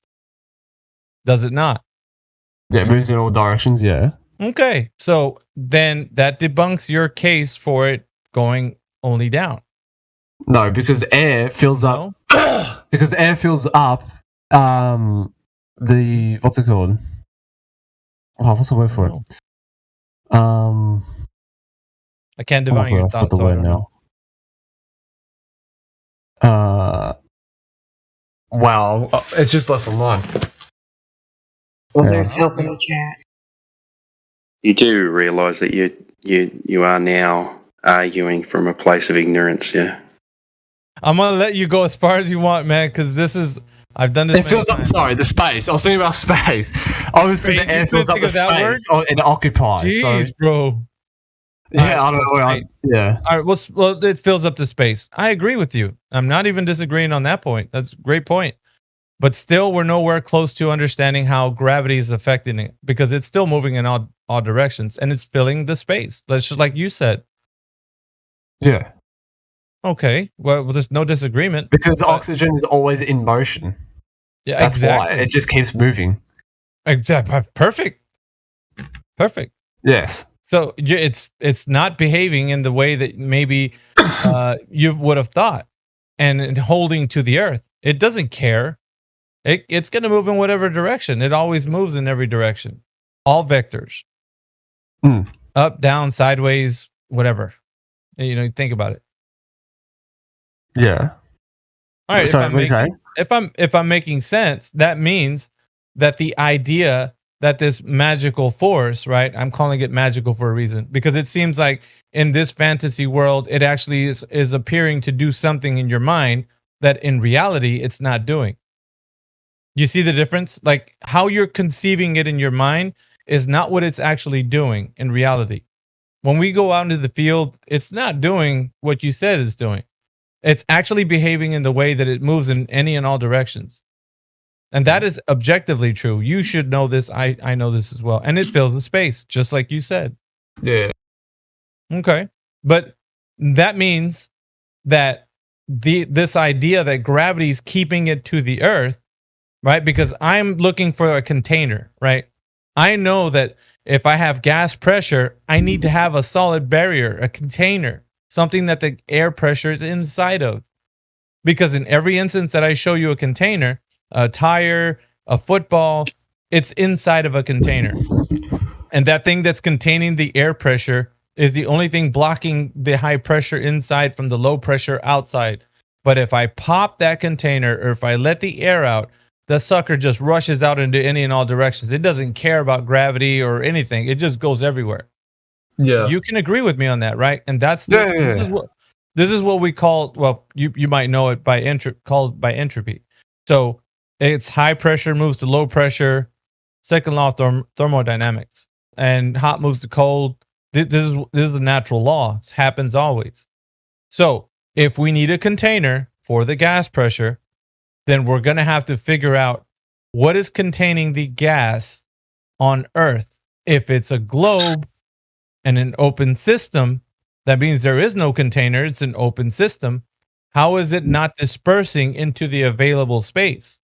Because gas goes whatever it moves from high pressure to low pressure. We have high pressure on the ground here, and we got super low pressure in the vacuum of space. Why doesn't it just disperse into the available space like gas would normally do if we have like a closed system here on Earth, like a tire? Because when I put air in a tire and I let air out, it just rushes out everywhere. Well, if that was the case here on Earth, it would do the same thing. We wouldn't have any air to breathe. Well, obviously that's not the case because we're still breathing. So the air must be contained, thus giving us the idea and understanding that we do have a container, which is the antecedent to this gas pressure that we have here on Earth. So it doesn't disperse. We can have a gradient air pressure, as you go up higher, but because air is made here on the surface, so it's always going to be continuously dynamic and moving. So what we have here is a situation where this idea from the globe that gas pressure is held by gravity, but there isn't anything that we can point to where gravity is the culprit for the container.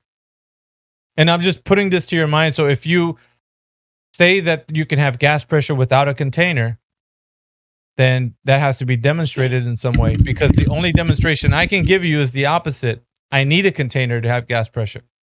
Well, the Earth being a globe is not giving us that. Not unless you can find a way to negate that, and that's up to you, man. All right. Well, this is how I don't know how else to put it, but if you were to get about, how can I put it? Actually, that's not gonna work. If you get 5 people and they stand on top of each other, yeah, on the shoulders. Where are we going with this? So you have to go ahead. Yeah. Finish. If you get 5 people, they stand on top of each other on the shoulders. Mhm. They're all holding each other. Who's going to have the least amount of weight on that tower of people? Of course. Yeah. So who's going to have the most amount of weight? Who's going to have the most amount? Who is going to have the most amount of weight on the bottom? The guy. Are you proving that there's weight? Yes. Are you proving that things weigh? No, this is how it's going to work, because the guy on the top has less to carry, because obviously the Earth molecules have what's it called? They have weight to it. What's that proving? That there's weight? No. That proves there's weight. No, I'm just not going to speak anymore. Then. Yeah, no. Go ahead and finish. Sorry, man. I'll mute. I'll mute, man. No, I just wanted him to finish what he was going to say. Yeah, I'll mute, man. I'll shut up. Sorry, buddy. The air at the bottom of the atmosphere, yes, we can agree. Wait. You were talking about an example here. I just wanted you to finish your example. Yeah. This is my demonstration of it. So the guy on the top is going to have less weight on top of his shoulders. Is this an analogy? Yeah. Okay. The guy on the top has less weight on his shoulders than the guy on the bottom, because there's less weight pulling towards him. So the atmosphere. Yeah, hang on. Let me just get this straight, right? Are we using a physical person who's like a solid mass, right? Solid on something that's not a solid, like gas. Yeah, it's a gas, but it still has weight. Yeah, but the person is a solid, is a human, right? We're using people stacking it. But this is what I'm trying to say. But the atmosphere is under a lot more weight near the. Yeah, I get what you're saying, but it's a false equivalent. Don't you agree? It's a false equivalence. I'm just showing you how pressure on top of each other works. Yeah, but it's I understand that concept, but it's a solid, and we're using a gas in this instance. Now, if you use something that was a gas and then try to compare it, maybe I could see a little bit of leeway there, but I don't see a gas. I see something that's solid, and you're stacking people, and I could see that being something in a way that, okay, you're stacking solid things, but we're talking about gas here. That's not a solid. It doesn't matter if it's solid or gas. It is. It should matter. Because it's affected by gravity. Well, that's the thing. We're looking now, okay, so you're stacking things up and gravity's the culprit. Now, I even said this, when is gravity the case here for being a container? Show me where I can look to see where gravity's containing things. Any gas. Anywhere on Earth. When you breathe in. Anywhere on Earth. No. Show me where gravity is being a container for the gas pressure. Where? It's not being a container.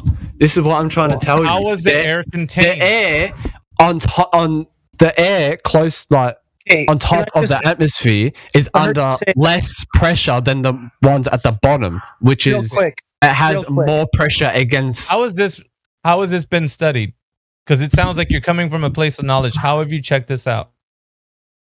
What do you mean? How do I know that there's less air on top? You're telling me a nice you're telling me a nice fanciful story, and yeah, whatever.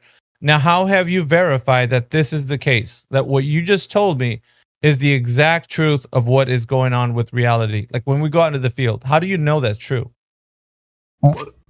Do you think I'm an astronaut and just going to go to space? No, and take my helmet off?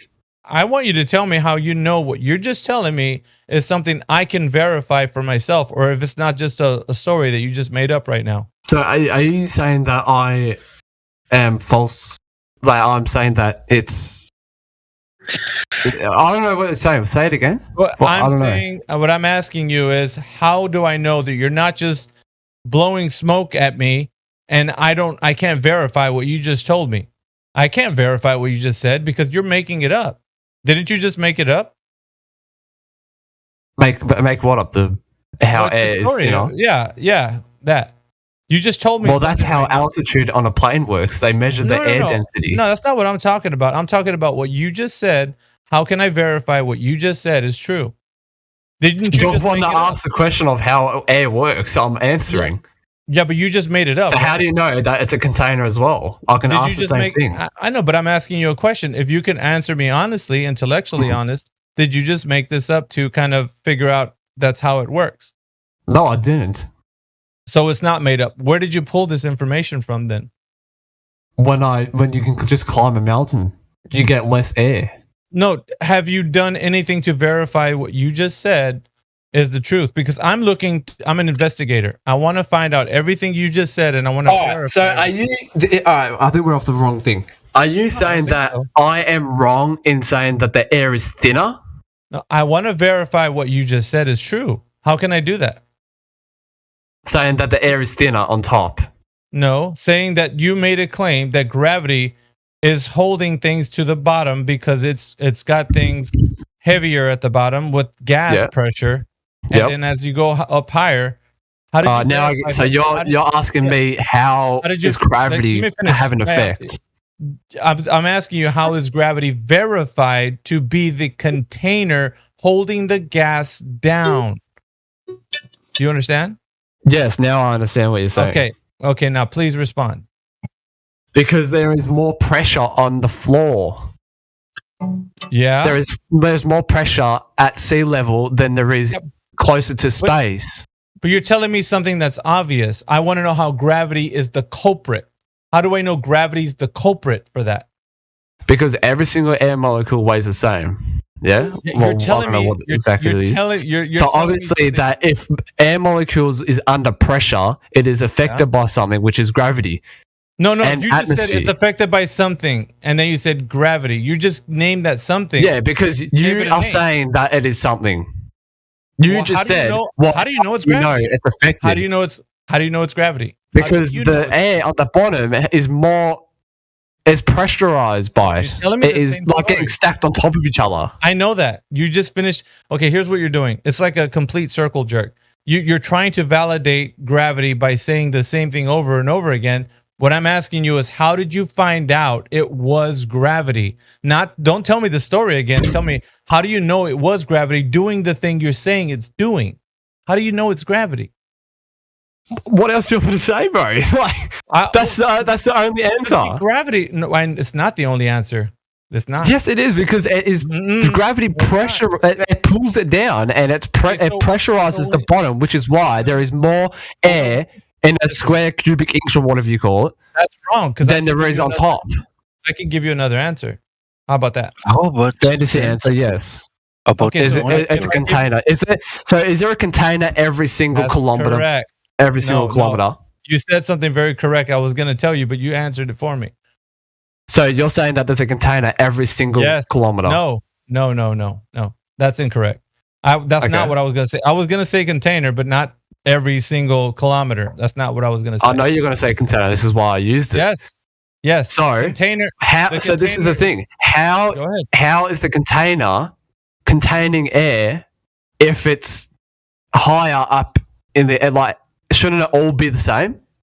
No. Okay, so we're talking about gradient air pressure now. So we're going from X to delta X, whereas we're talking about pressure, and then the effect of. But this is the thing about the container. How does the container know that the air is supposed to be at the bottom and not the top? There's less of it. Containers don't know things. No, you're talking about, like, why is there more pressure here at the bottom versus the top? How does the container know to do that? Okay, so in the system, and I've said this before, because I know what you're talking about, right? The pressure gradient. The air that we have is being produced at the bottom. So the contained system that we have here is dynamic, right? There's always high and low pressures that are moving around, causing weather systems and all kinds of good stuff. Yeah. But we have the air being produced at the ground level. So it's rising, right? And as it goes up, it doesn't have as much pressure because it's produced at the bottom. So the contained system that we're in is the container is holding all of that pressure inside of it. But inside the dynamic system, because we have things like the high and low pressure that move around in it, we got a continuous movement of pressure. So you're saying that the air rises and comes back down? What do you mean rises? No, the air is produced at ground level. So it's produced at ground level and it doesn't move at all. No, it does move. It's a circular dynamic system. There's oxygen, carbon dioxide, and they circulate. Yeah, it's circulating. Everything circulates with air currents, but it also has a lot to do with temperature. What happens when gases become hotter? Yeah, they rise. So they also get more excited and they react differently. So we have different temperatures, different temperature gradients. We have different air currents and flows, and it's dynamic. It's all moving. Right. So that is the answer that I was going to give you, and now you know the full. There's a little bit more to it, but you know the unfolding of what I'm saying now versus your idea of it being some magical force.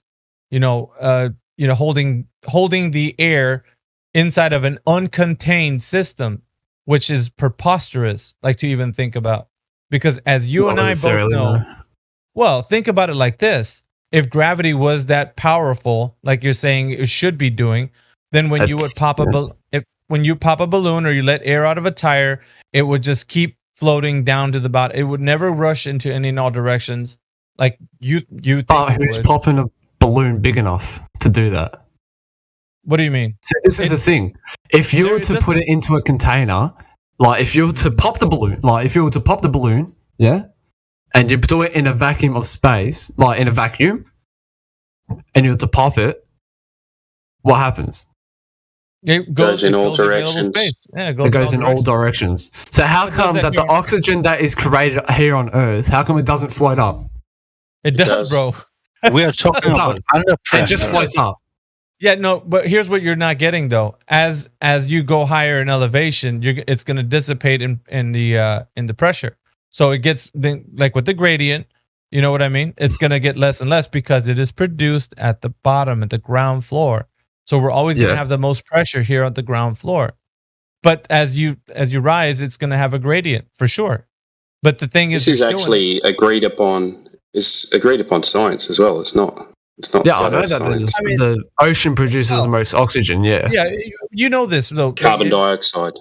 It's not like something you have to think about. But what we're saying though is that now we're attributing what's keeping the gas from this escaping off into the void, into the vacuum of space, is this magical force called gravity, which you're trying to explain by using It's not magical, it's an actual force, but okay. It's not really, but the idea is you've been told for such a long time, in your mind you're working it out in this fantasy realm where, you know, we got planets and all kinds of stuff happening, and there's nothing you can verify, not even in this instance where you're trying to make gravity a reality, right? So I'm trying to show you that this idea of gravity, and however you think about it, because we can get into that in just a moment, right? Because we're going to figure out if it's actually the thing that's holding gas in, which it doesn't do that. But you know, we're going to see what's the reasoning behind people saying that it's gravity. But so far, where we're at right now with this thing is that gravity is not the culprit for containing the gas. It just isn't. And so it is a factor. But I'm gonna allow you this like segue into gravity. So the segue that we're going to get into is now figuring out this culprit, which you're claiming gravity is the one. But let's get into it. So with gravity, well, I'm gonna let this unfold for you so that you can find out if gravity was the culprit, you know, in this conclusion of understanding for you. So how, or what I should say is, what is gravity? Gravity is an external force that is acted upon an object. Okay. What type of gravity are we talking about? The gravity that is produced by the Earth's mass. Google it. Google it, man. Google it quick. A force that attracts a body towards the center of the Earth. And towards any other physical body of Google mass. it, bro. I'm gonna give That's what it is. It attracts anything that has mass. Keep going. Google That's it, bro. it. That's what gravity is in Can physics. you Google it for me, please? I'm gonna ask you to please Google it. That's all I'm gonna do. Gravity definition. No. Look it up. The force that attracts a body towards the center of the Earth or towards any other physical body having mass. And how many types of gravity are there? That's Newtonian, yeah. That's Newtonian. Oh, you're talking about that type of gravity. Like, well, is it Newtonian or is it Einsteinian gravity that we follow in the world today? It's all gravity is the same. No, it's not. Well, no, they're different. It's an attracted by a body that has mass. Okay, so little g. Yeah. And I'm just going to say this. Little g is the effect. Okay, so when you drop something in the medium of air, you see it fall through the medium of air. And that's colloquially known as gravity, little g, meaning the effect. The cause, however, is big G, the theory of gravity. And the theory is wrapped up in a couple of different ideas, okay? So the cause of the things going to Earth is either going to be Newtonian or Einsteinian. No, this is where you get mixed up. So, no, there is a different it's still gravity is a mass that attracts physical I think you're getting mixed up, Miggy. Miggy, you get mixed up, mate. No, all right. Tell me the difference between Newton and Einsteinian. Well, you were actually talking about Newtonian right now. That's what you were exclaiming, actually. Yeah, go ahead, Flying. You go. I was going to say that Newtonian gravity was explained as mass attracting another mass as a force. Yeah. Yeah. So Einstein says that it's not a force, that it's the bending and warping of the fourth dimension, space-time, creating a gravity well. So they're not the same. They're not the same. Yeah. Einsteinian gravitational theory superseded Newtonian. Almost about 100 years ago. Different geometries, and if you're going to go with Newtonian, then you're throwing the solar system out anyway, because Newtonian mechanics don't match the presupposed orbits of Mercury around the sun. Plus, it doesn't work, let's see, in a non-inertial reference frame. which So the what Earth you're would talking be. about inertia and rotating. Newton. Yeah, Newton. Newtonian. Yeah, his laws apply in an inertial reference frame only. So the rotating Earth would be a non-inertial reference frame. So if you go with that, Einstein is saying that it moves in a it freely moves in a curved space time. Is that what you're saying? Yeah. Oh, it's bending. It The bends. mass of the object is bending and warping the fabric of space time. Yes. So the Earth, right, is bending and warping the fabric of space time. Sorry, say it again. I didn't. You cut out. The Earth is bending and warping the fabric of space time. Imagine a trampoline. Yeah. Right? The trampoline mat is space. Nothing. Yes, yes. You drop a bowling ball in the middle of the trampoline, it creates a funnel. So when you roll a marble into the trampoline, the marble rolls in circles around the bowling ball until it eventually hits at the bottom. So that is what Einstein is explaining. So Einstein is explaining that it's curvature of time and space caused by mass and energy.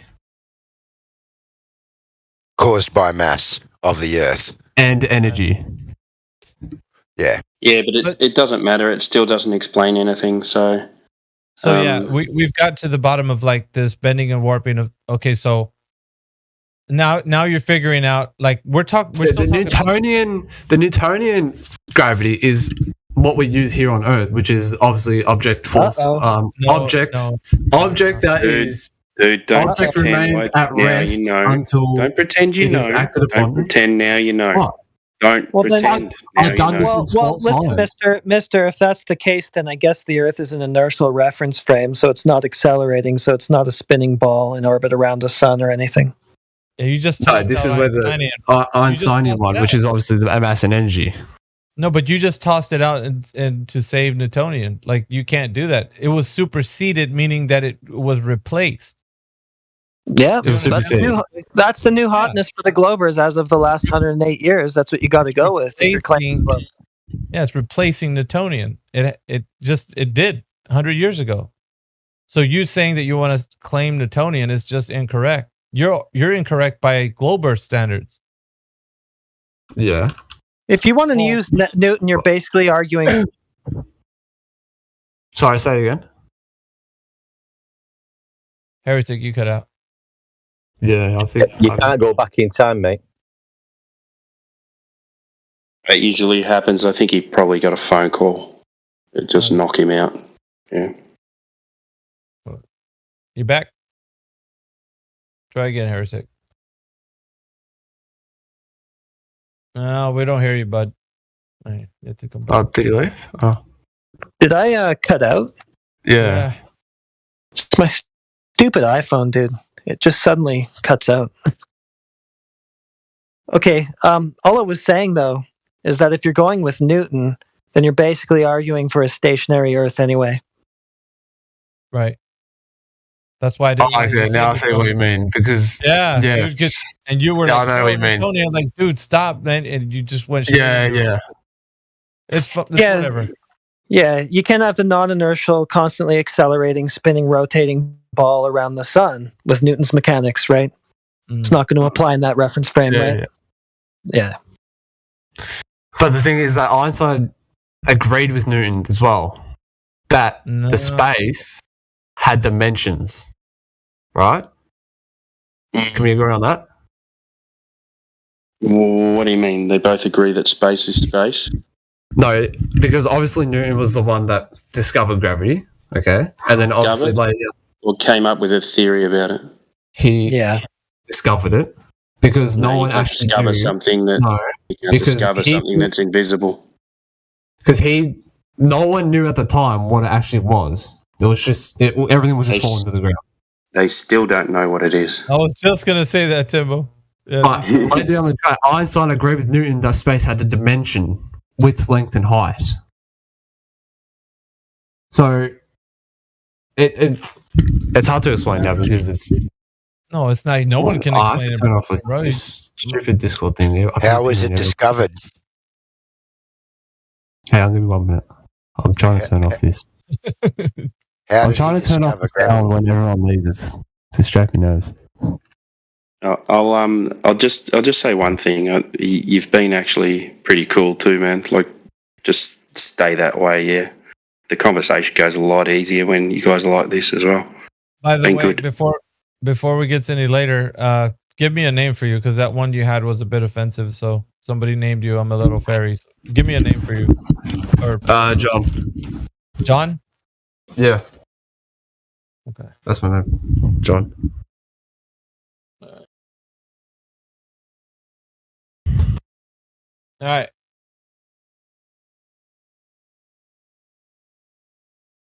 Why is this Discord called 2.0? What happened? It was a first iteration.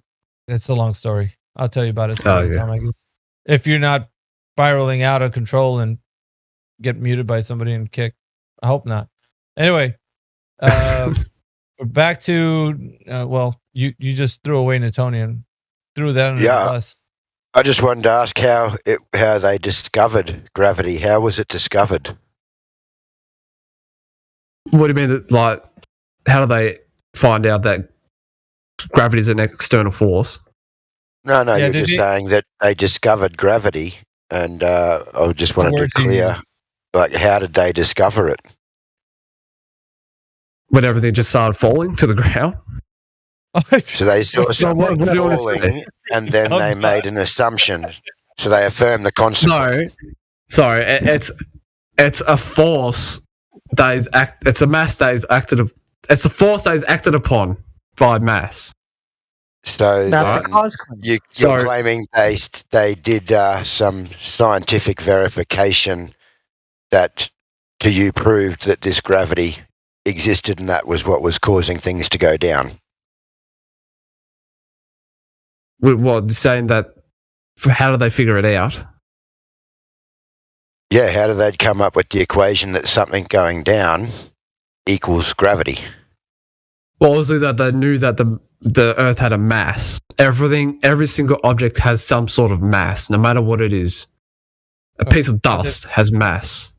All right, and they figured out that the larger the mass, the greater the force of it. So it's the force. Hey, I forgot what the actual math equation of gravity is.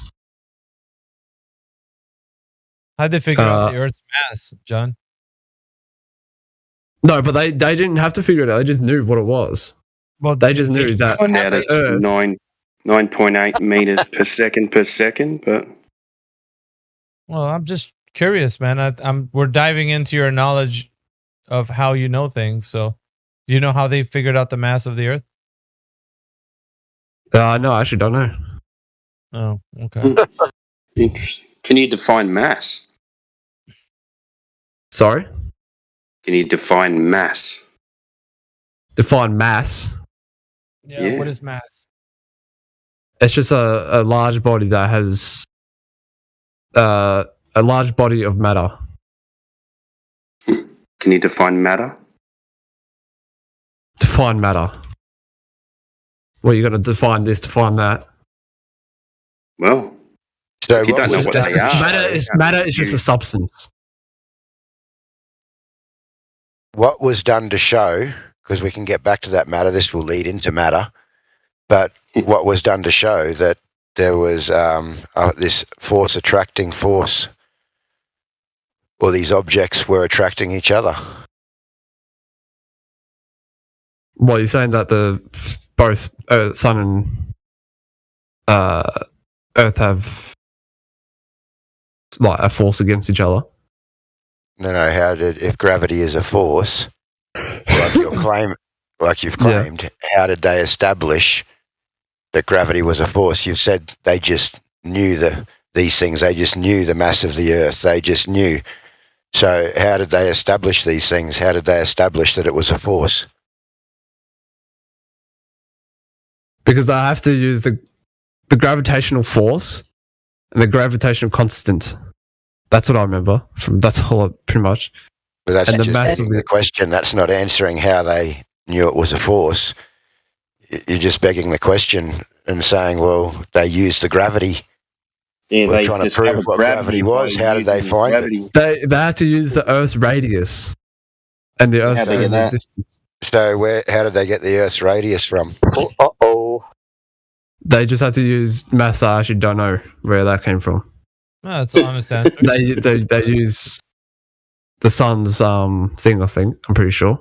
If I last What remember, now? You said thing or think? the sun, what the sun's positioning on the Earth, and two different. Archimedes. I'm pretty sure. You mean Archimedes, that has no primary source documentation to prove it, was never brought up until the 1900s.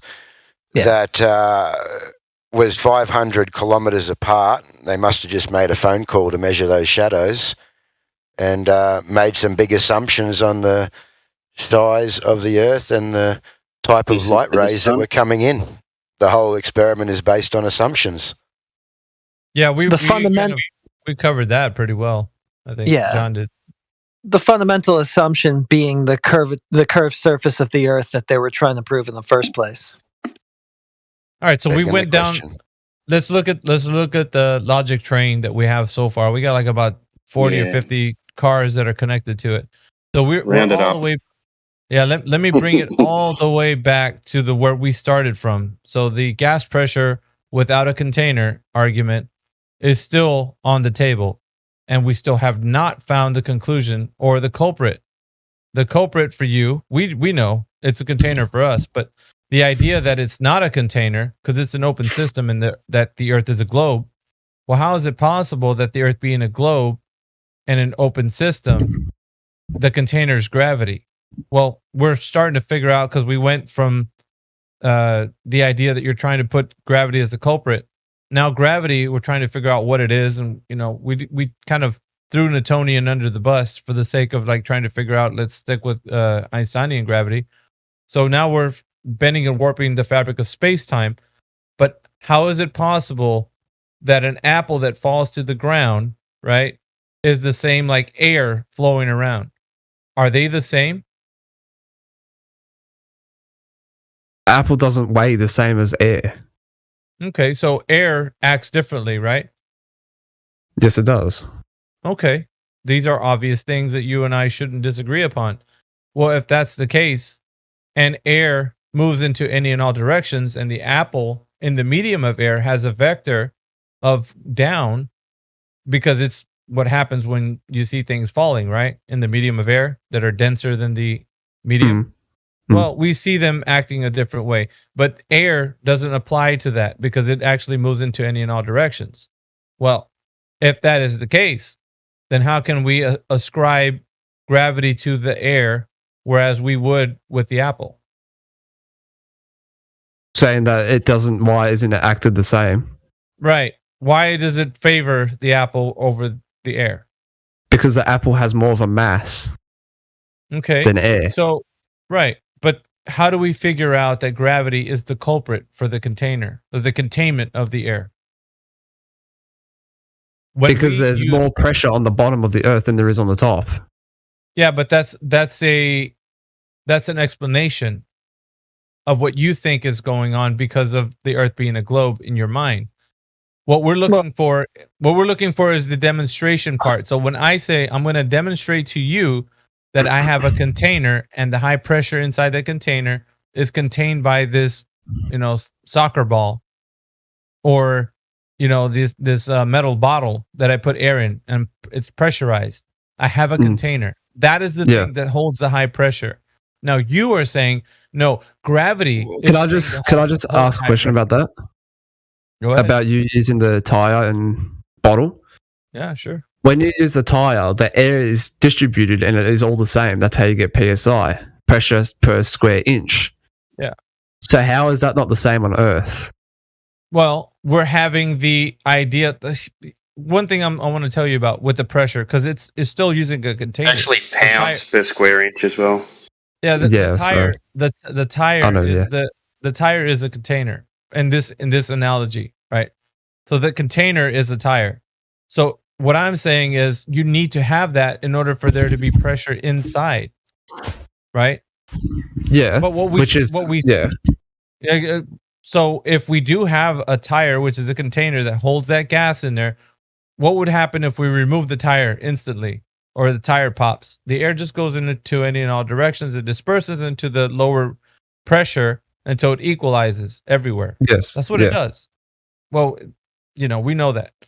But what is keeping that from happening with gravity? When we see air moving freely in this system that you and I are in, and it's unimpeded by gravity, why are you saying it's a container when I don't see gravity being a container anywhere?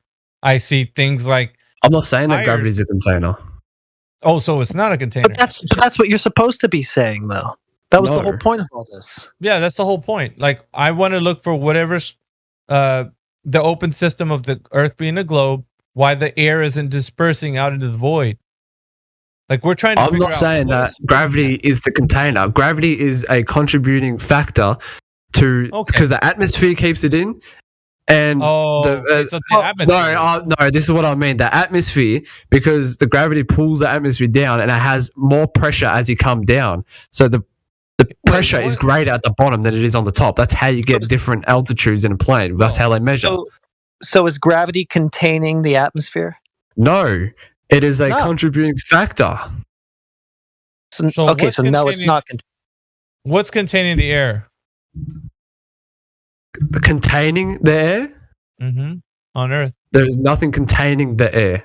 So then it should freely move unimpeded into any and all directions until... No, because it is pressurized from the gravity. Well, it can't be pressurized from the gravity because gravity is not a container, once again. And you even said it's not. No, it's not a container.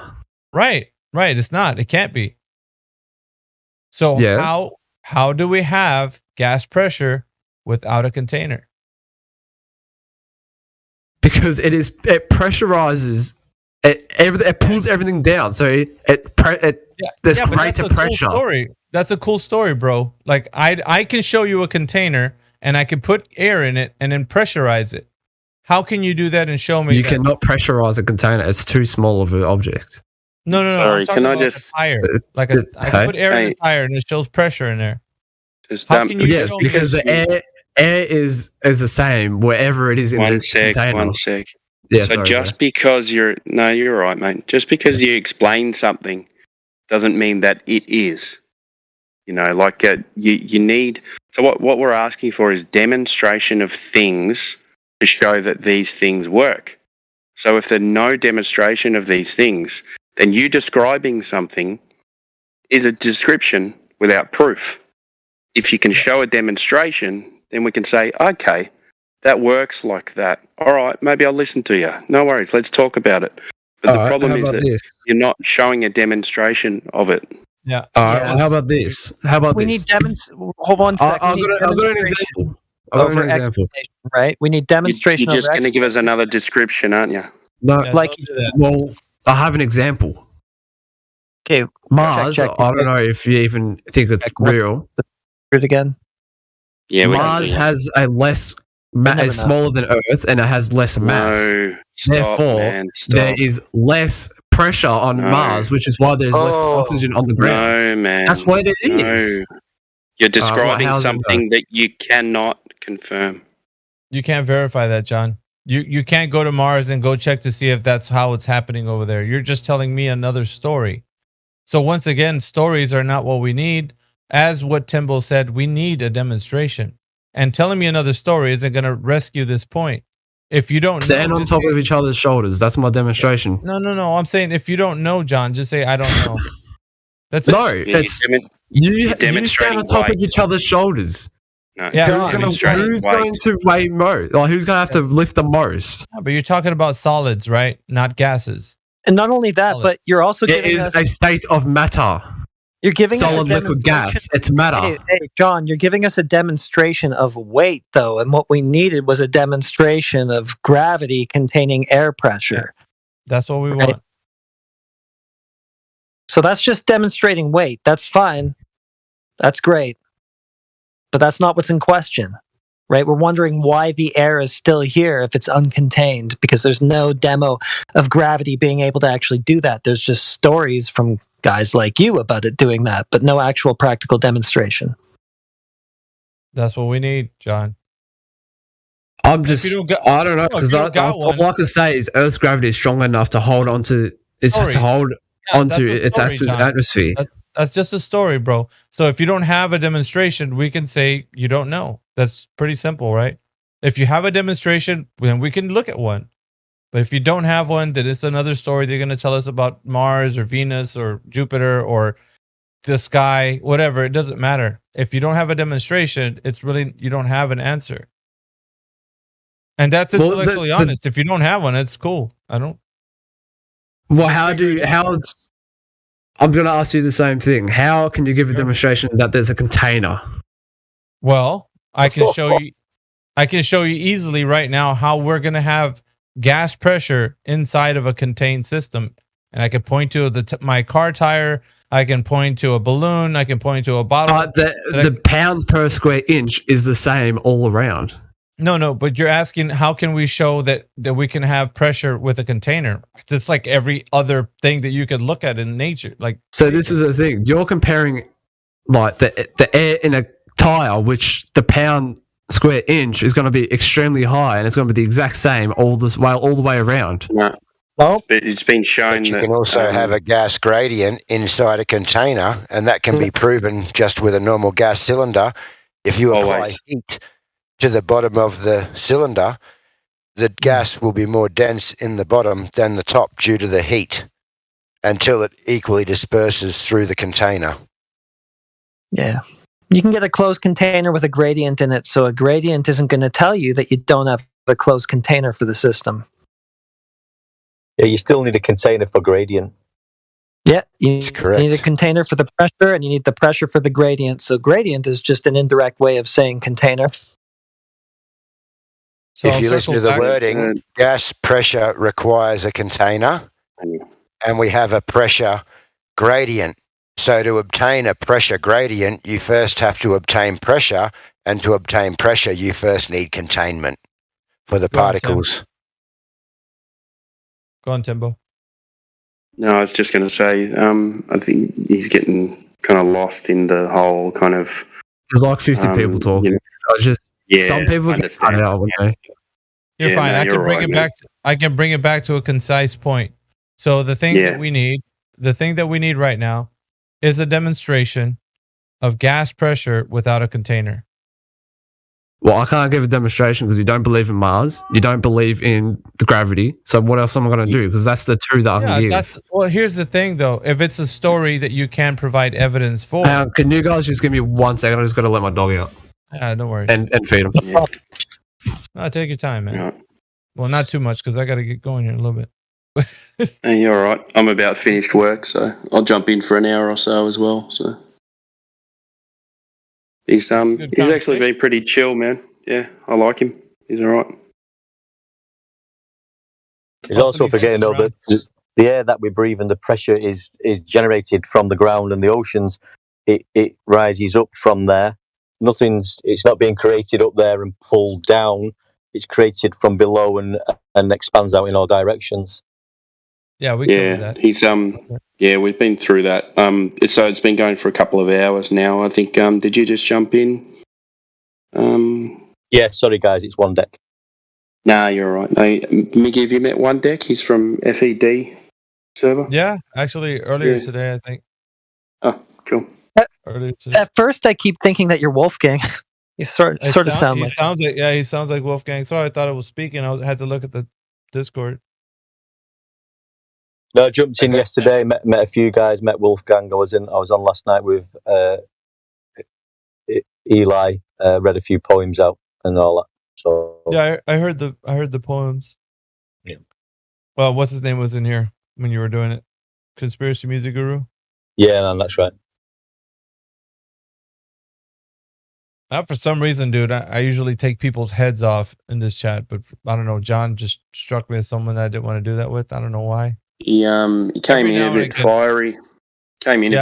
But took it back a step. I think it was because of the way he was being spoken to was nice and relaxed. He chilled out. I think Well, it's every now and again, like I good. just like I'm gonna put an axe through somebody's forehead, but I don't. I Yeah, don't if wanna they're do not that. listening. Yeah. He's defending his position, but he's not being an asshole. Yes. That's a good way to put it. Yeah. He's still coming from a place of ignorance, though. It's actually not nice sure. to listen. It's actually nice to listen to the conversation, though. You know, because sometimes it gets too heated and shouty and aggressive. It's nice to, even though he's jumping the gun and begging the question, he's speaking what he's speaking, and you're putting him right, and he's not getting it yet, but he's having a little bit of difficulty. But it's nice to listen to the actual to and fro of the convo. Yeah, this is one of the extended versions of the 3 points. If you guys have started listening, because we ran to the first two, and we're off of those. We just need to complete the third one, and we'll round up to the summarization part. It's nice to hear them actually try to argue instead of just spaz and throw insults and stuff. I'll give him that. I was going to say, I'm not sure it's a defense, though. Yeah, I know. But has he's anyone not ever spurting. played? Sorry, That's I all was going to say, has anyone ever played with these gas models, these interactive gas models with gas law? I don't think I have. No, I just dropped one into the chat. There's quite a few different ones. There's entropy. There's all different ones, and it's all the gas laws and the intro to gases, and then you can fill these containers up with gas particles. You can heat them. You can cool them. It shows how they react, how till they get too much pressure, and then the container busts open, how they disperse, everything. It's all interactive. It's pretty cool. I just dropped one in the chat. Yeah, not bad. Not bad. So if they don't understand, I usually send them to that because... I used to have something similar because I'm a refrigeration air conditioning engineer, so I deal with these gas pressures all day long. I'm evacuating systems out, I'm transferring gas into containers and closing valves off to move gas around systems and all that. And part of my training, we had stuff like that to show you what the pressure and the state of the refrigerant was in different areas of the system, i.e. in the condenser, in the evaporator, and its saturation points where it will be changing states at what temperature and pressure. So yeah, I've dealt with that many times. I was thinking about getting an HVAC, man. I was thinking about that. Particularly works when you use too small a piping. Yeah, they collect in an area and it pressurizes in one area.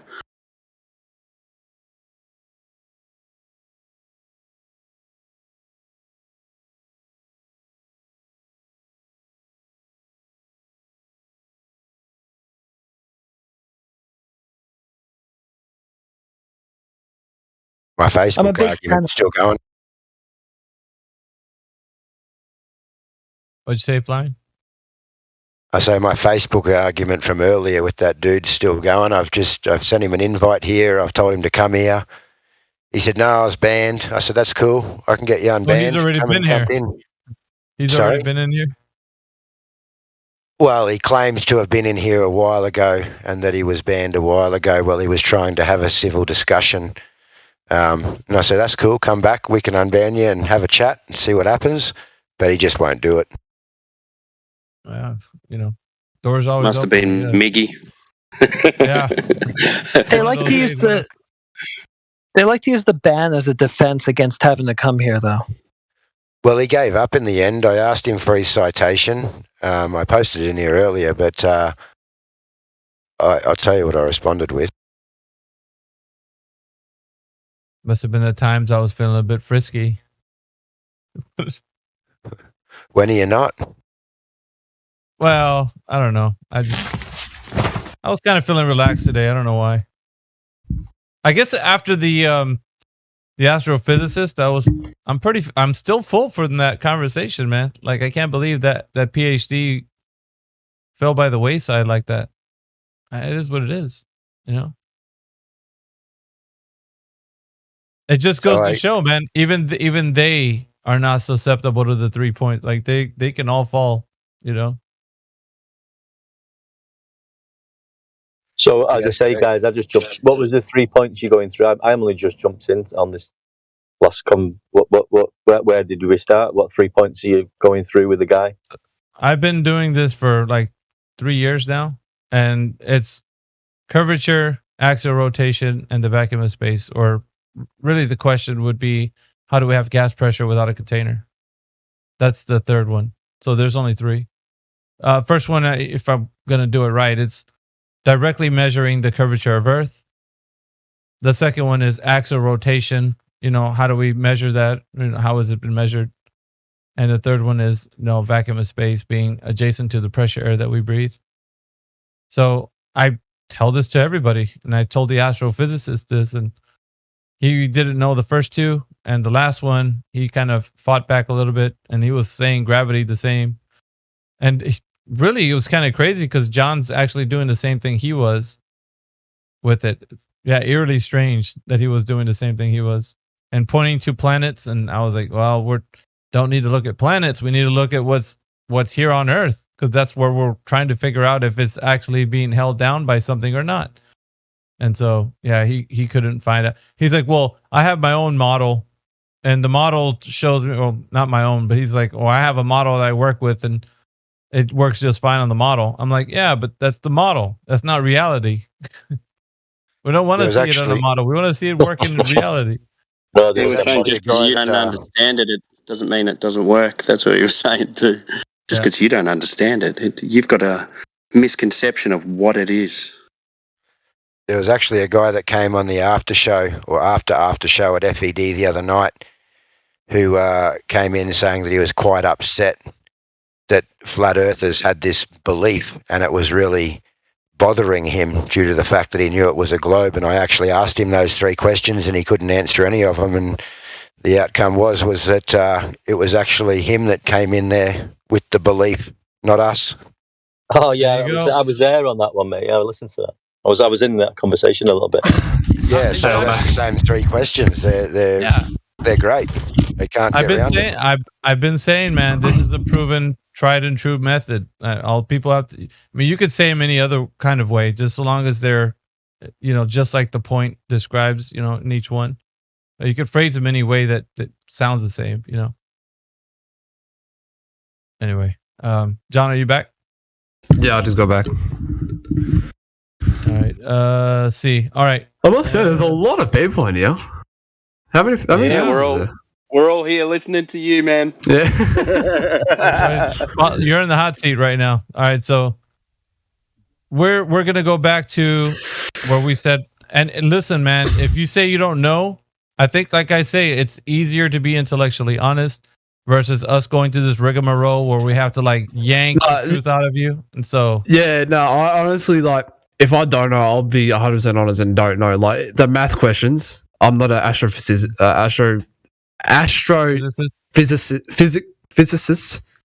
Yeah. So I don't exactly know maths. Well, that's not. So okay, and we get a little resistance, but that's fine. I mean, it just comes with the territory.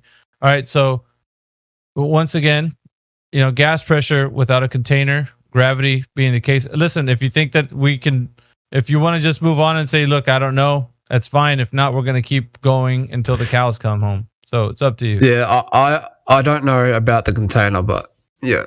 Okay. All right. So I would just finish the 3 points and summarize. That way you can maybe look this up later on and maybe come back again and give it the old college try again. But summarizing this, I'm just going to say, from the questions that I asked you, the Earth being a globe, directly measuring the surface curvature and spinning in the vacuum of space is just a belief that you have currently. So right now, at this point, you only have a belief that the Earth is a globe. You don't know it to be true. And later on, you can come up with some new information or whatever. But right now, at this point in time, you don't know that it is. It's just a belief that you have. And I don't know. Well, that's the only thing that this. I'm so sorry. I have to take this call. I'm so sorry. I'll be right back. Go ahead. So that's. I think he's got an astrophysicist ringing him. He's like, no, don't hang up. Don't stop just yet. Shit. I was too late. No. It's probably the same astrophysicist. Quick refraction. He's like, just say it. Don't even just say it. He'll come back over here like, oh, refraction? Oh, okay, what do you know about refraction? I don't know. Some guy just called me. Like, his name was Phil. Yeah, Phil Bellum would do that. Freaking Phil. Slithering snake. Yeah, we banned him out of here. He's been a dumbass. Yeah, he messages me all the time. As soon as there's an Aussie talking, he messages me and says, "Why'd you say that? You're an idiot." And I went, "Mate, I'm not even on there." Oh my god, dude! Like, I don't even know what you're talking about. He thinks every Aussie is me. I think it was electricity was on the other night, and Phil goes, "Why are you saying that stuff about Eratosthenes?" I go, "Mate, I'm not even on there." And electricity sounds Phil nothing Bellum. like me. Yeah, he's a dumbass of epic proportions. Watch, I'll get a message now. Why are you talking shit about me, mate? Yeah. Well, this time it was you saying it, but like the other time it wasn't. I'm sorry, Timbo, if I've caused any trouble, bro. No, keep causing trouble, T-Dub. It's everyone. We want Phil Bellum in his DMs. I don't know why. I think he knows the difference between me and you, but everyone else, it's me. Yeah, I mean, you're the star. Imagine he jumped on and Dogs Are Gods was on, and he goes, "Oh, have you turned into a globo?" He'd probably really love it. Like, damn, Timbo, change your heart. Catch up for I love beer? it. I watched Dogs Are Gods debating on. He was in a chat room, a debate room on Modern Day Debate, and he was debating about American gun laws. Oh, come on, man. Yeah, he's. Oh yeah, he hates them. All you Americans should have all your guns taken off you. He was, but he was when he's on screen and he's showing his face. He holds his shit together. He doesn't yell. He doesn't scream. He smiles and acts really nice. Completely different when he's actually got to be in person. He's not a proper Ogden. He's not asking the opponent where they live. Yeah. Hey, I'd tell him anyway. I wouldn't care. I'd say, mate, this is where I am. Come for a visit. No, he wanted to flat cozy Earth up with thing, Timbo. though. Yeah, like everyone hates flat Earth. Like he can be talking to an American about gun laws and have a nice conversation. They can even talk about religion and atheism, and they can still have a nice conversation. As soon as it gets to flat Earth, they fucking hate it, and it's He so loses his weird. shit, doesn't he? Everyone hates a flat earther. And you Aussies have it rough over there, man. You guys are. Yeah. So here's the thing, man. You guys are all gonna gather yourselves together and your families, and you're gonna move out of there. We're just gonna send a whole bunch of nukes that way. just end it, man. We'll just hide in the middle until it's all over, and then come back out. Just go to the old caves, like where the Aborigines were. Just don't bomb that big rock, and we'll be on top of it. You'll be, stay away from that big rock. All right, gotcha. We'll have them put the laser pointers all on the perimeter of the. We're not allowed on the rock anymore. Nah, I've climbed it twice. I was pretty lucky. I actually gave it to that Dogs Are God pretty good in that debate. I wrote a question. Hang on, I'm just rolling the joint. I'll tell you in a sec. Tell us before you light it, though. That's priorities, man. How does that work on a globe Earth? Fine. Rolling a joint. It's really hard, man. Your weed keeps falling out of you to bloody paper when you're hanging upside down. Yeah, because level is curved. Especially when you're hanging upside down. We got somebody else that's new in here. Let's see. We got Hank. Yeah, so he was talking about these gun laws, and he got asked the question, have you ever shot anything yourself? And he said, yeah, 100%. I've shot a few kangaroos when I've been hunting. I've, done this, I've done that. So I just put up the question. I said, isn't it illegal to hunt kangaroos in Australia without the proper permits and licenses? And his whole face just dropped, and he was staring at the screen, and he just did not know what to say. And he goes, maybe I came across an injured one. So he's playing this big, high and mighty bloody, get rid of your guns, I'd never heard anything, everything's about... You need a culling permit, yeah? And it's only if they're dishevelled and hungry, yeah? Yeah, and you can get a hunting license like you can for pigs, but you've got to have the right setup if you like doing it for meat. You've got to have all your stainless hooks and your cool rooms, and you've got to clean them. And yeah, so he got a bit jammed there. He didn't know what to say because I busted him illegally out shooting kangaroos when he was playing the good guy. Well, he's full of shit. So now he's a cleaner. He's worked in a factory doing manufacturing. He's done a university degree, and now he's a kangaroo hunter. Fucking hell, this guy's getting like Xanac. Yeah, he's like Xanac.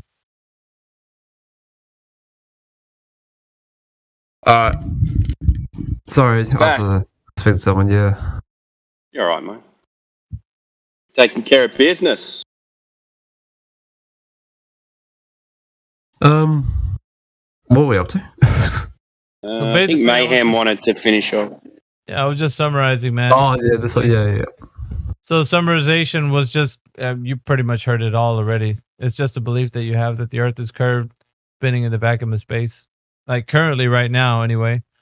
But it is what it is, man. People are brought into this world. There's a whole bunch of other things you probably believe too. And, all of us have different kinds of beliefs. And the only thing we do here is we critically think about all the things that we deal with on a day-to-day basis. And, if it's something that you believe, examine it. How do you know what you know is, real or true? Yeah. Oh, I have another thing that I was going to ask you now that I reminded myself. Yeah. So with reality being what it is, if I was to ask you two questions and you answer honestly like you did with this exercise, this isn't going to be as long as this other one was. So if I was to ask you, are we talking on Discord right now? What would you say? Yes. Are you 100% sure we're talking on Discord right now? Yes. Okay. Good man. That's it. That was too hard. Yeah. You'd be Testing surprised how much you live. Well, I can't be 100% sure of that. Oh, I have some sound clips, by the way, that will knock your socks off. It's a test about reality. Do you consider that what you are doing now is reality? So, well, it's also being objectively true about something, that you're doing. Because if you can't know truth in that way, then all is lost. You can't argue. Yeah. Yeah. I might as well just throw in a towel and say Yeah, because if you can't 100% know anything, then how are you arguing against something that you don't 100% know?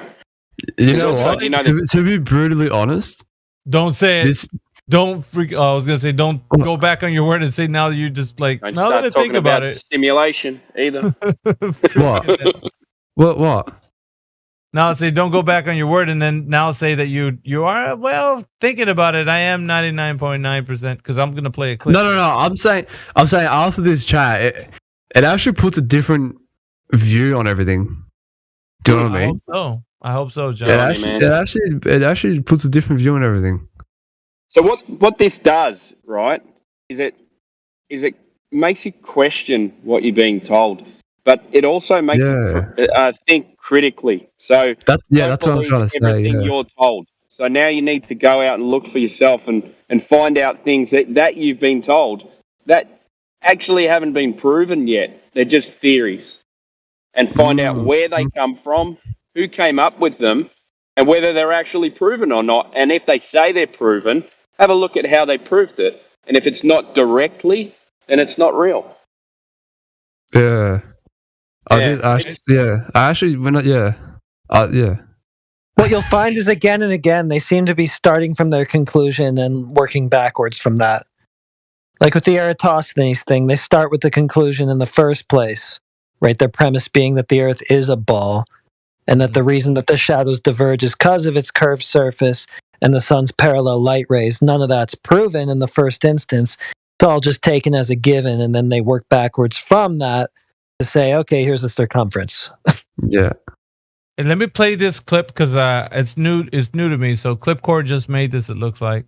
Oh yeah, that's good. Yeah. Let's have a listen. I'm gonna put it through the bot. Clipcore what? Oh shit, didn't work. Give me a second. What's this? Oh, it's just going to play I'm gonna play sound. something on the bot. A sound clip. See if it works. No, hang on.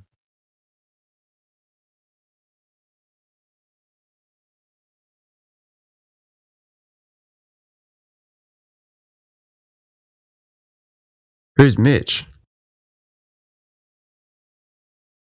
Me? I think he thought it was you for some reason.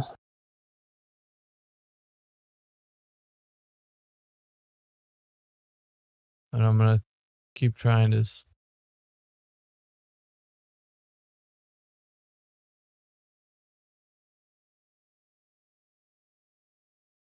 I'm going to talk about a mind virus, and I'll describe it to you in a way so you can understand.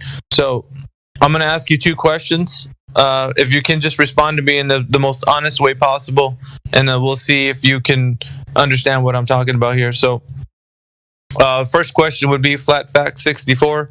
Are we talking on Discord?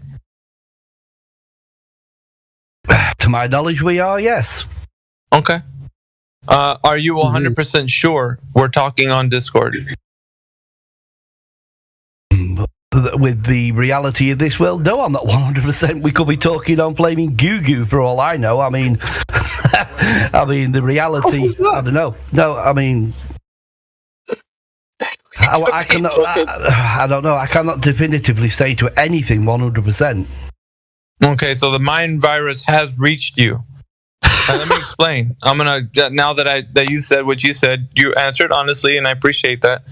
But I'll tell you how the mind virus is still latched onto you. This mind virus that you can't know anything to be 100% sure is going to keep you from the truth. It'll stymie your critical thinking. It will stop you from looking into things. Send in the clowns. Like if I was to ask you, Sirus, right? Go ahead and tell me what you're doing right now. Just, and I don't mean exactly. Generally, what are you doing? Like sitting on my computer chair.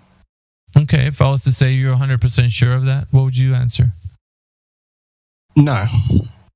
You're not 100% sure that you're sitting down? Not 100%.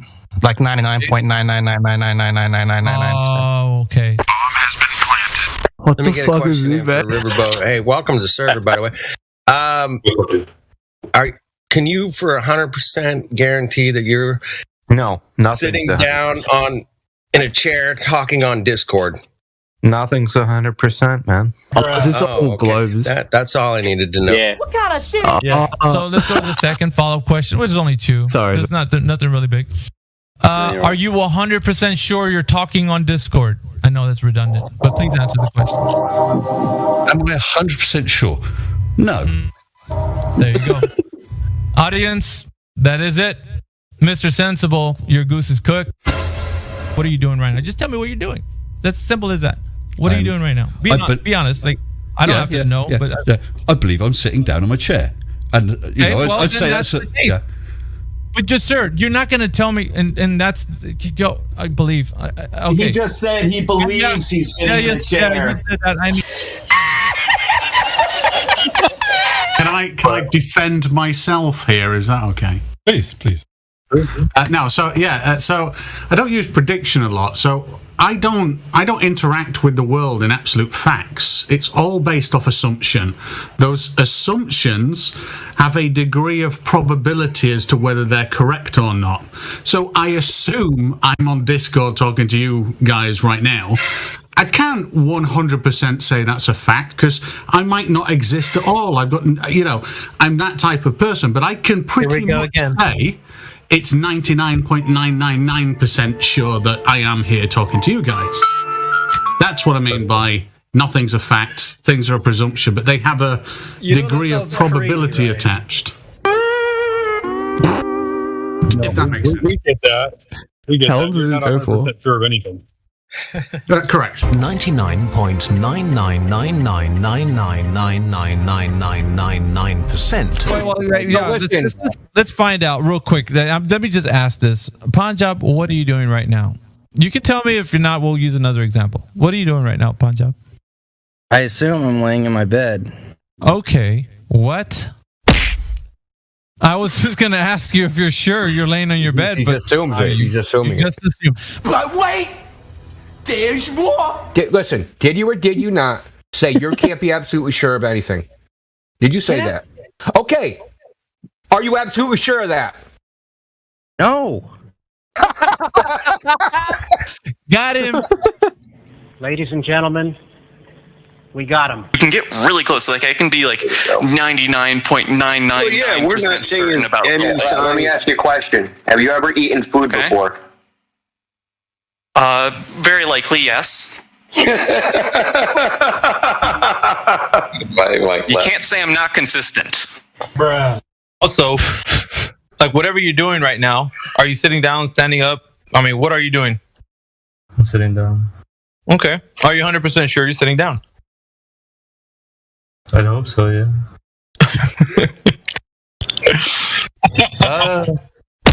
Okay. No further questions, Your Honor. Are you 100% certain that you are speaking with us on Discord right now or not?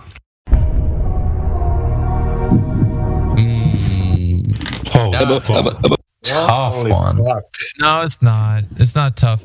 So you can say you're talking on Discord, right, Corpuscule? Yeah, I suppose I'm talking on Discord, yeah. Suppose? Wait. Well, why was there hesitation, and why now is it you're supposing that you're talking on Discord? Tell me about why you think that. Because I could be just a dream in the mind of God. Who knows?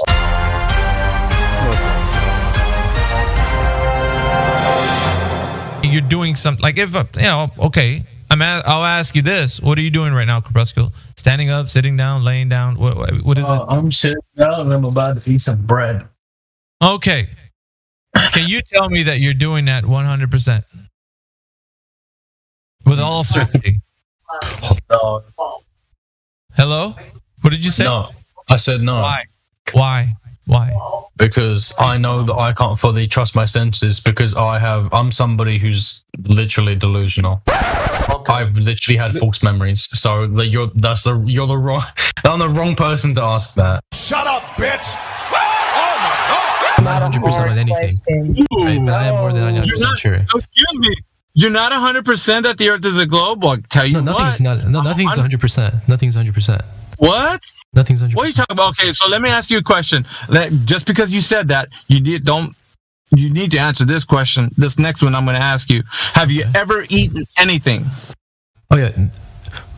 I might have eaten something, right? Okay, and then now I remember eating that. Now, what if there's a very small possibility? There's a very small possibility that my memory has been altered. I'm a schizophrenic. I'm suffering a psychotic episode. I can introduce factors that I'm completely unaware and oblivious to.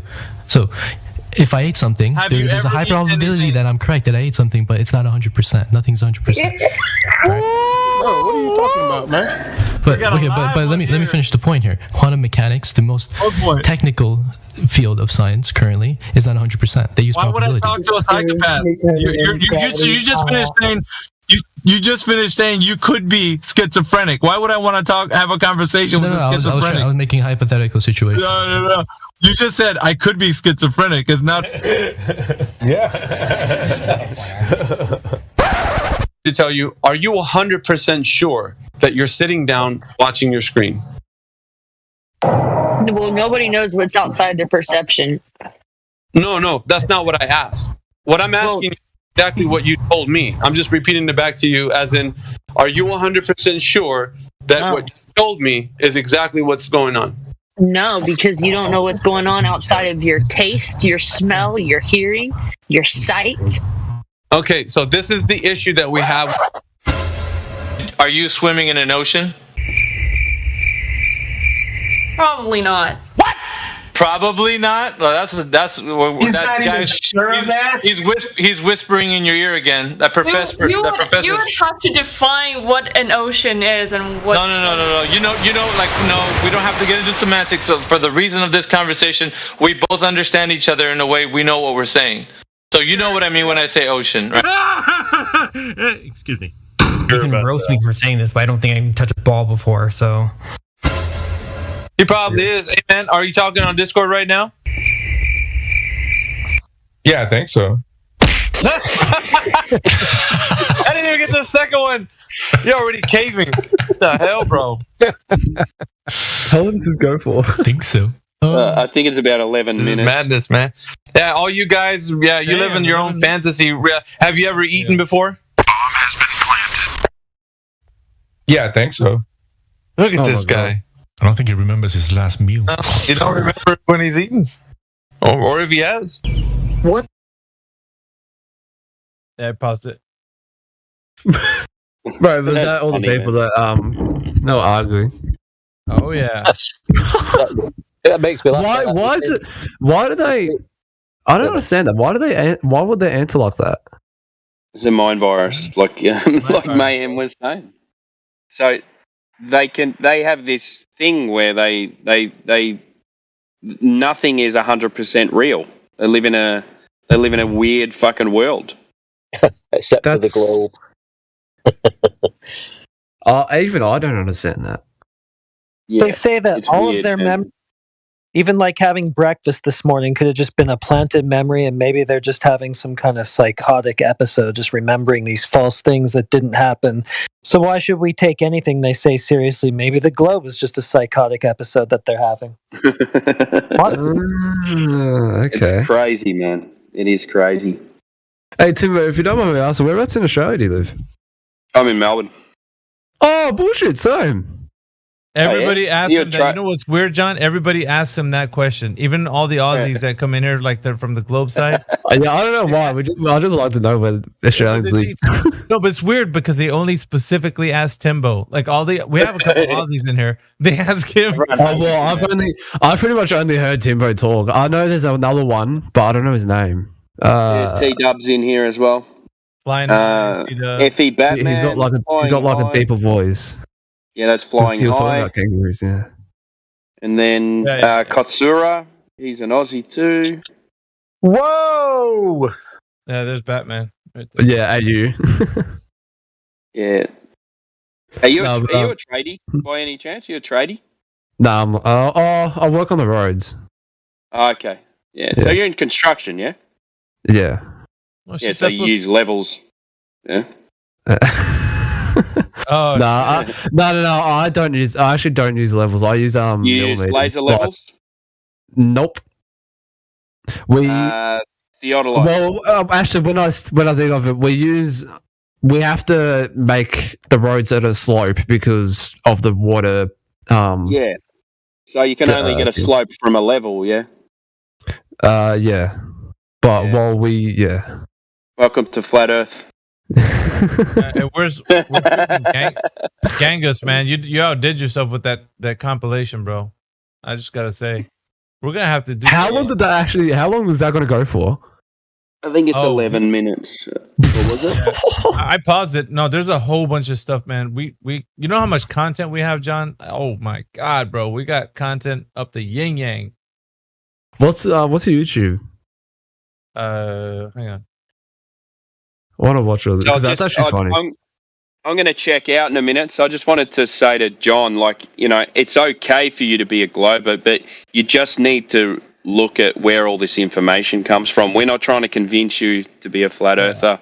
For sure. Like, we're just trying to convince you to have a look at this shit, man, because I was once there too, man. And I will never, ever look at the world in that globe view again. It just does not make any sense. I've been doing this since, 2015. So, yeah. Mm-hmm. And I build houses, so I use levels every day, man, and I know how all of that stuff works. Yeah. Also, John. Was that teed up? John, You're old school, you're man. John, if you did sort of come to the conclusion that the Earth wasn't a globe at some point within yourself, how do you think you'd feel about that, and how would you be reluctant to let anybody know that that's what you thought for any sort of reason? I actually don't know how I came to the conclusion that it was a globe, but I guess because because it's just everyone just knows that it's a globe, it's a globe, it's a globe. No, they don't know. That's the thing. I wanted. That's what I'm saying. That's what they say.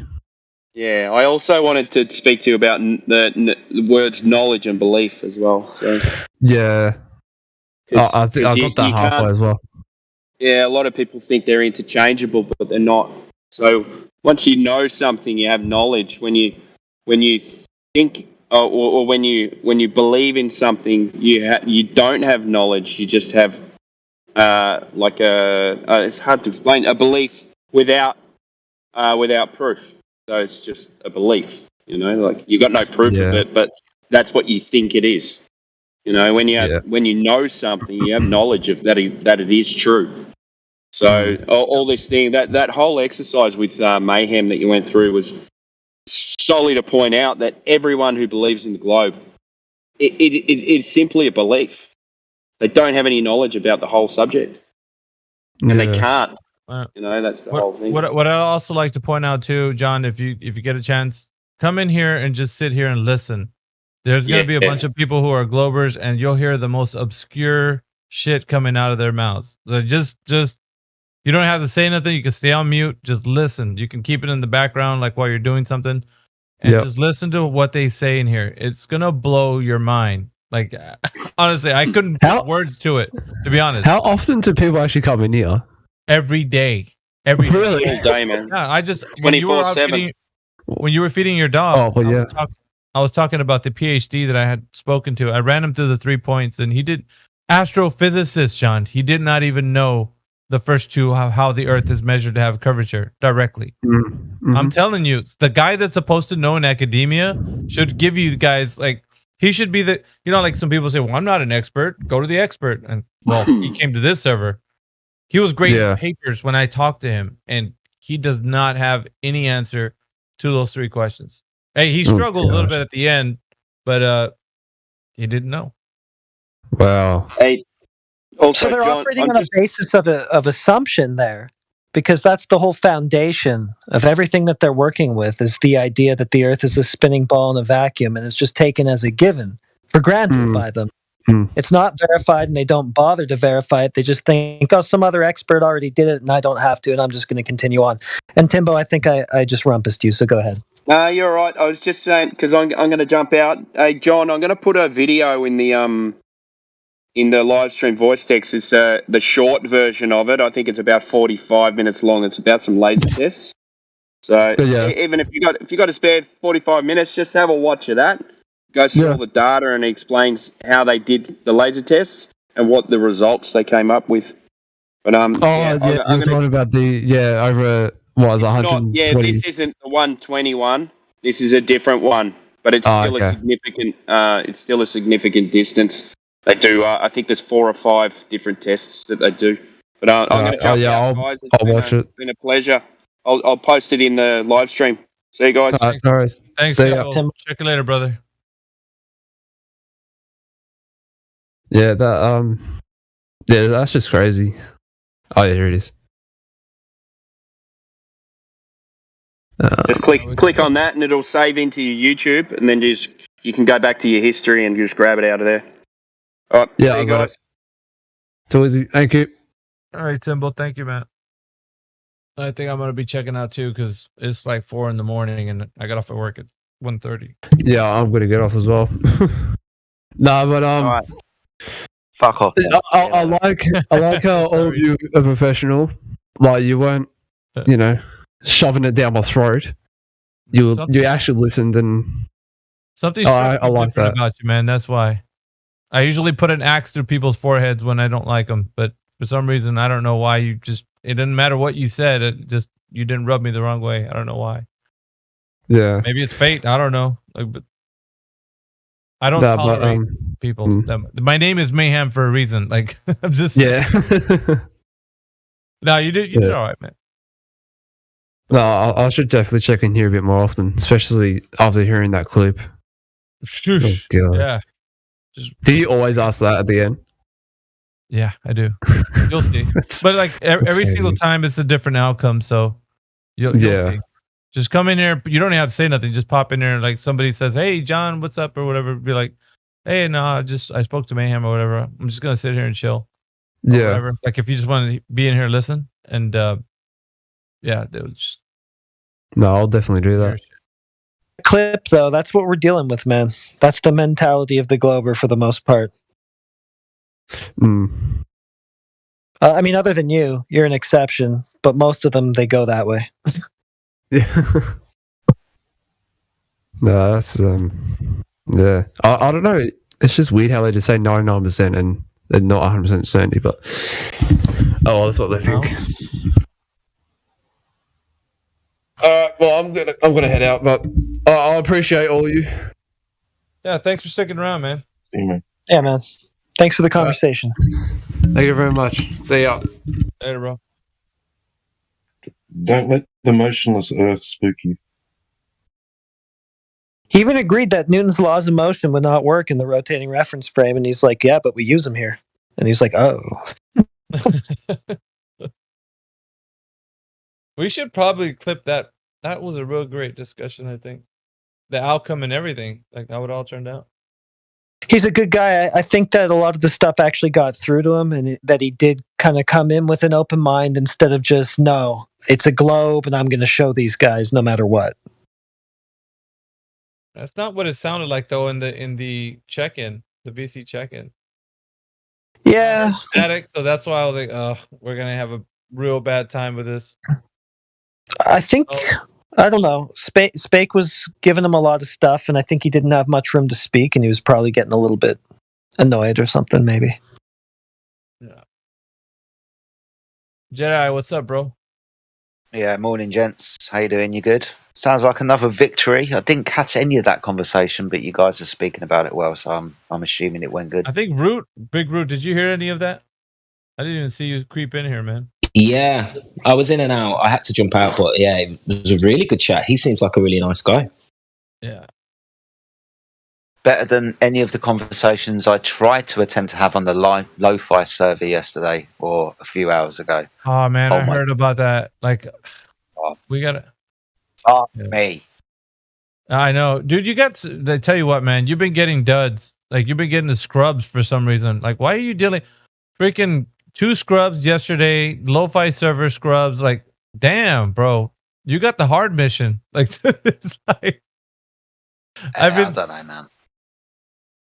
But they always act like they just give you the 2 guys that were in here in this server, like you were talking to today or yesterday. Yeah. Oh my God, dude. I was like, I was cringe, dude. I was like, I didn't even want to have my earbuds in. I was like, I'm going to take these suckers off, man, put them away, because they just did not want to like anything you said.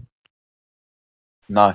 Not that one guy was talking through you, and he just kept talking, and it was like, dude, shut up. And he just kept talking. Like, that was maddening. Yeah, he definitely had verbal diarrhea, man. Asked me a question, I got 3 words into the rebuttal, and he just started talking again, doing my head in. My God, bro.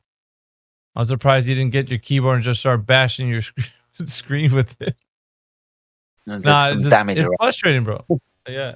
Yeah, it is really frustrating. I think you muted him too, and it was like unmuted him, and I think Heretic unmuted him, and he was still talking. I was like, my God. Yeah, he didn't have the presence of mind to realize that he was server muted. Yeah, I had to tell him while I was in the middle of talking to him while he was trying to talk through me, not knowing he was on mute. It was like, you're on mute, by the way, so you might as well shut the hell up. But yeah, Heretic Migs, if you get a chance to go over to the Lo-Fi Girl server, give me a shout, I'll come with you, but fuck, I'm up for it. I haven't entered a place like that for a long time. Like I've done it quite a bit. Yeah, everyone's just shouting at you. My DMs were full this morning when I woke up. Yeah. Damn. Full of these idiots. Yeah, I used to do that a bit. Nice, Like but maybe not. the modern day debate server and stuff. Like you get some real cretins there. I know the type. Yeah, I've gone into those places.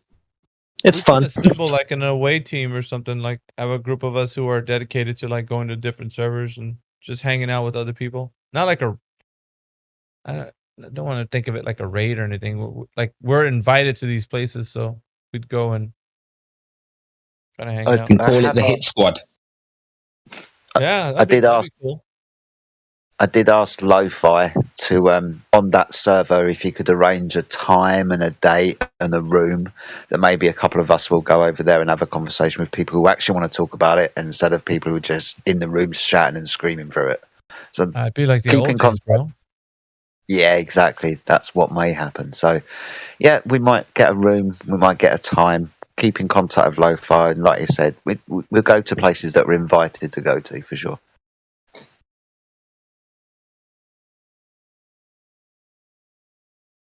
Gotta spread that word. I'll assemble the Avengers sometimes. Yeah, boy. When you get the right group of people, we're like a wrecking ball. It's like Oh, we had such a good one a little while ago. I can't remember even what the server was called anymore, but a bunch of us went in there and we're just asking basic questions like how they know what they know, the usual stuff, and they just banned every single last one of us for it. When Morvis showed up, he's like, "Hey, I heard this is the new Flat Earther hangout." Yeah, they're like, "No, what's happening?" ban. Yeah.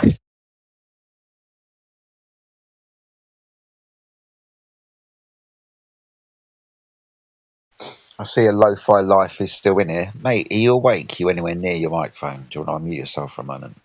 If not, that's fine. You probably the phone on.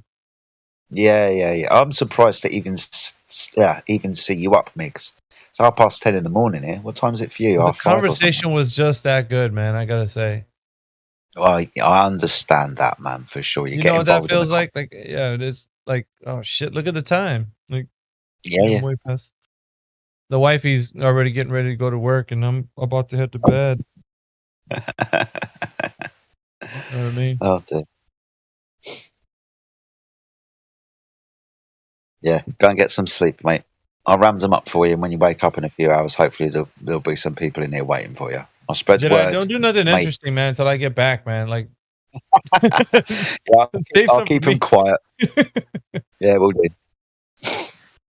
No worries, man. I'm going to go and get some breakfast anyway because I've just started to get hungry. So I'll catch you guys in a bit, and I'll catch you soon, Mayhem. All right, mate. Later, brother. There's, man. See you later, Chris. See you, Heretic. Big Root. Peace, Meg. T-Dub, Timbo. See ya, mate. Peace out, bros.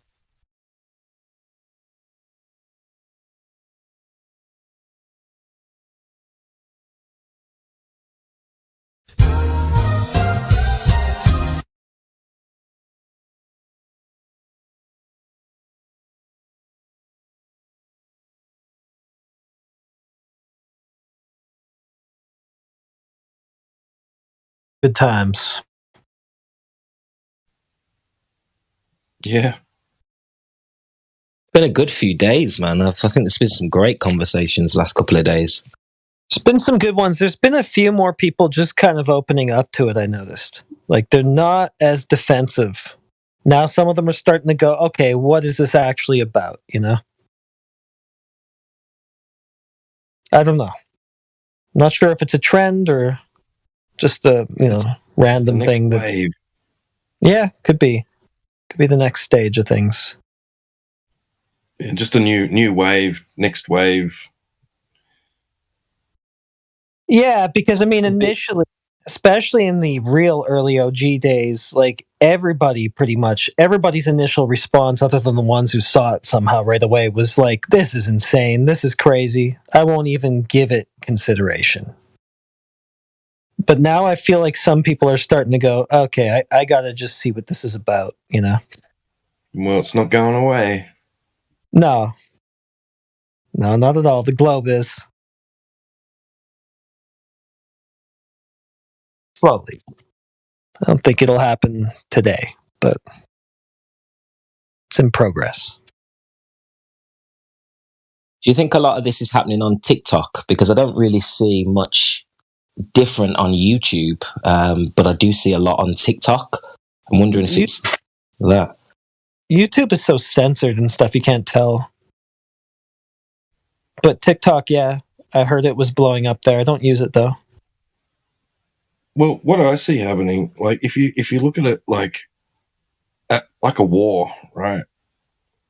So you've got your infantry, and you've got your generals, and all hidden away, and they're sending out the troops, and they're getting bumped off, and slowly, like the enemy's closing in on headquarters. Yeah, and like their focus, a lot of the focus is right on the academia. Yeah. The big wigs. Yeah. We're coming for them. We're coming for them. We don't want the rank and file anymore. We want the big guys. We want the astrophysicists and the PhDs and the people who are actually putting this stuff out there. Bring Right. us. And they've managed to evade the whole thing, basically just talking big from the podiums. And it's all safe and cozy in their fucking world, And it's going to get to the point where they're going to have to respond. Yeah. Us right directly. Yeah. Oh, it's going to be so good. One of them summed it up for us. First they mock you. Then what is it? First they laugh at you, then they fight you, then you win. It was Einstein. There you go. Yeah, the irony of it all.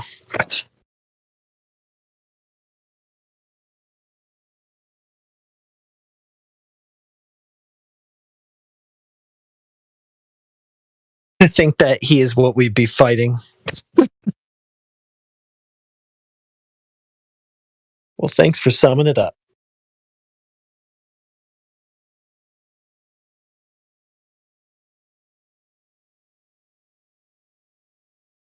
But yeah, none of them will ever have the answers. Because it is all just made up. Imaginary stuff. There's no curvature of the Earth's surface. It's not a ball, so nobody will be able to demonstrate it. They're empty-handed. We got them cornered. We know all their copes, all their comebacks. And we know how to hold them to the point, so no way off the hook.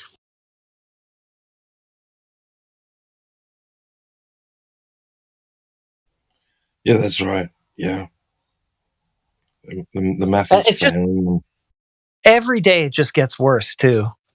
Like, as, the people within this community continue to work on this stuff, like, every day there's a whole bunch of new stuff where it's like, there's this way to kill him, and this way to kill him, and that way, and it's just unending. Yeah. And people are only getting given more reason to doubt authority. Oh yeah, than ever before, it seems. By the authorities themselves. I don't know what's going on at the moment. It's insane. Yeah,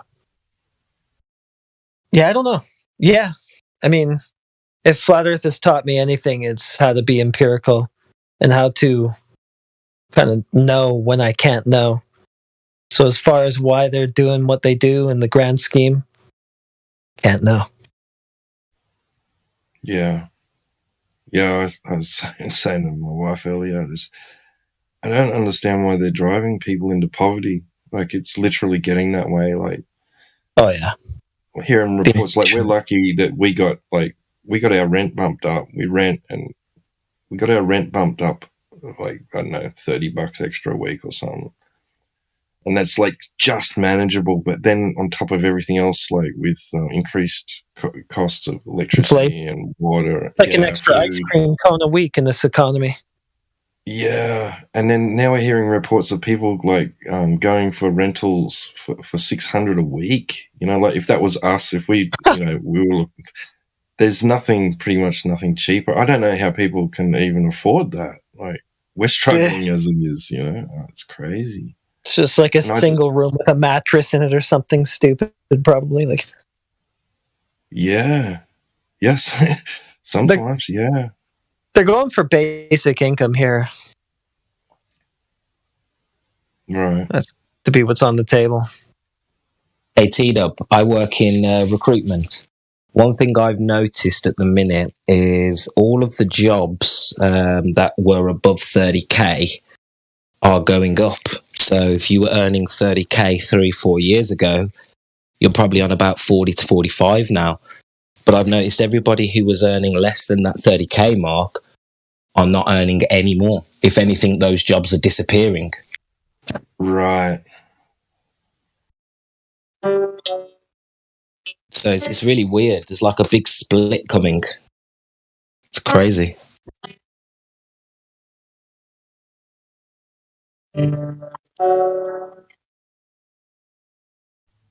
Right. So if you were struggling already, you're going to struggle harder now. Right. Whereas if you're doing okay, you're going to do better. Maybe. Yeah, like the jobs for example, I do finance. So for example, if you do the purchase ledger clerk role, or if you do a credit controller role, 5 years ago you would have got sort of 25k. But now I'm recruiting for these positions now, and they're 35k minimum. You know, it's only been 4 or 5 years. But at the same time, there is less of them. You know, back 5 years ago, a team of 10 would be able to service, you know, just about service 2 countries, whereas now a team of 10 can service a whole region like Europe. So they're being paid more, they're working harder, but there's less of them. Does that make sense? Yeah.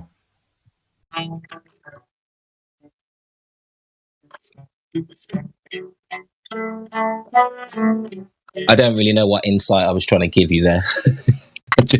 just saying.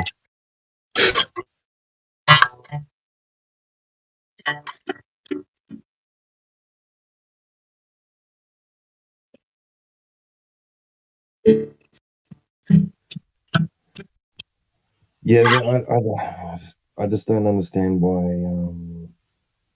governments aren't like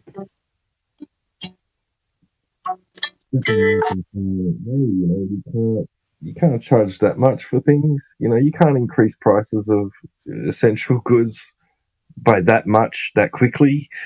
What's going on? Like, don't worry, everybody. We're on this. We're working to try and sort something out here. Like, we're going to stop this. You're going to be okay. No, it's just like fucking deal with it.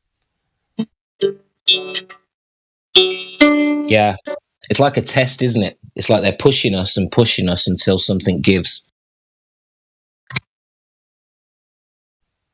Yeah, it feels like that. I mean, how else could you degrade the living standards of a whole country? You know, you'd kind of have to do something like this. And then within 5 years, everybody's living standard has dropped.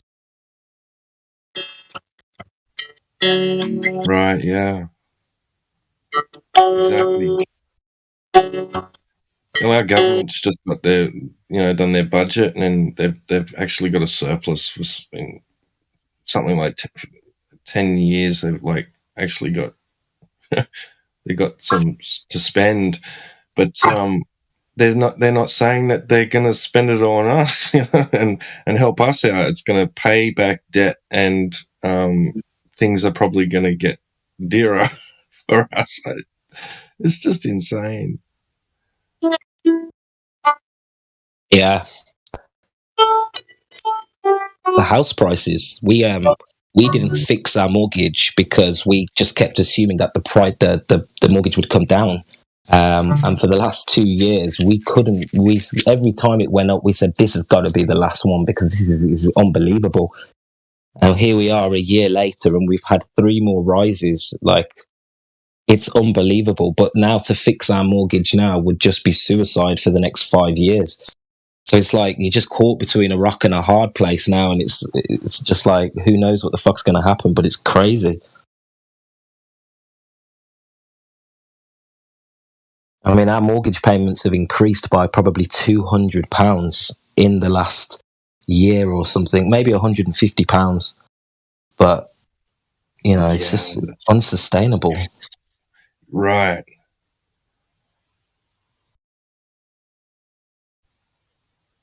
Yeah, if it's forcing people that were able to just like survive off one job to go and find extra work.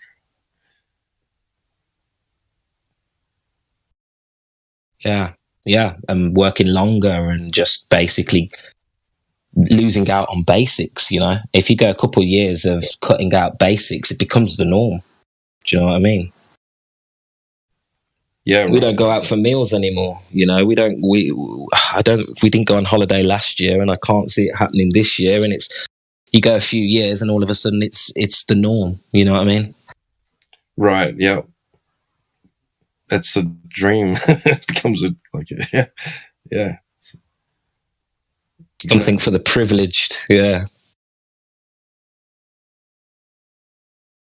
It does make sense, though, that holidays will be strictly for the privileged, especially with all air miles and, you know, when the pandemic was on, that all the lockdowns and the air travel that they try to control. I can definitely see holidays and air travel being a purely luxurious thing eventually. Right.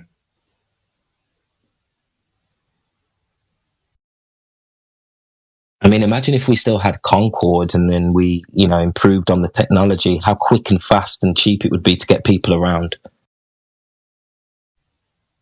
Exactly, yeah. Or airships. Yeah.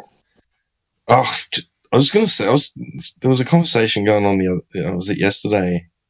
I think people were talking about houses or something. And I wanted to pipe up and say, but it was like, too many people talking. But my dream house, I think now, would be a blimp. A blimp, yeah. Yeah. Yeah, how awesome would it be to just be an adventurer on a blimp? Yeah, absolutely. Deck it out like a house inside. It'd be awesome.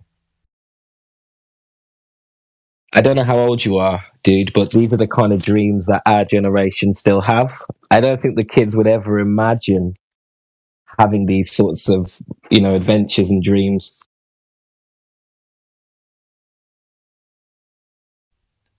They've never even heard of an airship. You know, what's an airship? Yeah.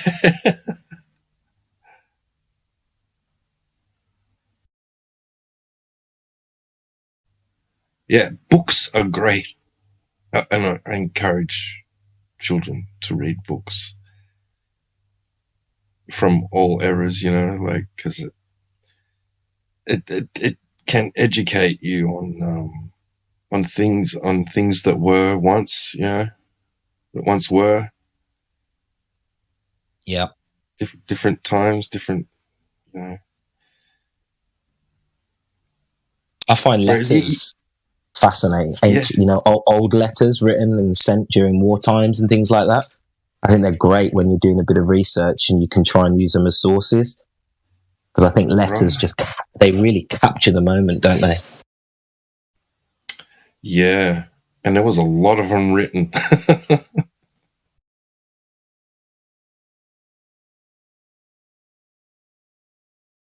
Yeah, I think letters are a good way if you're trying to uncover a mystery or a conspiracy in history. You start looking at the letters that were written by the people of the time. I think that's your best chance, really, of finding some primary source information.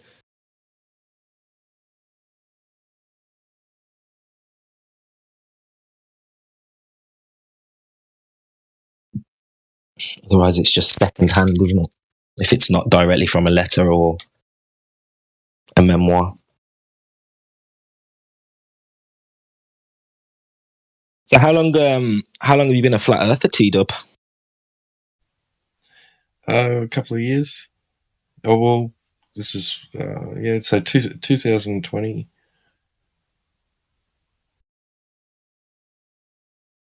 Awesome. Yeah. How did you come into it or come across it? Well, I'd actually heard about it a few years before that, and just waved it off.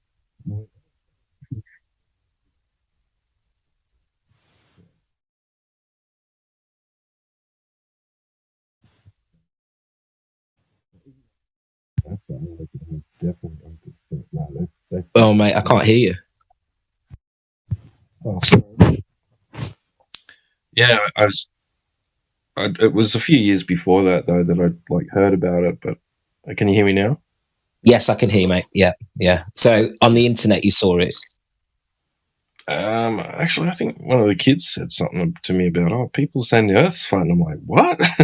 Yeah, but No way. then I overheard somebody talking about it at a funeral, and it's strange, weird. I know someone was talking to another family member about it, and I didn't butt in and ask any questions. I just listened, and like, it was like the uncle talking to the nephew, and the nephew was like, I think those flat earthers might be onto something, you know? Like, it just it's making a lot of sense to me. And the uncle was like, don't listen to that new age hippie garbage, you know? Yeah, the standard response. Yeah. It did pique some curiosity in my mind, and I think I listened to like a 5-minute interview with Mark Sargent or something, and I went, there's some good points there, but nah, and I still fobbed it off. And then, yeah, I was, 2020, I was, 2019, I was starting to get, I was hanging out on YouTube, and, I was hanging around on there with some so-called truther community. Oh, you've gone quiet again, mate, after YouTube. Sorry, yeah. So I was hanging out on YouTube with some of the so-called truther community, and I was looking into the Mandela effect. That was really fascinating, and people would pop into chats now and then and say, Oh, mate, sorry to be a pain, but you keep going quiet. I don't know what it is. I can't hear you at the minute. You can't hear me? It's a little bit better now, yeah. I heard you say you come across the Mandela effect, and then you went quiet. Yeah. I was looking into that, and people kept on coming into chats and saying the Earth's flat. Look into the Earth. Look into flat Earth. You know. Right. And so eventually, I did. I went, okay, I'm going to give this a shot. What's this all about? And of course, my mind was blown. You know, It was nothing like what I thought it would be. Yeah. Amazing. So you had like 3 or 4 bouts of it come towards you from all different angles. It sounds like. Right. Yeah. I think it was like it answered a lot of questions for me, actually, like that I'd sort of been asking for a few years. You know, but but not that I'll go into that, but in here, but you it was just. I just had no idea that that's what it meant. You know, like obviously I had that idea of the whole disc in space thing in my head. Yeah. Was it by any chance you looked at the Flat Earth Society's website? No, skip straight past them. Right? Yeah. Okay. Yeah, but I did. So I was unfortunate to come into it, after the whole algorithm change and everything. So I had to actually ask people in the Mandela effect community for direct links to Flat Earth videos, which was good that I had that opportunity there, and they were happy to source me that material. And then after a while, actually, the algorithm started spitting suggestions to me. Yeah, I think once you've watched a certain amount of those videos, it naturally becomes part of your algorithm. But if you've not been in these videos before, it keeps them away from you as much as possible, I think. Or something like that. Yeah, absolutely. Yeah, it's such a shame, because the whole internet wasn't just YouTube that changed. It was the whole internet that changed over about 5 years. There were some great websites, where you could get free movies, free content, all sorts of stuff. And then all of a sudden, I just remember they started putting firewalls on the internet providers. So I remember if you were with a certain internet provider, you couldn't visit certain websites. And I just remember that being the change when all of a sudden it was the internet providers who were actually blocking you from certain content.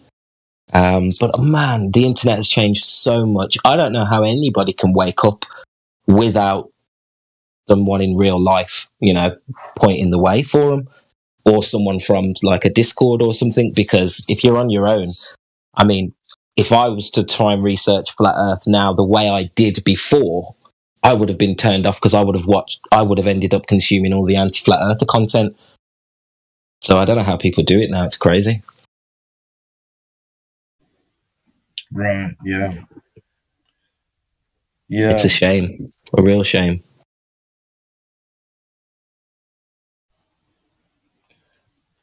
I mean, I was put off by it for a while. It took me a year to go, I had to kind of walk away from it. And then I came back to it like a year later. I needed like digestion time. It was just too much. Right. Did it just click with you? Sorry? I said, was it a case that it just clicked with you, or did it take you quite a while to understand it all? Well, yeah, of course. There was still skepticism there. I remained skeptical, but after watching Debay's 200 Proofs, like at the end of that, I was just like in shock. Kind of, I was like, "There's no way that this has an argument," Mm-hmm. That kind of like just stunned. Well, well, that's that then. Yeah, definitely. That was massive for me. I think there was a Mark Sargent one as well. That was really powerful. I think it's Flat Earth Clues. That one really stumped me as well. Right. I was in denial, man. I remember hitting the ground on my knees and going, "No, this can't be true." As a young adolescent, it was a lot for my head at that time. Looking back, it's just so funny now, but God, it was a roller coaster. So you've been looking into it for a while? Oh, mate, 10 years probably. 10 years, but I'd probably say I, become solid in my understandings probably about 6 years ago. I probably had a 2-year break or a year break where I just didn't really care and I didn't want to know about it, even though I had a suspicion. But I think what I'd done is I tried to talk to other people about it in real world. And I don't know about your experiences about talking to people about it, but mine weren't that great. So it kind of not knocked my confidence in myself, but it made me question the flat earth even more. Even when I felt I was sure, but I was younger, I was impressionable. So, I don't know. It took me a year to realize, God, people are just reacting emotionally, and this is actually a normal response. So, yeah, it was a bit of a battle for me, to be honest. Right. But it's good now because I've managed to, a lot of my family and my old man, my dad and stuff, they're all sort of coming around to the idea as well. So, yeah, it's quite nice to have one or two people in the real world around that also see the same. Right. Did you say? Well, sorry. I was just going to say, did you say one of your kids is a flat earther? Actually, a couple. Well, globe skeptic, amazing. I would say. Yeah, globe skeptic. But I had no idea my brother was my younger brother.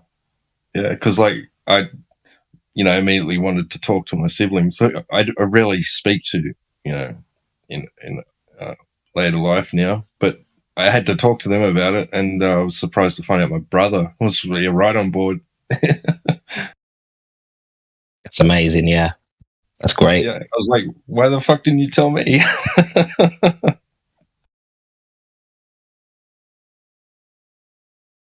Yeah, that's brilliant. Me and my brother debated about it for 2.5 years. Now we hardly speak. Wow, yeah. I've found like there's not too many people in like, well, actually, not really anybody in my life that doesn't want to know me because of it. But not that they've told me anyway. No, I think you grow apart though, don't you? I think if you end up, if a family member ends up becoming an anti-flat earther, I mean, one of his last quotes about flat Earth to me was, I know curvature can't be measured, I know motion can't be detected, but I just choose to become, I choose to believe it's a ball." And I just, at that point, I was just like disgusted in that comment. So I love him, but at the same time, I'm just like, what a fucking idiot. Yeah, it was similar to my sister. She was like, at the end of the conversation, she was like, "Well, you know what? I can't prove it. I can't prove that that's a globe, but like I do believe it. But this is not going to, change anything between us, So that was cool too, sort of thing. But yeah, she was the same. She was like, "Yeah, I can't prove it." Yeah, that's fine. That's fine. It's just if someone wants to debate, when someone sends you the links to like McToon's website or something, and you're like, dude, you are rubbing me up the wrong way right now. Stop it. If you don't care or if you're unsure, don't argue. Right. I think there's probably only a couple of people in my immediate social circle that would probably know enough about the globe to even want to debate, but they don't. They don't even bring it up. I don't mention it. I mention things here and there, like subtly, but I don't think that they want to. Maybe I don't know what it is. They either don't want to ruin anything, or start fights, or I don't know, but they don't bring it up. And the rest, they either are thinking about it, or they don't agree with flat Earth, but they know that they don't know enough about the globe to argue it. Yeah. Yeah, they're probably afraid. Afraid of the chat. Yeah. They'll come out with a few bruises if they start a chat with you, it sounds. And it sounds like they know it.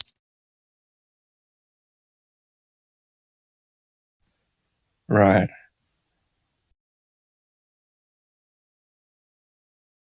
Yeah, I've kind of stopped speaking to anybody who hasn't already shown an interest in the question of the shape of the Earth, just purely because I just think, I wouldn't want to wish, I wouldn't wish this upon anybody who doesn't want to know.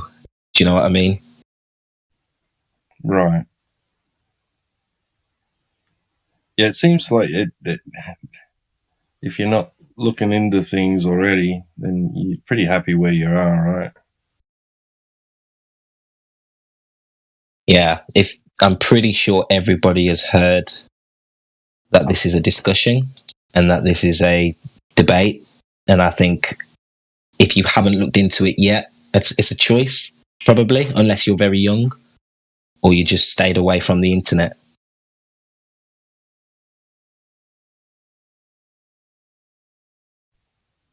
Right.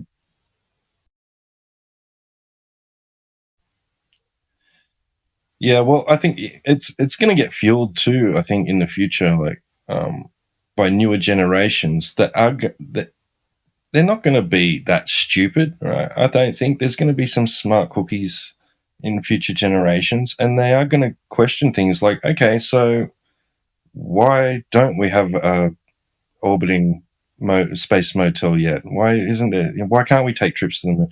What's going on? And they're going to push and push and push. It's going to get to the point where that side of things can't be sustained forever.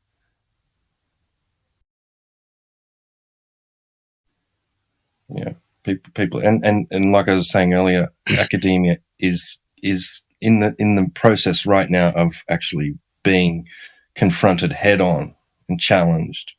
More and more people are just pushing the goons aside and saying, nah, let's go for the big wigs, you know, and that's gonna escalate, I think.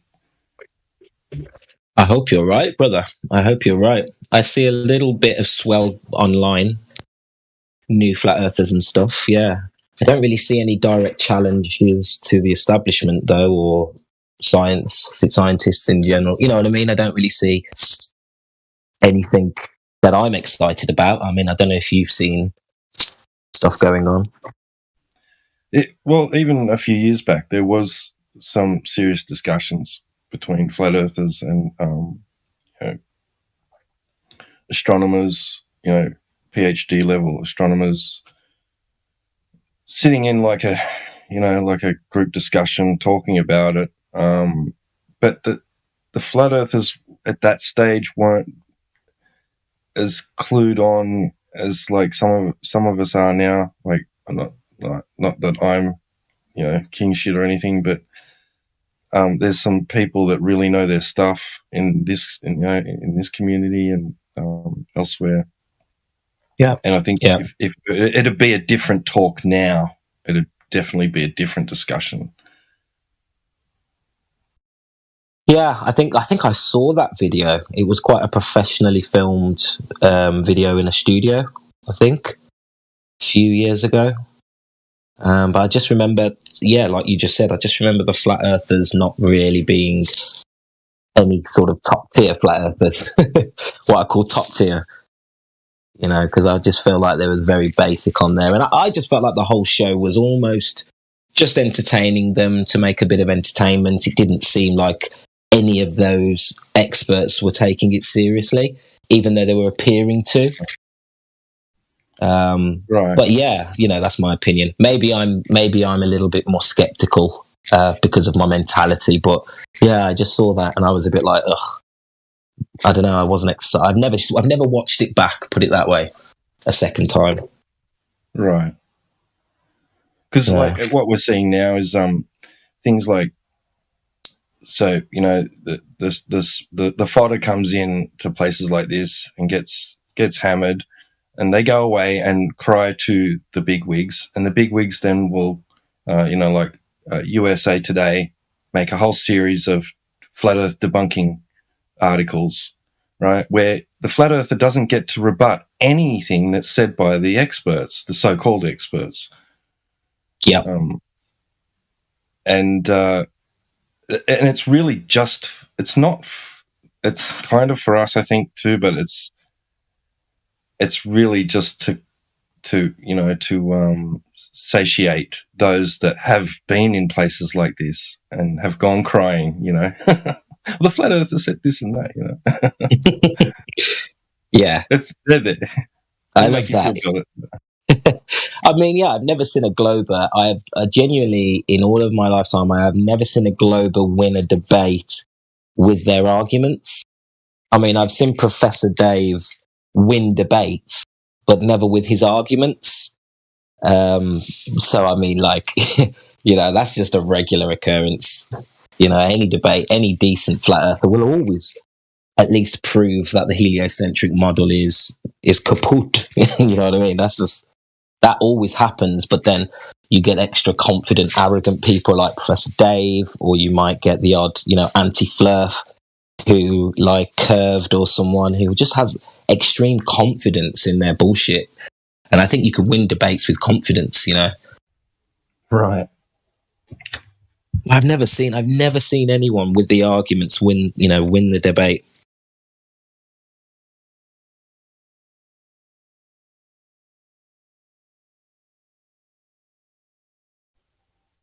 Yeah, no, this whole idea of agreeing to disagree thing is like got to stop.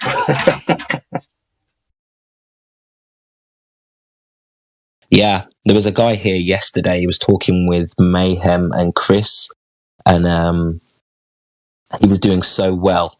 He's an Indian guy, but he couldn't get his head around the idea that truth is just objective. You know, he believed that truth was subjective, and I think that's a big problem with the guys that come in here. You know, they don't understand the arguments, and there's such a misconnect in how things should be thought about and how science should be described. And I think it always comes back to this idea that these people probably believe truth is subjective, which I find ridiculous. I just find that outrageously liberally dumb, personally. Yeah, it stems from the whole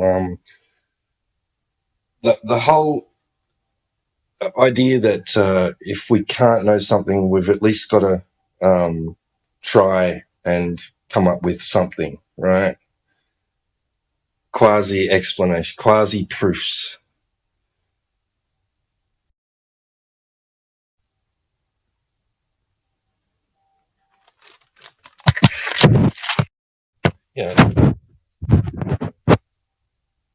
It's all just mathematics.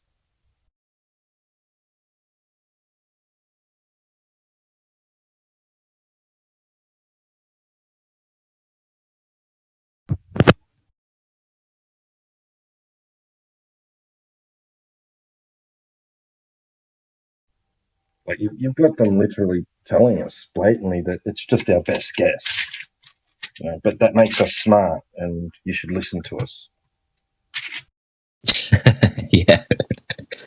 Because truth is a bloody subjective. It's crazy, isn't it? It's crazy. And this is a relatively new idea as well.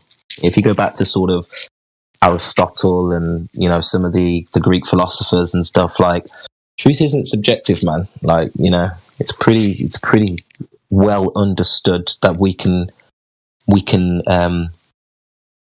figure things out, and we can, by using deduction, by using science, we can prove things, And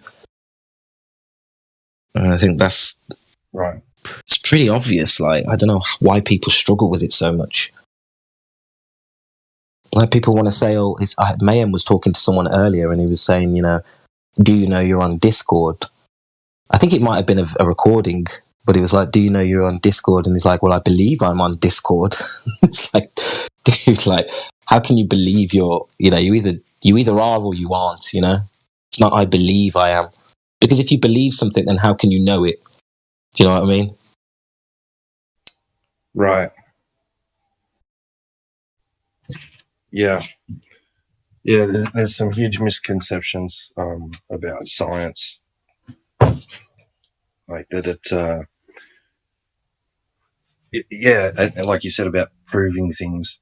If we weren't able to prove things, then we wouldn't be able to build on top of what we already know, And it is the case that sometimes, we think we know something and it turns out to be wrong or not fully correct, and then that's corrected, And well, then we didn't know. Yeah, then we didn't know, did we? We believed. I mean, there's certain things that we know, like, hot always goes to cold or whatever. We know that. There's certain things you just know, and then there's certain things that are speculation. Absolutely. Yeah. But I don't like this idea of saying, we knew it, and then all of a sudden we found some new information, so now we don't, now we know something else. That is in the realm of truth is subjective to me.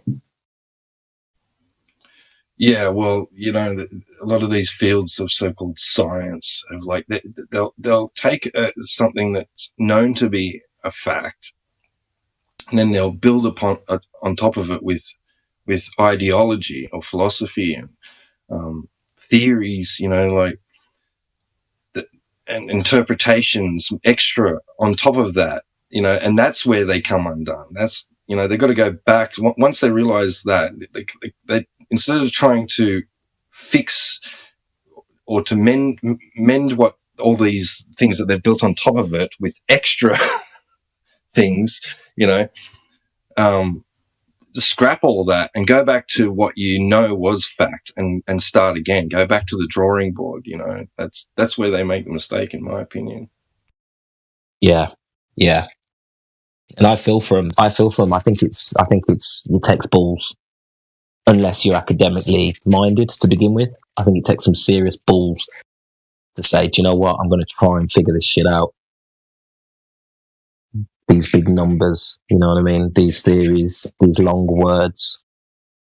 because I'm literally like, I consider myself sort of, you know, bottom tier flat earther.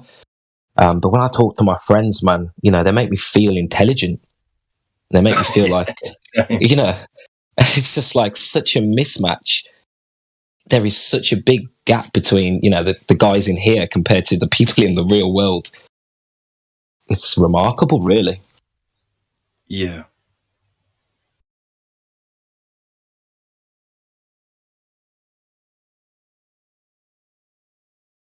That's what makes it so exciting, though. It's like so much to learn, so much to dig into.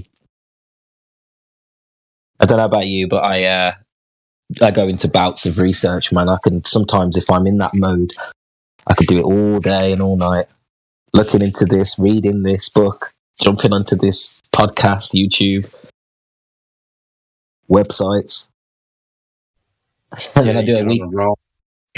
Yeah, and then I'm exhausted for a week or a month, and I can't touch it. Good fun. Good fun.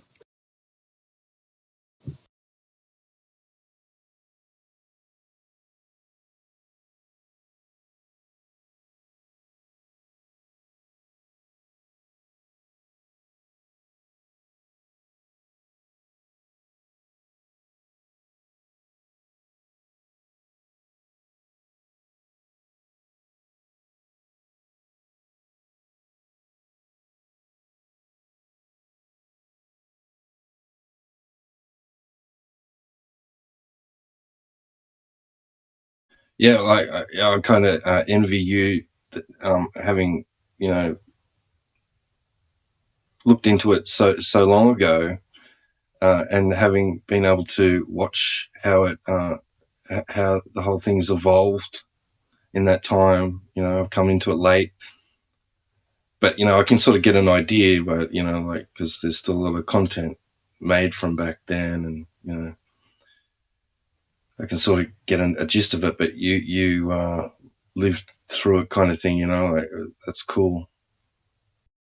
Yeah, before Dearth, before a lot of the bigger YouTubers are out, I was following Nathan Oakley when he used to get destroyed in his own debates every day. And all the anti-flat earthers from Jem Panda's channel, I think they started their careers on Nathan's show, and they used to destroy him back then, not with arguments, but with debate tactics. And that's probably what made Nathan so aggressive, to be honest. But yeah, there was a big shift all of a sudden after a lot of debates went down of how to debate, and I noticed the 3 points became like the standard, you know, curvature, measurement, motion, and the vacuum of space. You know, these 3 points become, okay, these are our points. These are the irrefutable points. Do not jump into speculation. It's because so many great flat earthers got destroyed in the early days by talking about things like, you know, other theories that go into it as well, and you know, just by speculating. Yeah, and it's kind of a shame, really, because now I feel like the debates, you have to jump through so many hoops and play so many games that the debates are now 4 hours long before we get anywhere, because everybody's feeling each other out, playing a game, testing each other's mental resilience, you know, before anyone will give. And it's just such a runaround now, I think, flat earth can be. In the debating scene. Right. And slowly watching people like Nathan and Whitsitt become more and more pissed off every debate.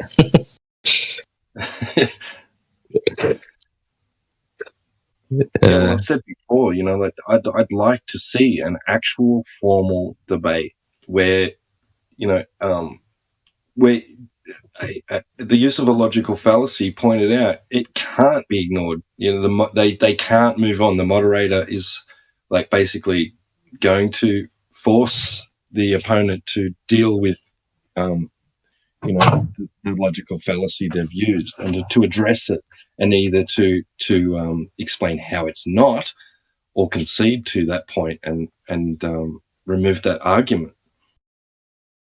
Yeah, and flat earthers are so good at it now. In fact, I feel like flat earthers are leading the way in debating in general. With the fallacies and that. A lot of globers, they've never even heard of these fallacies, like a straw man fallacy. They do it every day, and they'd never have heard of it. So I just think it's great. I think flat earthers are so leading the way intellectually in the debate scene. We're going to create giants of the future if this carries on. Yeah.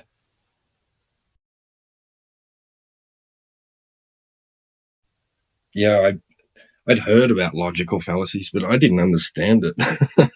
I had no idea what a formal logical fallacy was, really. Right. Yep, same with me. And still, I'm still going back and watching videos purely just on fallacies, just so that people can't give me the runaround. It's so exhausting if you don't call them out.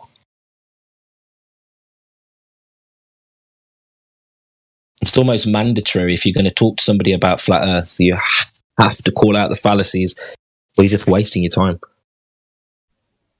Right.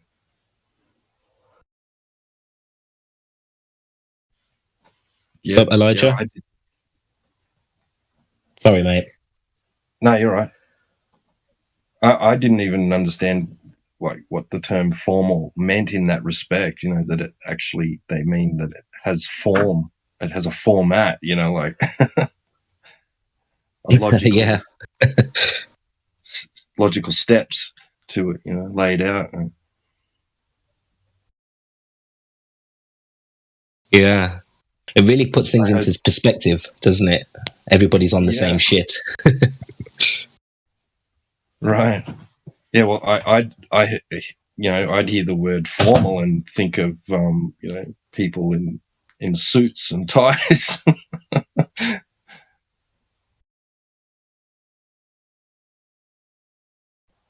That's how ignorant I was.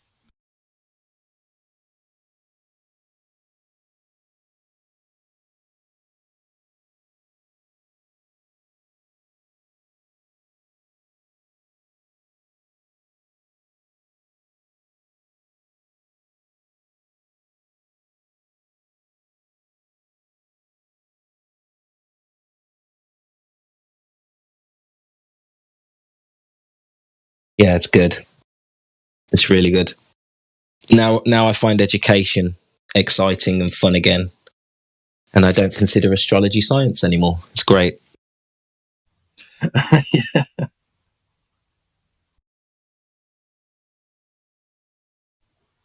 Yeah, I count myself lucky that I ended up in Oakley's channel very early into researching. It was definitely a bonus. I was almost turned off by the whole, the whole swearing and cursing and all that, but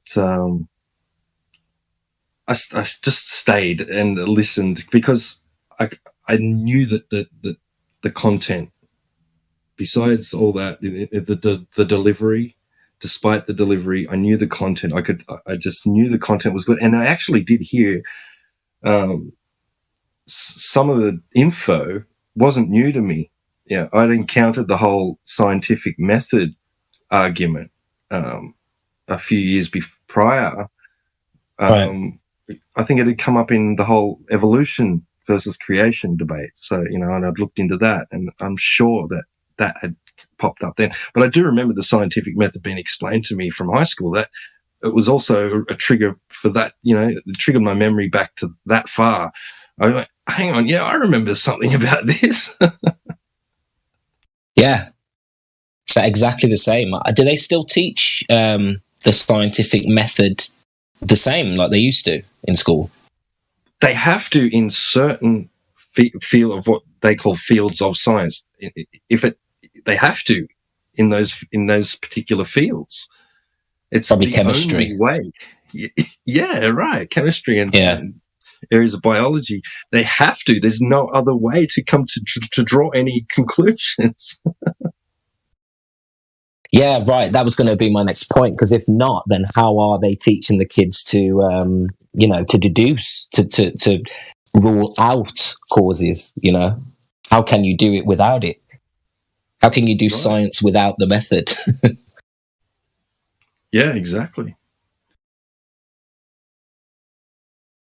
Which is, I suppose, they have to teach it. It lends to that comment, doesn't it? That the truth is just hidden in plain sight, isn't it? It's just there. Whatever's in the shadows will be screamed from the rooftops. Like, it's just there, isn't it? For everyone to either pay attention to or not. Right. Yeah, and I think that the scientific method was designed and developed to try and prevent what's actually happened. Yeah, right. Yeah. 100%.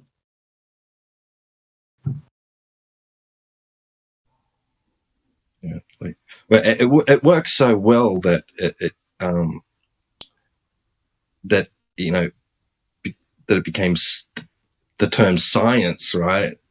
So that anybody that had some weird idea about something, all they had to do was use that word, because the method was so empirical.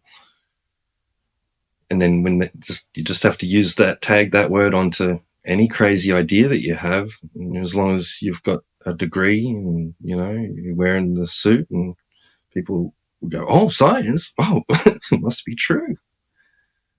Well, science tells us. No. No.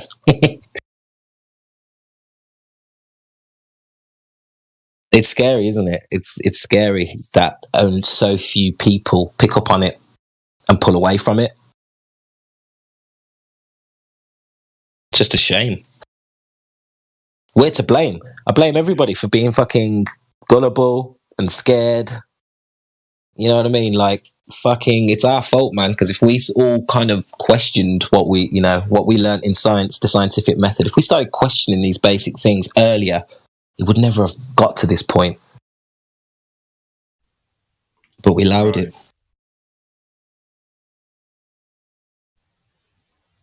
Because we all want to be safe, don't we? We all want a feathered nest where people can leave us alone. Yeah. Yeah, and see, I think too that because there was some opposition, like early on, where we've got quotes of people from different fields saying, well, like things like astronomy is not science. You can only observe, you can't test. But I think that was sort of it was censored probably by universities, which were like doing things like astronomy and wanted funding. They couldn't have people saying, well, that's not going to lead you anywhere to anything special or anything beneficial to anybody in any way. So, but they needed the funding, didn't they? They needed to justify, teaching these things. Yeah. Yeah. Like, there was definitely motive within academia itself to perpetuate things that they were quite aware didn't fall under anything scientific at all. How can you reset the world if the world, if the world is connected to the idea of a infinite, stable, foundationed, flat plane? How could you illusion and disillusion everybody if we all knew what the ancients knew and we all were very solid in our understanding? You couldn't get away with what they get away with now if we all knew that. You know what I mean? They literally had to create a false reality in order to reset us. I feel like it came with the reset. There was no way to control our minds if we knew so much about who and where we were, you know?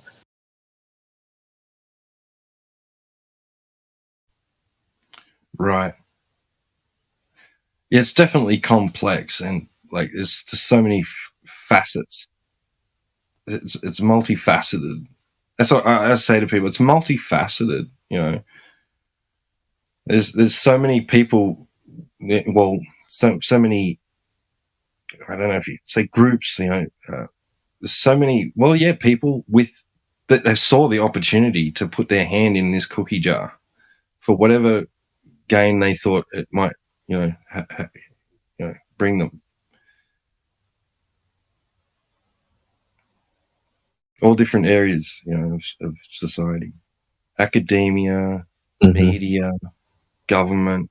They all saw a benefit to exploiting it and keeping and snowballing it. Yeah, all to perpetuate the evolution theory, the space theory, and just to sort of recreate the creation theory, you know. And it's almost it's literally replacing God, isn't it? It's literally replacing our worship, who we worshipped. It's so clever. I find it interesting after the reset. I mean, I don't know if you looked into much about the Dark Ages, and after, you know, I consider that the last reset. But like, it's interesting how after the reset we did manage to sort of keep ideas like liberty, and you know, things are getting worse because they were, let's say, better in the 90s, you know, and they were better in the 70s.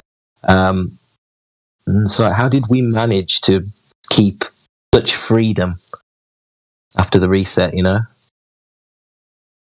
I feel like I'm just shooting the shit here now, but it's been on my mind, like, you know, how were things so free, and how did we keep ideas of freedom and liberty after such a big reset, you know, and a change of everything? And I suppose the question I'm getting onto is, was it because we believed in God? Was it because we believed in a flat Earth, you know, a stationary plane and a creator? And, you know, did these things keep a level of dignity around the human race that stopped us from being controlled in the way we are now?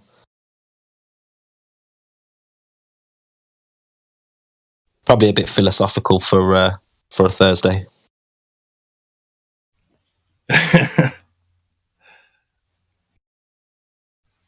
Yeah, I think there's always been, you know, like authority to adhere to, and you have to bow down to. But they always declared too that they were, you know, kind of like a representative, right? Yeah, of knowledge and illumination.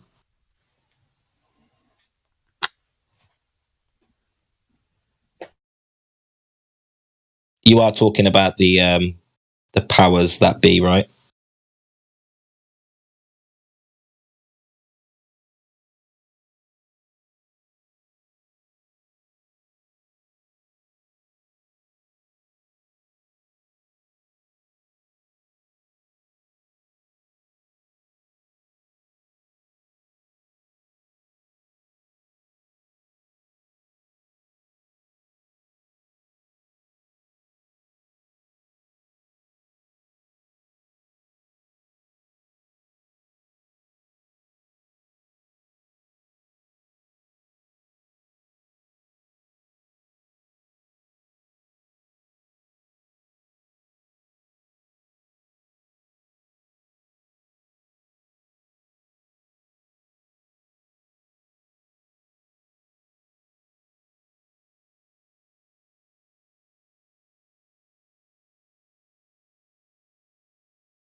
What's Waterhill Wednesday?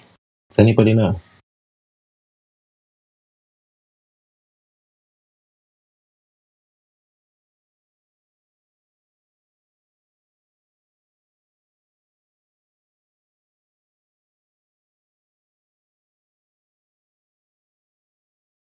I'm assuming Waterhill Wednesday would be focusing on discussions on curvature.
Hello.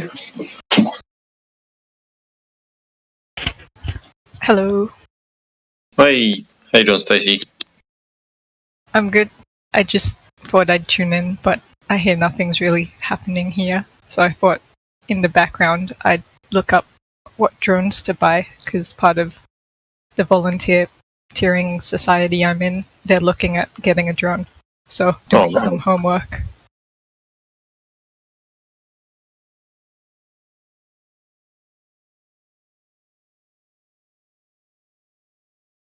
One second, I'll be right back.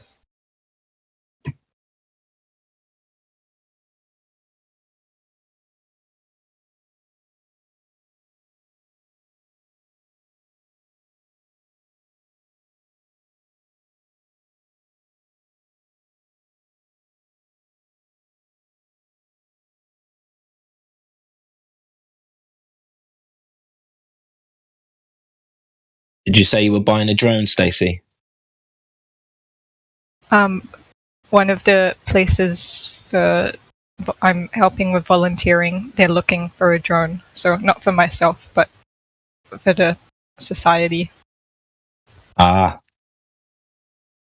Yeah, it's like an environmental society, so they're looking for like drone footage of landscapes and stuff, which is cool because it's like a small society, and I'm one of the main people who help out, so it means if they get different equipment, I get to use the equipment even when it's not for the purposes of the actual society. So I'll just basically have a free drone available whenever I want to use it.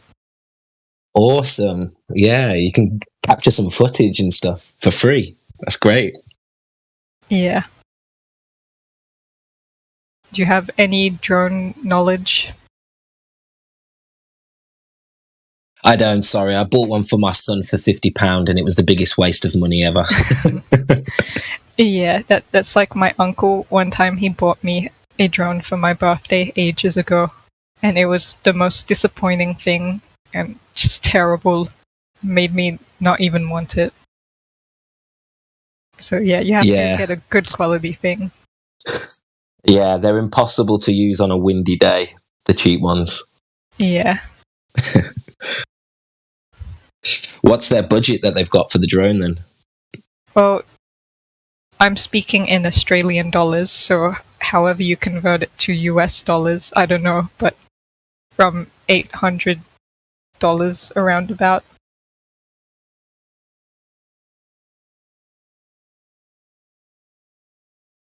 Yeah, I'm in the UK, so that's probably about £430, I think. Something like that. £427, according to the internet. Yeah. Well, you get a good drone for that. Yeah. As long as it doesn't fall into the water, like my friend did recently. Can you get insurance if you lose them? They do have insurance, but then you have to pay for the insurance, which is probably a good thing to pay for, but then it all adds up. So it's just a question of, do you trust your ability to fly, or do you think you will break it?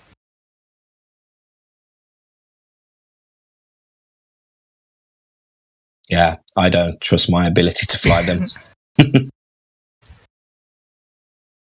But what would be cool is if theoretically I could get one which you just like plug in GPS coordinates to instead of having to rely on mobile data or some kind of reception like that. So then you can take it out onto a salt lake and then just like take it, I don't know, to the very end of the salt lake and back and say, oh, well, it's flying. I wonder if it's going to hit the curve of the Earth. And then see it get to the other side. It'll be like, nope, no curve of the Earth here.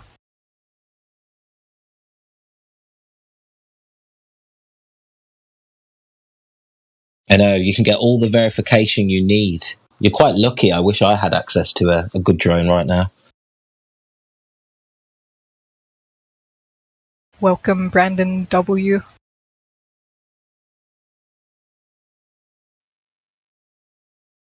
Oh, I saw Green go on his profile, but I didn't hear anything come out of him. No, I'm still not hearing anything. Brandon, your mic might not be working. That might be a good thing. Just joking, Brandon.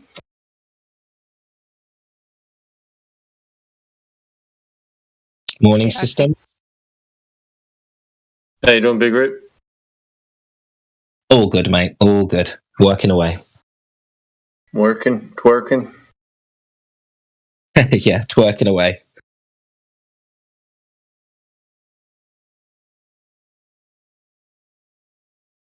So, what's everyone's thoughts on DNA? On what? DNA. Tiny little invisible things that we can't measure for ourselves. That's my opinion. Yeah, anyone else want to chime in? The coding to all of the knowledge and memory we have, right? I'm just asking because this came up with my family today.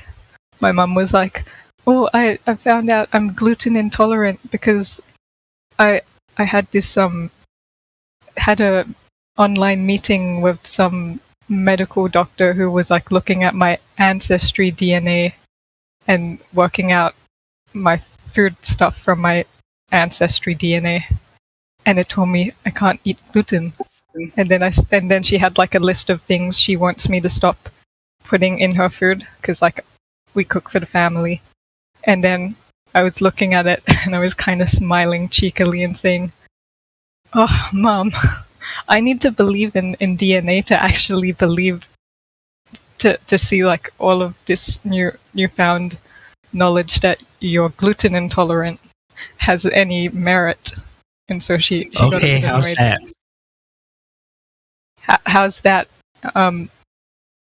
How I'm mainly my point in DNA is that I haven't been given enough resources or knowledge for it to be convinced that DNA is actually a true like helix thing. Oh, you can hear me now? Oh yeah, we can hear you now. All right, cool. Yeah, you sound good. There's a couple levels to what you're talking about. In particular, the first thing is, there's no denying there's something that they're measuring, right? So yeah, they're measuring something and they're pulling out data and they're representing that data in a certain way.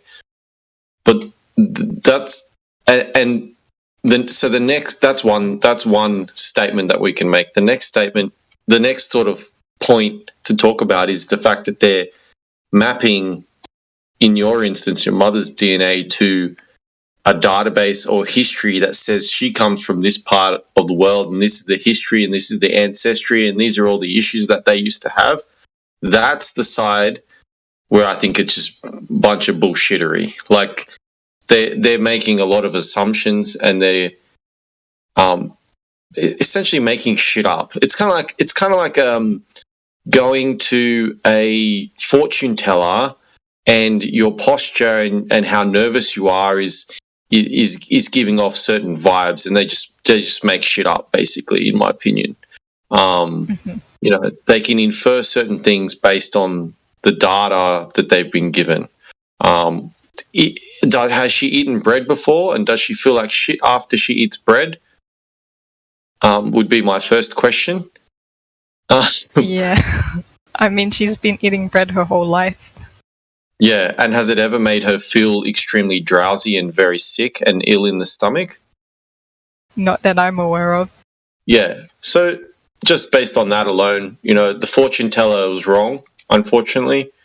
It's not to say that there aren't some things that DNA can do that are really useful. Saying that, if you've got this particular piece of data that they pull out of your DNA, and from the database that they've chucked all this DNA into is spitting out that a lot of these people have this particular ailment. That's useful information, but you can't live your life by it. In your instance with the gluten intolerance thing, she's never had an issue with it, then there's no reason to believe that she is gluten intolerant. So, yeah, I don't know. Is that making sense to you? Am I breaking it down in a meaningful way? Yeah, it's similar to what I think. I thought I'd just get some second opinions, see if I was overreacting. I think a lot of people. I was interested at one point to do the the DNA bullshit, and then they tell you where your ancestry comes from and all that sort of stuff. But then I had a bit of a think about it, and I thought they're just making it up. Like, they don't know this for a fact. I've seen my cousins get it, and then it says, they're 1% this or they're 2% that or this and that, blah, blah, blah. It's just a crock of shit at the end of the day. I don't think they actually even know this. Plus, a lot of the countries, the original people from there might have only been there for a couple 100 years or whatever. And where did they come from before that? Where did they intermix with and all this? It's just bullshit. I think it is useful, especially if there's you're trying to find out if a kid's yours or something like that. All that sort of stuff is kind of useful. But other than that, I think it's a crock of shit. And I think they can make a lot of things up as well, especially when it comes to the ailments and stuff. Yeah, it seemed like a vague sort of diagnosis, which could fit a lot of people, like a one-size-fits-all, and just if they believe it or are convinced, or hey, maybe she is gluten intolerant. I don't know. But yeah, then the other takeaway from that conversation was my sister was like, "Oh, Stacy, stop being so you're always bringing us down, and it's just, you should just be happy for us and not bring us down all the time." And then from my perspective, I'm not trying to bring people down. I'm just trying to be okay, let's think logically. Is this sort of on a logical basis? And so in a sense, I am bringing them down from their speculative high standing, and then bringing them down to, okay, let's think this logically. But then they see that as a form of me giving them aggression or superiority, I know better because I'm not speculating, which isn't my intention. It's just okay, this is, I don't know. So I guess there's ways I should handle my conversations better. But anyway, DNA is not really to do with the flat Earth, so if anyone wants to talk about that instead, I'll just keep looking at drones on the internet.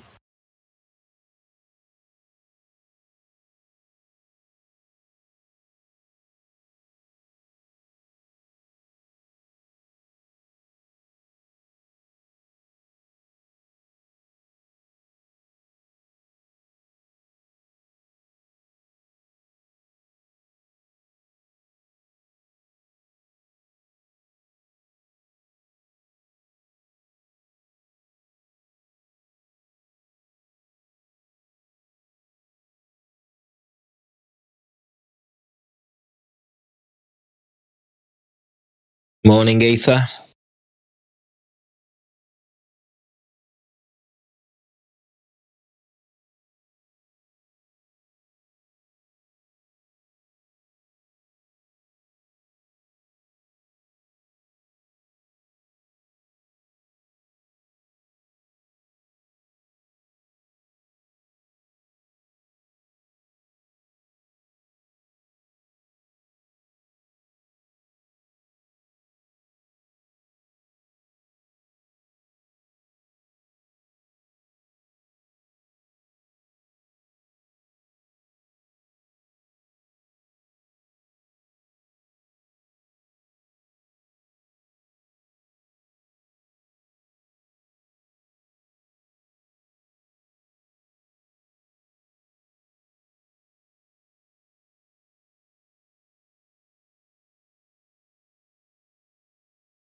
No shit. Hello. Hey, what's up, Stacy? Hi there, Snozbagged. Interesting name.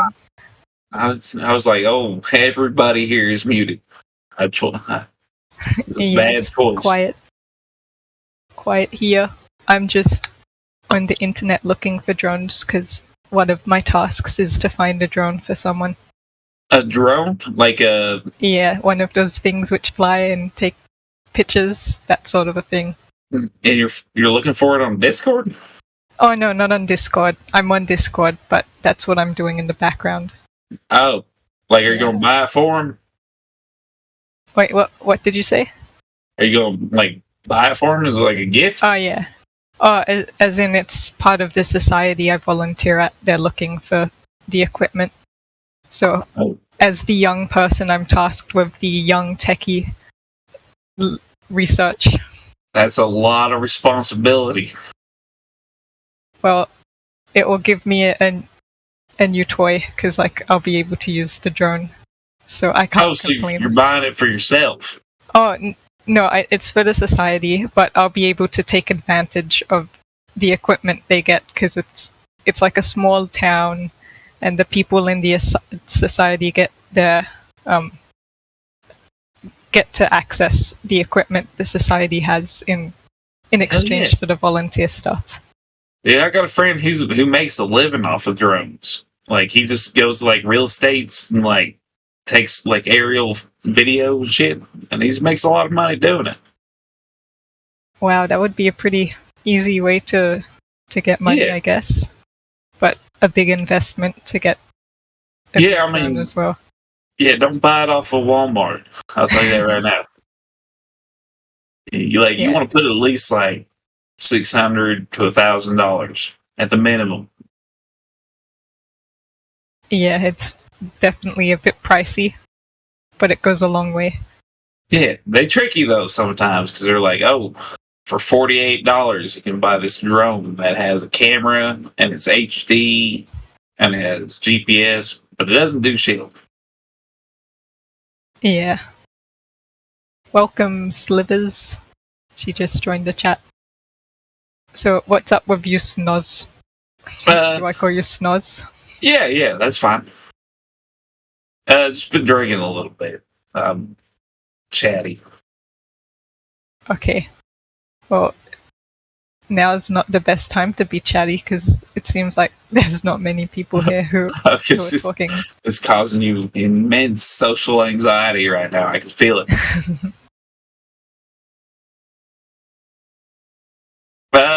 Yeah, that's fair. There's not a lot of people talking.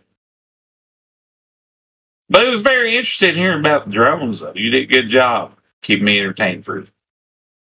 Yeah, I'm out of content now. I know. What Someone tap in. So we're here on the Flat Earth server. So where do you lie in the Flat Earth conversation? I land in the I don't know shit about shit category. Yeah, fair enough. That's the right approach. Being honest with yourself. Yeah, I'm not super scientific. But I guess you trust your senses at the moment and are trying to work out what your senses are telling you. And I don't know, because the other day I didn't sleep very long, and like I was seeing stuff on the side of the road. So I don't even know if I trust my senses, because I was seeing shit. Okay. Would you elaborate on that? Well, I don't know. I think it's I never took like drugs to where I like hallucinated. But the lack of sleep, man, it makes you think, like, see things. Yeah, okay. I guess that's a fair point. But in terms of common sense, not common sense as we currently believe as common groupthink, but common sense in the actual meaning of the word. If there's like 10 people and they all look at the street and you saw something because you were like sleep deprived, then the common sense wouldn't be to see that sleep deprived thing because the other 9 people didn't have that as a common sense. I don't know if I'd describe me with common sense either, because like the first place I look when I lose something is my freezer. Because I tend to put shit in my freezer for some reason. Okay, well, I guess I think I have a sort of, it comes down to semantics, where I'm thinking common sense, and I have like a specific definition for it, which is a bit different to how most people use it. Yeah, like Einstein couldn't dunk a basketball. And why are you putting? Why do you lose things in the fridge? Who puts things in the fridge? Well, I mean, sometimes I go get something out of the freezer, man, and whatever's in my hand goes in instead. I don't know why. I'm like, oh, I'm gonna grab that pizza. I'm gonna exchange this pizza for a remote control. Fair enough. Yeah, I can't say I have that habit. I just like things are in my hands, and I forget they're in my hands until I lose them. Yeah, easy to do though. Yeah, it really isn't a lot of chatty people here. You're stuck with a daunting task of keeping me entertained. Yeah, how dare everyone else leave me to do the task? I know. I mean, you stepped right up to it. Like, there wasn't any hesitation. You're like, oh, unmute. I'm gonna be social right now. Mind you, otherwise it's doing the drone research, and I'm a bit bored of that, so I guess it's a good alternative. Yeah, I mean, I can help you. You want me to look up some drones? Like, what's the criteria? Well, currently I'm just on an Australian website, but I think I'm getting close, because like one of my friends has a drone, and I think I'll probably just get the drone he has, because I've seen it and I know it works. But I can pull up. Like, what are you trying to do with the drone? Like, so just like aerials for so it means like 4K, or do you care what resolution? I mean 4K would probably be good. It's just aerials of like environment, landscape sort of stuff. I found one for $16,000. It's probably a good one. $16,000 Australian? No, it's probably more in Australia. Is that how that works? Yeah. Shit. AUD to. Are you from the US? Yeah. Okay. So $1 Australian is 66 US cents. So I guess. Man. Yeah, so that would be sort of reasonable. So you're gonna you already dropped like 20K on a drone? 20K? What? As in money? What? Yeah, it's money. 20K, no, 20,000. I wouldn't spend that much on a drone. No. So you guys have a budget? Oh yeah, we have a budget. I'll convert it to US. We're looking around. Wait, no, I just did the wrong one. Around 550-ish United States dollars. But then it can go up. But I'm trying to be a bit more, as the person buying, I don't want to like exceed too much, but could be a bit more than that. Well, there's the XO Cinemaster 2, and it's on sale right now. It used to be $549 USD, but now it's $379 USD. And it's got a 4K camera. It's got 28 minutes of flight time, 24 miles per hour wind resistance,